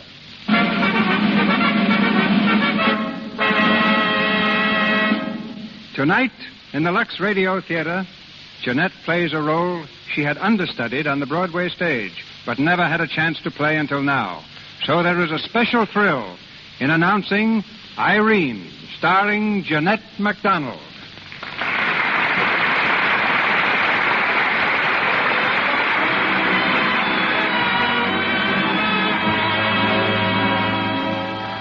And now, for the first act of Irene, starring Jeanette MacDonald as Irene O'Dare, red-haired, blue-eyed, and Irish, who earns her livelihood behind the upholstery counter of a large New York department store.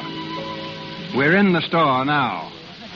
On the main floor, cash goes singing by overhead, and bargain hunters are pushing through the doors, surging toward the crowded elevators. Next elevator, please. Next elevator. On the second floor, madam. Is the porch furniture on this floor? No, sir. On the 6th floor, west wing. Which floor? Going up, please. This way, please. No crowding. Going up. Stand back to the door, please.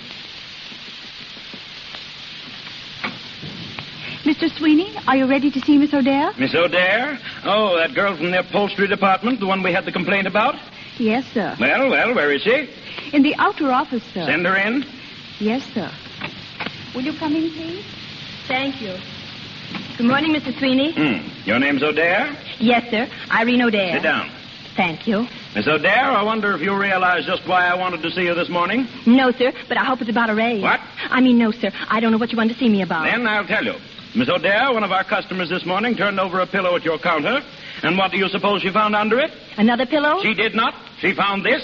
Oh. A magazine, Stars of the Stage and Screen. Opened at an article entitled, What Are They Wearing?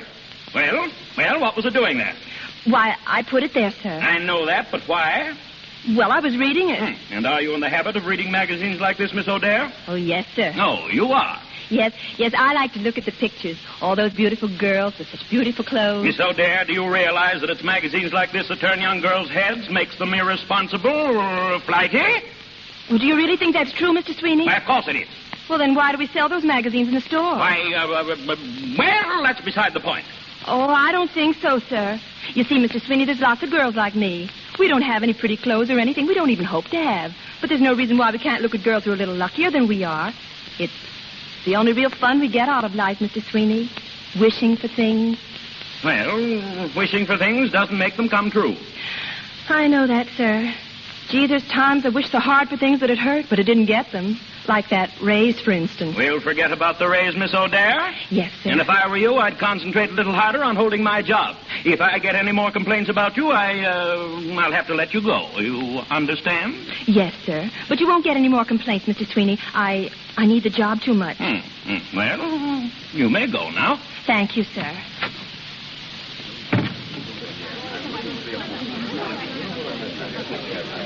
Irene, come here a minute.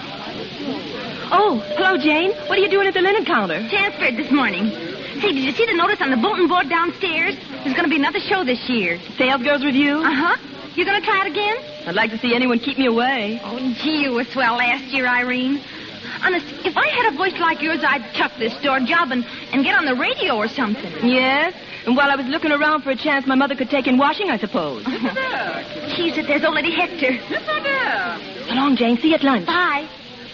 Did you call me Miss Hector? You know very well I did. Did you sell some veranda cushions to Mrs. Henry Marshall? Well, yes, I think so, for her Long Island house. Well, she has a complaint. They're too small. Why don't she send them back? She can't. She has a big weekend party starting tomorrow. And she's giving a garden party this afternoon.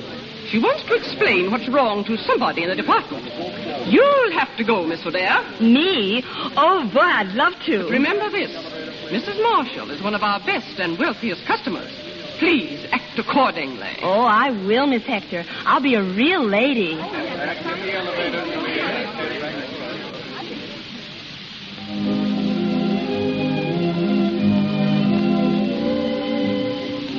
Oh, Clarkson. Yes, Mrs. Marshall. Has the girl from the store come yet? No, Mrs. Marshall. Well, when she does, ask her to wait. I want to speak to her. Yes, Mrs. Marshall. Hello, Mother. Oh, Donald, dear, you're so terribly late. Sorry, Mother. I was delayed at the office. The party's almost over. Eleanor's been asking for you every 10 minutes. Eleanor, is she here? Of course, Donald. You'd better go and speak to her. No, I'll keep out of the way if you don't mind. I have some work to do this afternoon. Oh, Donald, what is the matter with you? Eleanor's a charming girl. Yes, I know, but there are all kinds of charm, Mother, and hers just doesn't appeal to me. Oh, Donald. By the way, Mother, not to change the subject, but where do you buy your clothes? What? I said, where do you buy your clothes? Why? Well, I met Bob Harrison in town. You never met him, but we roomed together in college. Yes? It seems Bob went and sunk a lot of money in a place called Madame Lucy's, a dress shop, and I'm trying to drum up a little trade for him. He's running a dress shop. Well, no, not running it. He just put up the money. Well, I don't know, Donald. I wouldn't like to change my dressmaker, unless I were sure of what I was going to get. All right, Mother, forget it. It was just an idea. Oh, there you are. Oh, hello, Eleanor. What do you mean by hiding out on us? We're all waiting for you. I'm sorry, Eleanor, but I was busy. Well, you aren't busy now. Come on and join the party. I'm afraid I can't. I've still got a lot of work to do. Oh, work. That's all you ever think about. Mrs. Marshall, what are we going to do with him? I'm sure I don't know. Well, I do. Come on, Mr. Tired Businessman. You're going to finish this dance with me.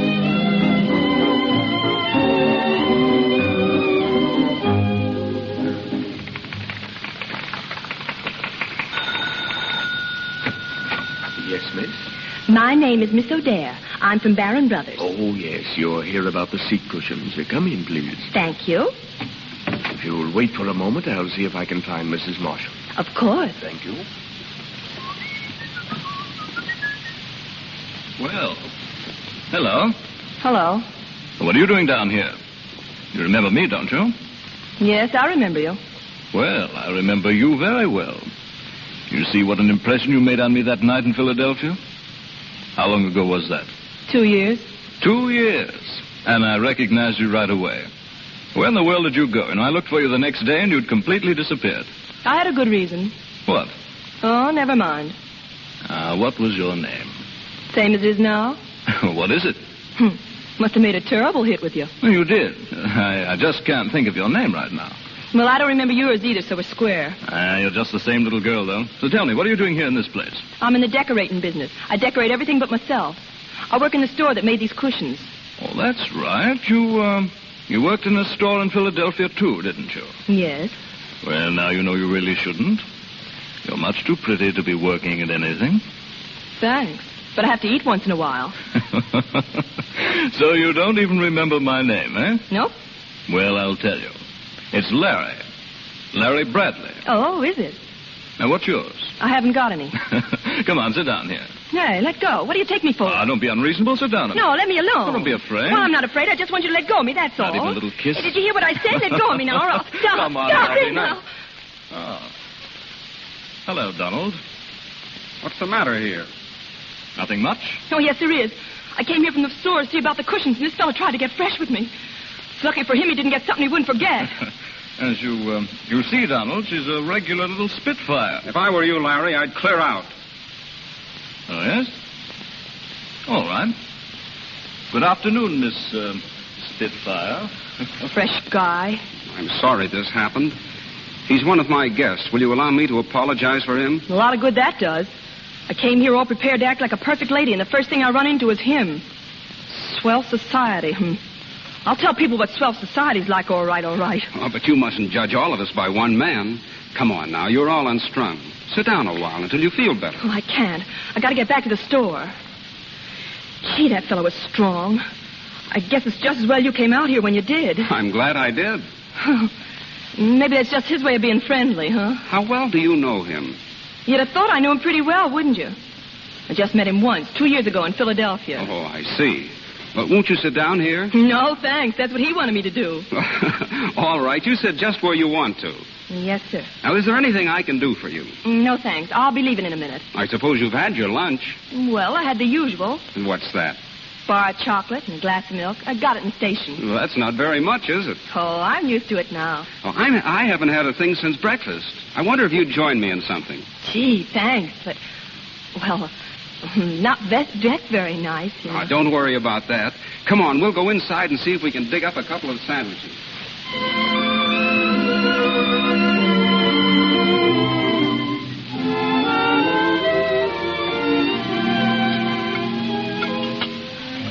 Feel better? Oh, yes. Gee, that was swell. Tell me some more about yourself, Miss O'Dare. You live in the city? Mm-hmm. With my mother and my brother. We live just off 9th Avenue. Oh, you have no father? No, sir.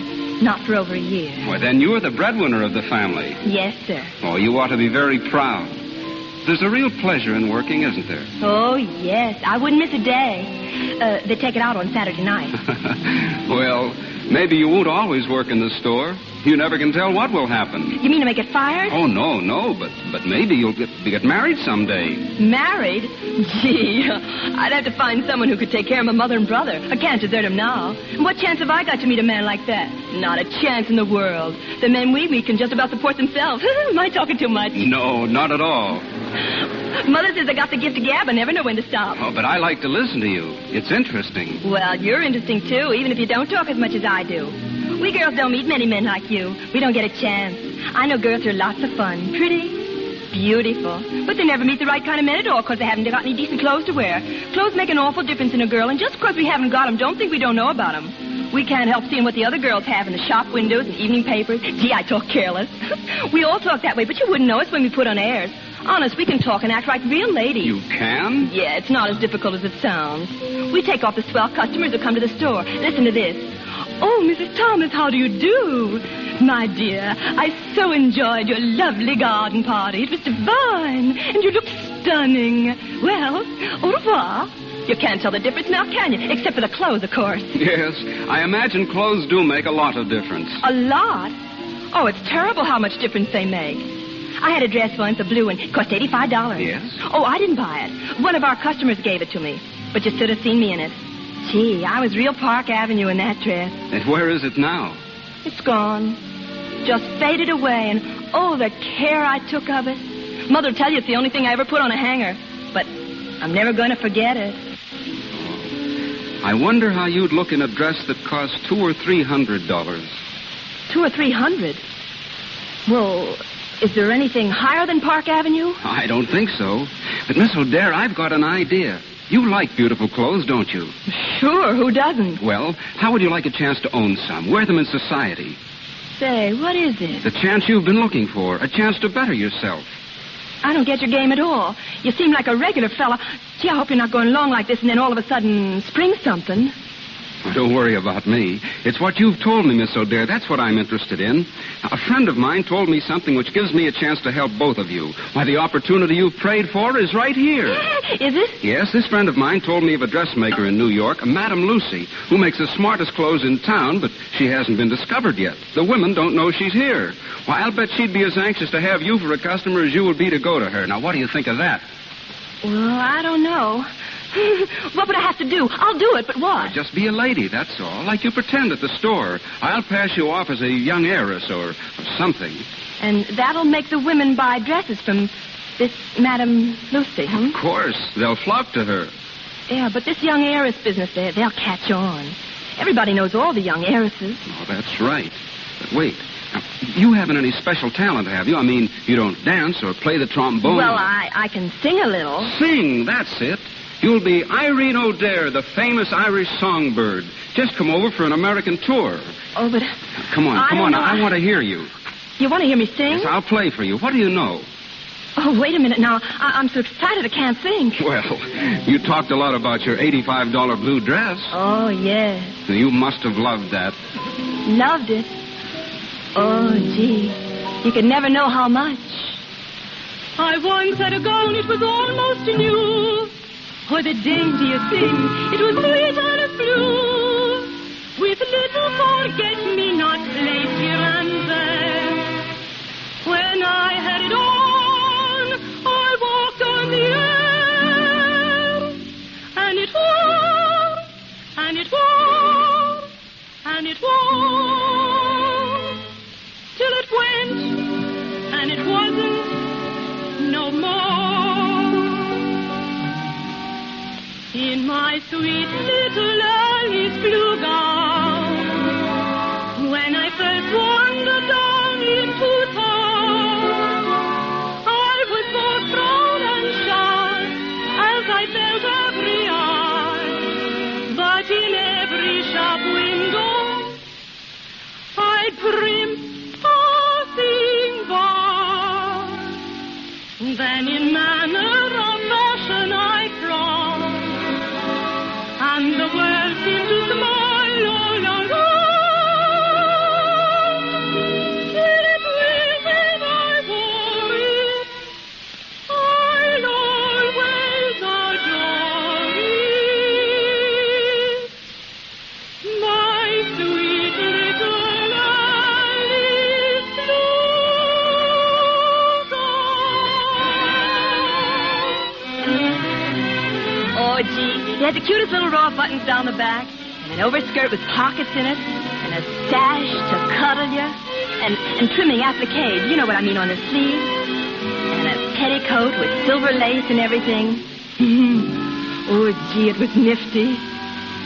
Then in manner of fashion I frowned, I hope, and the world seemed to smile all around.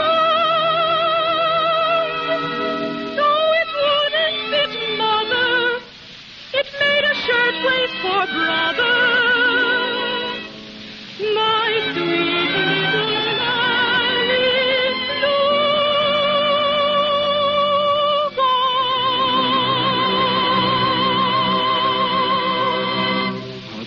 lovely? Miss O'Dare, you're marvelous. Oh, do you think so? I'll tell you what you do. Tomorrow you give up your job at Barron Brothers. I'll take you to Madame Lucy's the day after. Oh, dear. In 2 days, she'll transform you. Oh, wait till you see. Frocks and gowns, hats and slippers, everything. She'll make you a little princess, a Cinderella.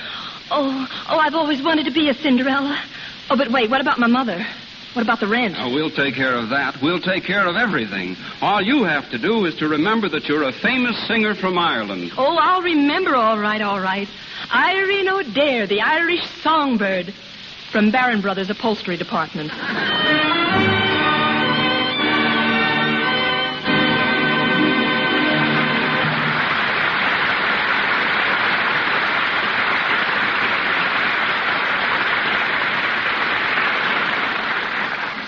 Jeanette MacDonald, playing the title role and singing the lovely music of Irene, comes to you from the Lux Radio Theater on Hollywood Boulevard. The role of Donald Marshall is being played by Regis Toomey. Our play continues in just a moment.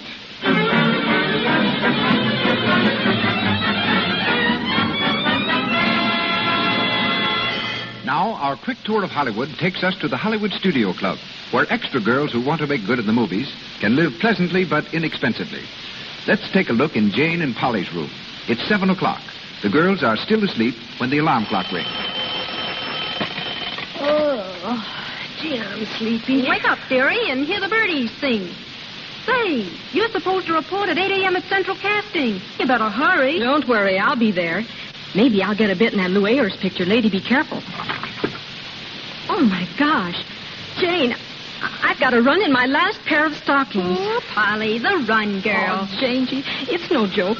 Oh, help me out. Be a pal. Oh, Polly, I'm sick of lending you stockings. I'll do it this once, and then no more, so help me. Oh, I can't help getting runs. Yes, you can, and I've told you how. Use Lux Flakes. Lux. That's all you ever talk about. Well, if you think of it once, you'd stop paying all your shekels out for stockings.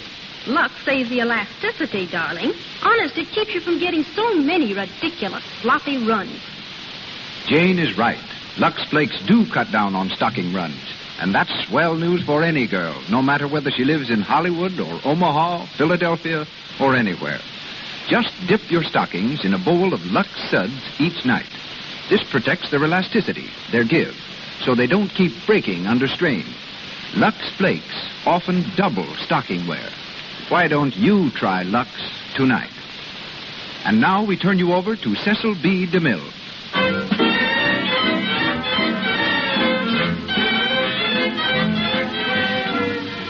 We continue the Lux Radio Theater play starring Jeanette MacDonald as Irene O'Dare. A few days have passed since Irene agreed to model gowns for Madame Lucy. In the O'Dare's tiny three-room flat near 9th Avenue, Irene's mother calls to her from the kitchen. Irene, where are you? Dear Mother, what is it? Will you look what just came for you? A box of candy. 5 pounds if it's an ounce. And a whole great big bunch of flowers. Oh, was there a card? There was not. What do you make of it? Why, I guess the manager of the store sent them, Mother. And why would Mr. Sweeney be sending candy and flowers all of a sudden? Well, he offered a prize to the smartest girl in our department, and that was the prize. Oh, he did? Yes. But I want to leave the store, Mother. What for? For being the smartest girl in your department? No, but it just proves to me there isn't any chance for a girl at the store. Oh, sure. I've heard that 1,000 times. Well, you want me to have a chance, don't you, Mother? A chance for what? To improve myself. I don't know what you're talking about at all. Well, you see, I can go to work for a dressmaker or a milliner or something like that. No, sirree, young lady. That's what the girl on the floor below did. She was a model for clothes and hats. It was her ruin. She got used to fine feathers and wanted to be a fine bird. Well, from all I hear, that's what she turned out to be, a bird. All right, Mother, you know best. Of course I know best. And let it be the end of it, my dear.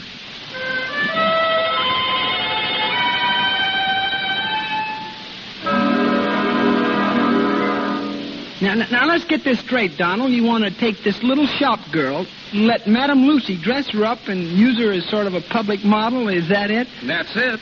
Only you see, Bob, no one will know she's a shop girl. As far as they're concerned, she's a famous singer. Well, it sounds all right to me. All right. It's marvelous. I tell you, Bob, she'll be a sensation. Is she pretty? Gorgeous. Good figure? Beautiful. You seem quite taken with it. Hey, are you sure you're doing all this for me or Miss O'Dare? Well, it's a little of both, I guess. Oh, she's a grand girl. Now, here's the plan, Bob. Mother's giving a supper and dance at our place tonight. I'm going to have Miss O'Dare there, beautifully dressed, of course, and I want you to bring Madame Lucy.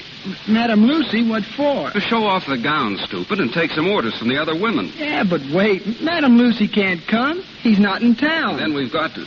Did you say he? Yes. I thought it was Madame Lucy. Yeah, that's right, but Madame Lucy is a man. The Madame stuff is just a trade name. Madame Lucy is a man. Oh, well, live and learn, but just the same, he ought to be there. I don't see how. He's in Paris buying material. But somebody ought to come. What about... I'll tell you, you be Madame Lucy.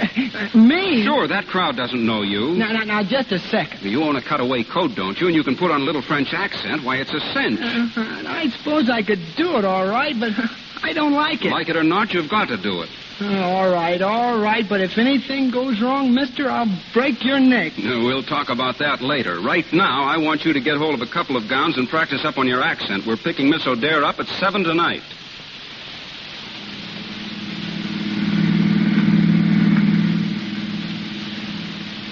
Well, Irene, this is your big night. How do you feel? Scared. Awfully scared. You're no worse off than I am. Listen, Donald, how does it sound? Madame, the gown, it is exquisite. Notice the line of the hips. Oh, shut up, will you? It sounds all right. Yeah? Yeah, well, what do you think, Miss O'Dare? I don't know, I'm sure. Hey, do you think I'll get away with it? Do you think I will? Of course you will. You look beautiful, Irene. Really? Oh, it's a beautiful dress.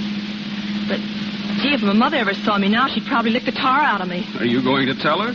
Oh, sure, sometime. But there's no use telling her now. I mean, after all, if I don't make good as the Irish songbird, it'll all be over soon anyway. Oh, don't worry. You'll make good. Well, we'll know more about that a little later.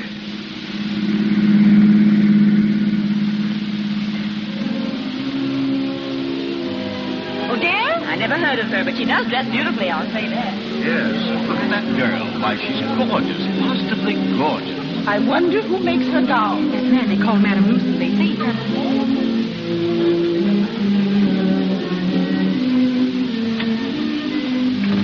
Irene, you're magnificent. You've got everyone talking about you. Oh, gee. I guess I did get away with it then, didn't I? You were swell. I have 15 orders for Madame Lucy right now and more on the wing. Have you? Then suppose you get out there and make sure of them. Oh, all right. I guess I can take a hint. See you later, folks. Well, having a good time? Oh, grand. And it's all due to you. I don't know how to thank you, Mr. Marshall. My friends call me Donald. All right, Donald. And I don't want any thanks. I'm having just as good a time as you are. Oh, but you can't be. Well, you're used to all this. I'm not used to girls like you. Well, what do you mean? I mean that you're just yourself. No airs, sort of fresh and unspoiled. Well, I'm having the time of my life just being with you, talking to you, looking at you. It's funny, isn't it? What's funny about it? I don't know. It's just funny, that's all. Hello. Oh, Eleanor. Come in. Not intruding, am I? Of course not. Have you met Miss O'Dare? Yes, I've had the pleasure. Thank you. Why aren't you dancing, Donald? Why, well, I've been pretty busy, Eleanor. Yes, so I've noticed. And I'm sure Miss O'Dare will excuse you just for a moment. Oh, yes, of course. By the way, just what O'Dare is that? I beg your pardon? Well, I've met several O'Dares. What, branch of the family do you, we're the O'Dares. Oh, the O'Dares. Very interesting. It must be an old family. Oh, you bet. I mean, yes, very, very old. Well, come along, Donald. I'm dying to dance.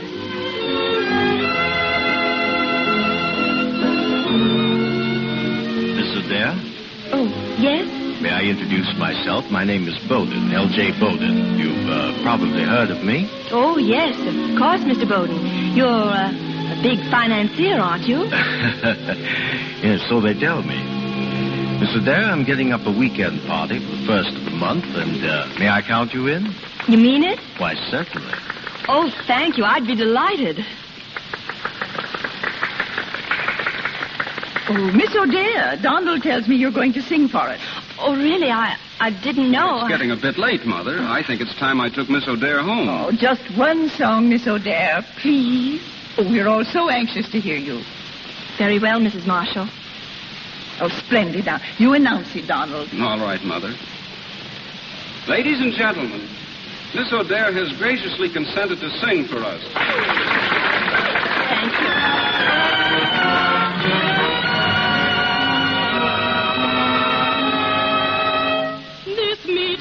Completing my daydream has made all the world seem a garden fair, with sunshine and laughter around me, all nature beats welcome everywhere.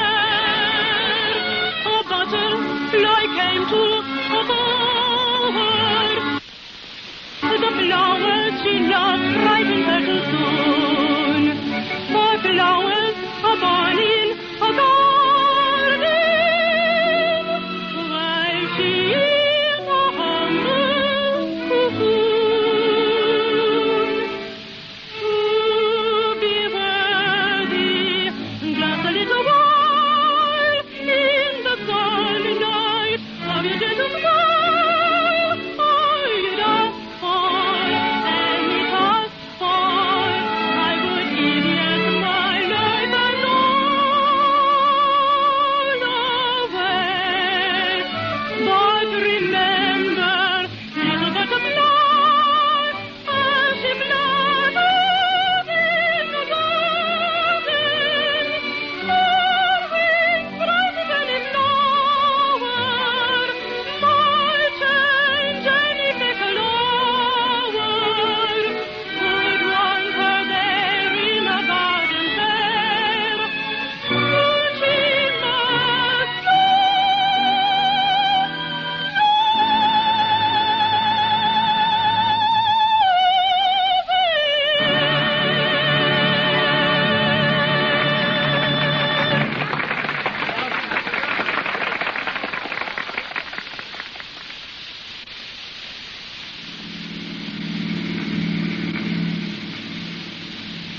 Well, Oh, what a grand night it was, Donald. have a good time? Oh, marvelous. It's just like I always dreamed it would be. I guess that's what frightens me. Why? Oh, I'm afraid that's what it is, just a beautiful dream. And I'm afraid I'll wake up soon. And the gowns and the flowers, music, they'll all be gone, and I'll just be plain Irene O'Dare again, selling pillows behind the upholstery counter. I wouldn't worry about that. Why should you? You'll never have to work there. Well, I mean, I've got a feeling that you'll never work there again either. Why do you say that? I don't know, just a hunch. Do your hunches usually come true? Invariably. Invariably. Well, if that word means what I think it means, I guess I've got nothing to worry about.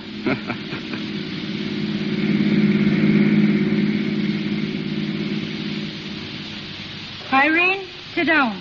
I want to have a little talk with you. Yes, Mother? I suppose you're going out again tonight? Why, yes, I am. I thought you would be.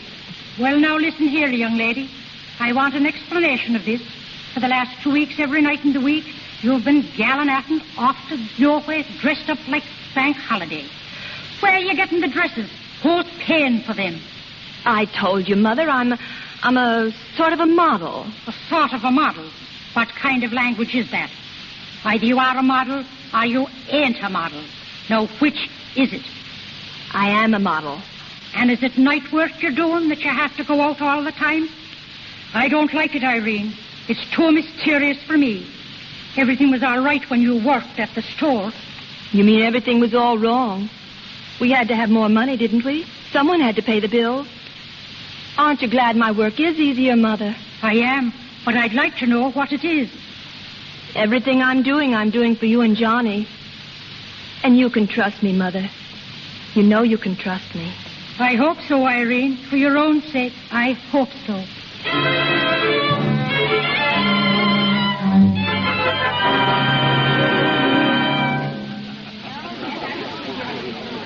Say, Bob, have you seen Irene? Well, not lately. Last time I saw her, she was dancing with Bowden. Bowden? Why didn't you cut in? Who, me? You forget yourself, my man. I'm Madame Lucy around here. I can't dance. Hey, what's the matter with Bowden anyway? Oh, nothing much. Afraid she'll fall for his money? No, of course not. She's not that type. Well, what's the matter? Or are you just a little bit jealous? Jealous? You're crazy. Yeah?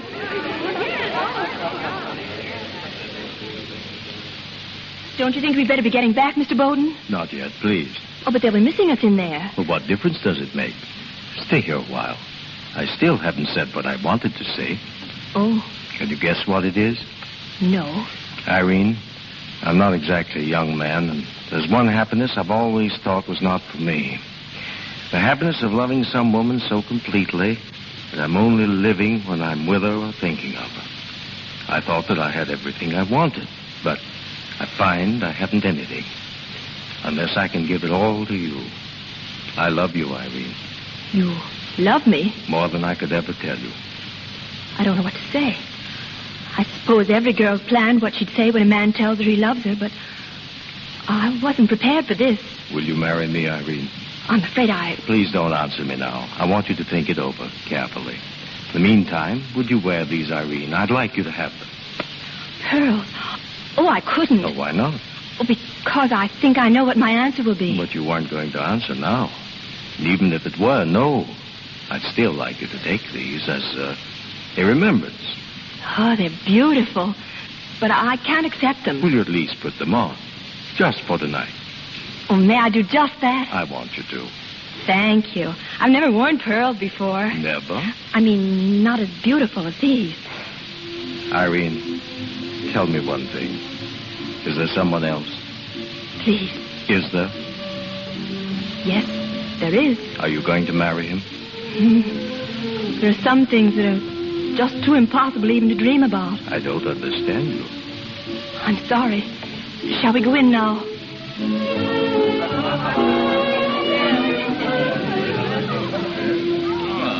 Well, good evening, Eleanor. Oh, hello, Larry. I didn't think you were coming. With all these beautiful girls around, why wouldn't I come? Oh, say, maybe you can help me, Eleanor. There's a girl here I'm sure I've seen somewhere. Let's see if I can find her. Oh, yes, there she is, in the white dress. Yes, and the new string of pearls. What do you mean? Brand new. Just got them out on the balcony. Ah, romance in the air. Oh, she's very popular with the men, especially Donald. Well, that ought to make you happy. Oh, really? It's funny I can't place her. Tell me, what's her name? O'Dare. Irene O'Dare. Irene O'Dare. Irene Oh, so that's who she is. I thought I recognized her. Do you know her? Know her? I guess I do.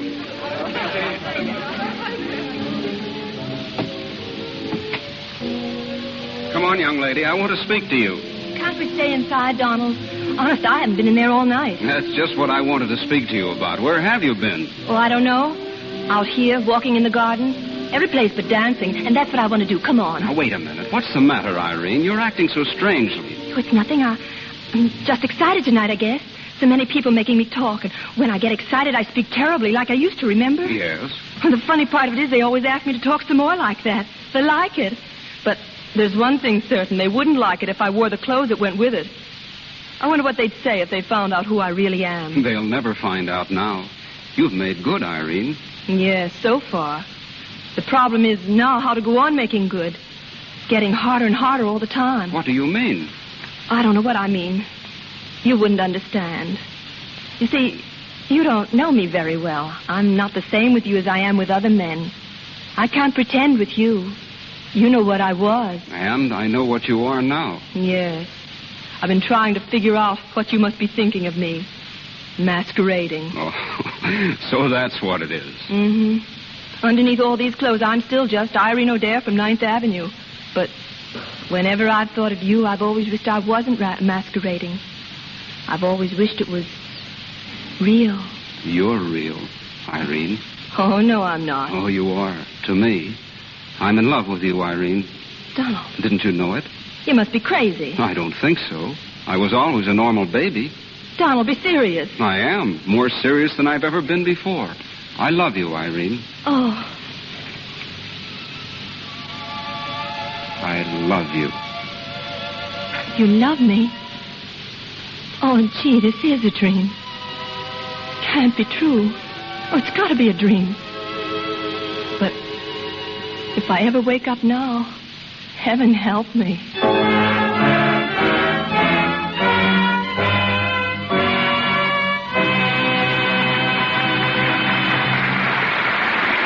We pause for station identification. This is the Columbia Broadcasting System.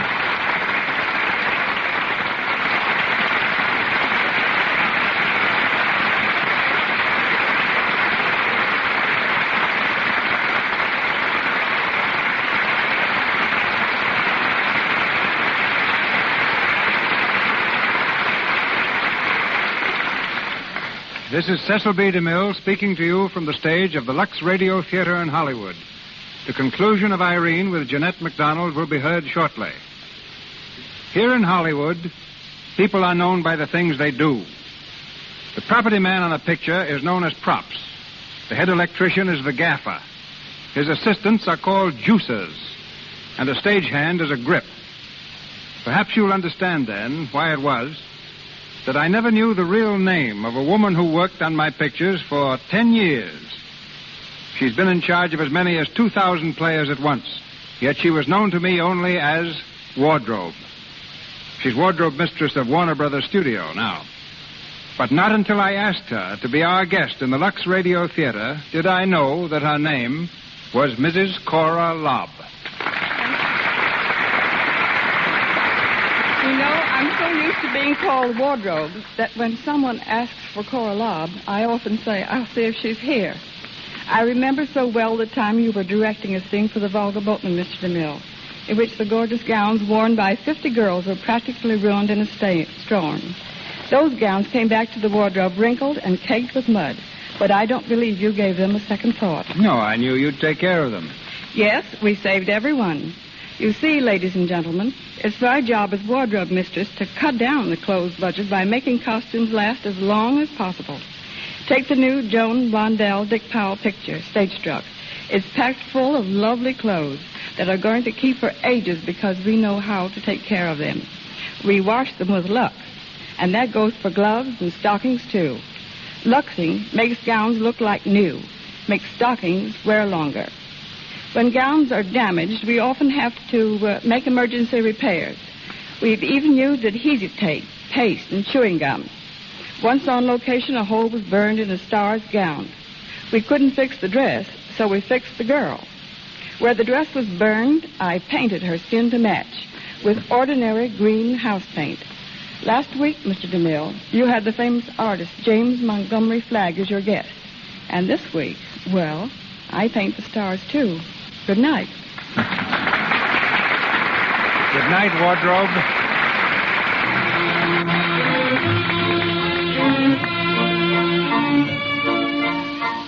We continue the Lux Radio Theater presentation of Irene, starring Jeanette MacDonald.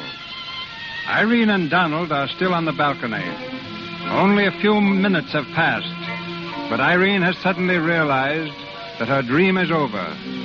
She turns from Donald and stands wistfully gazing over the moonlit garden. Irene, look at me. Is anything wrong?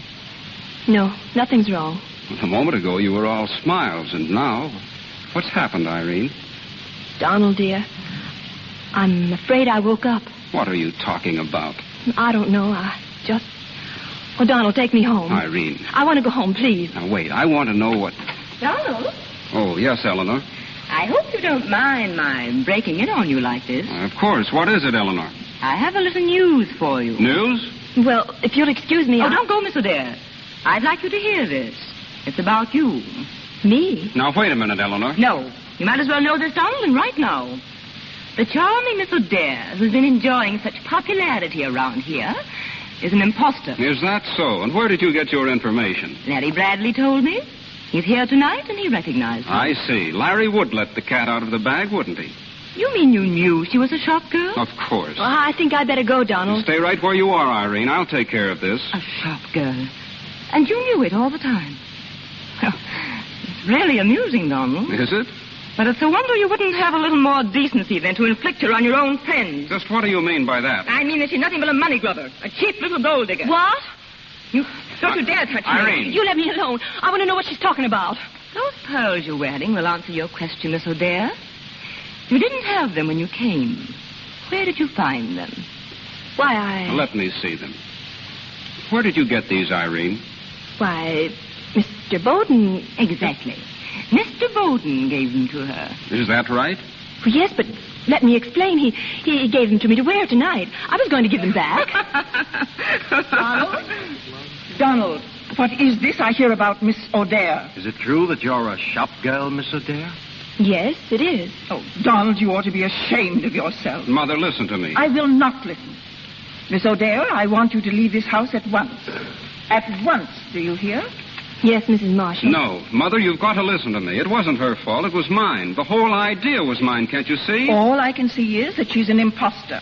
She's here for one reason, to get money from my guests. But that's not true. I won't have you think that. It's all right, Donald. Let them think what they want. It may not be true I came here to get money, but I am an imposter. I'm out of my class. I don't belong here any more than you belong over on 9th Avenue. Here are your pearls, Mr. Bowden. Thanks for letting me wear them. Good night, Donald. It was fun while it lasted, but I guess it's all over now. I'll send the gowns back in the morning. Irene. Don't say any more, please. It's all been so swell up to now. Now I just want to remember the swell part. Good night, Donald.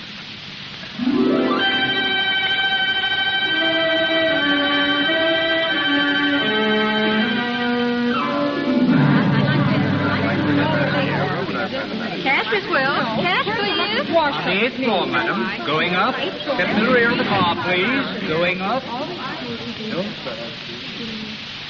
So you want your job back, do you, Miss O'Dare? I'd like to have it back, Mr. Sweeney. Yeah, well, I don't know now. When a girl leaves for no good reason at all, we don't usually... Oh, please. Well, how do we know you won't walk out on us again? Oh, I won't. I haven't any place to walk to. And I do need the job, Mr. Sweeney. I haven't got anything now. And where did you go when you left us? I was a model. A model, eh? I believe I warned you once before about getting high ideas. Yes, sir. And I was right, wasn't I? Yes, sir. Well, I tell you what I'll do, Miss O'Dare. You can go back to your job if you want to. Oh, thank you. With the reduction in salary? Oh. Oh, that doesn't suit you, does it? Oh, yes, sir. I was just thinking how I was going to get along on any less money than I was making. That's up to you, Miss O'Dare. If you want to work, those are the conditions. Take it or leave it. I'll take it, sir.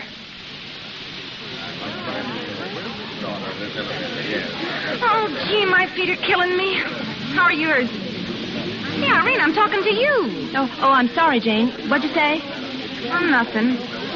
What's the matter with you lately, anyway? Ever since you got back, you've been mooning around like a lost calf. I know. I get to thinking, and I kind of get lost. Well, you better snap out of it. Old man Sweeney will be having you up on the carpet again. And... Say, you going to the rehearsal this afternoon? The rehearsal? Yeah, the Sales Girls Review. You've been getting along swell, only we need more singers. Oh, I'm not much interested in singing right now. Ah, come on. It'll do you good. Oh, maybe. I'll think it over. Cash, please. Cash, please, Miss Evans. Well, it's most irregular, Mr. Marshall. Most irregular. I know that. Just what is it you want to see her about? It's personal. Then why don't you try to reach her at home? I did. She has no phone. Anyway, I want to see her now. Well, if you want such a good customer, Mr. Marshall, I'd say no. Thanks. Where is she? Well, she's down in the social hall. The girls are giving a show next week, and Miss O'Dare is rehearsing. Well, may I go down there and see her? Well, I suppose so. Now, I'll have someone show you the way. All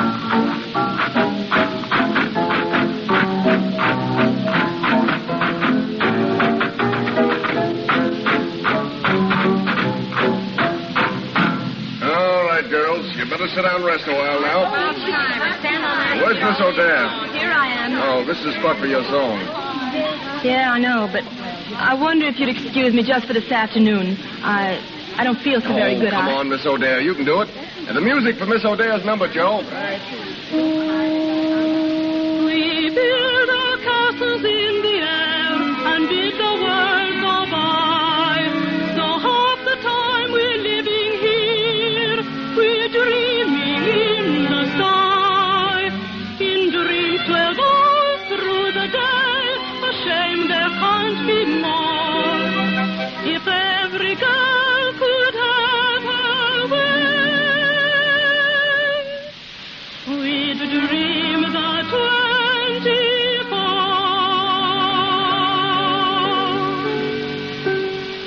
There's a castle in a dream where we place our hope and all our fancies, where the light of romance and sweethearts come a-wooing under your window cooing.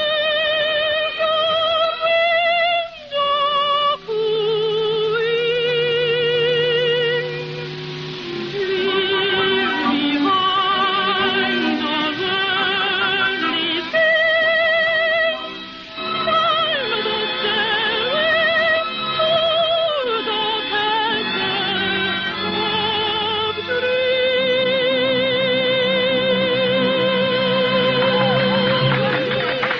the castle of Gee, Irene, you were swell. Just listen to the girls. Jane, excuse me, will you? Hey, wait a minute. Are you crying? No, of course not. Well, it certainly looks like it. Don't be silly. Hello, Irene. Oh, I heard you sing. It was beautiful. thanks. Jane, would you mind? Me? No, I don't mind. See you closing time, Irene. Well, Irene, you didn't say you were glad to see me. I suppose you've come back to ask about the dresses. I know I didn't send them back yet, but I will. I was going to get some boxes from the store tonight. I didn't come about the dresses. I came to see you. Oh. Why did you run away that night, Irene? I wanted to speak to you. Well, I thought we said about everything there was to say. I didn't. I didn't even get started. You should have heard me after you left. Did you have an argument? Oh, a swell one. Gosh, I hope I didn't get you into any trouble. No, I guess I got you into some, though. Oh, that's all right. Well... Irene, come here. Look at me. What for? That night on the balcony, remember what I said to you? Sure. I remember. But I didn't take it seriously. You were just being nice to me. No, I wasn't. I meant it, Irene. I still mean it. I love you, Irene. Oh, would you mind saying that over again? No, I'll remember it, but don't tell me any more. I'm afraid to hear the last part of anything that has such a beautiful beginning. Irene, will you marry me? Marry you? When? Tomorrow. I'll be busy tomorrow. Tonight, then. Tonight. Well, darling. Oh, Donald, the store closes at 5.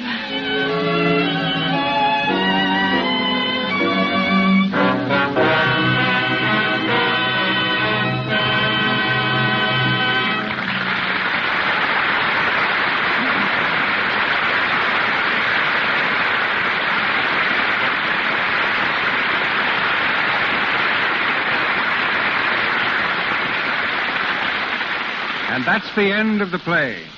But tonight's Irene, Miss Jeanette MacDonald, will be with us again in a few moments.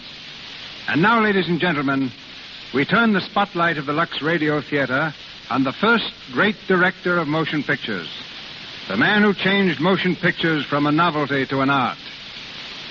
He is the only director of his day who never used a megaphone. Pioneer and prophet, trailblazer and teacher, the greatest genius of his art, D.W. Griffith.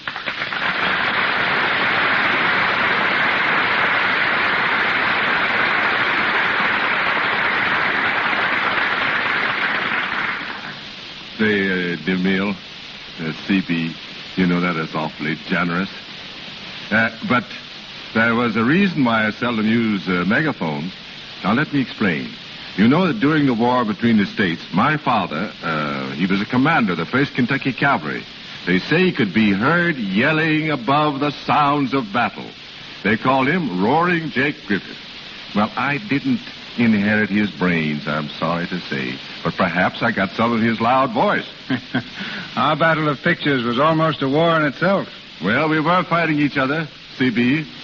But for the same cause. I think we did help establish the motion picture business, didn't we? Yeah, you must have had some of Roaring Jake's strategy. I'll never forget your picture, The Battle of Elderberry Gulch. It was only a two-reeler, but it was one of the first pictures to bear the mark of genius. Oh, thank you. Well, you met that attack easily enough with the first full-length one, The Squaw Man. Then you got out the heavy artillery with The Birth of a Nation. That was the biggest gun of the whole war. Oh, well to say. You know, I sort of remember a picture called The Ten Commandments that you made while we were throwing this stuff at each other. Yes. But while we were matching each other star for star and reel for reel, something happened. In reaching out for new weapons, you created the fade-out and the close-up. Yes, you know, people thought I'd gone crazy. I think they were about right, too. They said, what's the idea of showing people without bodies? What are they doing? Swimming? Then, just as I was filming people so the audience could get a good look at their faces, oh, we had so beautiful in those days, too, didn't we? Now, you came along with that Rembrandt lighting. And the headache.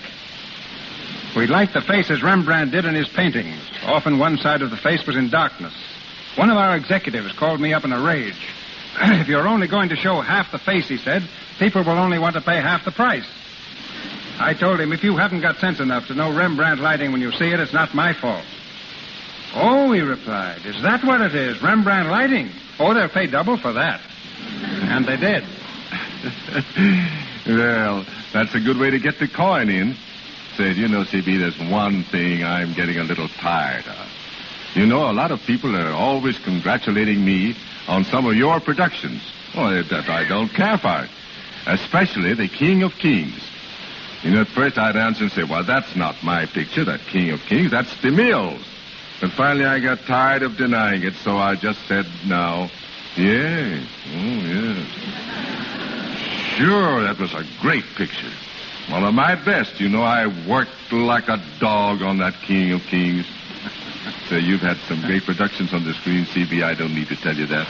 And you're doing a fine job here with this radio theater. Say, what about that new picture of yours, The Plainsman? So many people still get us confused. I'll hope you'll make it good, or I'll be disgraced. Good night. Good night. Good luck.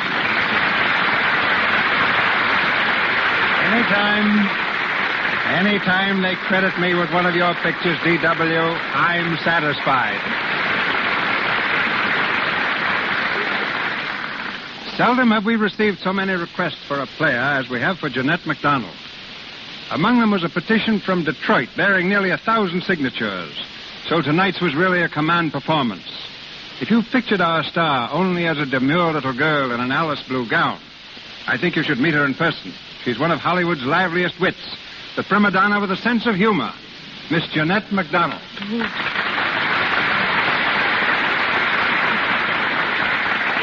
This is a little embarrassing, Mr. DeMille. I may be a little gayer than the American tragedy, but I'm not nearly as funny as Donald Duck. You quack much better. Ouch.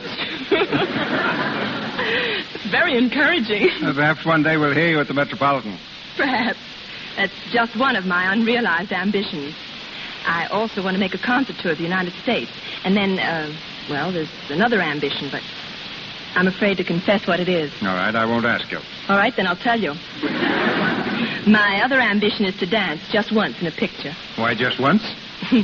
Well, because I think just once is possibly all the public will stand for. If you dance as well as you sang tonight, you can dance in a DeMille production anytime. Thanks. That's quite a concession if my memory serves me rightly. Ouch. But I do want you to know how much I enjoy your Lux Radio Theater. All of my friends in Hollywood think it's about the greatest show on the air. I never miss a performance, and rather wish I'd been home to hear it tonight. Well, the people who are home, Jeanette, are waiting to hear you sing again. So I'm going to ask you to sing Would You, from your latest MGM picture, San Francisco. Mr. Silvers, please.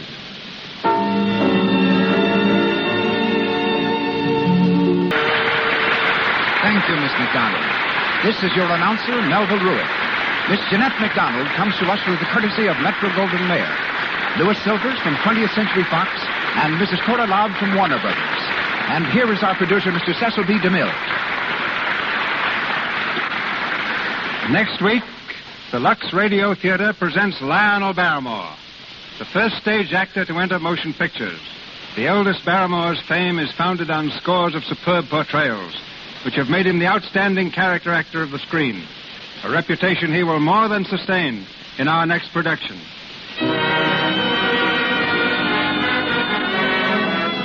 Our sponsors, the makers of Lux Flakes, join me in inviting you to listen to another great performance by Lionel Barrymore in the Lux Radio Theater next Monday night. This is Cecil B. DeMille saying good night to you from Hollywood.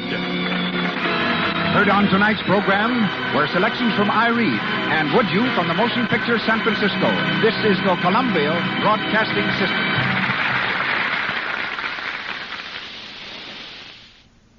The Mutual Broadcasting System, in cooperation with Family Theater Incorporated, presents Strictly Amateurs, starring Jimmy Durante and Dennis Day.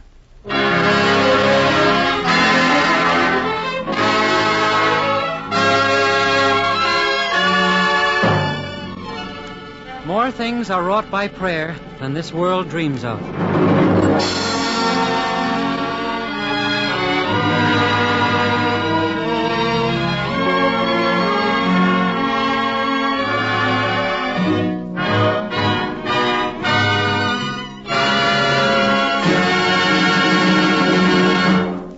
Now, Family Theater presents Strictly Amateur, starring Dennis Day and Just Jimmy... a minute, Junior. Everybody wants to get into the act.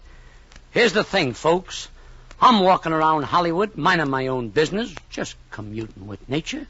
And I'm telling myself I'm a busy guy, and what happens? I hear about this Family Theater. There's a lot of people talking about it, so I says it's time interesting inquiries were made as to what it's all about. So that's the way it happens. When I find out they got something to sell, then I'm on my way out. Because I'm not in the buying mood until I hear they have something to sell that's free, for nothing, and gratuitous. The inquiries are more interesting. I hear that something is for free that's valuable and priceless, because it's about happy families and a lot of happy homes. So I say this is for me, because that's what it should be. A lot of happy people and happy homes. Because this is going to be stupendous and colossal.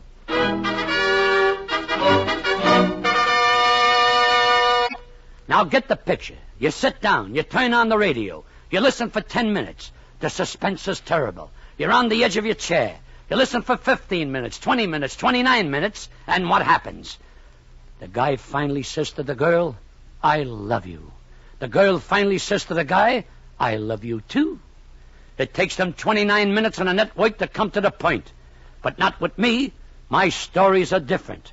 I commence where the other guy concludes. For example, when Madeline McGroggerty was 19, she falls in love with a fellow by the name of Tommy Keneally. Madeline says to Tommy, to wit, I love you, Tommy. To which Tommy rejoins, And I love you too, Madeline. See what I mean? Bang! Right off the bat, we know where we stand. The guy loves the girl and vice versa. So what happens next? Let's say it with flowers and music. You guessed it, they were married. It was a real wedding ceremony. And the old pastor tells Tommy and Madeline something like this. May you have children as numerous as the sands of the sea. And may you live to see your children's children to the second, third, and fourth generations. Which is a very nice sentiment. Because I myself personally believe in kids. To resume the course of my remarks, I shall herewith continue. Tommy Keneally is a nice guy. He's a songwriter and also a singer. He says to his wife, Madeline, one day, If I could sell some of my songs, we'd have enough money to get a house on Long Island. To which Madeline retorts, Well, go ahead, Tommy. Try and sell them. But in the meantime, why don't you keep trying for the cops? So Tommy keeps trying for the cops and writes songs in between. Among some of the gems which he wrote was Kitchery Gommity Stump, Serenade to a Slap-Happy Sultan, The Slooch, and If Thou Was But a Lily Pad, and I was a gay moonbeam. May I add that none of these lyrics, collectively or exclusively, were ever sold or published? Why? Because those are the conditions which prevail. Nonetheless, Tommy and Madeline were happy. For example, on a winter's night, this is how they talk. To wit. Tommy, isn't it nice to sit here in the kitchen and listen to the coal singing in the stove? Yeah, that's about the nicest coal we ever got. It sputters and whistles so sweetly, Tommy. It should sputter and whistle. $14 a ton, Madeline. See what I mean, folks? Just simple talk. Coal in the stove. They were tickled with it. Also concerning sunsets, which take place over the Palisades, they had this to say, to wit.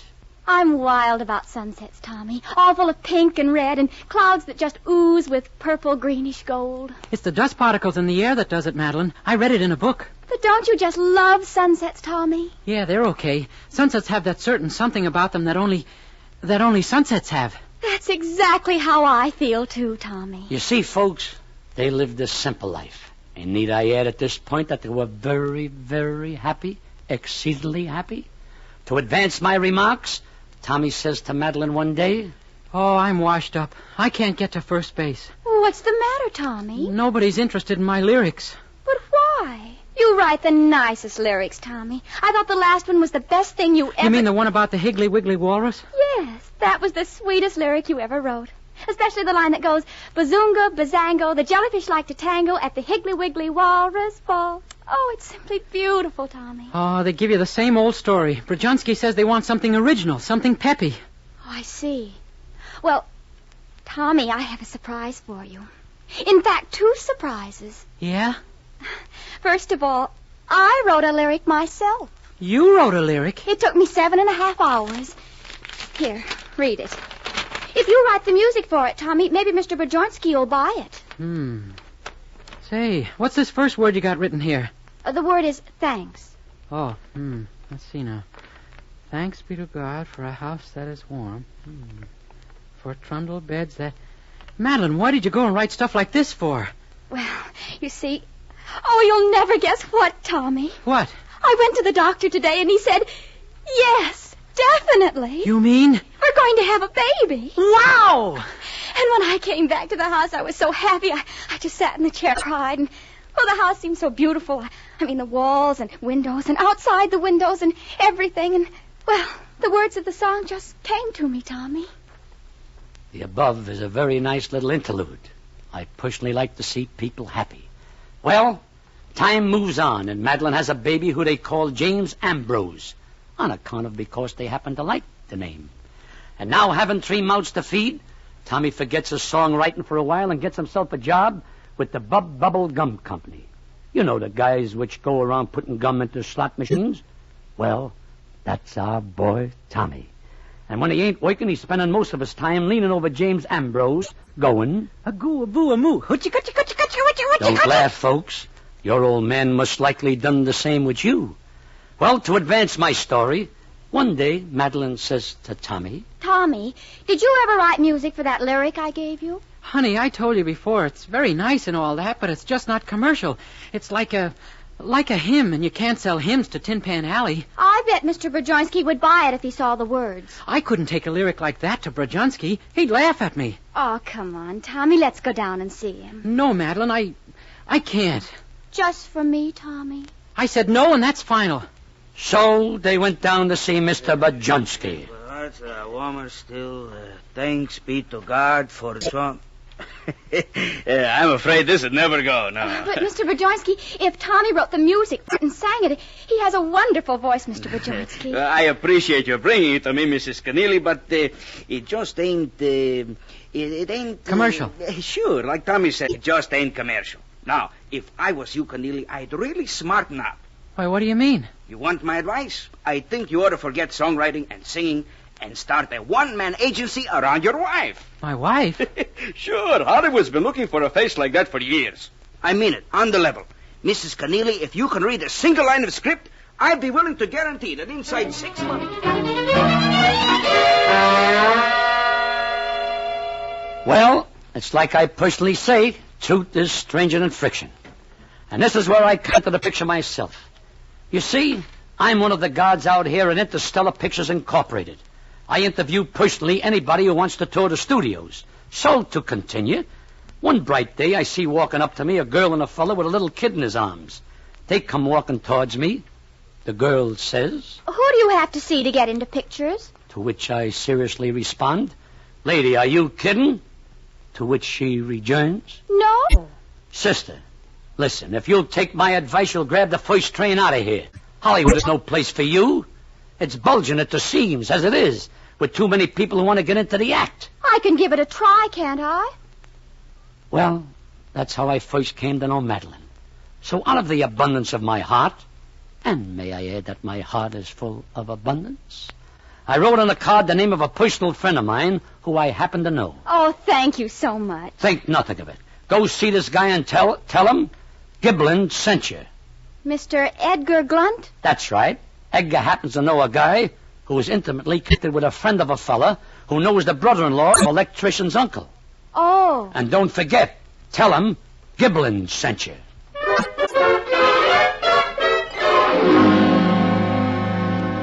So what happens next?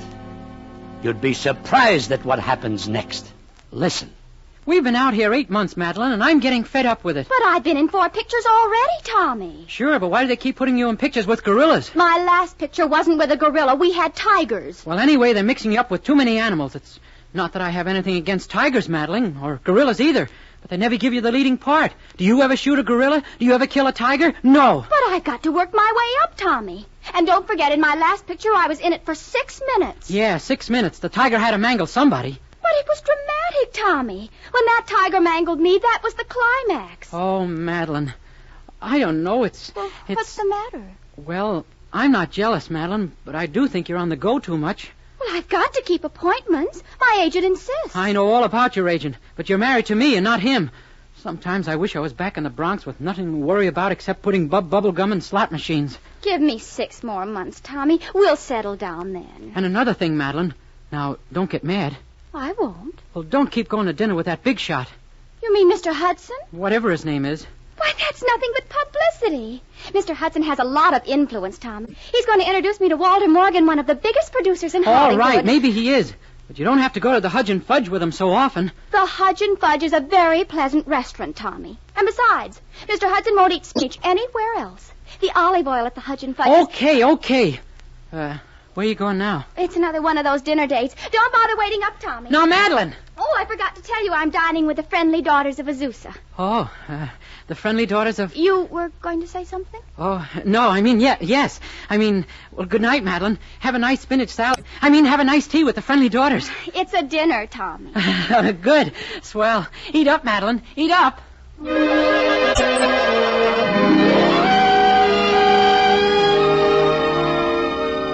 So lo and behold, what do you think happens consequentially?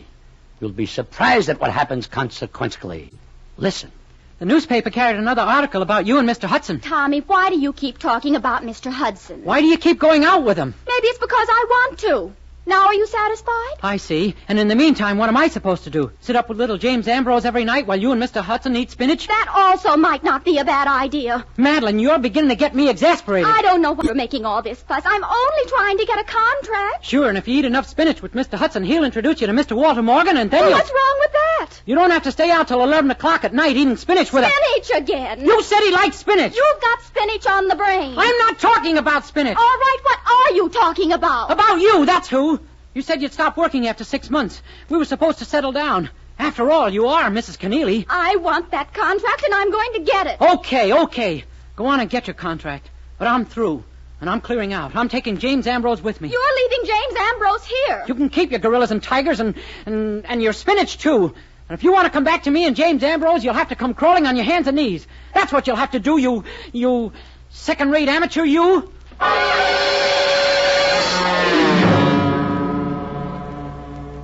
So that's the situation, huh, Tommy? Yes, Mr. Giblin. I told her off this morning. And she won't let you have James Ambrose? Oh, I should care. You know what I'm becoming? What? Reckless. Oh, you're just a little perturbed. Why don't you go back Mr. Giblin, I've gone out and worked for Madeline. Day in and day out. Slot machines, carrying bubble gum. From Bowling Green to Throg's Neck. A crease in my back. A crease where the strap hangs. Oh, that bubble gum. What did I ever get out of it? A wife that runs after a spinach maniac. But Mr. Hudson is only trying... Well, I've had more than enough. I'm going back to New York. I'm the super chief, too. I'll spend, I'll splurge, I'll become a derelict. That's what I'll become. And if she wants to reclaim me from the gutter, she'll have to come crawling to me on her hands and knees. Is she going to have a guilty conscience?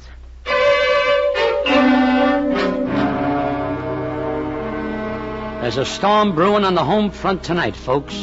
What was once a state of happy bliss has deteriorated to a state of consternation, accusation, alienation, and embarkation by the way of super chief, and back again to consternation. It's a vicious cycle. So what happens next? A buzz happens, a gentle buzzing at my door.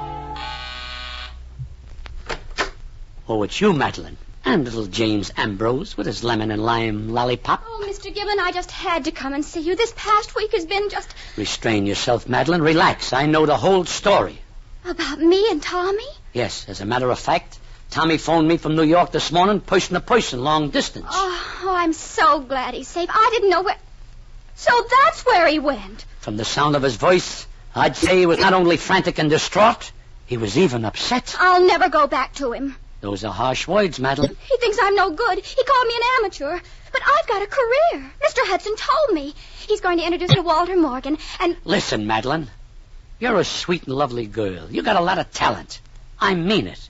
But confidentially, I think your place is back in the Bronx with geraniums on your windowsill and dandelion in your hair. Why, if I was you, I'd grab the first train and... What's the matter, kid? You don't think I'm any good either. Madeline, I didn't say that... How have you know I won a medal for oratory back in junior high? But my dear Mrs. I'm not saying I'm the world's best actress. Madeline. But I'll show him. I'll show everybody. Maybe you think I'm not serious, Mr. Giblin. Maybe you think I ought to go back to pots and pans and slave for that 10th-rate songwriter. Him and his higgly-wiggly walruses. Well, I'll prove to him that I can be a star. When he sees my picture on all the billboards, and when he sees pictures of me sitting in the Hudge and Fudge restaurant with other celebrities, then he'll come crawling back to me on his hands and knees.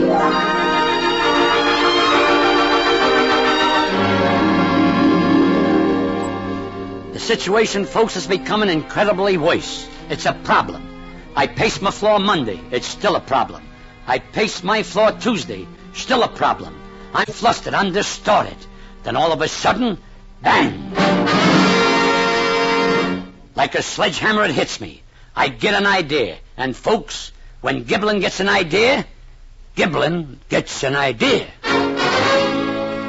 I'll be glad to cooperate, Giblin, but why does it have to be on July the 3rd? Because, Mr. Walter Morgan, it's got to be on the 3rd of July the 3rd. Sure, I'll cooperate, Giblin, but why must it be on July the 3rd? Because, Mr. Gladfly, it's got to be on July the 3rd. I've had a conference with Mr. Giblin, Mrs. Keneally. Oh, yes, Mr. Morgan. I suppose you've heard about our coming production, Boy Does Not Meet Girl? Yes, Mr. Morgan. Mr. Giblin advises me that you have talent, exceptional talent. Oh, yes, Mr. Morgan. You understand if we cast you in this role, you'll get a chance to sign up with us, a long-term contract. Yes, Mr. Morgan. Fine. Now, please be on hand for the screen test July the 3rd. Yes, Mr. Morgan.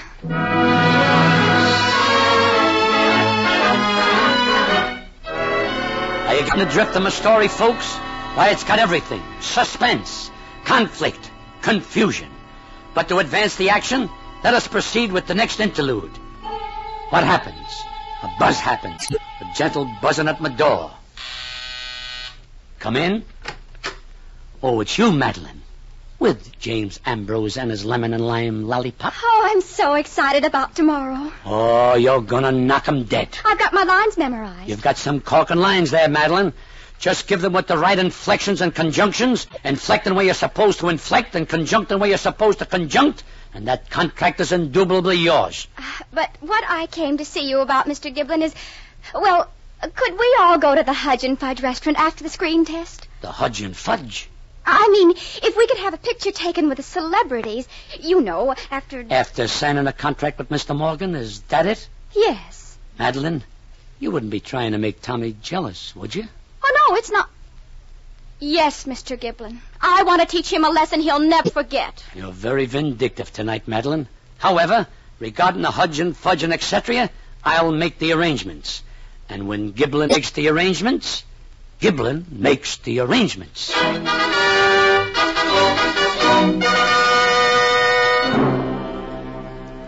July the 3rd, the screen test. Everybody is there. Morgan is there. Madeline is there. I'm there. But all this is neither here nor there. Quiet. The camera is focused. The lights are up. Madeline speaks. I have suffered. I have suffered much. I have suffered overmuch. Exceedingly too much suffered. And now I die. I pass away. I die.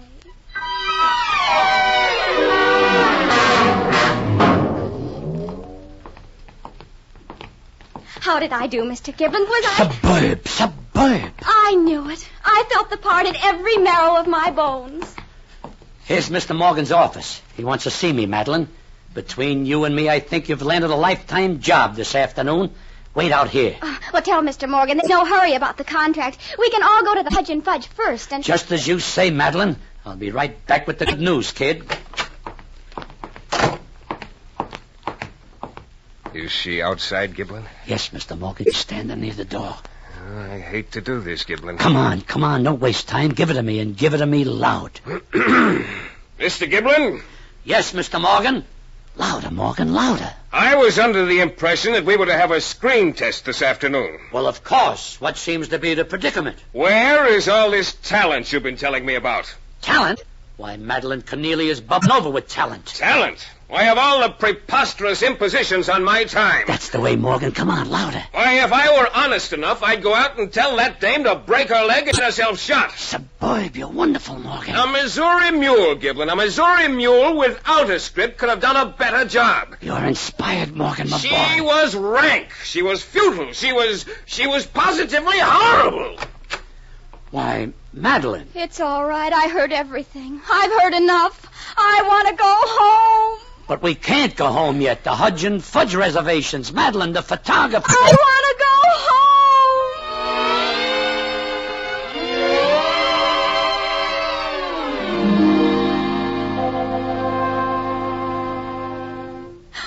I don't know what I'll do now, Mr. Giblin. I'll never be able to face Tommy again. Oh, forget this afternoon. I'm through. I'm finished. If at first you don't succeed, Madeline... No, I don't have talent. I never had talent. Madeline, it's about time I let you in on a secret. Sure, I told Morgan you had talent, and I meant it. It's a fact, but I didn't tell him what kind of talent you got. The way I see you, kid, with those 3 freckles on your nose and your nice clean eyes, you're just bubbling over with talent. Talent to make somebody happy, your husband, your family. You got talent for being a wife, talent for picking a morning glory off a backyard fence, for throwing a lamb stew together, for singing a sweet and simple song for a guy who comes home tired at the end of the day. You're like millions of other kids, amateurs, strictly amateurs. But boy, what class. And speaking of amateurs, Madeline, this is still July the 3rd. Why, what do you mean? Major Gladfly's Amateur Hour. It's on right now. Listen to the amateurs, Madeline. All right. That was Jack Preventator's trombone, ladies and gentlemen. And now our next contender. Your name, please. Thomas Keneally. Mr. Giblin. Shh, quiet, Madeline. You're going to sing an original song, I believe. That right, Mr. Keneally? Well, it's not exactly original, sir. My wife wrote the words and I wrote the music. Well, now, that's a very nice combination. Is your wife listening? I don't know. I hope she is. And if she is listening, I hope the song makes her hit parade.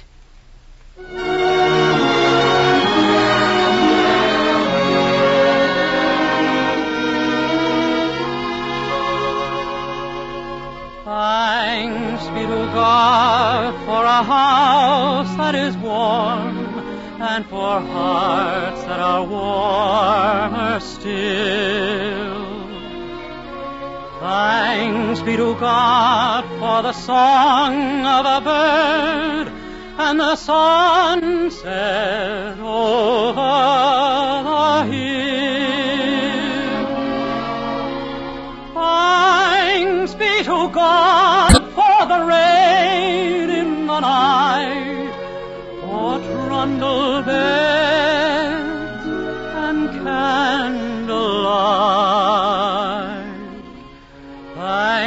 be to God when the storm is through. Thanks be to God when the sky smiles blue. And thanks be to God for you, dear. Yes, thanks especially for you.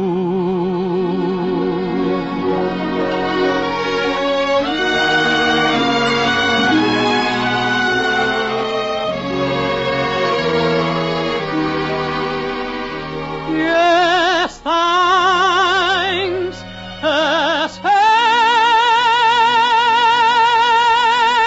especially for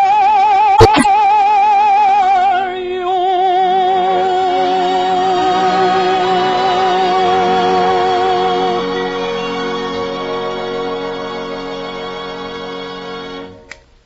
Mr. Giblin, Yes, Madeline. Tommy's music was beautiful. Sure, but only because you wrote the words. Tommy and I, we go well together, don't we? That's right, Madeline. Matter of fact, it's one of the nicest combinations I know of. Husband and wife, together. They make sweet music, Madeline. Colossal, stupendous music. Together.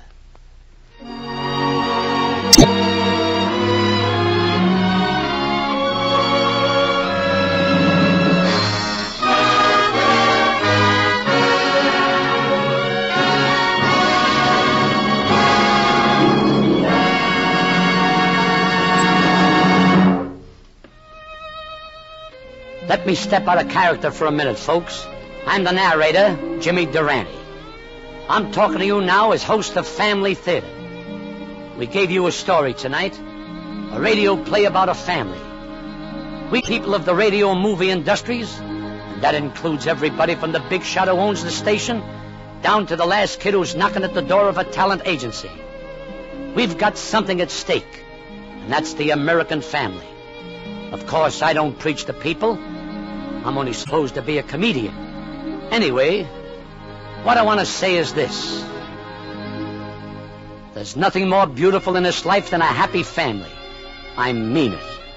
And maybe we should remember that sacrifice, patience, hardship, all these things, together with robins and sunsets, joys and laughter, make a happy family.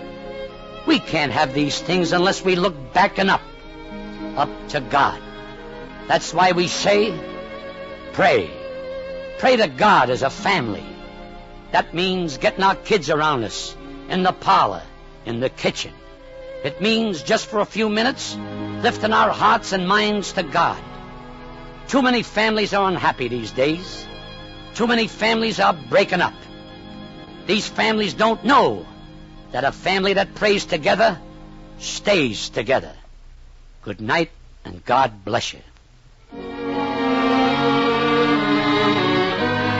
Our thanks to Jimmy Durante for his performance as Giblin, to Dennis Day for his portrayal of Tommy, and Barbara Eiler, who played Madeline. Others who appeared in tonight's play were Jack Crucian and Ira Brassel. A special word of thanks also to Timothy Mulvey for writing tonight's play, and to Max Terre for his music. The program was directed by David Young. Next week, our Family Theater star will be Lionel Barrymore in Blue Memorandum. Your host will be Ricardo Montalban. This series of the Family Theater broadcast is made possible by the thousands of you who felt the need for this kind of program, by the Mutual Broadcasting System, which has responded to this need, and by a friend of the New York Foundling Hospital, which cares for homeless and motherless babies without distinction of race, creed, or color. This is the Mutual Broadcasting System.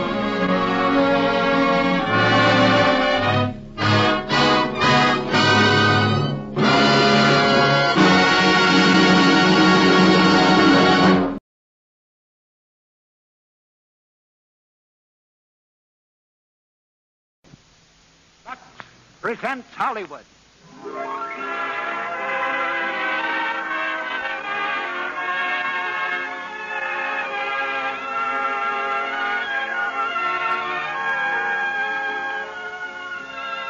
The Lux Radio Theater brings you William Powell, Myrna Loy, and Don Amici in Manhattan Melodrama. Ladies and gentlemen, your producer, Mr. Cecil B. DeMille.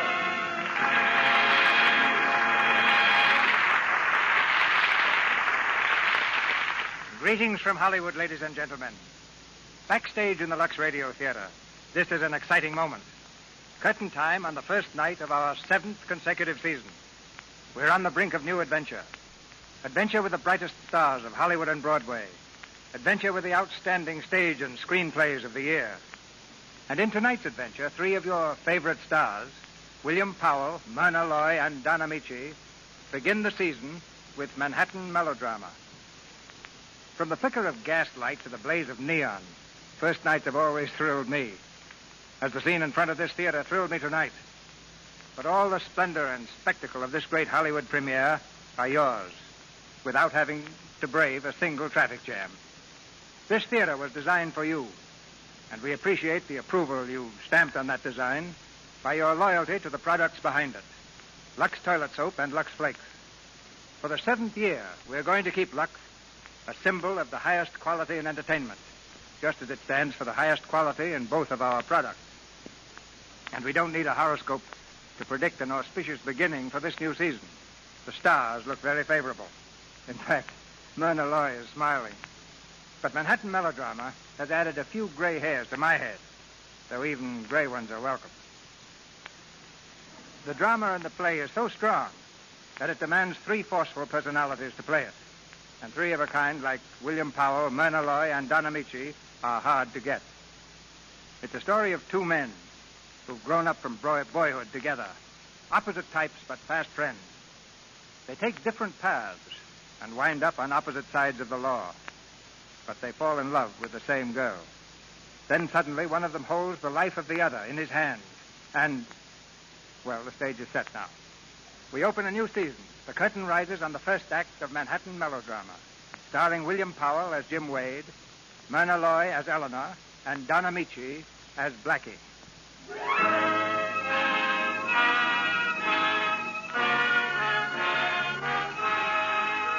On June 15th, 1904, the East Side Association of New York City held its 3rd annual outing on the excursion boat General Slocum.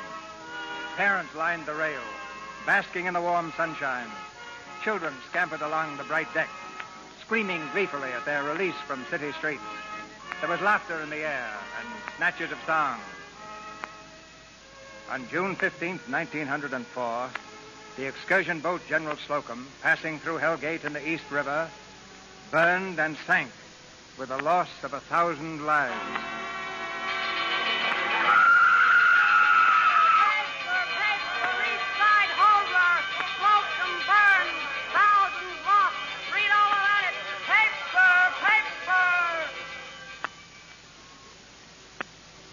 That night on the waterfront, while the grim toll of death was reckoned in the flickering light of torches, 2 East Side kids sat huddled together in the shadows. Blackie, don't cry, Blackie. I ain't crying. I just saw my mom. They found her down there. She... I know. Mine, too, and Pop. Don't you cry either. I ain't crying. Jimmy, I guess we gotta stick together now, huh? Yeah, Blackie. Sure. Jimmy! Jimmy, where are you? There's Father Pat. Here, Father. Where's Blackie Gallagher? Is he with you? Here, Father Pat. Are you both all right? Yes, Father. Oh, it's a long, sad day we've had. And a sad night ahead. Father Pat, the kids told me it was you that pulled me out of the river. Oh, for sure. It was your friend Jimmy here went in after you first. Well, come along now. Where are we going, Father? Well, we'll spend the night in the rectory, and then we'll see. I ain't going to no orphan asylum. Blackie. I ain't. You can't put me there. I'll run away. Blackie, son, I know how you're feeling tonight, and my heart's heavy I won't for go, you. I tell you. Father Pat, someone needs you. I'm coming. I'll be back for you boys in a minute. And wait right here. Jimmy, you ain't going, are you? I don't know. Maybe we gotta, Blackie. Well, I won't. That stuff is all right for kids like you. You like to read books and study and learn things. Well, I got other ideas. I'm gonna run away. Right now. Blackie. If you want to stick together, here's your chance. Are you coming with me? Yes or no? Okay, Blackie. Come on, then. We'll beat it down the end of the block, and then we can... Where are you going? Blackie, the cops. Keep quiet. Oh, is that you, Blackie Gallagher? Father Pat told me to keep an eye on you kids. Come along now. Take your hands off. I got a right to go where I like. Oh, no, you don't. Running away, huh? Let me alone, you... No nonsense now. Come on. You dirty cop. I'll get in with you. I'll get in with all of you someday. Dirty, rotten cop.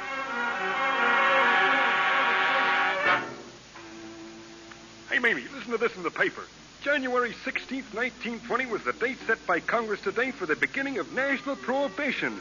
The 18th Amendment, ratified by 36 states, will go into effect on midnight, January 15th. Number 3 is the winning number. Place your bets, please, ladies and gentlemen. Number 3. Isn't there a 27 on this wheel? I guess you're just not hitting them tonight, eh, Mr. Coates? Tonight or any night. Why don't you people get an honest wheel? Would you mind not raising your voice? I've dropped enough money in Blackie Gallagher's crooked joints. I'm through. Now, listen, you shut up or I'll ram the wheel right... Spud. Hi, Mr. Coates. Hello, Mr. Gallagher. I'm glad you're through with my crooked joints because I heard enough of your beef. How much you dropped tonight? $7,500. Bud, give Mr. Coates $7,500. What, Blackie? Give it to him. Okay. Remember one thing, Coates. You wanted to gamble. You came in here. I didn't send for you. Now beat it. Hey, boss, somebody's waiting to see you in the office. Okay, take over here. Right. Hi, honey. Kind of early, aren't you? I just heard something. I was going to call you, but I was scared. They're going to close you up tonight, Blackie. A raid. Yeah, that's right. 12 o'clock. 10 boys from headquarters. You mean you knew about it? Why, sure. They'll smash up a little furniture, and then they'll go away. Just routine stuff. Oh, I thought I was coming in with something hot. Who tipped you? Your friend Jimmy Wade? What makes you say that? He's in the DA's office, isn't he? Sure, but he don't play like that. He's one guy who's on the level. Hey, Blackie, here's the papers on the yacht. Oh, hi, Eleanor. Hello. Beat it, Spud. Yeah, sure. Boy, oh, boy, I'd like to get a ride on that. Yeah, go on, get out. What's all that about? That's nothing much. I want a yacht tonight. Betting out and eat with a fellow. Little present for you. What's the matter? You're getting better all the time, aren't you, Blackie? Some night you'll win somebody's mother in a crap game, or maybe a baby. Come on, snap out of it. The man wanted to gamble, and I won, that's all. Sure, that's all. That's all it means to you. Everything in life can be paid off in chips. A yacht that someone dreamed about and thought about and planned. And built, and I won it on a bet. So what? I think it's rotten. What is? Everything about this place. The way you won that boat, this ridiculous raid tonight. Blackie, get out of it. Take me out of it. Darling, shut up. Blackie, listen. Shut up. All right. We've been all over this before. All I want you to do is get out before it's too late, Blackie. Get away from cheap hoodlums, rackets, graft, from every rotten, vicious thing about you. Oh, now, wait a minute. That is me. That's what you've got. That's what you fell in love with. You're wrong. I fell in love with a very little boy who was playing with a great big box of matches. And I don't want my little boy to get burned. Forget it. This little boy is way too smart.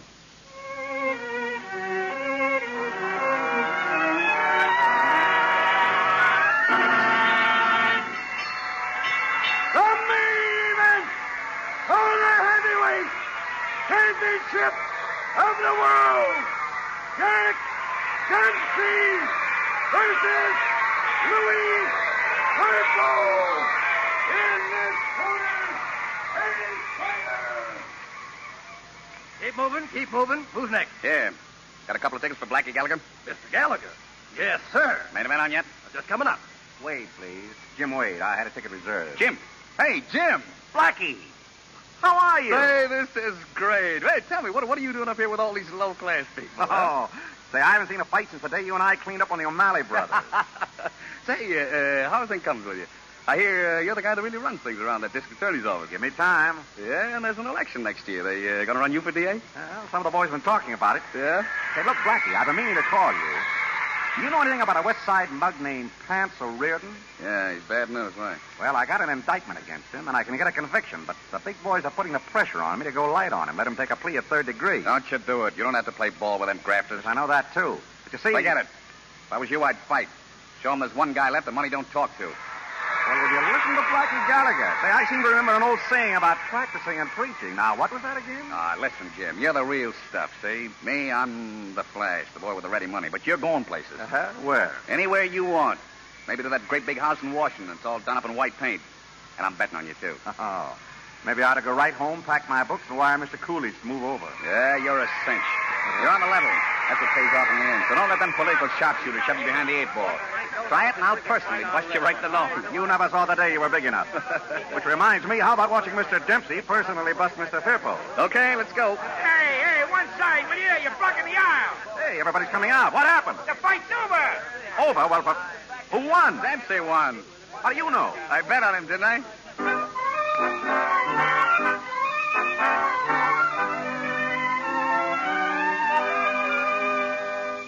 And with only 6 election districts still uncounted, it looks... Just a minute. Here's another bulletin. At midnight tonight, Albert Parker, candidate for district attorney, conceded defeat to James Wade. That makes... Well, son? Well, Father Pat? It looks like your night, Jimmy boy. Now, if you'd like to yell or throw your head up in the air or something, I wouldn't breathe it to a soul. Oh, I'm too weak in the knees. Here he is, boys, the new DA. Hiya, boys. News? Congratulations, old boy. Oh, thanks, fellas. I want to tell you I'm grateful to all of you for your help. Well, that's all right, Jim. Hey, boys, I want you to meet an old friend of mine, Father Pat. He saves souls up in Sing Sing. He saved mine a good many years ago. He pulled my body and my soul out of the East River. Well, now, if you'll excuse me, I'm going home and catch up on some sleep. Good night, boys. Good night, Jim. Sleep well. I'll see you in the morning, old boy. Can I give you a lift, Father? I got my car right here. Jim, can't you stay a little while longer and see Blackie? He was going to meet us here at 12. Oh. No, I know Blackie. He's half an hour late now, and he's liable not to show up for weeks. We'll make it some other time, huh, Father? Oh, all right. Good night, Jimmy, and good luck. Good luck, Father. Good night. Hello. Now, who are you? Were you in the wrong car? Now, don't be unpleasant. I couldn't wait out there on the sidewalk. Look at that mob. Yeah. Come on, what's the name of the game? I'd like to play, too. Simple little frame-up. I force my way into your car, muss up my clothes and scream. You have your career to protect, so you pay. Yeah, that's a very nice game. This is your corner, lady. You get out, please. But wait. Outside. Wait, I'm Eleanor. Yeah, my favorite name, outside. You don't understand. Blackie sent me. Blackie? Hey, come back here. What about Blackie? Where is he? Phew. Nothing like a district attorney to keep a girl in shape. We must have a good wrestle someday. What about Blackie? Well, I'm Eleanor, and Blackie sent me to meet you, Jim, and to tell you he's sorry, but would you take me, Eleanor, to the Cotton Club and wait there, and he, Blackie, would try to meet us, Eleanor and Jim, later. Did he say what night he'd meet us? You too? You've waited for Blackie before? I waited for that gypsy since he was 6 years old. Where is he? He went to collect an election bet from Nanny Arnold. Blackie had 10 grand on your nose, Mr. Wade. No. Say, let me get a good look at you, will you? Uh-huh. What is this? I finally met Blackie's little white god. Oh. Well, as soon as we get out of the car, I'll flap my wings for you. You know, I've had a question on my mind ever since Blackie first mentioned you. Shoot. Why? Why what? Why be a freak? Why don't you give in the way the others do? Why haven't you, as Blackie says, dipped into the gravy? Well, now, that's a long, long story. Start now. We're going to have a long, long wait for Blackie. Well, let's see. I was born at home because I wanted to be near Mother. Right?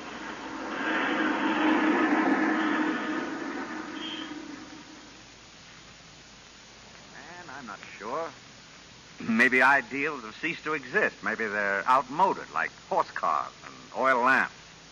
But they're mine, and I'm stuck with them. You'll do all right. I hope. Well, so ends the reading of this week's success story. Don't kid about it. It's real. Talk some more. Afraid I'm all talked out. I gotta go home and let you get some sleep. Oh, not yet. How about a nice, thick oyster stew? At 5 o'clock in the morning? Are you out of your mind? Personally, I'm on your side. But Blackie and anywhere from 1 to 20 hoodlums will be here any hour screaming for us. Not me. I waited all I'm going to wait for Mr. Gallagher tonight. And a very pleasant wait it was, too. I had a swell time. Thanks. Good night. Good night. What? No kiss? What? That proves one important thing to me. I've been asleep all night, and you're just something I dreamed. Do you have these nightmares often? At any rate, when Blackie talks of you now, I'll know what he means. Good night. Good night.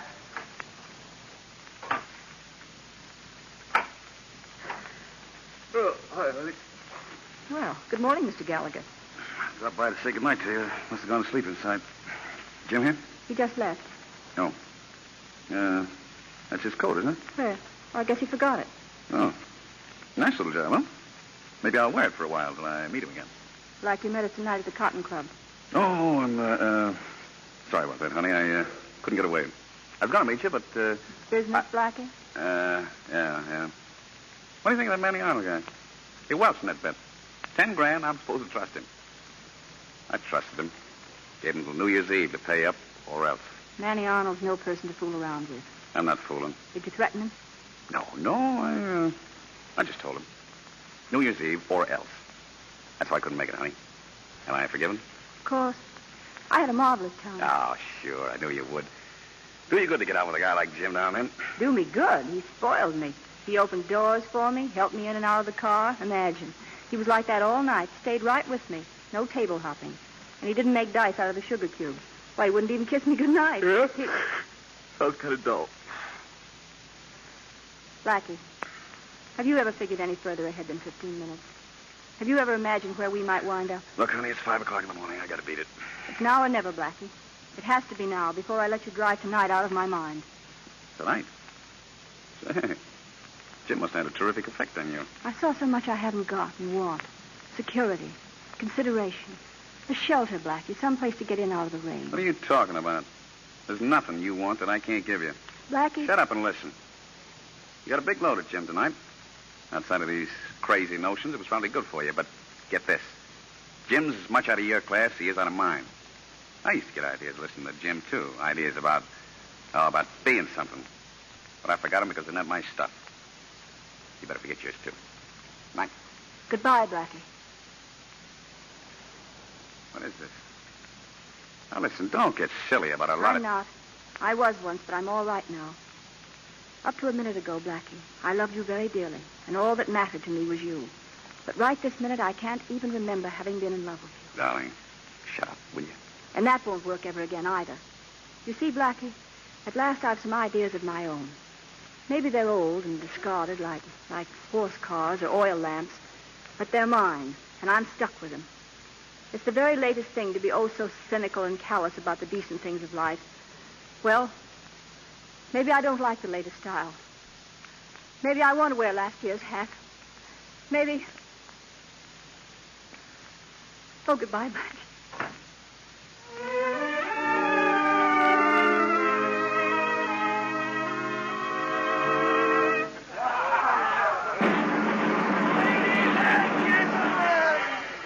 When you hear the musical note, it will be exactly 12 o'clock. Happy New Year! Hello, Mr. Wade. Happy New Year. Same to you. Are you with Blackie? No. Anybody important? No, are you? I'm the one I can't break away from. That's the way I feel, Mr. Wade. Come on, let's go.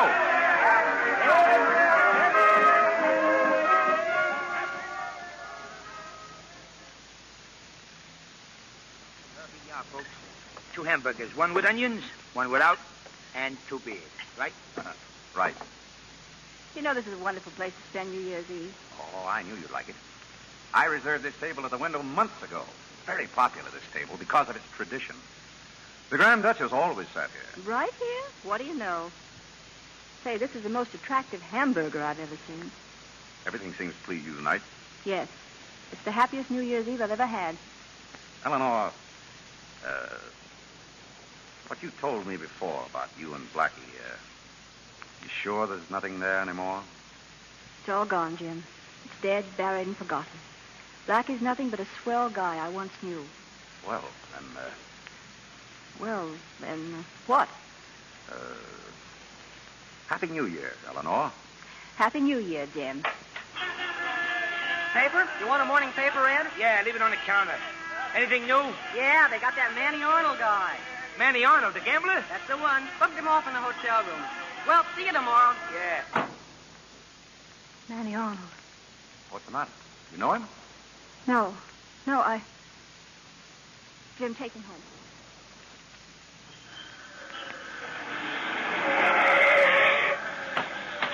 Okay, boys, you getting out here? Yeah. Put the car away, Spud. Okay. Wait a minute. Where's your overcoat? Huh? Your overcoat. Want you wearing a coat tonight? Well, yeah, sure. Gee, Blackie, I must have left it up there in the room. Manny Arnold's room? Yeah. Gee, boss. Boy, you're dumb. Can you identify it as yours? I only wish they could. Boss, it's Jim Wade's coat, the one he left at Eleanor's. Jim's coat? Yeah. I told you to return that coat months ago. Yeah, boss, but I know... Why didn't you just leave my name and address? I'm in a sweet spot now. Sorry, boss, I was only waiting till mine was ready. What was ready? My coat, I had it copied exactly by a tailor. It'll be ready tomorrow morning. Wait a minute. You had Jim Wade's coat copied exactly by a tailor? Yeah, why?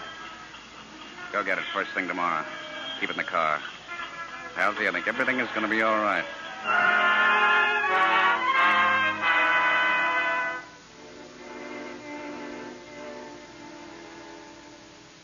And here's the coat they found, Chief. Just like the cop said. Let me see that coat. Here. Not a mark on it. Doesn't give us a thing. How about the hotel people? They know who went up to the room? I've had the clerk go through half the pictures in the gallery. He can't pick anybody, or he doesn't want to. Same with the bellboy. Yes, Mr. Wade? Is Blackie Gallagher outside? Yes, sir. Send him in, please. You think he knows something? I'm going to find out. Old friend of yours, isn't he? Yes, why? I just asked. I'd like to see him alone, Snow. Sure. Why not? Mr. Gallagher, Mr. Wade. Come in, Blackie. Hi, Jim. Hiya, fella. Well, it's been a long time, as usual. Yeah. Now you're one of the head men of this town. Pretty soon you'll be head man in the state, and then... Let's get that, Blackie. I didn't get you down here to listen to how good I am. Well, what's in your mind? Well, for one thing, I want to tell you about Eleanor. Oh, yeah? What about her? We're thinking of getting married. Married? Yeah, you know, man and wife, it's an old custom. Any reason why we shouldn't? No, I can't think of a thing. It just surprised me, that's all. Anyway, she couldn't do better. She's a great girl. I hope you both click. Thanks, Blackie. I knew you'd say that. Yeah, sure. What else would I say? Well, I gotta beat it now. Give out on my... Will you wait just a minute, Blackie? Thanks for returning my overcoat. Huh? But a little roundabout, wasn't it? Police found it in room 12B at the Uptown Hotel. That's where Manny Arnold was killed. Your coat? The police found your coat? You never could kid me, Blackie. That's the coat I left at Eleanor's last election night. And that's the coat the murderer left behind him after killing Manny Arnold. I wouldn't kid you, mister. Maybe the murderer left that coat, but that is not your coat. Blackie. Mind if I use your phone? Hello, it's Blackie Gallagher, Mr. Wade's office. Will you send a boy down to my car? It's out front. Tell him to pick up a coat in the back seat and bring it up here, will you? What's the gag? Well, there's no gag. Your coat will be here in 2 minutes. I've been wearing it, that's all. Oh. Blackie, let's look at the facts. Manny Arnold owed you a lot of money. You quarreled with him election night when he wouldn't pay up. You threatened him. Oh, sure I did. It was the only way anybody ever got any dough out of that chiseler. And I got mine, so why should I want to kill him? I don't know. Unless you didn't get yours. Blackie, I'm not interested in anything but the fact that Manny Arnold was murdered, and I've got to find the murderer. Yeah, I know that. You see, we're in a tough spot now, Blackie. My job means fighting you and your kind. And I'm going to win. I never saw the day when I was big enough to lick you. You have less chance than ever now. I've got too many guys in my gang. Yeah? Is this the coat you wanted? The boy just brought it up. Thanks, sister. Well, there you are. There's the coat you've been yelling about. I was thinking of keeping it. Till you squawk. Well, can't you even say thanks? You sure this is mine? What's the matter? Don't you know your own coat? Try it on, see if it fits. Okay. Sorry I bothered you. Forget it. Well, see you around. See you around. And, Blackie, no more meetings up here.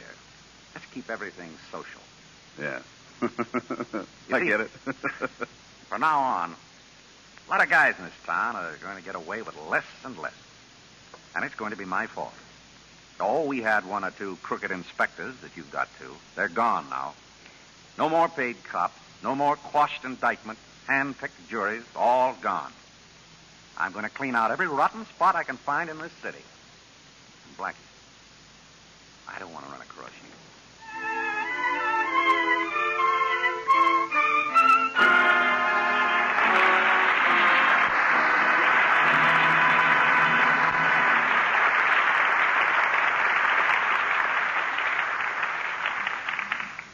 In just a moment, Mr. DeMille and our stars William Powell, Myrna Loy, and Don Amici will bring you Act 2 of Manhattan Melodrama.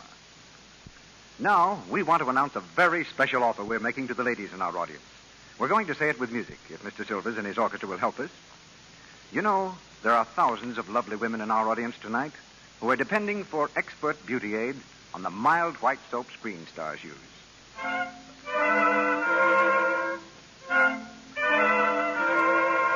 Yes, Lux Toilet Soap, the soap that has active lather.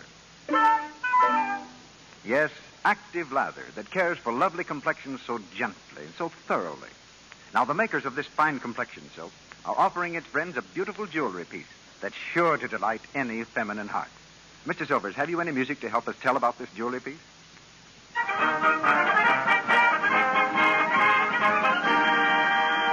Oh, yes, thanks. That does it very nicely.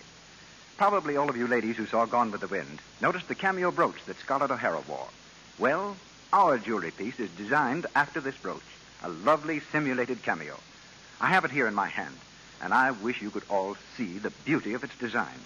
I'll do my best to describe it for you. There's an exquisite white head in classic profile against a gleaming ebony background. The setting is gold finished and has a delicate Grecian border design. The brooch has a safety clasp fastener, and in fact, every detail of this handsome Scarlett O'Hara brooch gives it the appearance of a fine jeweler's piece. It's expensive looking, it's smart. In this brooch, the masterly craftsmanship of today has captured for you the charm of an earlier century, so magically brought to life in Gone with the Wind. You'll be proud to wear it, and you'll probably find it looks smart with any dress in your wardrobe. And now please listen carefully to the directions. They'll tell you how you can get your Scarlett O'Hara brooch without delay. Go to your dealers and buy 3 cakes of Lux Toilet Soap. Ask him for a handy order blank, or just write your name and address on a piece of paper and send it with the 3 Lux Toilet Soap wrappers and 15 cents in coin. No stamps, please. To Lux Toilet Soap, Box 1, New York City. I'll repeat that. Send your name and address with 3 Lux Toilet Soap wrappers and 15 cents in coin to Lux Toilet Soap, Box 1, New York City. Your Scarlett O'Hara brooch will be mailed to you promptly. And here's more good news. With your brooch, you'll receive an illustrated order blank for additional matching pieces. Ring, bracelet, pendant necklace, and earrings. All beautifully designed, all at amazing bargains. The makers of Lux Toilet Soap offer this lovely brooch because they know it's the kind every woman longs to own.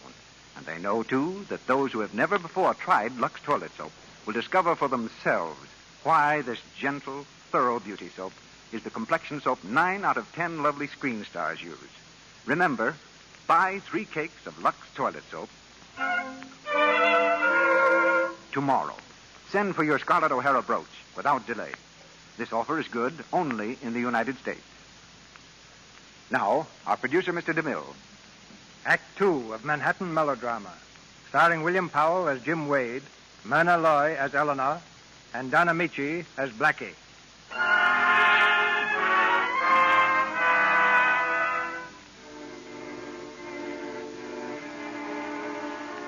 Far and wide goes the search for the man who murdered the gambler, Manny Arnold.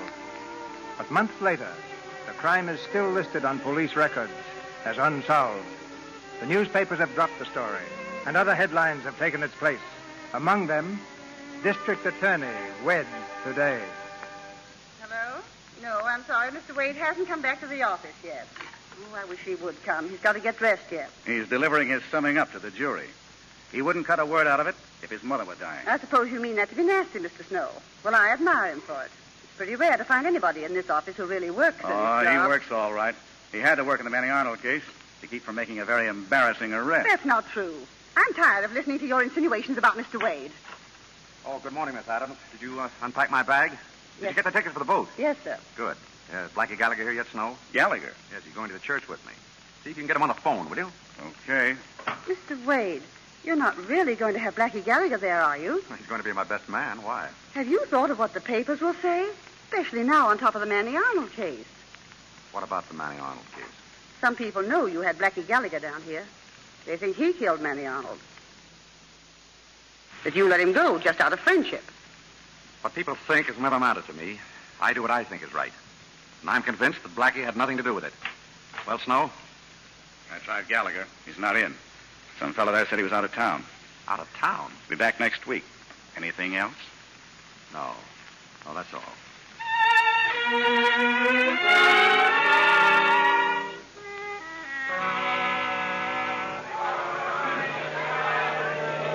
Porter, grab that bag, will you? Hurry, Jim. Right with you. Oh, he won't miss the boat, don't worry. It was sweet of you to come down and marry us, Father Pat. Oh, why shouldn't I? I fished your Mr. Wade out of the East River once. I've got some rights. And are you sure you haven't just tossed him back in again? Father Pat. Yes? About Blackie. You know I used to love Blackie. Yes, There's only Jim in my life now, and from now on. You believe that, don't you? completely. What did you want to tell me about Blackie? He loves you, Father. I've heard him say it. And of all of us, he needs you most. Help him before it's too late. Remember, you fished Blackie out of the river, too. All set? Well, goodbye, Father. Goodbye, Jimmy. I'm sorry Blackie wasn't here. Telegram for James Wade. Telegram. Here you are, boy. Oh, yes, sir. Darling, don't tell me it's a case. From Blackie. Sorry to run out on you. I'd have been proud to be your best man, but I'm afraid nobody would understand but us.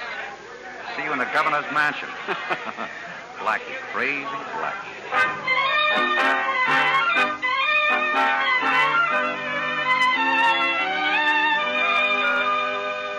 And I say again, it's a privilege and honor to rise in this convention to such a purpose. I hereby second the nomination of the next governor of our state, Jimmy Wade.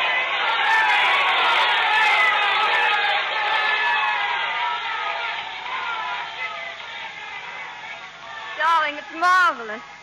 Imagine, me, the governor's wife. Oh, now, wait a minute. I've only been nominated. I can't be bothered with details. Oh, darling. Mind if I come in? Oh. Hello, Snow. How did you get up here? They haven't heard downstairs yet that you turned sour on your own assistant. But let me congratulate you, Governor. That can wait until November. But you're a cinch. You haven't gotten me to weaken the ticket. I thought you were going to make them run me for district attorney. Put up a fight for me. Darling, do you mind waiting outside? Jim. Please? All right. Snow, I'm sorry to say I did put up a fight for you. And I learned a couple of things that I never knew before. All the years we worked together, I've disregarded the gossip about you. But last night, from our own people, I got the proof. You're nothing but a cheap, chiseling grafter. The party won't stand for you, and neither will I. Have you finished your address to the jury? Because if you have, I'd like to make a few points. It's a shame you're quitting the DA's office with the Manny Arnold case unsolved. I'm not happy about it. We just couldn't find the murderer. You didn't even try to find him. You could have by asking in any speakeasy in New York City. Everybody knows who killed Manny Arnold. Your friend, Blackie Gallagher. We had no case against Blackie. We made every possible effort to trace that coat. You made a lot of weak, futile gestures, if that's what you mean. Why didn't you get an indictment against Gallagher? A lot of people want to know that. I'm not going to discuss it with you. For reasons of my own, I was satisfied that Blackie had nothing to do with it. Now get out. Sure, I'll get out. But I'm going out to open this case so wide that the voters will run you out of the state. You better get a new story. I don't think they like the one you've got. Maybe they'd rather believe the story that I tell. That you wouldn't hold Blackie Gallagher because you wouldn't prosecute your wife's ex-boyfriend. Tell them that story.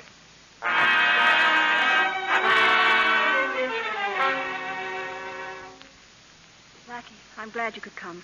Sit down. I got your message. That was all I needed. What's in your mind? It's about Jim and you and me. Someone's trying to hurt Jim by opening the Manny Arnold case again. Manny Arnold?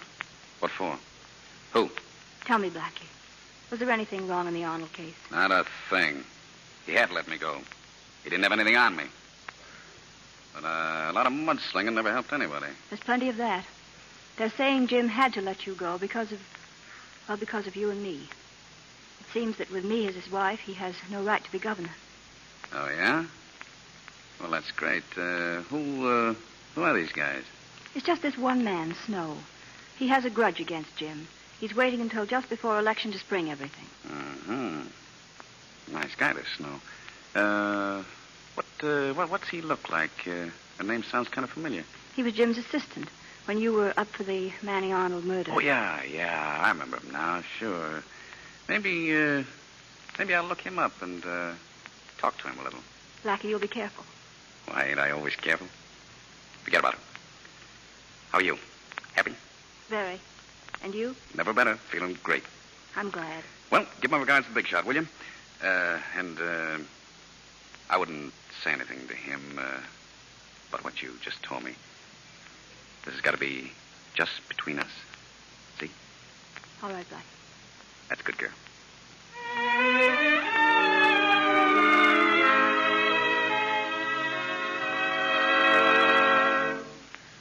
Well, what have you done so far? Hello, I'm still on here. Harrigan? Did you check with headquarters again? We'll do it now. Let me know what happens. Good morning, Jim. Coffee? Oh, hello, darling. Yes, thanks. You look tired, darling. Didn't you sleep well? I haven't slept yet. I've been at the office until now. Plenty to do. Snow was murdered last night on 48th Street.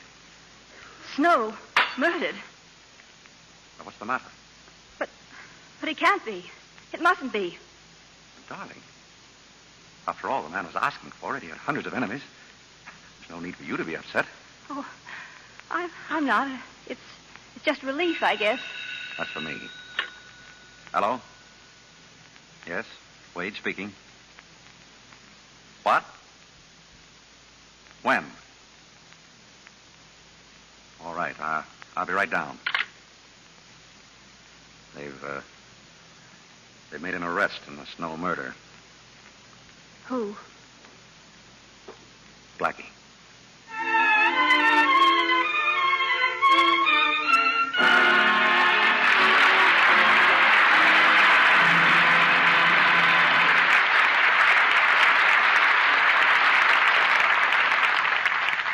After a brief intermission, Mr. DeMille and our stars William Powell, Myrna Loy, and Don Amici will bring you Act 3 of Manhattan Melodrama. And while we're waiting, let's listen in during an exciting moment in the house of Betty and Gladys Martin. Why, Gladys, stop pushing me out of the way. Why are you in such a hurry to get the mail? You had Joe's weekly letter yesterday? Yes, but I'm expecting something very special in the mail today. And yes, here it is. What on earth? I'll bet it's jewelry. It is. It is. Will you see? There. Why, Gladys, it's beautiful. It's positively the most beautiful brooch I've ever seen. Of course it is. It's a Scarlett O'Hara brooch, designed after one worn by Vivian Lee herself and Gone with the Wind. Oh, Gladys, you're so lucky. Golly, Joe must think a lot of you to send you such a lovely present. I'll tell you a secret, Betty. It's not from Joe. This Scarlett O'Hara brooch is a present from me to me. Well, you're still lucky to have it. I wish I could afford to buy me presents like that. But you can, darling. You can have a Scarlett O'Hara brooch, too, if you want it. And it'll only cost you 15 cents and wrappers from 3 cakes of Lux toilet soap. Do I want it? Oh, Gladys, honey, tell me quick how to get one. Of course Betty wants one of these exquisite Scarlett O'Hara brooches for herself. And so will every woman who sees this lovely pin, which seems to have captured the charm of the Old South, so beautifully portrayed in the great production Gone with the Wind. The classic pure white head on its ebony black background is tremendously effective. It has smartness, good taste, simplicity combined. The brooch has a lovely Grecian border design in a rich, dull gold finished setting. And there's a secure safety clasp so that you'll be able to keep your brooch and enjoy wearing it for years to come. And now, here's the way to get your Scarlett O'Hara brooch. Go to your dealer and buy 3 cakes of gentle white Lux toilet soap. Ask him for a handy order blank. Or just write your name and address on a piece of paper and send it, together with the 3 Lux toilet soap wrappers and 15 cents in coins. No stamps, please. To Lux Toilet Soap, Box 1, New York City. I'll repeat that. Mail 3 Lux Toilet Soap wrappers and 15 cents in coin, together with your name and address, to Lux Toilet Soap, Box 1, New York City. Only don't delay. The supply is limited, and we want you to be sure to have your Scarlett O'Hara brooch. And with your brooch, you'll receive an illustrated order blank for matching pieces. Ring, bracelet, pendant necklace, and earrings. Each piece at an amazing bargain price. This offer is good only in the United States. We pause now for station identification. This is the Columbia Broadcasting System.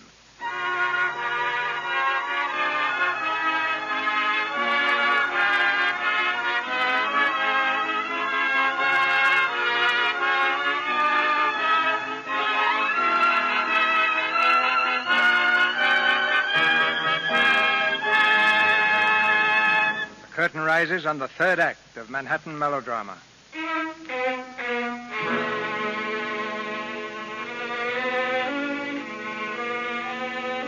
A man has been murdered, and once again the voice of the people cries out for vengeance. The age-old demand, an eye for an eye, a life for a life. In his cell, Blackie Gallagher awaits judgment. Late one night, a visitor comes to him, a dark shadow in the dimness of the corridor. You know you're crazy coming here like this, don't you? Suppose somebody spotted you. DA's wife and secret visit to Slayer. That'd look fine, wouldn't it? No one will talk. I pulled some strings. Blackie, I've got to know. Did you do it? Did you kill him? What's the matter? Didn't you read the papers? Gallagher enters a plea of not guilty. You said you'd find a way to stop Snow. Blackie, tell me. Look, you've known me a long time. Ever known me to bump a guy off? No, but Well, then, this is different. don't be silly. You don't have to kill rats like Snow. Somebody beat you to it. Tell me something. What? Do you love Jim? More than anything in the whole world. And if you love Jim so much and want to see him governor, keep quiet. Right now, they got no motive, no reason why Snow was knocked off. Just let it stand that way, What about you? Just forget about me. They haven't got a thing. If you keep your mouth shut. You know, Blackie, for a while I was almost ashamed that I ever loved you. I'm not now. I'm proud. That's fine. I think you're kind of okay, too.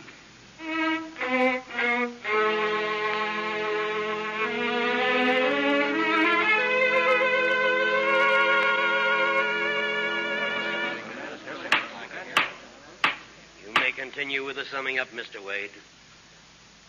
Gentlemen, there's very little more that I can say to you. There can be no doubt in the minds of 12 reasoning men that Blackie Gallagher killed Snow. The defense has pointed out Snow's shady character, has indicated his large number of personal enemies. I concur in their opinion. But Richard Snow was a man killed by another man. The law makes no distinctions. Murder cannot go unpunished. In finding Blackie Gallagher guilty of murder, we're faced with more than the avenging of one death. Either we can surrender to an epidemic of crime and violence which will destroy our homes and community, or we can serve warning to the host of other criminals and gangsters that they are through. Gentlemen, many years ago, in 1904, when the General Slocum burned, I made an effort to save Blackie Gallagher's life. Today, I demand from you his death. Sorry, Blackie. Forget it. That was nice stuff, mister.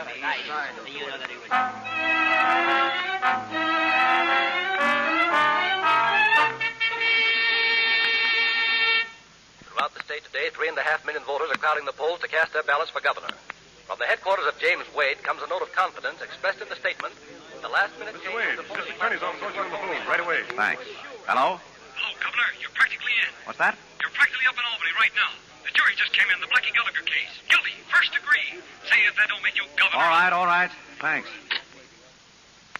What's the matter, Chief? Bad news? Yes. Gallagher's been convicted. First degree.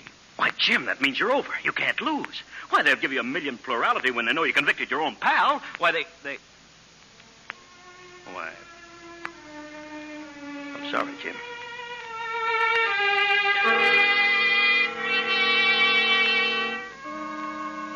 The judgment of the court is that you, Edward J. Gallagher, for the murder in the first degree of one Richard Snow, whereof you are convicted, be sentenced to the punishment of death on the 15th day of February next.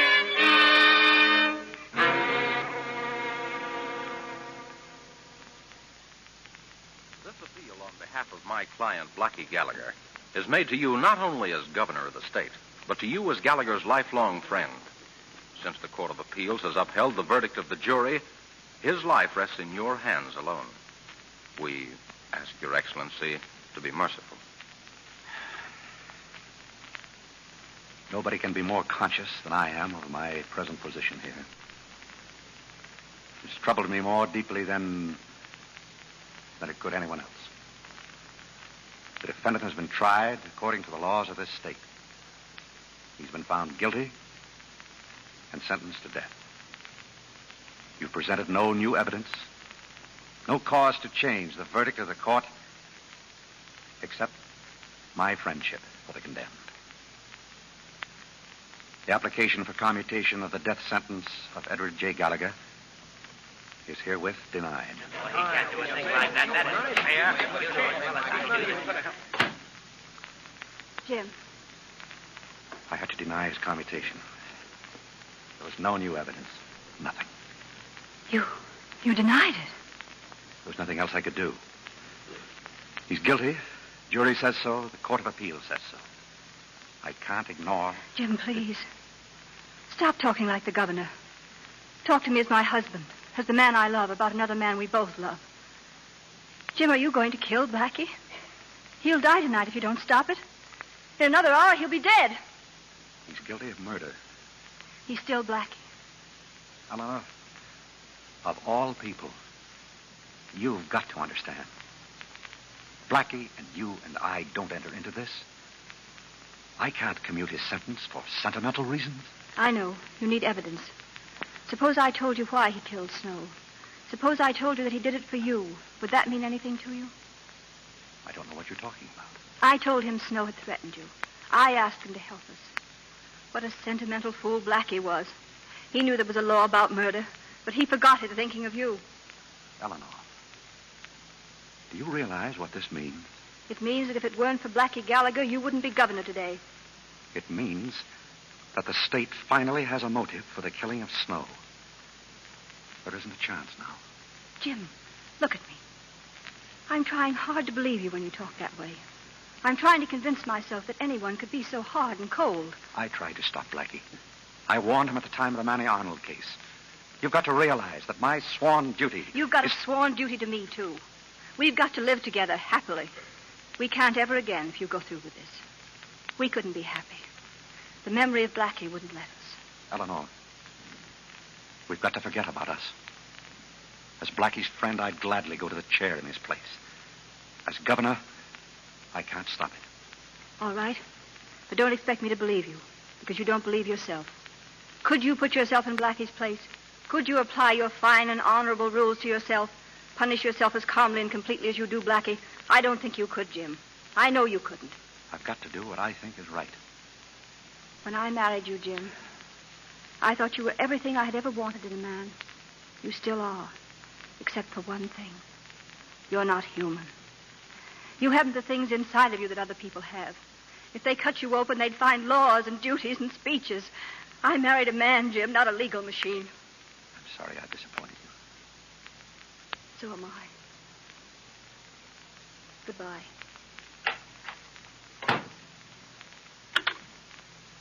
Hello. Get me a car right away. And a motorcycle escort. I've got to make time.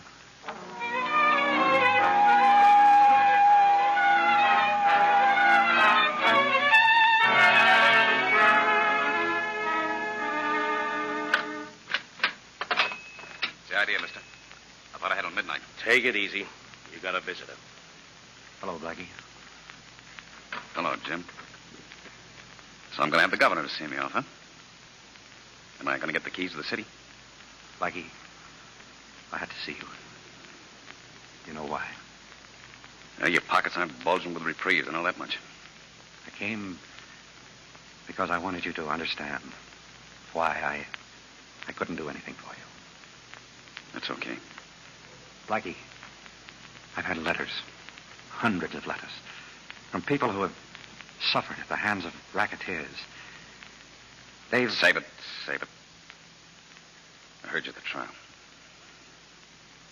Blackie, somehow I can't realize you and this place. Yeah, it might be worse. Fresh towels, running water, even a mattress. They say Two-Gun Crowley went to sleep on that mattress. Had to wake him up to go to the chair. Must be that black coffee I drank. Anyway, I'm not sleepy. When you grin like that, it reminds me of a kid on the east side. Cut it out, will you? I should have stopped you. Years ago, I could have done it. But I was too busy getting to be a big shot. Too busy getting to be governor.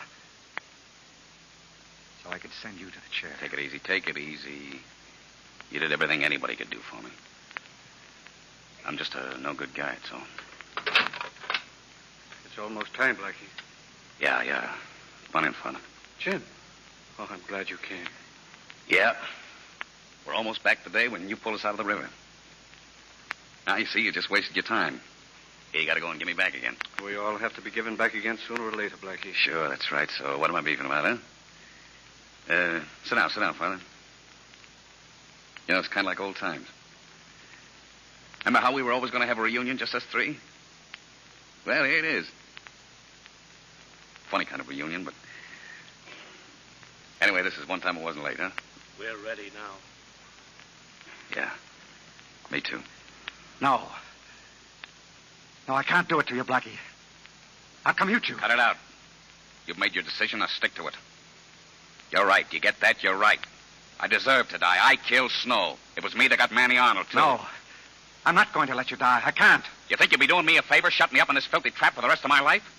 You're going to make a great sacrifice, ruin your career. For what? So as I can rot in this hole? No, thanks. I don't want it.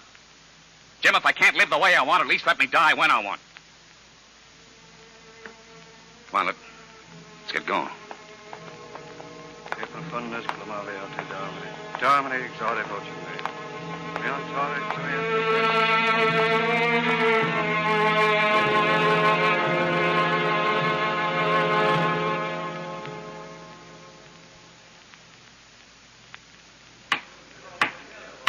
Quiet, please. Quiet, please. His Excellency, the Governor. Gentlemen of the Assembly and the Senate. A joint session of your two bodies, called by the Governor of the state, is a very unusual procedure. It is justified only by unusual circumstances. A few nights ago, as you all know, Edward J. Gallagher, the convicted murderer, was put to death in the electric chair at Sing Sing. It was my duty as governor of this state to refuse up to the last moment to grant him a pardon, commutation, or even a reprieve. Today, I have another duty.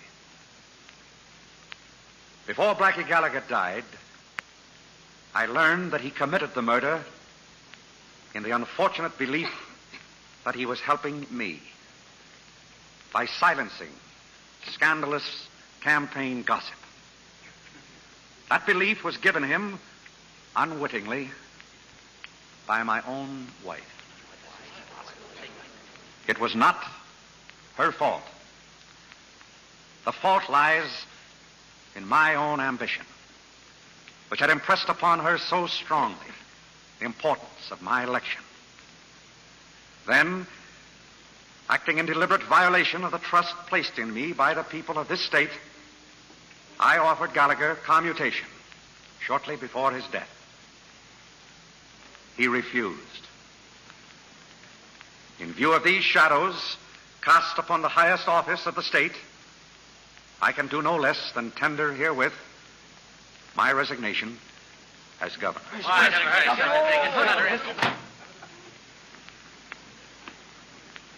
Eleanor, why are you here? I was waiting for you. I've come to apologize, Jim. I told you once I didn't believe you were honest with yourself. I didn't think you could apply your own rules of conduct. You just proved to me how wrong I was. And so? And so, I wanted you to know. Governor, you've got to come back.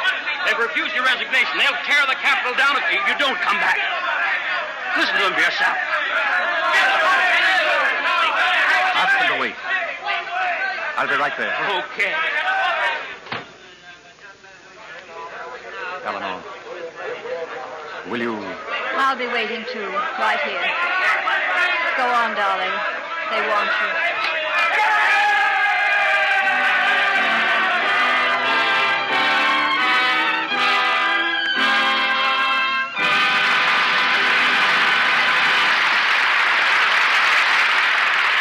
play is ended. And we congratulate William Powell, Myrna Loy, and Don Amici on 3 superb performances. Thank you, Cecil. It's really an honor to have a part in opening the Lux Radio Theater for its 7th season. Many happy returns of the day. And good luck for the season, Mr. DeMille, although you probably don't need it. Well, it can't do any harm. And incidentally, CB, I'd like to be around to see you blow out the cake with the 7 candles. Step into my dressing room, Don, later. After my last birthday cake, 7 candles is child's play. How many candles do you have in that last birthday cake, CB? How's your golf, Don? What picture are you working in now? Thank you, Myrna. Yes, Don, what did you say you were working in? Well, I didn't say, but I guess it'd change the subject, all right. It's down Argentine way over 20th Century Fox way. Of course, we'll all be disappointed if we discover that Bill and Myrna are not working together right now in something at MGM. Well, not right now, Cecil, although we've just finished I Love You Again. What are you going to do here next week? One thing before that, Bill. It's about the product that makes this theater possible. Lux soap. I just wanted to say that I think Lux is really a grand soap and that I've used it myself for a long time. I don't think it can be beaten as a complexion care. And now, what about next week's play? Next Monday night, Myrna, we're going to present Love is News. And when I tell you the cast, you'll know why it's news. Our stars will be Bob Hope, Madeline Carroll, and Ralph Bellamy. Bob Hope is a newspaper reporter, and Madeline is a young lady with both beauty and money who hates reporters. It's a situation made to order for Bob and Madeline, and the whole play is made to order for your entertainment next Monday night. Well, with Love is News, you ought to make the headline, CB. Good night. Good night. Good night. Good night. And thanks to you, a perfect opening night.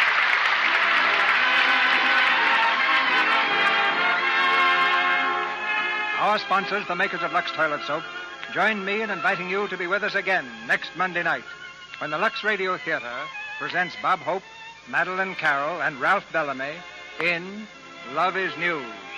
This is Cecil B. DeMille saying good night to you from Hollywood. This year, the week of September 22nd, the American Legion will hold its annual convention in Boston. The American Legion has chosen the city where the principles of democracy were first formulated, and the Legionnaires are a strong force in maintaining those principles today. We salute them. Heard in tonight's play were Tony Hughes as Father Pat, Lou Merrill as Malone, Gane Whitman as Snow, Edward Marr as Spud, Earl Ross as Judge, Jim Bannon as Attorney, Ruth Rickaby as Miss Adams, Tommy Lane as Young Jim, Bobby Winkler as Young Blackie, Bud McAllister as the newsboy, Byron Shores as announcer, Tristram Coffin as ticket seller, and Wally Mayer, Franklin Parker, and Joseph Pope. William Powell and Myrna Loy were heard tonight through the courtesy of Metro Goldwyn Mayer. Don Amici appears through the courtesy of the Old Gold program. The Scarlett O'Hara brooch, offered you by the makers of Lux Toilet Soap, is designed after one worn by Vivian Lee in Gone with the Wind, the Selznick International picture, produced by David O. Selznick and released by Metro Goldwyn Mayer. Our music is directed by Louis Silvers, and your announcer has been Melville Ruick. This is the Columbia Broadcasting System.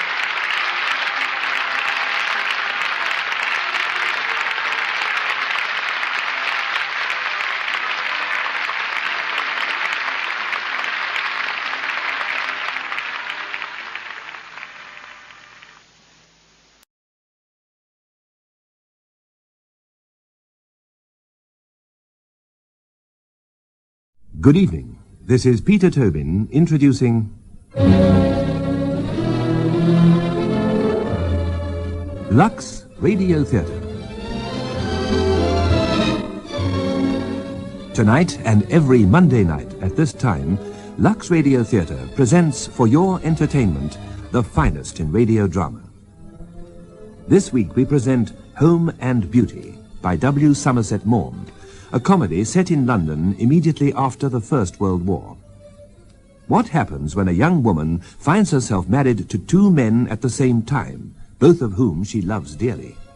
After her husband, Major Bill Cardew, has been reported killed in France, lovely, frivolous Victoria marries his best friend, Major Frederick Lowndes.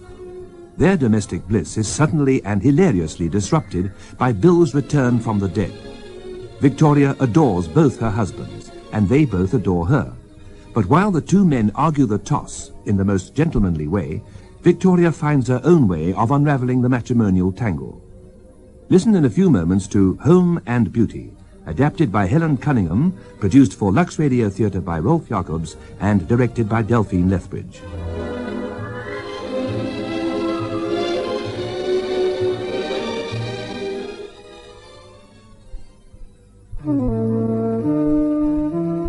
Here's an idea that will make you feel soft and beautiful, and you can do it this evening. Just take a long, creamy bath with Lux Beauty Soap. Sink back and relax, and let the extra rich lather of Lux soften your skin to film star smoothness. Think of it, the creamy, moisturizing lather making your skin silky and relaxed. The precious perfume of Lux caressing you all over.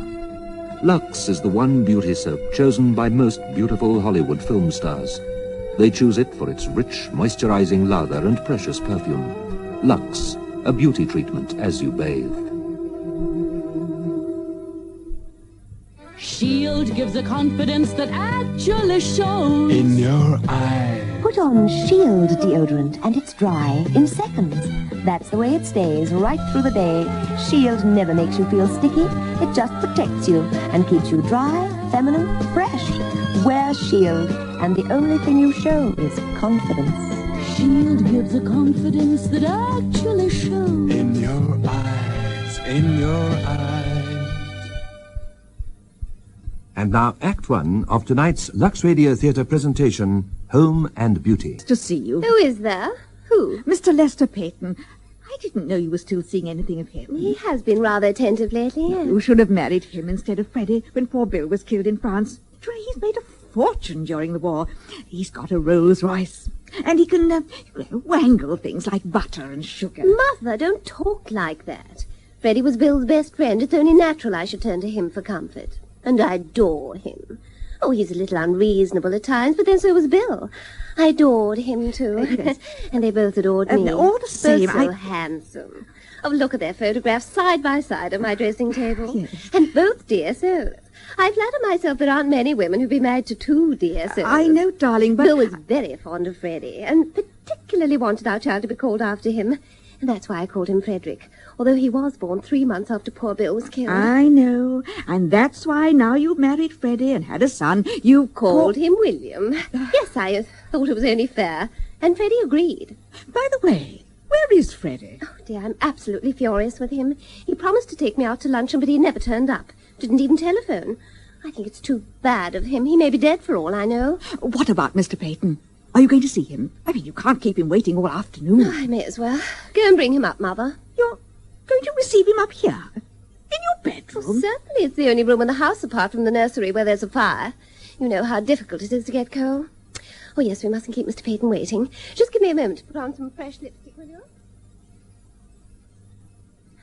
I hope you didn't mind being dragged up all these stairs, Mr. Peyton. We have to be frightfully economical with our coal, you know. I can only afford to have a fire in my bedroom. You're not going to tell me that you have any trouble in getting coal. Why on earth didn't you let me know? You don't mean to say you could get me some. Well, it's quite out of the question that a pretty woman shouldn't have everything she wants. I told Freddie that I felt sure he could wangle it, but... well, I mean, what's the use of being at the War Office if you can't have some sort of pull? But he couldn't. Well, leave it to me. I'll see what I can do. How marvellous of you. Now that these men are coming back from the front, no one will look at us poor devils who stayed at home if we don't make ourselves useful. Well, you only stayed because it was your duty. Oh, I volunteered, you know. I didn't wait to be called up. The government said to me, you're a shipbuilder, go on building ships. So I built them ships. And a little bird has whispered to me that the government intends to show its appreciation of your services in the honours list. Oh, one doesn't ask for that. One's glad to have been able to do one's bit. Oh, how true that is. That's just what I feel. Yes, Victoria's worked herself to exhaustion. I don't know how many committees I sat on or bazaars I opened. That's true. At the beginning of the war, you know, I worked in a canteen, but I had to give that up because I could never go out to lunch anywhere. I did think of working in a hospital, but they said I had no training. Oh, I'm sure you would have made a very good nurse, dear. I didn't propose being the ordinary sort of nurse. I was quite content to leave that to those who had to make their living by it. But it doesn't need any particular training to be nice to those poor, dear, wounded boys, to shake up their pillows and take them flowers and read to them. It only needs sympathy. I don't know anyone who has more. Mm-hmm. With people I like. Well, darling, I think I'll go and see how my precious little grandsons are. Oh, yes, Mother, do. Nanny's taking Fred out, but Baby's in the nursery. Excuse me, Mr. Peyton. Yes, of course. You have 2 children, haven't you, Mrs. Lyons? Yes, 2 sons. Fred, who'll be 2 next month, by my first husband, Bill Cardew, and William, who's just 4 months, by my second husband. I'm sure you're a wonderful mother. Oh, I adore my children. And a perfect wife. Do you think so? Doesn't your husband? Oh, he's only my husband. His opinion doesn't count. He's a lucky man. I envy him. Do you? Shall I tell you what I think of you, Mrs. Lowndes? Oh, no, don't. You'll only exaggerate. You know, there are only two qualities that I flatter myself on. I'm not vain, and I am unselfish. Oh, here's my husband now. Afternoon, Peyton. Oh, good afternoon, Major Lowndes. Freddie, where have you been all this time? At my club. But you promised to take me out to luncheon. Did I?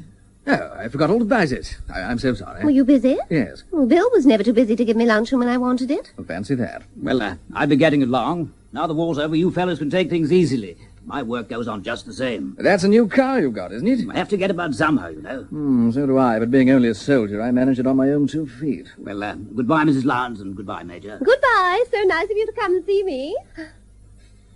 Now, Freddie, I'd be glad to know why you threw me over like that. Are you obliged to receive visitors in your bedroom? Oh, you don't mean to say you're jealous, darling.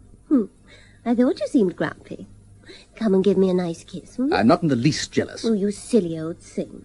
You know it's the only room in the house that's got a fire. Why the dickens don't you have one in the drawing room? My poor lamb, have you forgotten there's been a war and there happens to be a shortage of coal? I'll tell you exactly why we don't have a fire in the drawing room. Patriotism. Well, I'm dashed if I can see why it'd be less patriotic to have a fire in the drawing room where we could all benefit from it, rather than here where it's no good to anyone but you. Darling, you're not going to ask me to do without a fire in my bedroom. How can you be so selfish?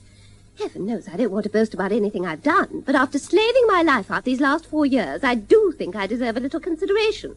I'll go and see the kid. It's not as if I grudged you the use of my room. You can sit here as much as you like. Besides, a man has his club. He can always go there if he wants to. I apologize. You're quite right. You're always right. I thought you wanted me to be happy. But I do, darling. Before we were married, you said you'd make that the chief aim of your life. I can't imagine a sensible man would want a better one. Well then, confess you've been a beast. Oh, brute beast, darling. No, I asked you to give me a kiss just now. Well, it's not a request I'm in the habit of having ignored. And I trust it's not one that you're in the habit of making to all and sundry. Now, tell me why you forgot to take me out to luncheon today. I didn't forget. I was prevented. I haven't had luncheon myself. I'll just ring and ask the cook to send me up something. Oh, the cook left this morning. Again? What do you mean again? This is the first time she's left. Well, hang it all, she's only been here a week. I don't know why on earth you can't keep your servants. No one can keep servants these days. Other people do. Don't speak to me like that, Freddie. I'm not used to it. I shall speak to you exactly as I choose. Well, it's so petty to lose your temper just because you can't have something to eat. I should have thought after spending 2 years in the trenches you'd be accustomed to going without a meal now and then. Oh, for goodness sake, don't make a scene of it. It's not I who am making a scene. I don't know how you can be so unkind to me. Bill would never have treated me like that. But I can't imagine how you can... I'm not exacting. I do everything I can to make you happy. I'm patience itself. Even my worst enemy would have to admit that I'm not selfish. Victoria, now please, all I wanted was... Bill wouldn't have taken my poor loving heart and thrown it aside like an old hat. Bill loved me. He would always have loved me. Oh, I adored that man. He waited on me, hand and foot. I'd give anything in the world to have my dear, dear Bill back again. Well, I'm very glad you feel like that about it, because he'll be here in about 3 minutes. What? What on earth do you mean? He rang me up at the club this morning. Freddie, what are you talking about? Who spoke to you? Bill. Bill? Well, Bill who? Bill Cardew. But he's dead, poor darling. He showed no sign of it on the telephone. Oh, Freddie, how can you be so heartless to joke like Well, just wait and see for yourself. Oh, now, Freddie, please, don't be vindictive. I didn't mean what I said. I adore you, darling. You know that. You can have a fire in your study and to the devil with a fuel controller. I'm sorry for all I said just now. There now. It's all right, isn't it? Yes, perfectly. But it's not going to prevent Bill from walking into this room in about 2 minutes. But it's not true. It can't be. Poor Bill was killed at the Battle of Ypres. He was actually seen to fall. He was reported dead by the War Office. Oh, you know how distressed I was. I wore mourning and everything. We even had a memorial service. Yes, I know. It'll want a devil of a lot of explaining turning up like this. Well, I shall go stark staring mad in a minute. How do you know it was Bill on the telephone? I recognize his voice.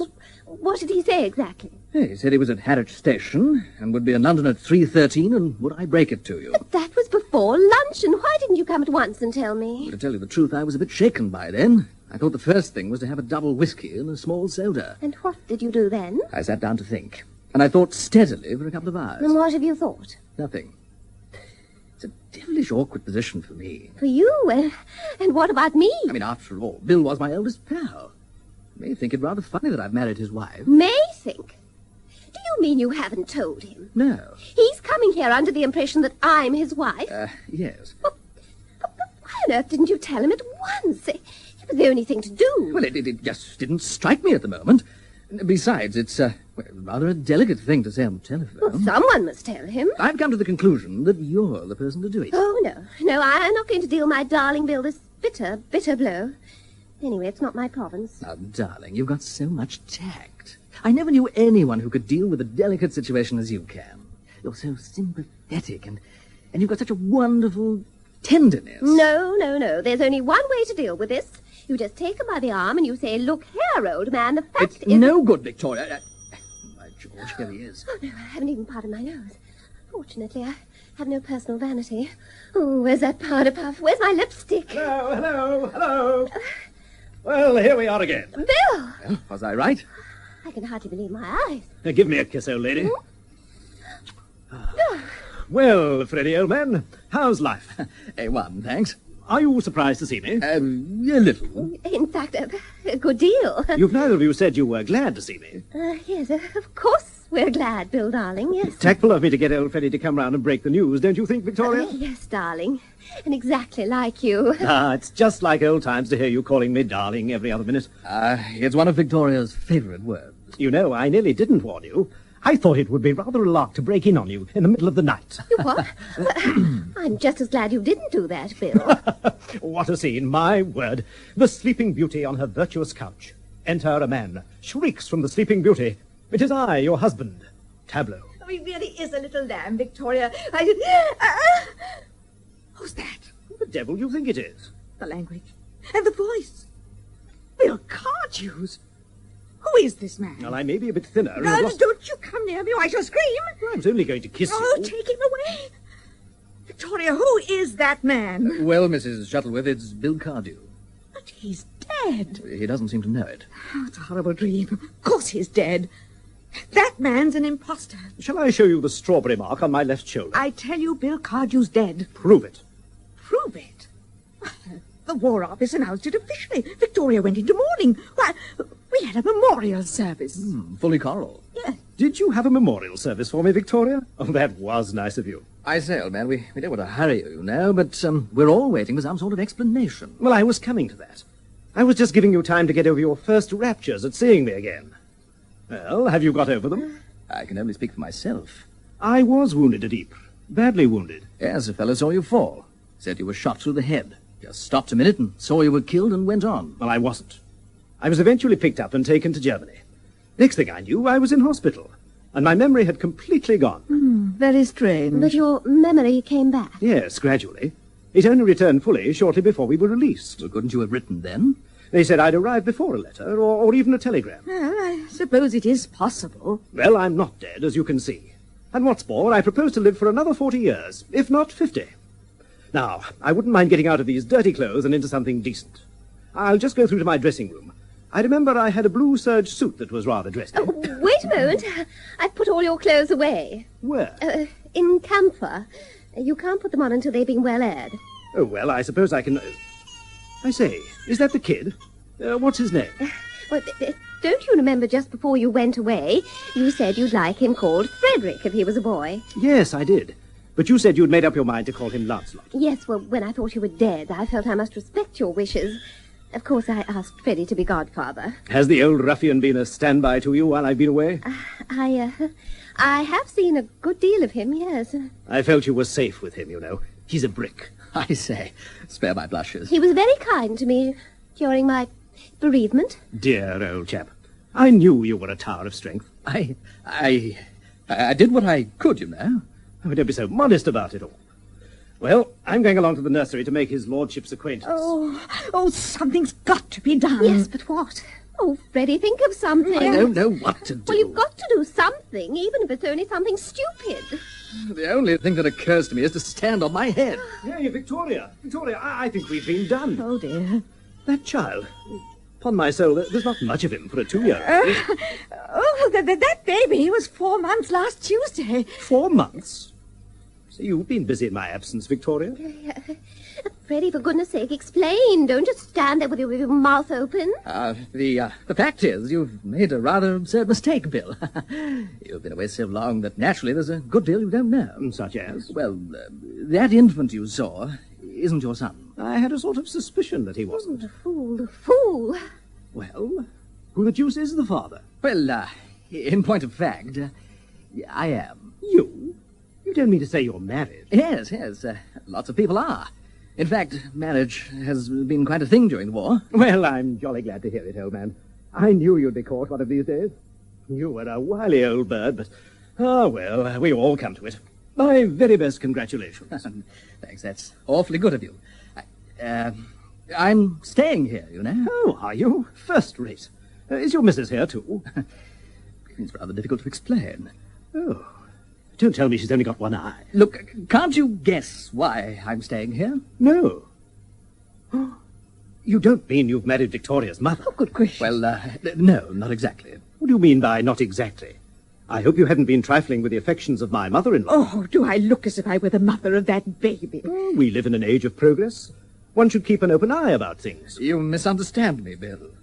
Is there nothing between you and Victoria's mother? Certainly not. Oh, well, I'm sorry. I should have liked to be your son-in-law. And you would have done the right thing by her, wouldn't you? Really, Bill? I don't think you ought to talk like that about Mother. If he's compromised her, he ought to marry her. He hasn't compromised her, and he can't marry her. Well, I don't want to be inquisitive, but if you didn't marry Victoria's mother, who did you marry? Confound you, I married Victoria!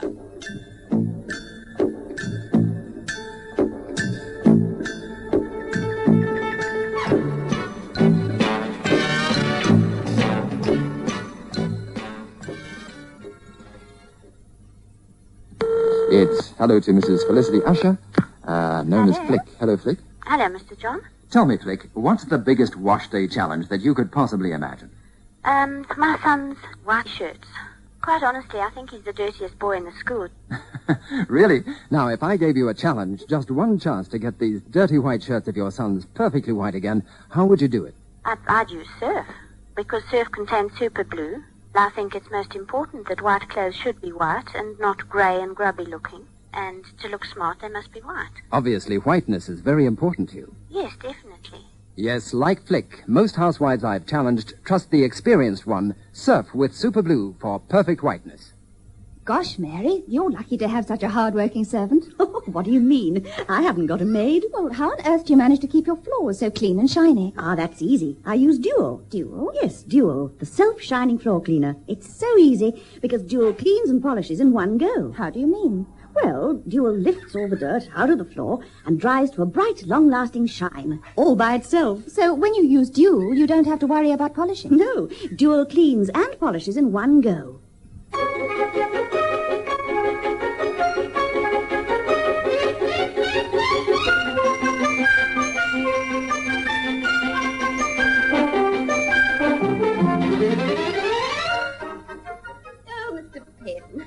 I'm so sorry to have kept you waiting in this chilly drawing room, but I was still dressing. You're very kind to have come so soon. What a catastrophe. You must be beside yourself. What in heaven's name are you going to do? I've no idea. That's why I telephoned you. You have encouraged me to bring all my difficulties to you. Yes, of course, yes. We must discuss the matter. I suppose you've been having the most terrible scenes. Oh, heartrending. You see, they both adore me. And you? I only want to do my duty. How like you. How exactly like you. It was so sweet of you to come and see me at once. I was afraid you wouldn't have time. Do you think I'd allow anything to stand in the way when you sent for me? Oh, but I shouldn't like to think that you were putting yourself out on my account. I wish I could pretend I were. As a matter of fact, I was only going down to see a place I've just bought in the country, and as I wanted to try my new roles, I thought I'd kill two birds with one stone. Oh, I didn't know you were buying a place. Oh, it's a very modest little affair. The park is not more than 300 acres, and there are only 15 bedrooms. But you see, I'm a bachelor. I want so little. Where is it? Oh, it's near Newmarket. A man in my position is bound to do something for the good of the country, and it seems to me that to patronize a good old English sport which gives employment to numbers of respectable men is an occupation which is truly patriotic. I'm going to take up racing. Oh, I think it's splendid of you. So many men waste their money on their own selfish pleasures. It's such a relief to come across anyone who's determined to make thoroughly good use of it. I've often wondered why you didn't go into Parliament. For the past 4 years, I've been too busy winning the war to bother about governing the nation. Yes, but now they want strong men of keen intelligence and dominating personality. It's possible that very soon I shall have the opportunity to show what sort of metal I'm made of, but not in the House of Commons. In the House of Lords. You mustn't ask me to betray the confidence of the Prime Minister. Oh, you look splendid in scarlet and ermine. But it's too bad of me to talk about my own concerns when yours are so much more important. Oh, but you don't know how I love to hear you talk about yourself. One feels a brain behind every word you speak. It's easy to be brilliant when one has a sympathetic listener. Of course, Bill and Freddie are darlings, but their conversation is a little limited. During the war, you know, it was rather smart to talk about guns and flying machines and flea bags, but now... I understand so well, dear lady. Why do you call me that? Well, out of pure embarrassment. I don't know whether to call you Mrs. Cardew or Mrs. Lowndes. Well, why don't you split the difference and call me Victoria? May I? It'll make me feel that you're not an entire stranger. Oh, and I need a friend badly. I'm all at sea. I'm married to 2 men, and I feel as if I were married to neither. I wish you weren't. I wish with all my heart you weren't. Why? Can't you guess? I must be very stupid. Don't you know that I dote on you? I curse my unhappy fate that I didn't meet you before you were married. Would you have asked me to marry you? Morning, noon, and night, until you consented. Oh, well, I never want a Paris model so much as when I know it's been sold to somebody else. I wonder if you would want to marry me if I were free. Yes, with all my heart. But I'm not free. And you, if you were, would you marry me? I don't believe you're the sort of man who'd ever take no for an answer. Oh, you're perfectly adorable. I wonder if you'd take me out to luncheon. Give me a chance. Then come back in half an hour, and you'll find me ready. Victoria! Oh, you're in here, Freddie. Why the devil have you left the window open? It's freezing. I was trying to warm the room up a bit. Besides, they say it's healthy. Well, a short life and a merry one for me. I like a fug.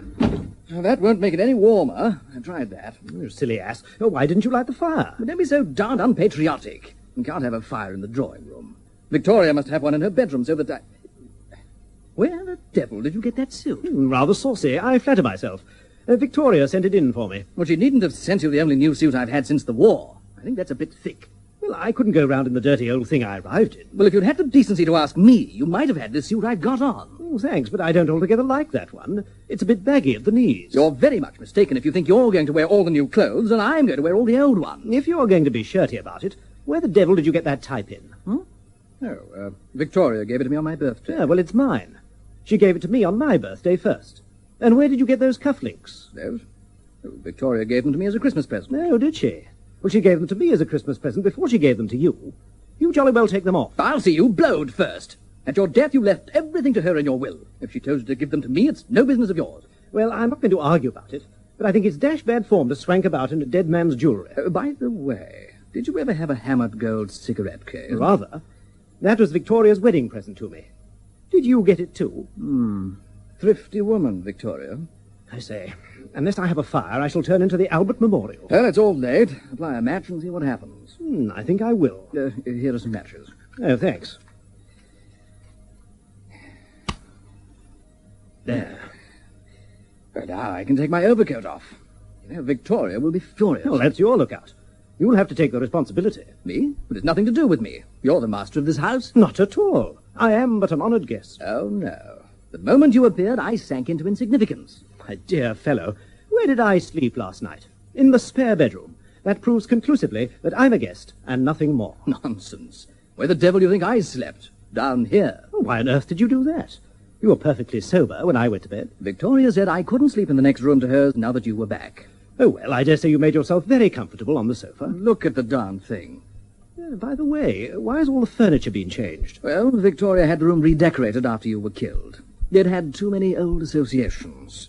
She wanted to distract her mind. Oh, I was under the impression that you'd undertaken that. I was sympathetic. That is surely what you'd have liked me to be. Of course. I'm not blaming you. If you'd seen Victoria in tears, you couldn't have expected a man not to try and console her. She's the only woman I ever knew who looks as pretty when she cries as when she smiles. It's a great power. There. I knew you'd take it like a sensible man. Quite so. When would you like me to clear out? My dear fellow, why should you want to do that? Surely you don't for a minute imagine that I shall be in the way. I propose to make my visit quite a brief one. Oh. I'm sorry about that. Victoria will be very disappointed. But of course that's no concern of mine. You and your wife must arrange that between you. My dear fellow, you quite misunderstand me. I am not a man to come between husband and wife. What the devil do you mean? Well, if it comes to that, what the devil do you mean? Good morning, Bill, dear. Good morning, Victoria. Good morning, Freddie. Good morning, Victoria. I went to Bill first because he's been away so long. Very naturally. And he was your husband long before I was. I don't want either of you to be jealous of the other. Who lit that fire? He did. It was his match. Of course, you don't care if we run so short of coal that my wretched babies die of double pneumonia. It's simply criminal to use coal in here. I'm tortured by the pangs of remorse. But if you feel so badly about it, need you get quite so close to the fire? Well, if there is a fire, I may as well get some benefit from it. Now, as I was saying, I don't want any jealousy. I adore you both, and I'm not going to show any favoritism. It's quite all right, Victoria. I know quite well that I only came second in your heart. As long as Bill was around, you never had a thought for me. Oh, I don't know about that. Even the most constant woman likes a change now and then. No. I know Victoria has a faithful heart. She can never really love any man but you, Bill. Victoria, you know how I adore you. You're the only woman in the world for me. But Bill has come back. And therefore there's only one course open to me as a gentleman and a man of honor. It's a bitter, bitter sacrifice, but I'm equal to it. I renounce all rights in you. I will go away, a wiser and a sadder man, and leave you to Bill. Goodbye, Victoria. Give me one more kiss before we part forever. Oh, how beautiful of you, Freddie. What a soul you've got. Goodbye, Victoria. Forget me and live happily with a better man than I. I shall never forget you, Freddie. Goodbye. Go quickly now. I shall break down. Goodbye, Bill. Do be kind to her. I couldn't do this for anyone but you. Nothing doing. What do you mean? Get away from that door and let me pass. Only over my dead body. Bill, why prolong a painful scene? My dear Victoria, I'm not the man to accept a sacrifice like that. No, I'll not come between you. Oh, Bill, how noble. Victoria, I'm a gentleman and a soldier. To all intents and purposes, I'm as dead as mutton. I'll remain so. Victoria will never be happy with me now that you've come back. Not another word. She's yours. I understand it all. You're both so noble, so heroic, so unselfish. But I can't have you both. I must have a husband, but only one. I cannot have and will not have two. Wait, I have an idea. Let's draw lots. How do you mean, Freddie? Well, we'll take 2 pieces of paper and make a cross on one of them. Then we'll fold them up and put them in a hat. We'll draw, and the one who draws the cross gets Victoria. Oh, that'll be rather thrilling. No, I'd sooner toss for it. I'm lucky at tossing. You mean to say you funk it? Well, I don't exactly funk it. It's an awful risk to take. Oh, it'd be so romantic. Come on, get some paper, Freddie. Yes, all right. No, I don't like it. This isn't my lucky day. I saw the new moon through glass. I knew something was going wrong the moment I opened my eyes this morning. There. Now, whoever draws the blank paper renounces all claim to Victoria. He vanishes from the scene like a puff of smoke. He'll never be heard of again. I still don't like it. I repeat that I only do it under protest. Now, Bill, don't be disagreeable the moment you come home. We'll have plenty of time for that during the next 40 years. And you seem rather above yourself, Freddie. Supposing you draw the blank. I saw a dappled horse this morning. Well, the pieces of paper are ready. What shall we put them in? Well, here's a waste paper basket. That's the best thing. Right. Now, you do understand. One of these papers has a cross on it. I will put the 2 papers in the basket. There we are. And now Victoria shall hold it. It's agreed that whoever draws a blank shall leave the house at once. Yes. Right. Here you are, Victoria. Now, shake them well. All right. I say, isn't this thrilling? Now, you draw first, Bill. No, I can't. I really can't. But it's your right. You're Victoria's first husband. Oh, he's right there, Bill. You must have the first dip in the lucky bag. Oh, come on. This is awful. I'm sweating like a pig. Courage, old man, courage. It's no good. I can't. Oh, I can see how much you love me, Bill. Shut your eyes, man, and make a plunge for it. Oh, well, the only thing is to get it over. I wish I'd been a better man. Now, the other's yours, Freddie. Come on, take it. Thank you. Blank. It's blank. Blank. Oh, I haven't opened mine yet. Oh, my heavens. Oh, my poor Freddie. Don't pity me, Victoria. I want all my courage now. I've lost you, and I must bid you goodbye forever. Oh, Freddie, this is too awful. You must come and see me sometime. No, I couldn't. That's more than I could bear. I shall never forget you. You're the only woman I have ever loved. Give me one last kiss, Victoria.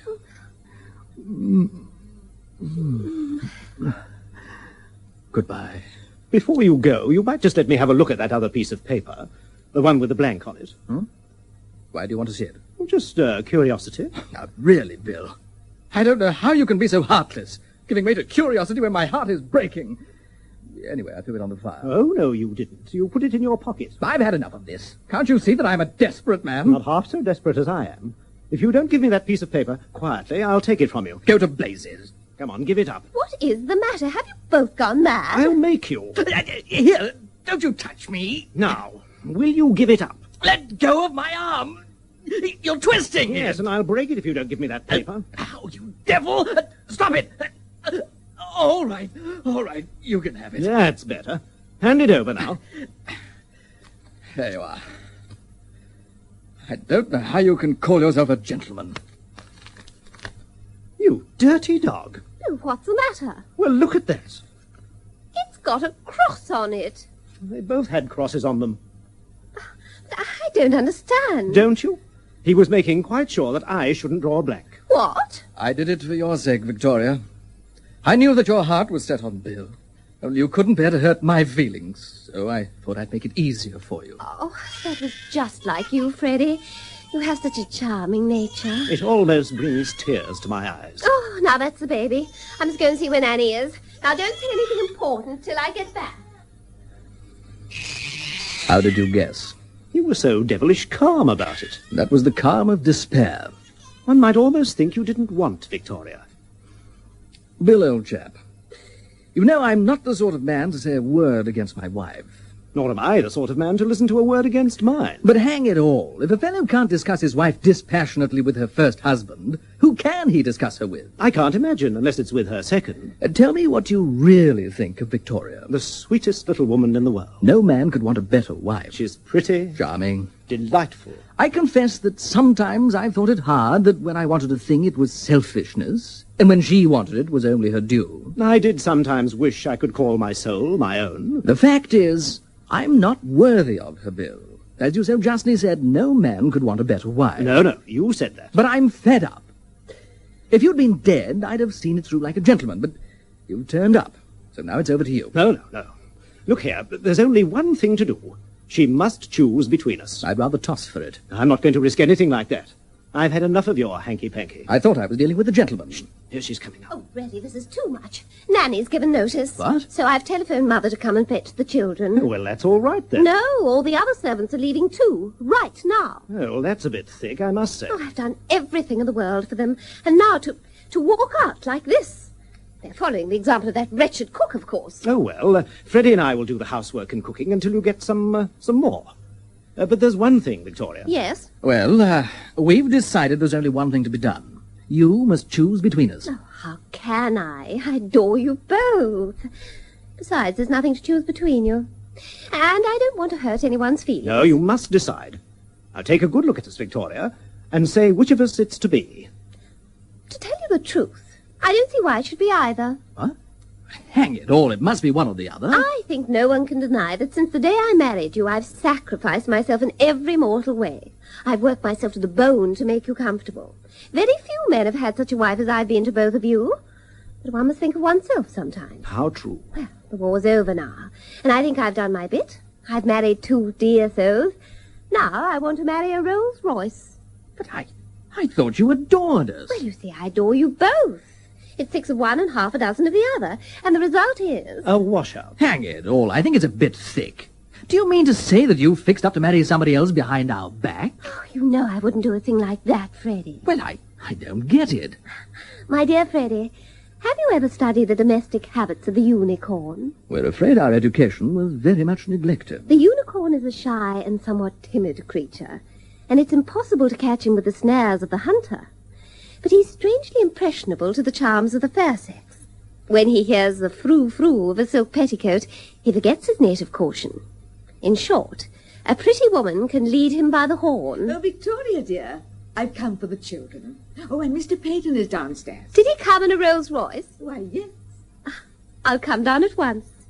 The unicorn's going to take me out to luncheon.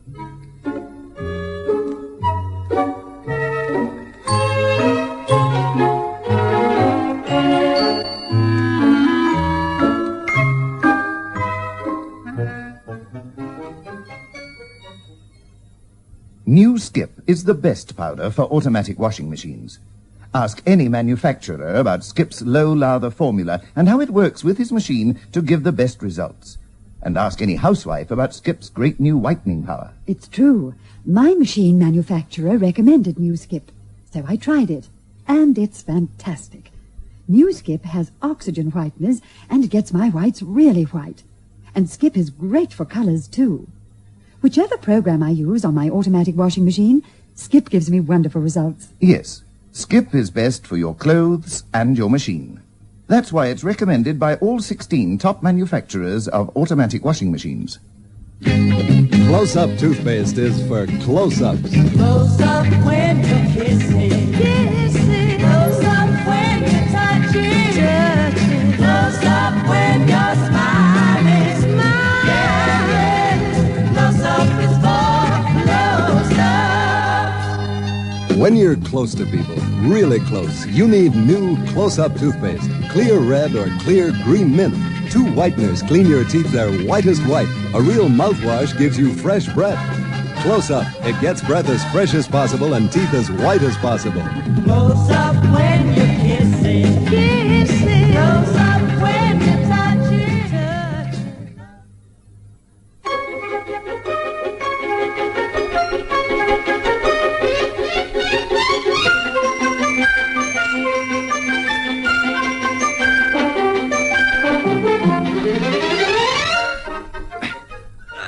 I say, these coals weigh about a ton.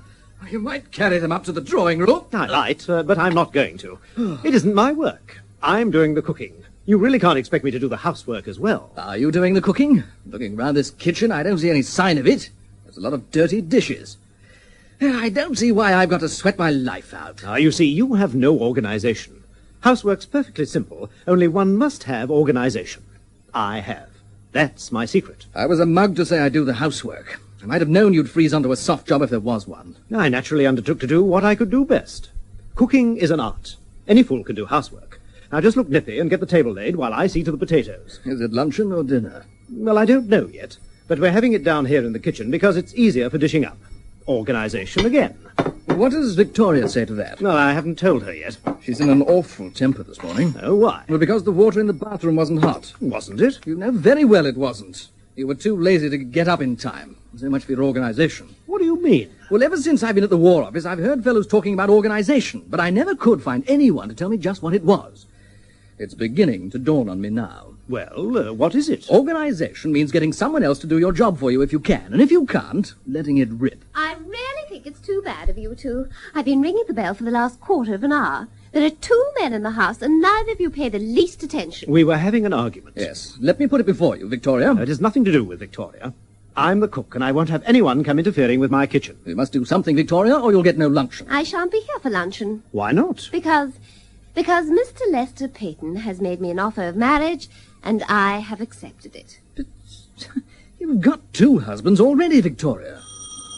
Hello, who's that? That's my solicitor. Oh, what? I told him to come at once. I'll go and open the door, Freddie, will you? What the dickens does he want? He's going to fix up my divorce. You're not letting the grass grow under your feet, are you? Hurry and answer the door, darling. All right. I was just taking my apron off. This is a desperate step you're taking, Victoria. Well, I had to do something. You must see that the present situation is absolutely impossible. Well, if you've quite made up your mind to divorce me, I can almost look upon you as another man's wife. What do you mean by that?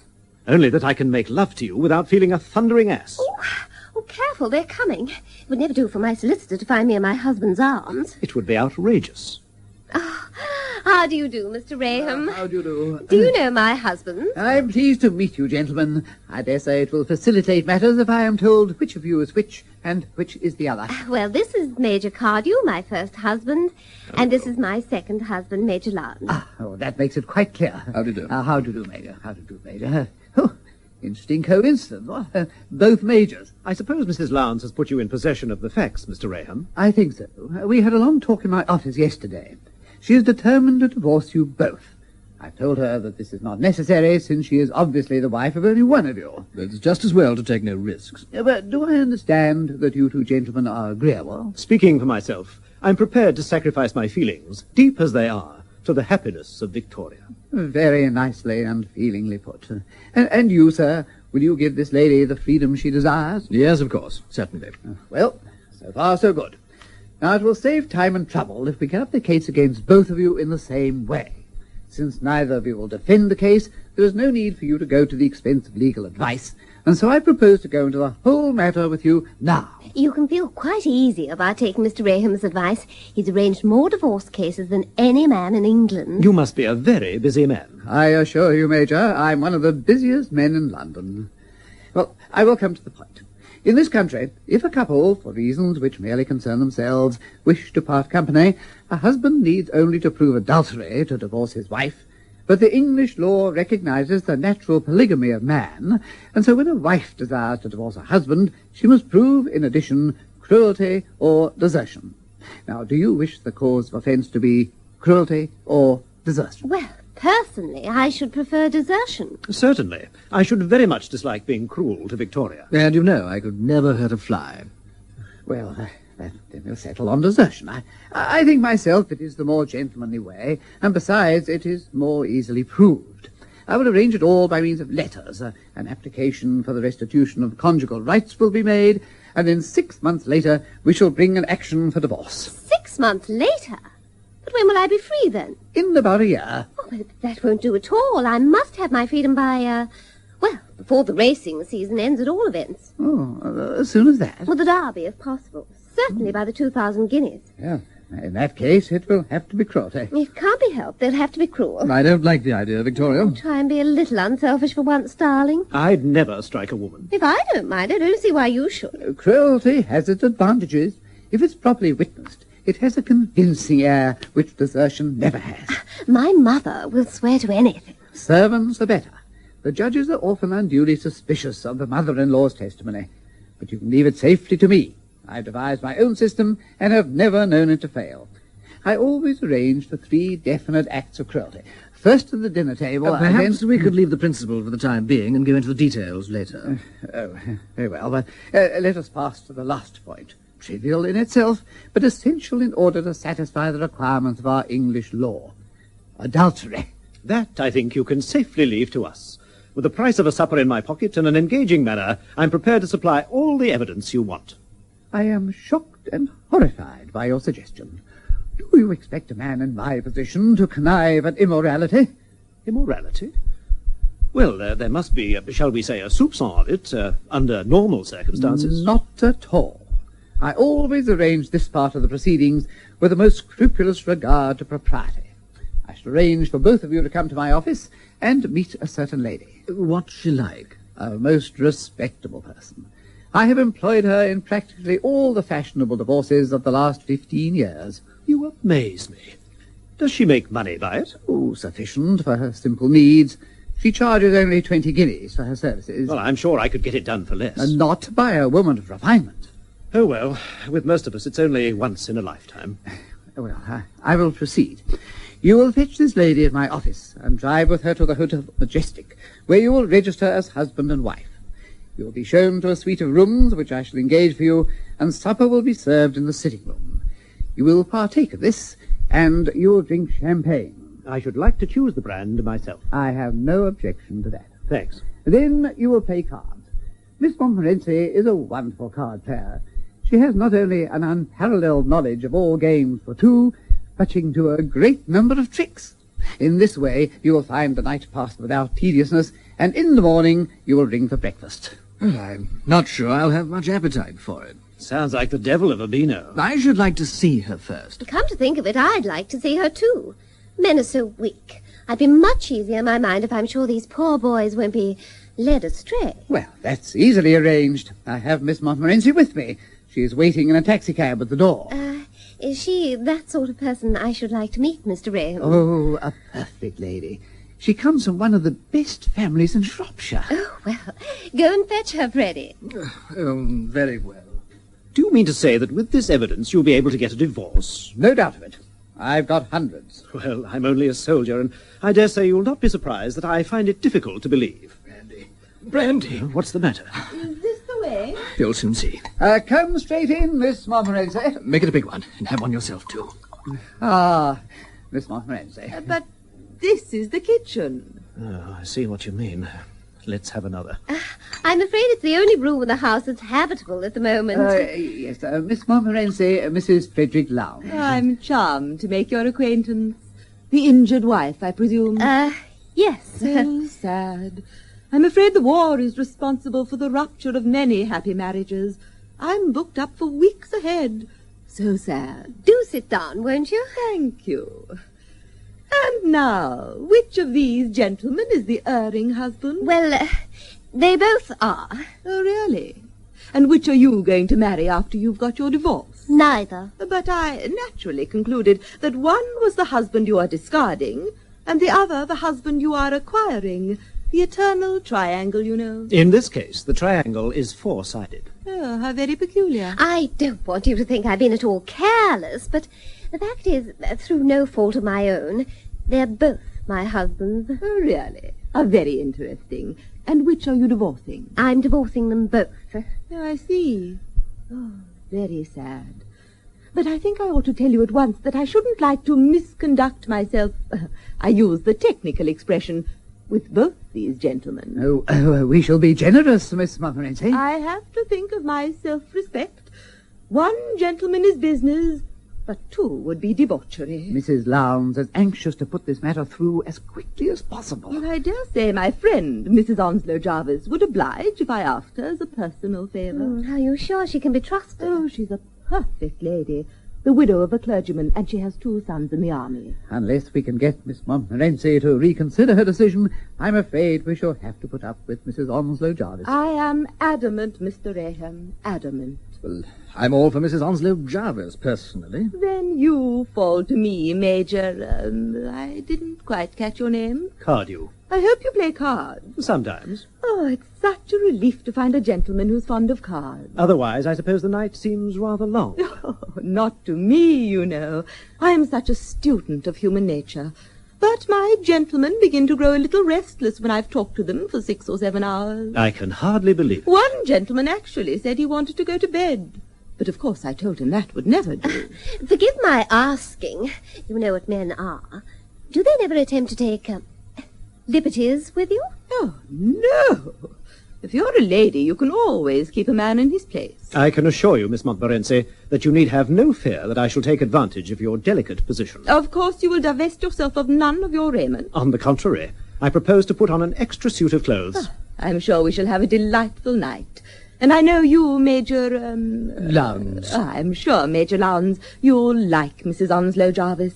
She has such charm of manner, so much ease. You can see that she did a lot of entertaining when her late husband was vicar at Clacton.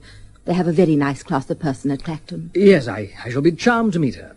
I don't know what Mr. Raham would say to our sharing a suite. We could play bridge. She's a very fine bridge player, and we only play 3 a 100 because in her position she can hardly gamble, can she? I always like to oblige Miss Montmorency, but I hardly think that arrangement would do. You know how fussy some judges are. We might hit on one of them who saw nothing in it. Well, let's take no risks. Business is business.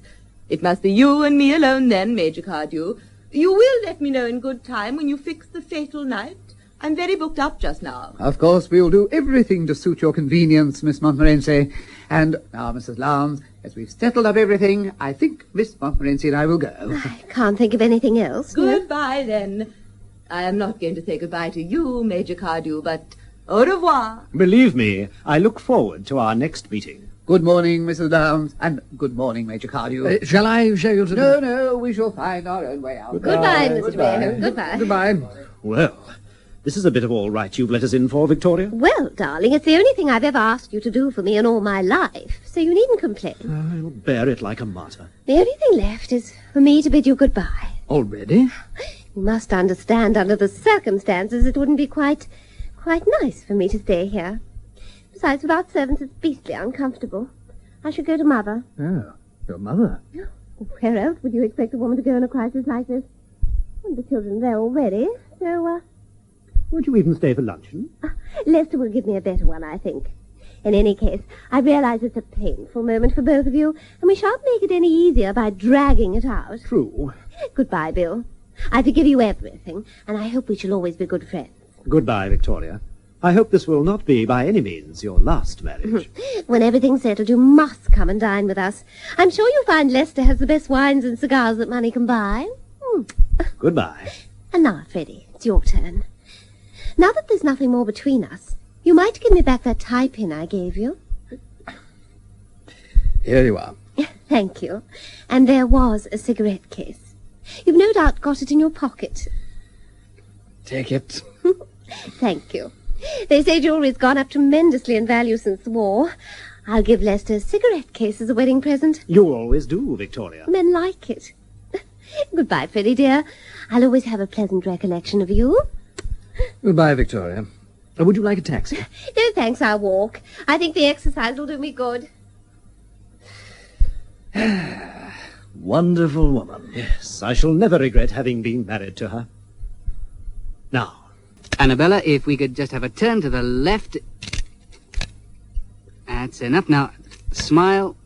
Yeah, I think that's just about it. Now we'll move on to the interior shots, and that's it for the day. International fashion model Annabella G is on location in southern France. Being a top model, you can imagine how Annabella cares for her complexion. She uses Lux Beauty Soap. Lux is so creamy, so very soft.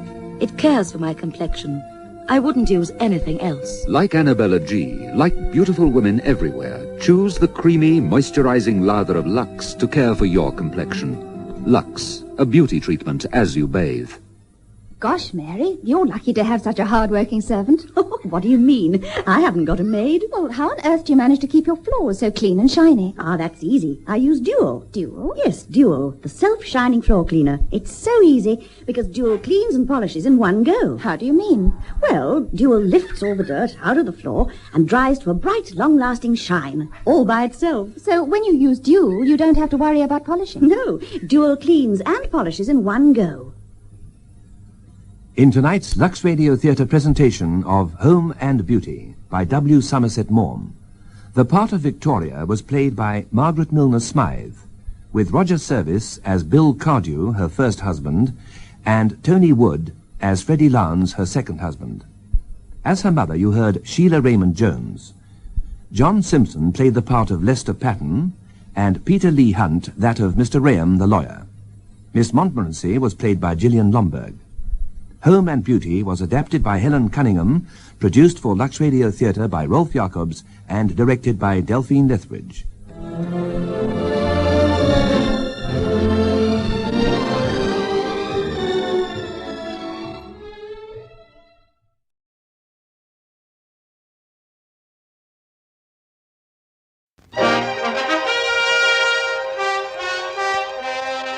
Lux presents Hollywood.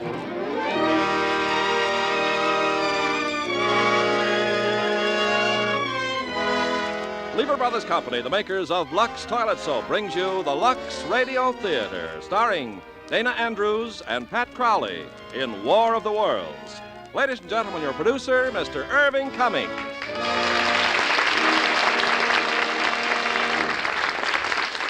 Greetings from Hollywood, ladies and gentlemen. Tonight we are going to take a look into the possible frightening future, as though the present weren't bad enough, and see what might happen if our Earth were invaded by another planet. It's George Pal's production for Paramount, War of the Worlds, and our stars are Dana Andrews and Pat Crowley. They will join me later for a preview of George Pal's latest production for Paramount, Conquest of Space. Meanwhile, here's our good friend, Ken Carpenter. It would be hard to find a man who works as many hours a day as you women do. For instance, you spend 5.5 hours every week just doing dishes, and that's only for a family of 4. But Lux Liquid Detergent gives you back some of that time. Lux Liquid is made especially to help you do dishes fast and easy. It floats grease right off. Plates, glasses, utensils, even pots and pans come clean really fast. Just a teaspoonful does a dishpan full. 1 can outlasts several boxes of the leading laundry powder. Your hands stay nice, too. Lux Liquid is almost as mild as Lux toilet soap. The next best thing to a dishwashing machine. That's Lux Liquid. Lever Brothers unconditionally guarantees Lux Liquid is just as wonderful as we say. And the millions of women who've used it have found that Lux Liquid is as good for dishes as Lux Flakes Care is for nylons. Buy it when you mark it. Lux Liquid in the can with the dripless spout. Now Act One of War of the Worlds, starring Dana Andrews as Clayton and Pat Crowley as Sylvia.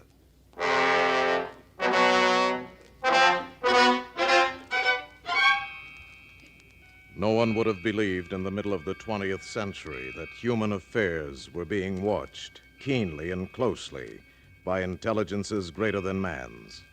Yet across the gulf of space on the planet Mars, intellects vast and cool and unsympathetic regarded our Earth with envious eyes, slowly and surely drawing their plans against us.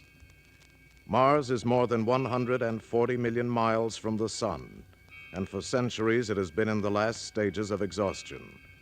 The inhabitants of this dying planet looked across space with instruments and intelligences of which we have scarcely dreamed, searching for another world to which they could migrate. Their nearest world was giant Jupiter, where the atmospheric pressure is thousands of pounds to the square inch. They could not go there. Nor to Saturn, nor to Pluto, planets encased in eternal ice. They could not go to Neptune or Uranus, twin worlds in eternal night, and surrounded by unbreathable atmospheres of methane gas and ammonia vapor. They could not go to Mercury. Its temperature is that of molten lead. Of all the worlds that the intelligences on Mars could see and study, only our own warm Earth was green with vegetation, bright with water, and possessed a cloudy atmosphere eloquent of fertility. It did not occur to mankind that a swift fate may be hanging over us, that it would come at the time of our nearest approach to the orbit of Mars, that it would begin in or over the mountains northeast of Los Angeles, California, on a pleasant summer evening.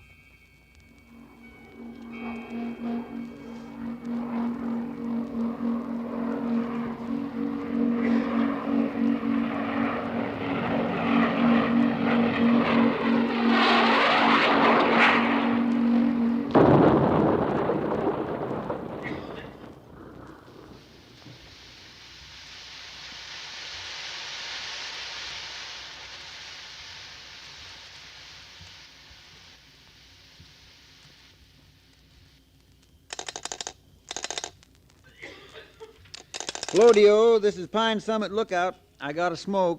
Okay, what you reading? Azimuth, 160 degrees, 30 minutes.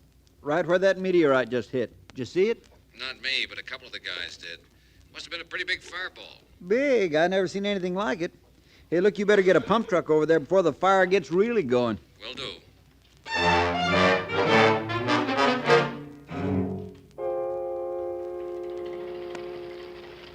Truck number 3 to D.O. Number 3 to D.O. D.O. to number 3. How you coming? Still pumping water on the fire, but it's under control. Unless this meteorite heats things up again. Over. You mean it's still red hot? Over. Red hot is right. And as big as a barn. Over. Who are you kidding? Over. I said big as a barn. Mac, I think somebody ought to take a look at it. Might be something for those astronomers down at Palomar. Over. Maybe there's some guys even closer. The station at Pine Summit reported there were a couple of fellas camping up there. Said they were scientists. Yeah? What kind? You don't want any butterfly experts or lizard specialists. Over. I got you. Stand by and I'll check Pine Summit.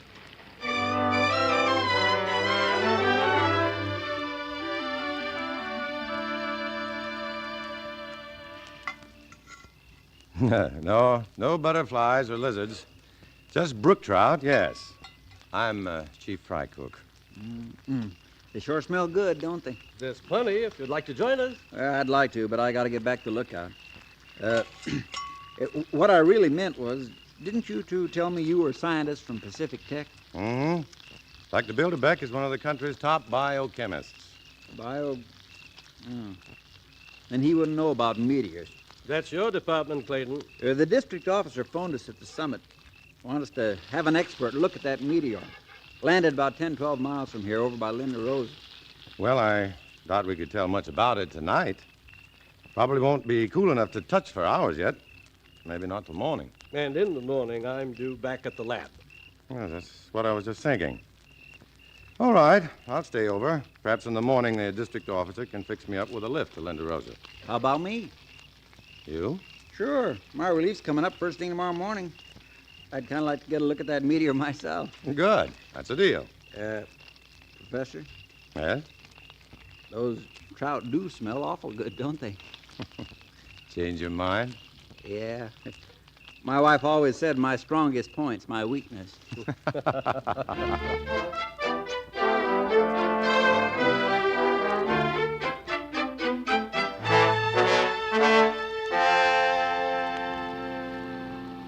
Well, what do you know? Look at all them cars. Yeah. Sightseers already. Yeah, one of them's the sheriff. That's his car parked on the fire break.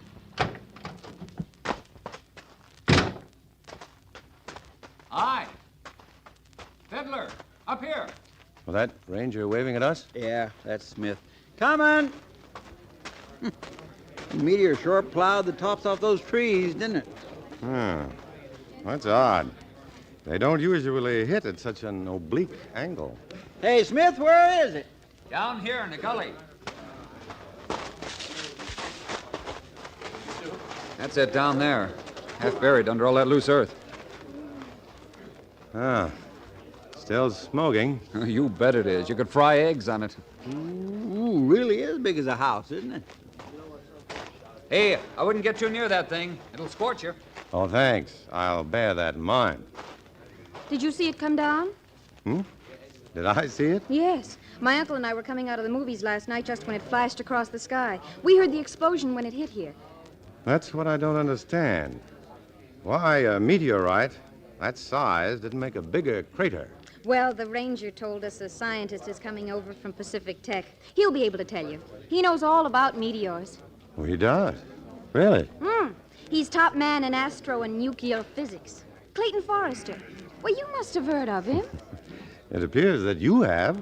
Well, I did a thesis on American scientists when I was working for my master's degree. Forrester was the man behind the new atomic engines. One of these days, he'll win the Nobel.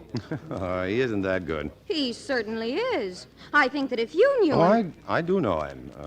That is, slightly. Oh?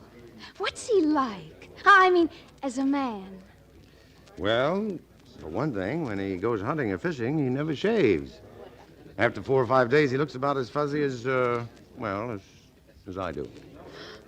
Oh, you're Dr. Forrester? Yes, that's right. Oh, I'm Sylvia Van Buren. How do you do? Very well, now that I've met the Dr. Clayton Forrester. Come on, I want my uncle to meet you. Oh, but I... Oh, please, he's just over there talking to the sheriff. All right, you in. Well, they won't be able to haul this one off to a museum. They certainly won't. Uncle Matthew. Yes, my dear? I want you to meet Dr. Clayton Forrester, the astrophysicist. Dr. Forrester, my uncle, Dr. Collins, pastor of the community church. Oh, I'm so glad to know you, Dr. Forrester. How do you do, sir? Hey, Sheriff. Look here. Yeah, what's wrong?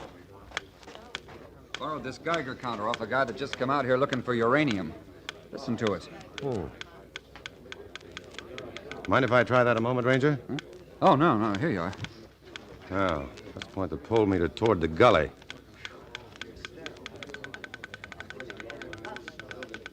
See what I mean? It's the meteor, all right. It's radioactive? Apparently. But why? It's beyond me. You mean there's no record of anything like this happening before? Well, I've never heard of it. Maybe I'll stick around until that thing cools off. Dr. Collins? Yes? Where's a good place in town where I could shave and clean up a little bit? Well, the best place is my house, Dr. Forrester. Sylvia and I'd be delighted if you'd stay with us. Well, I wouldn't Of want course you will. But it may be until tomorrow. It's or- settled, Dr. Forrester. And if you're wondering how on earth you can put in your time in a place like Linda Rosa, there's a square dance tonight. All right, I surrender. Sheriff. Yes? If that meteor is radioactive, you'd better keep people away from it. There might be very dangerous radiations. Yeah, that's so, yeah. Okay, I'll post a couple of deputies. Is there anything else? No, but if you need me, you know where to find me. Yeah, sure. I'll be there myself at the square dance.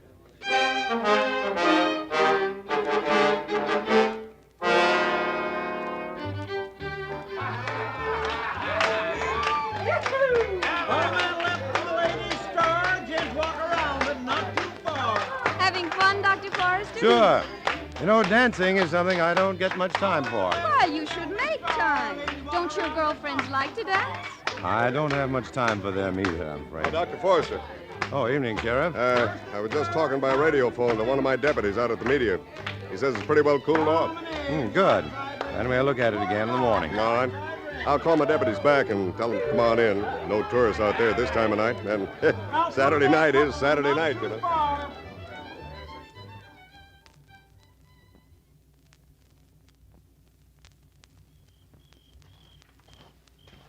Hey, Salvador. Yes? What did he say? Sheriff says to come on in. Oh, good. Maybe we go have a beer, huh, Alonso? Just a minute. Alonso. Yeah, it's coming from that meteor.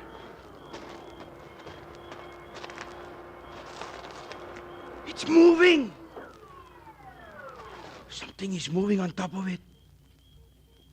It's turning. It's no meteor. Alonso, hit the dirt. Hey, he's going right up through that opening in the top. Like a snake. Yeah. Or a periscope like a cobra's head, only it's metal, some kind of green metal with eyes. He's turning all around. What's he looking for? Maybe us. Yeah. Maybe. Look, Salvador, this could be some sort of enemy sneak attack. We gotta radio the sheriff. Yeah. But we don't let him see us, huh? No, we crawl along this ditch till we get near the patrol car, then make a run for it, right? Maybe. Let's go.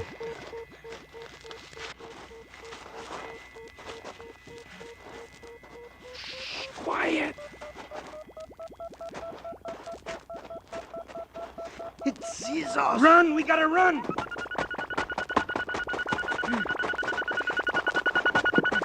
Faster! He's looking right at us. It's gonna kill us.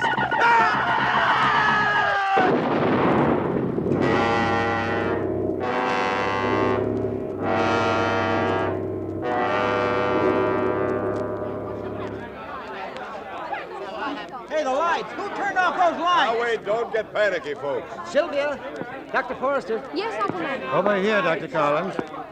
Good. Nothing to be alarmed about. You know, at midnight, they always play Good Night Ladies and turn out the lights. I think they're just ahead of time. Well, let's check our watches. I'll strike a match. Let's see, I have 11:20. No, my watch has stopped. Well, that's strange. So is mine. Dr. Forrester? Yeah? Mine, too. Well, there's only one explanation. All our watches must have been magnetized. But how? Here we are, folks. Here's candles for everybody. Light them up. Oh, Sheriff. Yeah?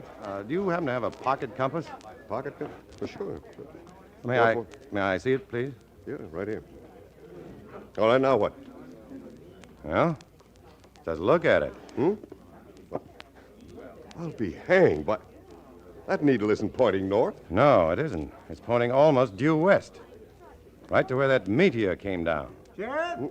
Hey, where's the sheriff? Yes, what is it, Fiddler? Oh, hey, come take a look outside. There's a big fire out in the hills. Is it west of town? Yeah, due west. The reddest looking blaze I ever saw. Sheriff, I hope your car is outside. It sure is. Come on.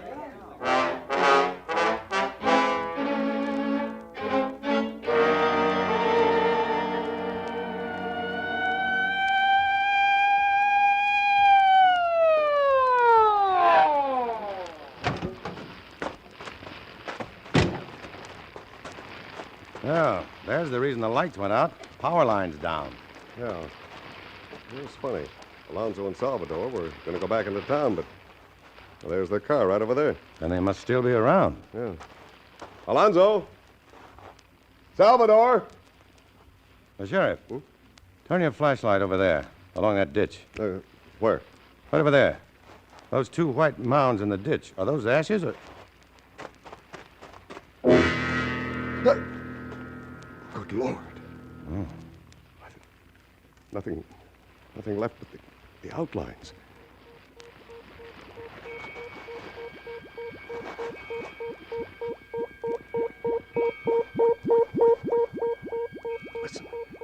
Listen, what in the blazes? Now, quick!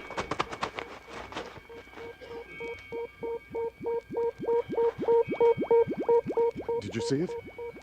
Yes. It's fantastic. Oh, look, we've got to get word back to town. There's a transmitter in my car.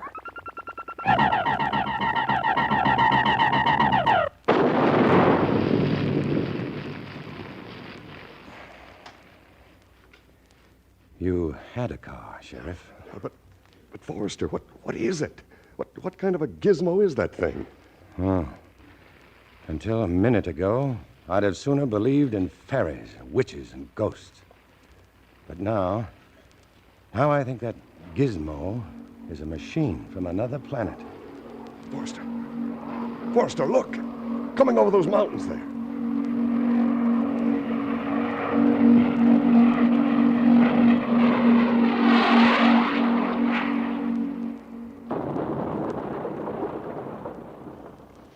A second meteor, just like the first.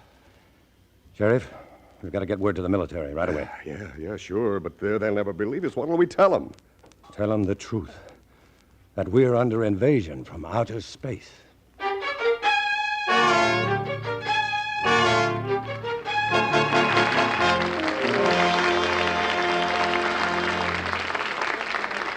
We'll have Act Two of War of the Worlds in a moment, after a visit with Francis Scully. Well, Francis, my spies tell me that you were out at 20th Century Fox over the weekend. And it was a worthwhile trip, too, Ken. I went to preview their coming deluxe color CinemaScope picture about auto racing in Europe. Oh, yes, that would be the Racers. Say, I hear Kirk Douglas is great in it. Oh, he's in good company, too. Bella Darby, Gilbert Rowland, Cesar Romero, Lee J. Cobb, and Katie Urado are also starred. Well, those European races are famous for their excitement and danger. And Henry Hathaway, who directed the Racers, made sure movie fans would see the real thing. He used up over 90,000 feet of film shooting actual races. Well, they must have gotten some spectacular shots. Some fabulous shots, Ken. But the picture isn't all racing. The Love and Kisses department is well taken care of by Kirk Douglas and Bella Darvia. Well taken care of. Well, with Bella Darvia and Katie Urado in the Racers, there'll be at least 2 Lux complexions on display. Well, that's what you like, isn't it? Well, I guess most everybody does, though. There's nothing like a real Lux complexion. And how true those words are, ladies. There's nothing like a real Lux complexion in Hollywood or anywhere.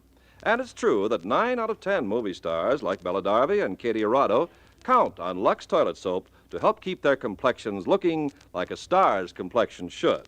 But Lux can be your soap, too. You don't have to be a movie star to have a movie star complexion. That's the beauty of Lux. It can give you skin that would be called beautiful anywhere, even in Hollywood, the beauty capital of the world. So use mild and gentle Lux. It's unconditionally guaranteed by Lever Brothers. Believe me, once you use it, you'll say there's no other soap quite like Lux. Now, our producer, Mr. Cummings. Act Two of War of the Worlds, starring Dana Andrews as Clayton and Pat Crowley as Sylvia.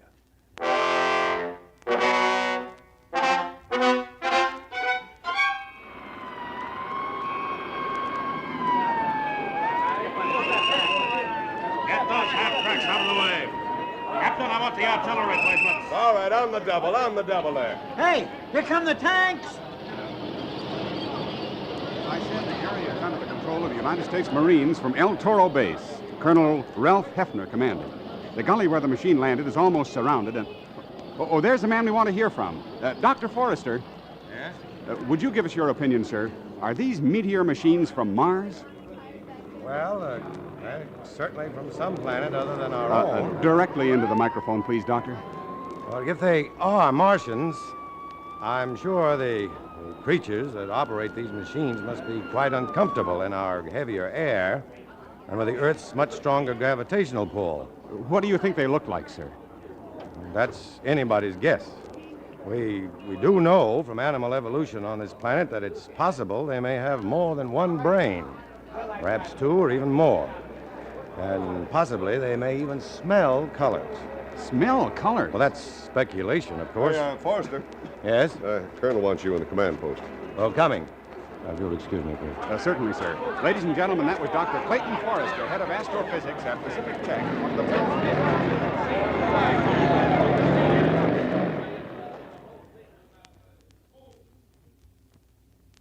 Forward observation post is on this hill. The recoilless 75s are back here, Carbon Canyon. Colonel Hefner. In a moment, Forrester. Command, Hefner. Yes, that's right, Captain. 2 rocket batteries on Hill 17, and right now. Forrester? Yes? I want you to meet General Mann. He's in charge of intelligence for the Pacific area. General Dr. Clayton Forrester. I've heard quite a bit about you, Forrester. Glad you're with us. I hope I can be of some help, General. You can. First, let me brief you on the latest reports. 2 machines have landed near Fresno, another outside Sacramento, 2 down on Long Island. They're outside London. They're in Naples. 1 in Santiago, Chile. Oh. Seem to be coming down at random. It's too soon to know.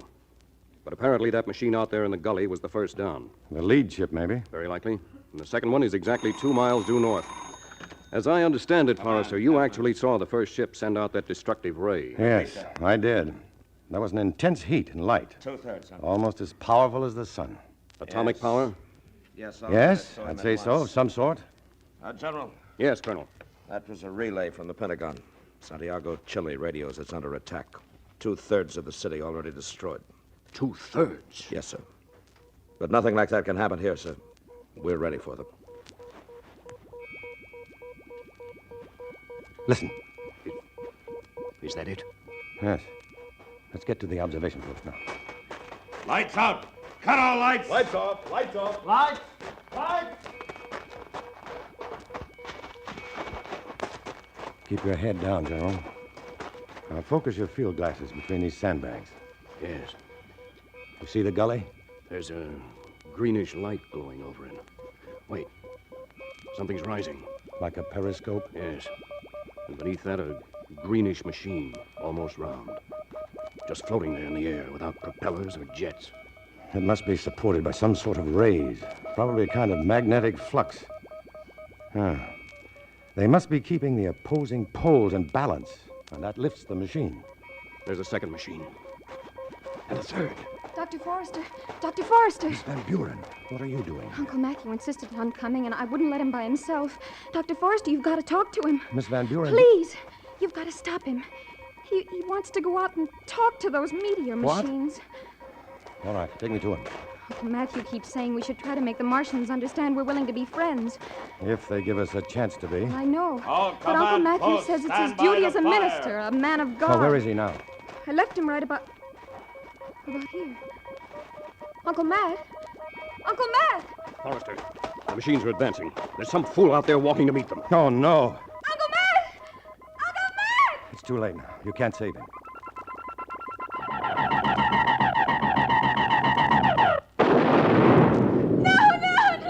Artillery batteries, fire! Rocket batteries, fire!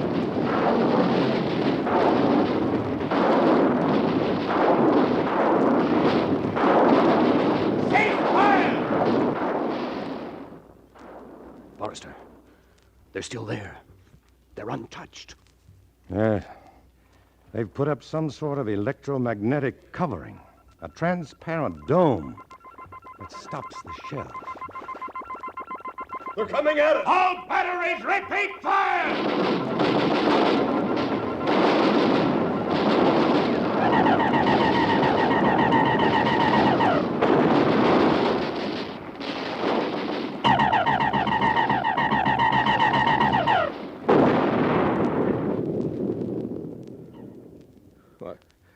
It's impossible. One moment I got heavy artillery, tanks, and rockets, whole batteries of 105s, and then that ray hits them, and there's nothing. Nothing. Just a puff of ashes. Well, now we know why 2/3 of Santiago was destroyed. Why? But not how. I think I know, General. That heat ray neutralizes the mesons. Mesons are the atomic glue which holds all matter together. They're cut across their lines of magnetic force, and any object will simply cease to exist. Uh-huh. And just how do we defend ourselves against it?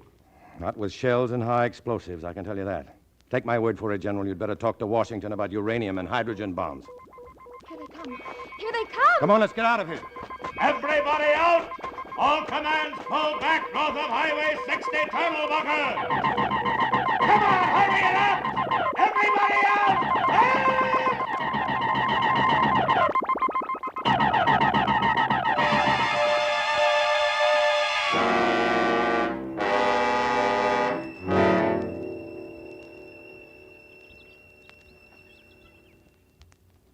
Miss Van Buren. Sylvia. Wake up. Let's not spend all morning in this cellar pit. Oh. How long have we been here? Well, since the Jeep ran out of gas, I guess about 3 hours. As near as I can figure it, we're somewhere southwest of Corona. And that machine? Well, it's gone. It headed in the other direction. Oh, thank heavens. You know, I'm hungry. Well, you ought to be. Come on. On your feet now.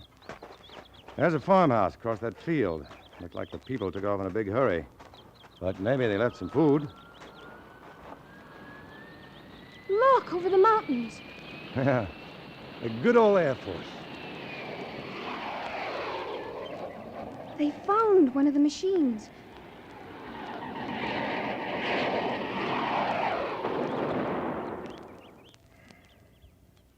They just disappeared. In midair. Yeah. Well, it isn't going to do any good thinking about it. Let's hit for that farmhouse.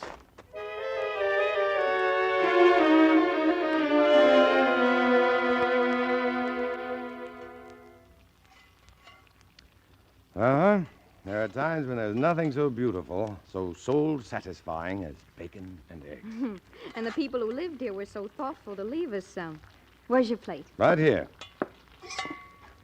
You know, I get most of my meals in coffee shops. It's pretty tame eating. Well, don't you live at home? No, I live on the campus.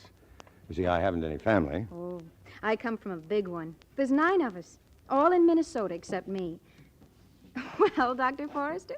Hmm? Aren't you going to sit down? There is a kitchen table. Oh, yeah.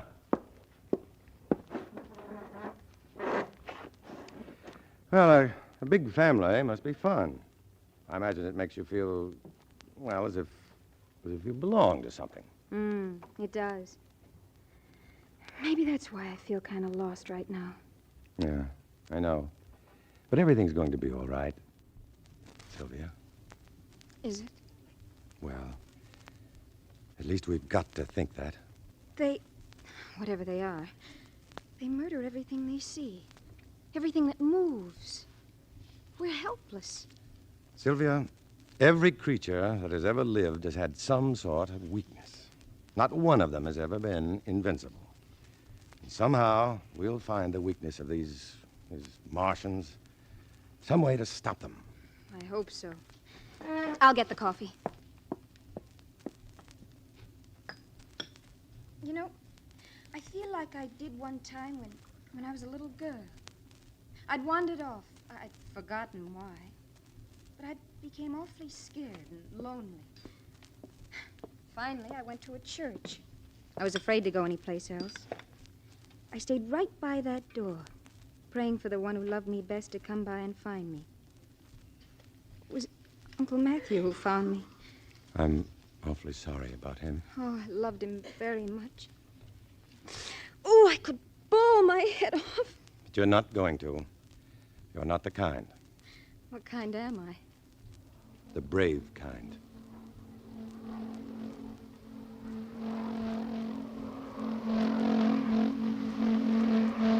Clayton! Get down, on the floor.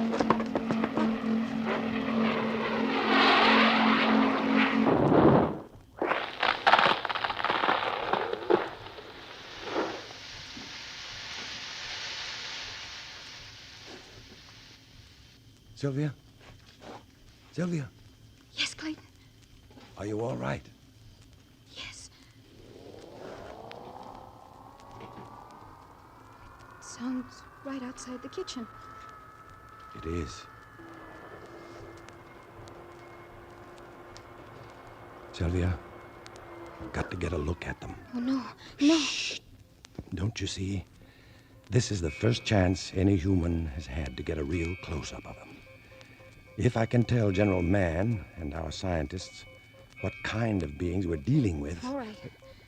But I'm coming with you. Okay. Wait.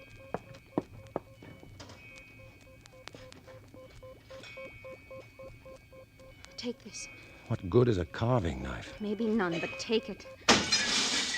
In the front room, come on.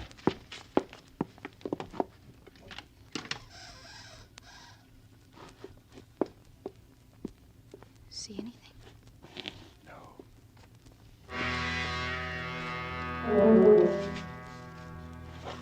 Clayton, there's something behind me. Something touching my left shoulder. I see it.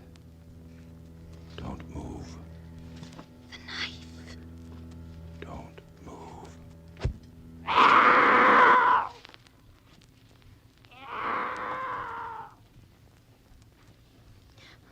What did it look like? I'd rather not say. Your hands. What's that on your hands? Blood.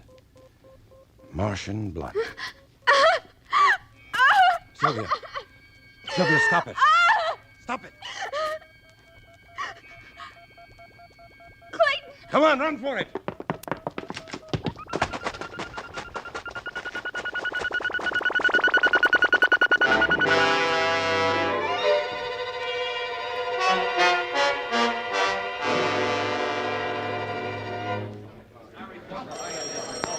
Ladies and gentlemen, for the benefit of those of you who don't know me, I'm General Mann of G2. I've asked you here because we desperately need the knowledge and skill of each one of you. Physicists, scientists, representatives of the 6th Army Command, the Marine Corps, Navy, Air Force, the heads of our law enforcement agencies, the Civil Defense and Red Cross units. The Secretary of Defense in Washington has instructed me to give the whole picture of what has happened and what lies before us. Let us through. I'd like to see General Mann. Let us through. Please let us through. What's all that commotion? Major, see what that is. Yes, sir. General Mann. General. Yes, Dr. Bilderberg. That man is one of my colleagues, Dr. Clayton Forrester. Forrester? We thought he'd been killed. Let them through! Let them through! Forrester, Miss Van Buren, we gave you up 24 hours ago. You almost had reason to, General. Yes, the Martians tried to take us alive. What? This morning, just outside of Corona. We managed to get away. We found an abandoned truck and drove to Pacific Tech. They told us you were here. Oh, by any chance, is Dr. Lucille Dupre in this room? Right here, Forrester. Oh, good. Dr. Dupre, I want you to analyze the stain on this cloth. I suggest that you leave for the laboratory right away. What kind of stain is it, Forrester? The blood of a Martian. Forrester, I want a complete report of your experience. But first, I think you ought to hear what I was about to say. By all means, sir. Ladies and gentlemen, this is the latest radio message from the Department of Defense. To General Mann, Command Post Xenophon, Los Angeles. Scandinavia presumed now in enemy control. All communications from Sweden, Norway, and Denmark blacked out. Paris now under attack. French cabinet is transferred to Strasbourg. Madrid totally destroyed. Rome, no further word, blacked out. London blacked out. Buenos Aires blacked out. Philadelphia blacked out. New Orleans blacked out. General Mann? Yes. I've heard enough to convince me. Enough, I'm sure, to convince every physicist in this room. We must answer the enemy with our final weapon. I was just coming to that, Forrester. By order of the Secretary of Defense and authorized by the President of the United States, the city of Los Angeles is to be defended by full atomic force. 3 hours from now, this afternoon at 1600 hours, the Flying Wing will drop the newest and most deadly bomb ever built, a thermonuclear bomb of octuple power. In 3 hours, we shall know its effectiveness and possibly the fate of mankind.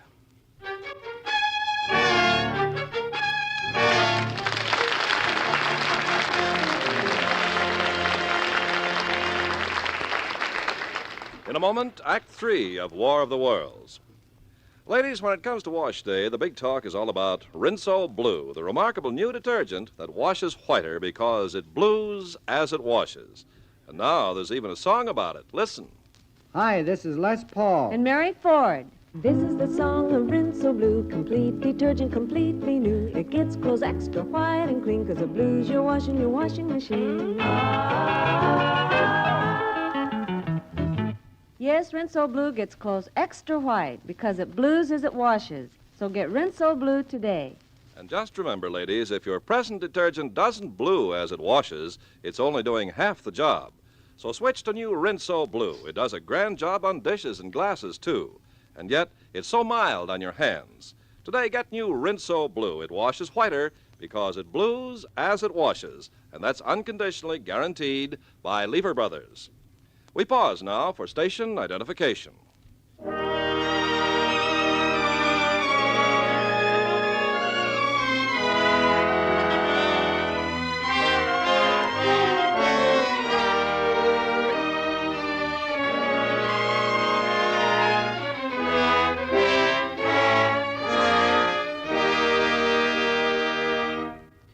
The curtain rises on Act 3 of War of the Worlds, starring Dana Andrews as Clayton and Pat Crowley as Sylvia.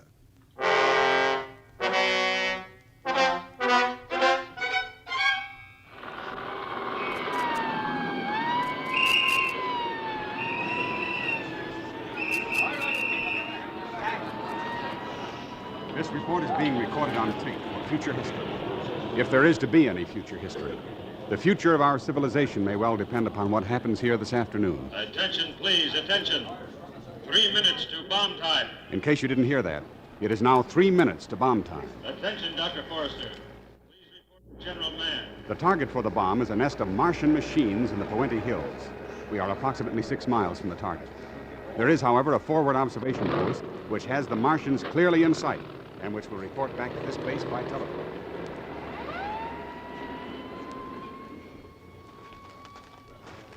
You know, of course, that you're not supposed to be here. Everyone else has told me that from General Mann down. But I'm only interested in where Clayton Forrester wants me. Now, that is here. Attention, please. 2 minutes to bomb time. 2 minutes. Forrester. Dupre, I thought you were back at the lab. I just finished. That sample of Martian blood, Forrester. It's astounding. I've never seen blood crystals so anemic. Huh. Anything else? Yes. The structure of the corpuscles is... Attention. The bomber is now approaching the target area. Prepare to take shelter. Forrester, General Mann wants us in his dugout. Oh, we're coming. We're coming. Watch your heads, everybody. There's not much clearance here.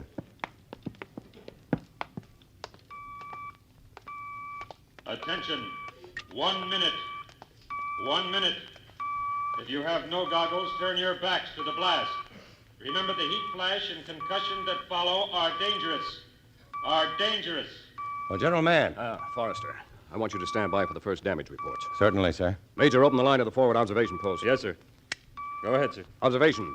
Yes, sir. The flying wing is now beginning its bomb run. Yes, sir. General, those Martian machines are throwing up some sort of a transparent dome over themselves. Uh-huh. That would be an electromagnetic shield. 30 seconds. 30 seconds. Clayton, Yes, may I hold your hand? of course. 20 seconds. Stand by.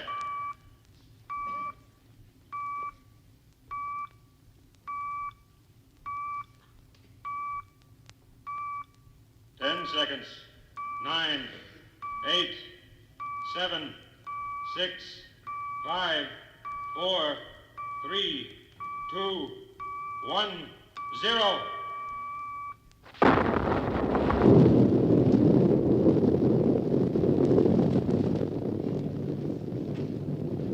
Attention! Prepare for heat wave and high velocity winds. Observation. Can you see anything? Not yet, sir.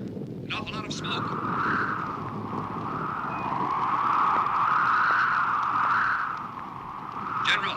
General, we can see something moving. They're still there. They haven't even been touched. They're still...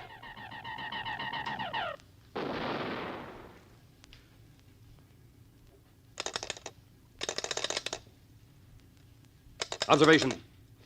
Come in. Observation, come in. Well, now we know the worst. We may not be through yet, General. No, there's still a chance. A forlorn hope, maybe, that our sciences can search out some weakness in these Martians. Yes, perhaps biologically.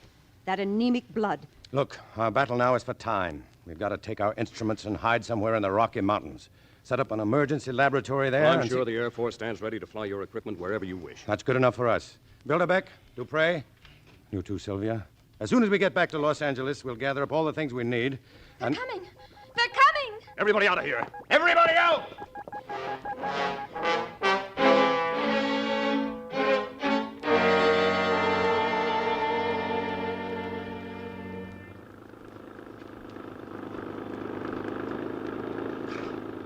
Attention, please. Attention. This is an official order of the 6th Army Command. Evacuate your homes at once. Take food and water and extra clothing with you.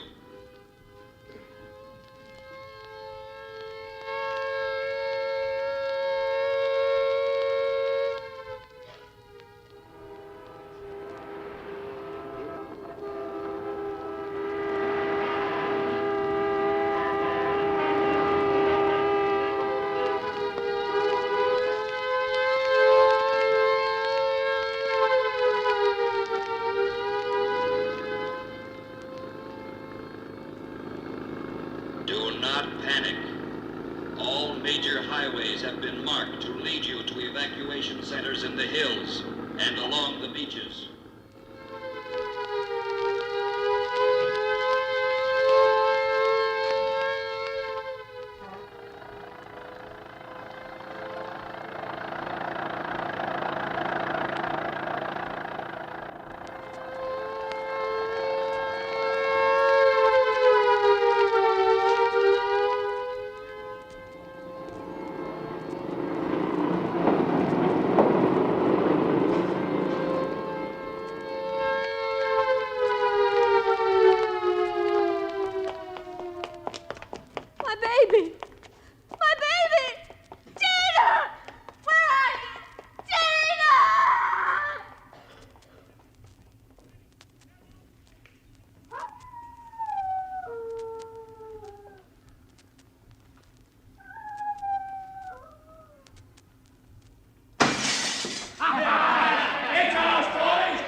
The three of you wait here in the truck for me. Forrester, bring only the sonic microscopes. Okay. Oh, which floor are they on? The 10th, Forrester. Hurry, Clayton. Don't worry. I'll be back in 5 minutes.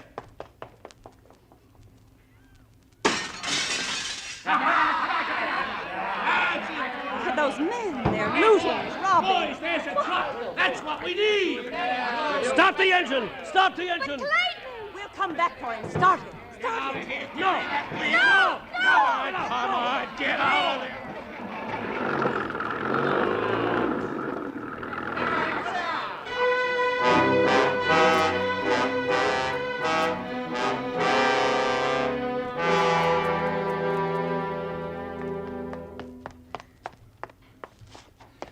Huh. I told them to wait here. Couldn't have been more than 5 minutes. Sylvia! Bilderbeck! Dupre! Sylvia!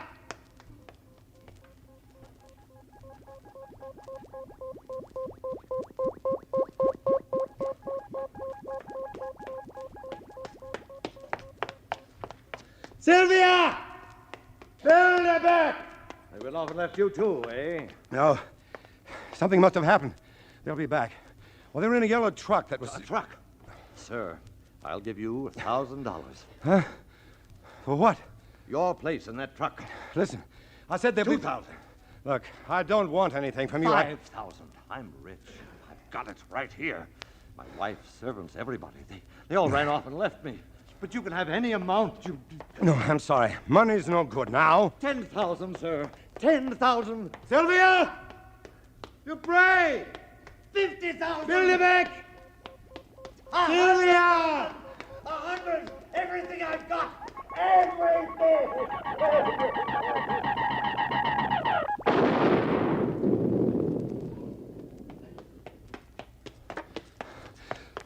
Where could they be?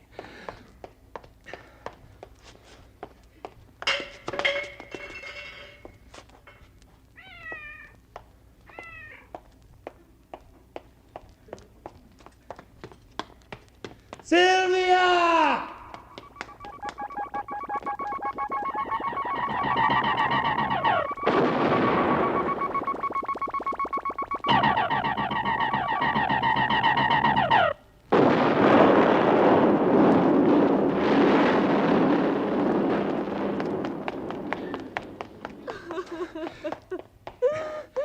Oh, ma'am, I'm looking for a girl. Tall, dark girl. She was driving a yellow truck and...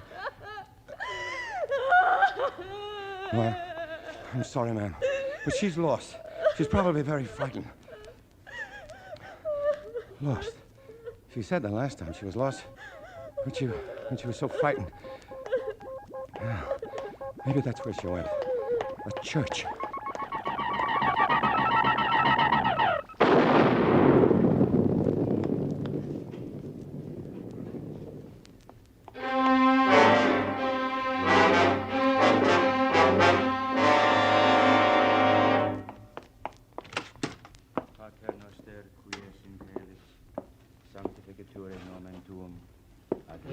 Sylvia!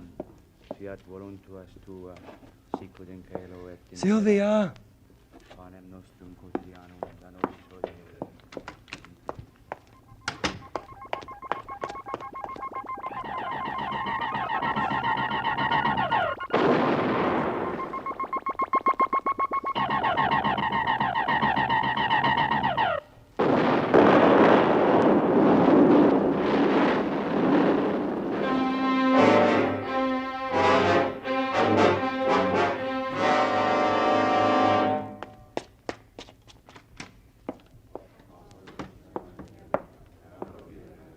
Sylvia!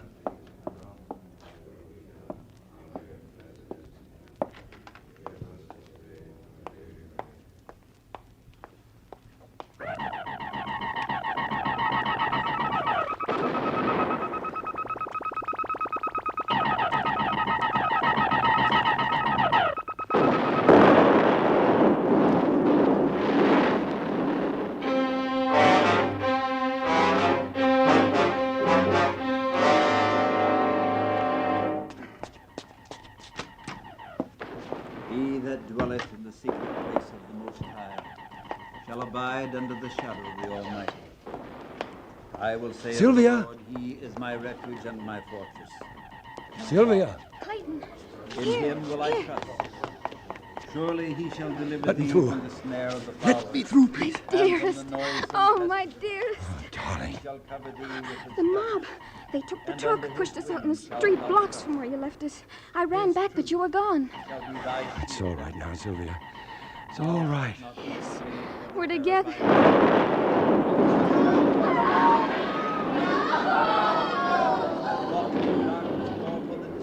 That wasteth at noonday.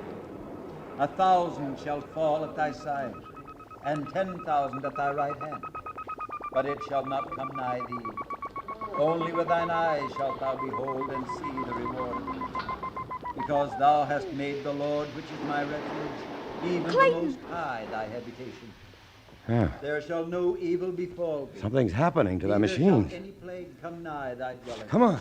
For he shall give his angels charge over thee to keep thee in all thy ways.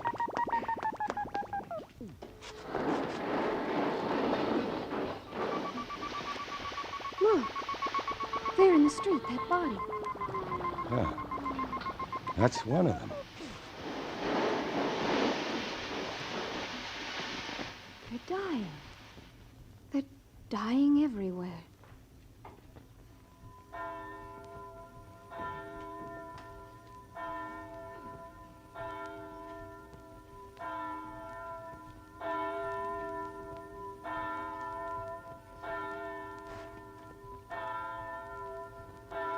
We prayed for a miracle, and it's happened.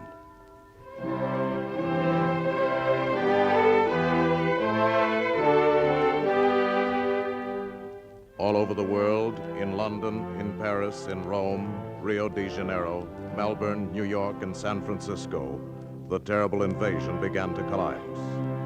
The Martians had no resistance to the bacteria in our atmosphere, to which we have long since become immune. Once they had breathed our air, germs which no longer affect us began to kill them. The end came swiftly. After all that men could do had failed, the Martians were destroyed and mankind saved by the littlest thing which God, in his wisdom, had put upon this earth.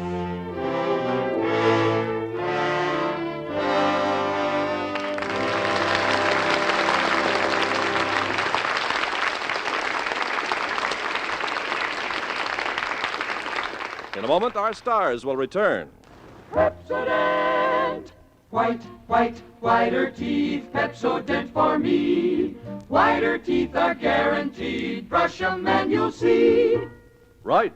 No other leading toothpaste, not one, gets teeth as clean, as white as Pepsodent. You see, Pepsodent contains the most effective tooth cleaning ingredient in the world, IMP, insoluble metaphosphate. Wow! That's what it's called. IMP is found only in the Pepsodent Irium formula because Pepsodent uses the entire world supply.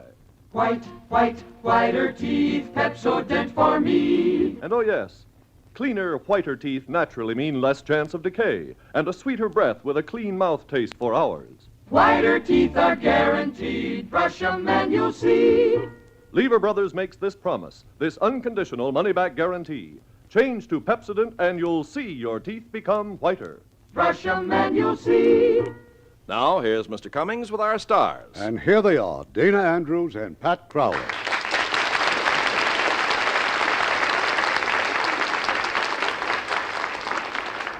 Dana, how do you feel about planetary invasion?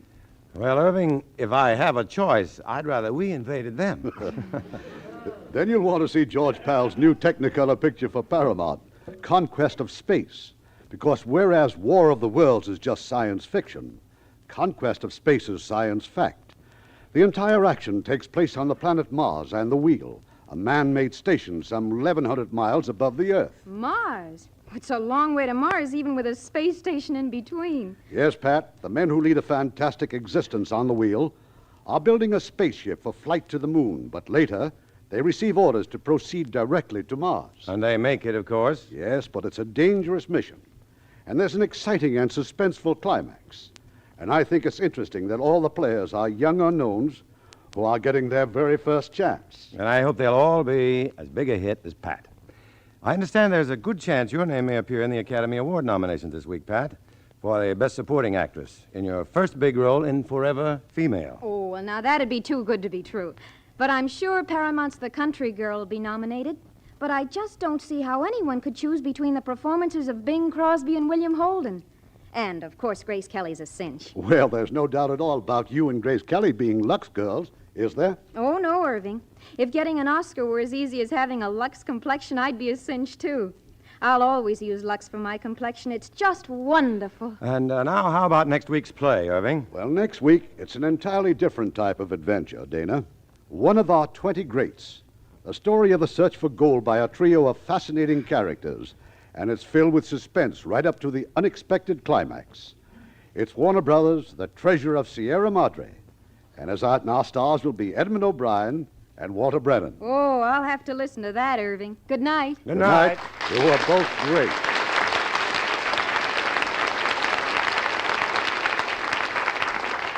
You know, you women certainly have a right to complain about all the time you have to spend doing dishes. Well, it takes about 5.5 hours a week just to do the dishes for a family of 4. And considering that doing dishes is only one of the chores you have to do every day... Well, it certainly proves the truth of the saying, women's work is never done. But at least it's done easier with Lux Liquid Detergent. Yes, with Lux Liquid, you can get those dishes out of the way really fast and easy. Made especially for dishwashing, Lux Liquid floats grease off, gets plates and glasses sparkling clean. And you can skip the drying, too. Just rinse and let them drain dry. Just a teaspoonful does a dishpan full. One can outlasts several boxes of the leading laundry powder. And when you use Lux Liquid, your hands stay nice. Yes, ma'am. Lux Liquid's almost as mild as Lux toilet soap. Ken, tell them about the way it's packed. Well, Lux Liquid is packed right in a can that won't break with a dripless spout that prevents spilling over the sides. Know how much I like Lux Liquid, ladies? I like it as much for dishes as I like Lux Flakes for nylons. Lux Liquid, like all Lever Brothers products, is unconditionally guaranteed.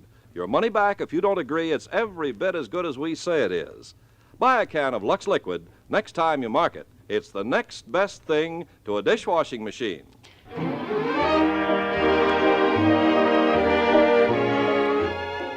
Lever Brothers Company, makers of Lux Toilet Soap and Lux Liquid Detergent, invite you to be with us again next Tuesday evening when the Lux Radio Theater presents The Treasure of Sierra Madre, starring Edmund O'Brien and Walter Brennan.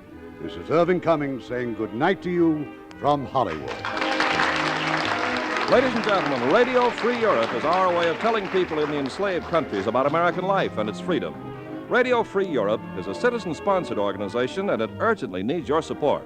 You can play a personal role in the crusade for freedom by mailing your contribution to Crusade for Freedom in care of your local postmaster. Dana Andrews may soon be seen in the Universal International Technicolor production, Smoke Signal. Heard in our cast tonight were Les Tremaine as General Mann, Herb Butterfield as Dr. Bilderbeck, Bill Boucher as the sheriff, Paul Freese as the narrator, Harley Bear as fiddler, Ken Peters as the reporter, and Howard McNear, William Conrad, George Neese, Robert Bailey, Herb Ellis, Irene Tedrow, Don Diamond, Jack Crucian, Frank Gersel, George Baxter, Judah Mason, and Eddie Marr. Our radio play was adapted by Leonard St. Clair, and our music was composed and directed by Rudy Schrager. More and more Lux laundries are opening across the country. These carefully selected professional laundries use the same Lux Flakes you use at home. Gentle Lux Flakes plus professional methods means the cleanest clothes ever. And since Lux Flakes are so much easier on all fabrics, your clothes will last longer as well as look better. Let a Lux laundry be your family laundry. Look for that Lux sign. And join us next Tuesday night to hear Treasure of the Sierra Madre with Edmund O'Brien and Walter Brennan. Let's visit with Fibber McGee and Molly tonight on the NBC Radio Network.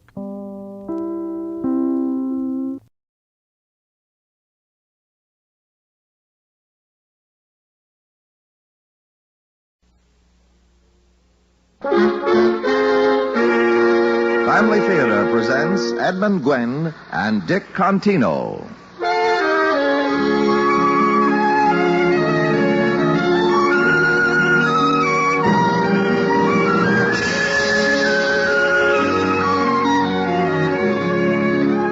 From Hollywood, the Mutual Network, in cooperation with Family Theater, presents The Story of Little Tree, starring Edmund Gwenn.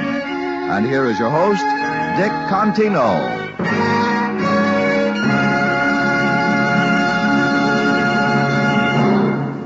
Thank you, Tony Lafrano. Family Theater's only purpose is to bring to everyone's attention a practice that must become an important part of our lives. If we are to win peace for ourselves, peace for our families, and peace for the world, Family Theater urges you to pray. Pray together as a family.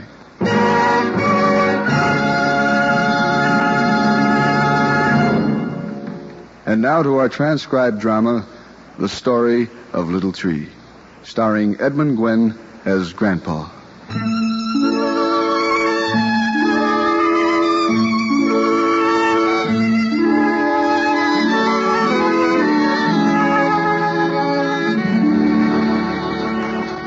Come on, hurry, Grandpa. Just over this hill is that little creek I was telling you about. Hurry.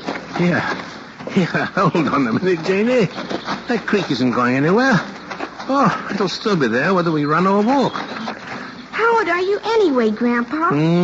Old enough to know better than to take any more of your Sunday hikes with you, young lady. Now, where's this brook you were telling me about? Right over here. See? Just over this bank. Yes. Perfect spot to rest. What? Rest again? Again? When did we rest the first time? Well, you were talking about it just a minute ago. Yes, well, suppose we do it this time, hmm? Yeah, it looks like a good place. Now, now that's more like it. Grandpa, can I wade in the water? Oh, no, my dear. Better not today, Janie. Remember, we promised your mother we'd be careful not to muss your good clothes. Shucks. Why does everyone have to get all dressed up? Just because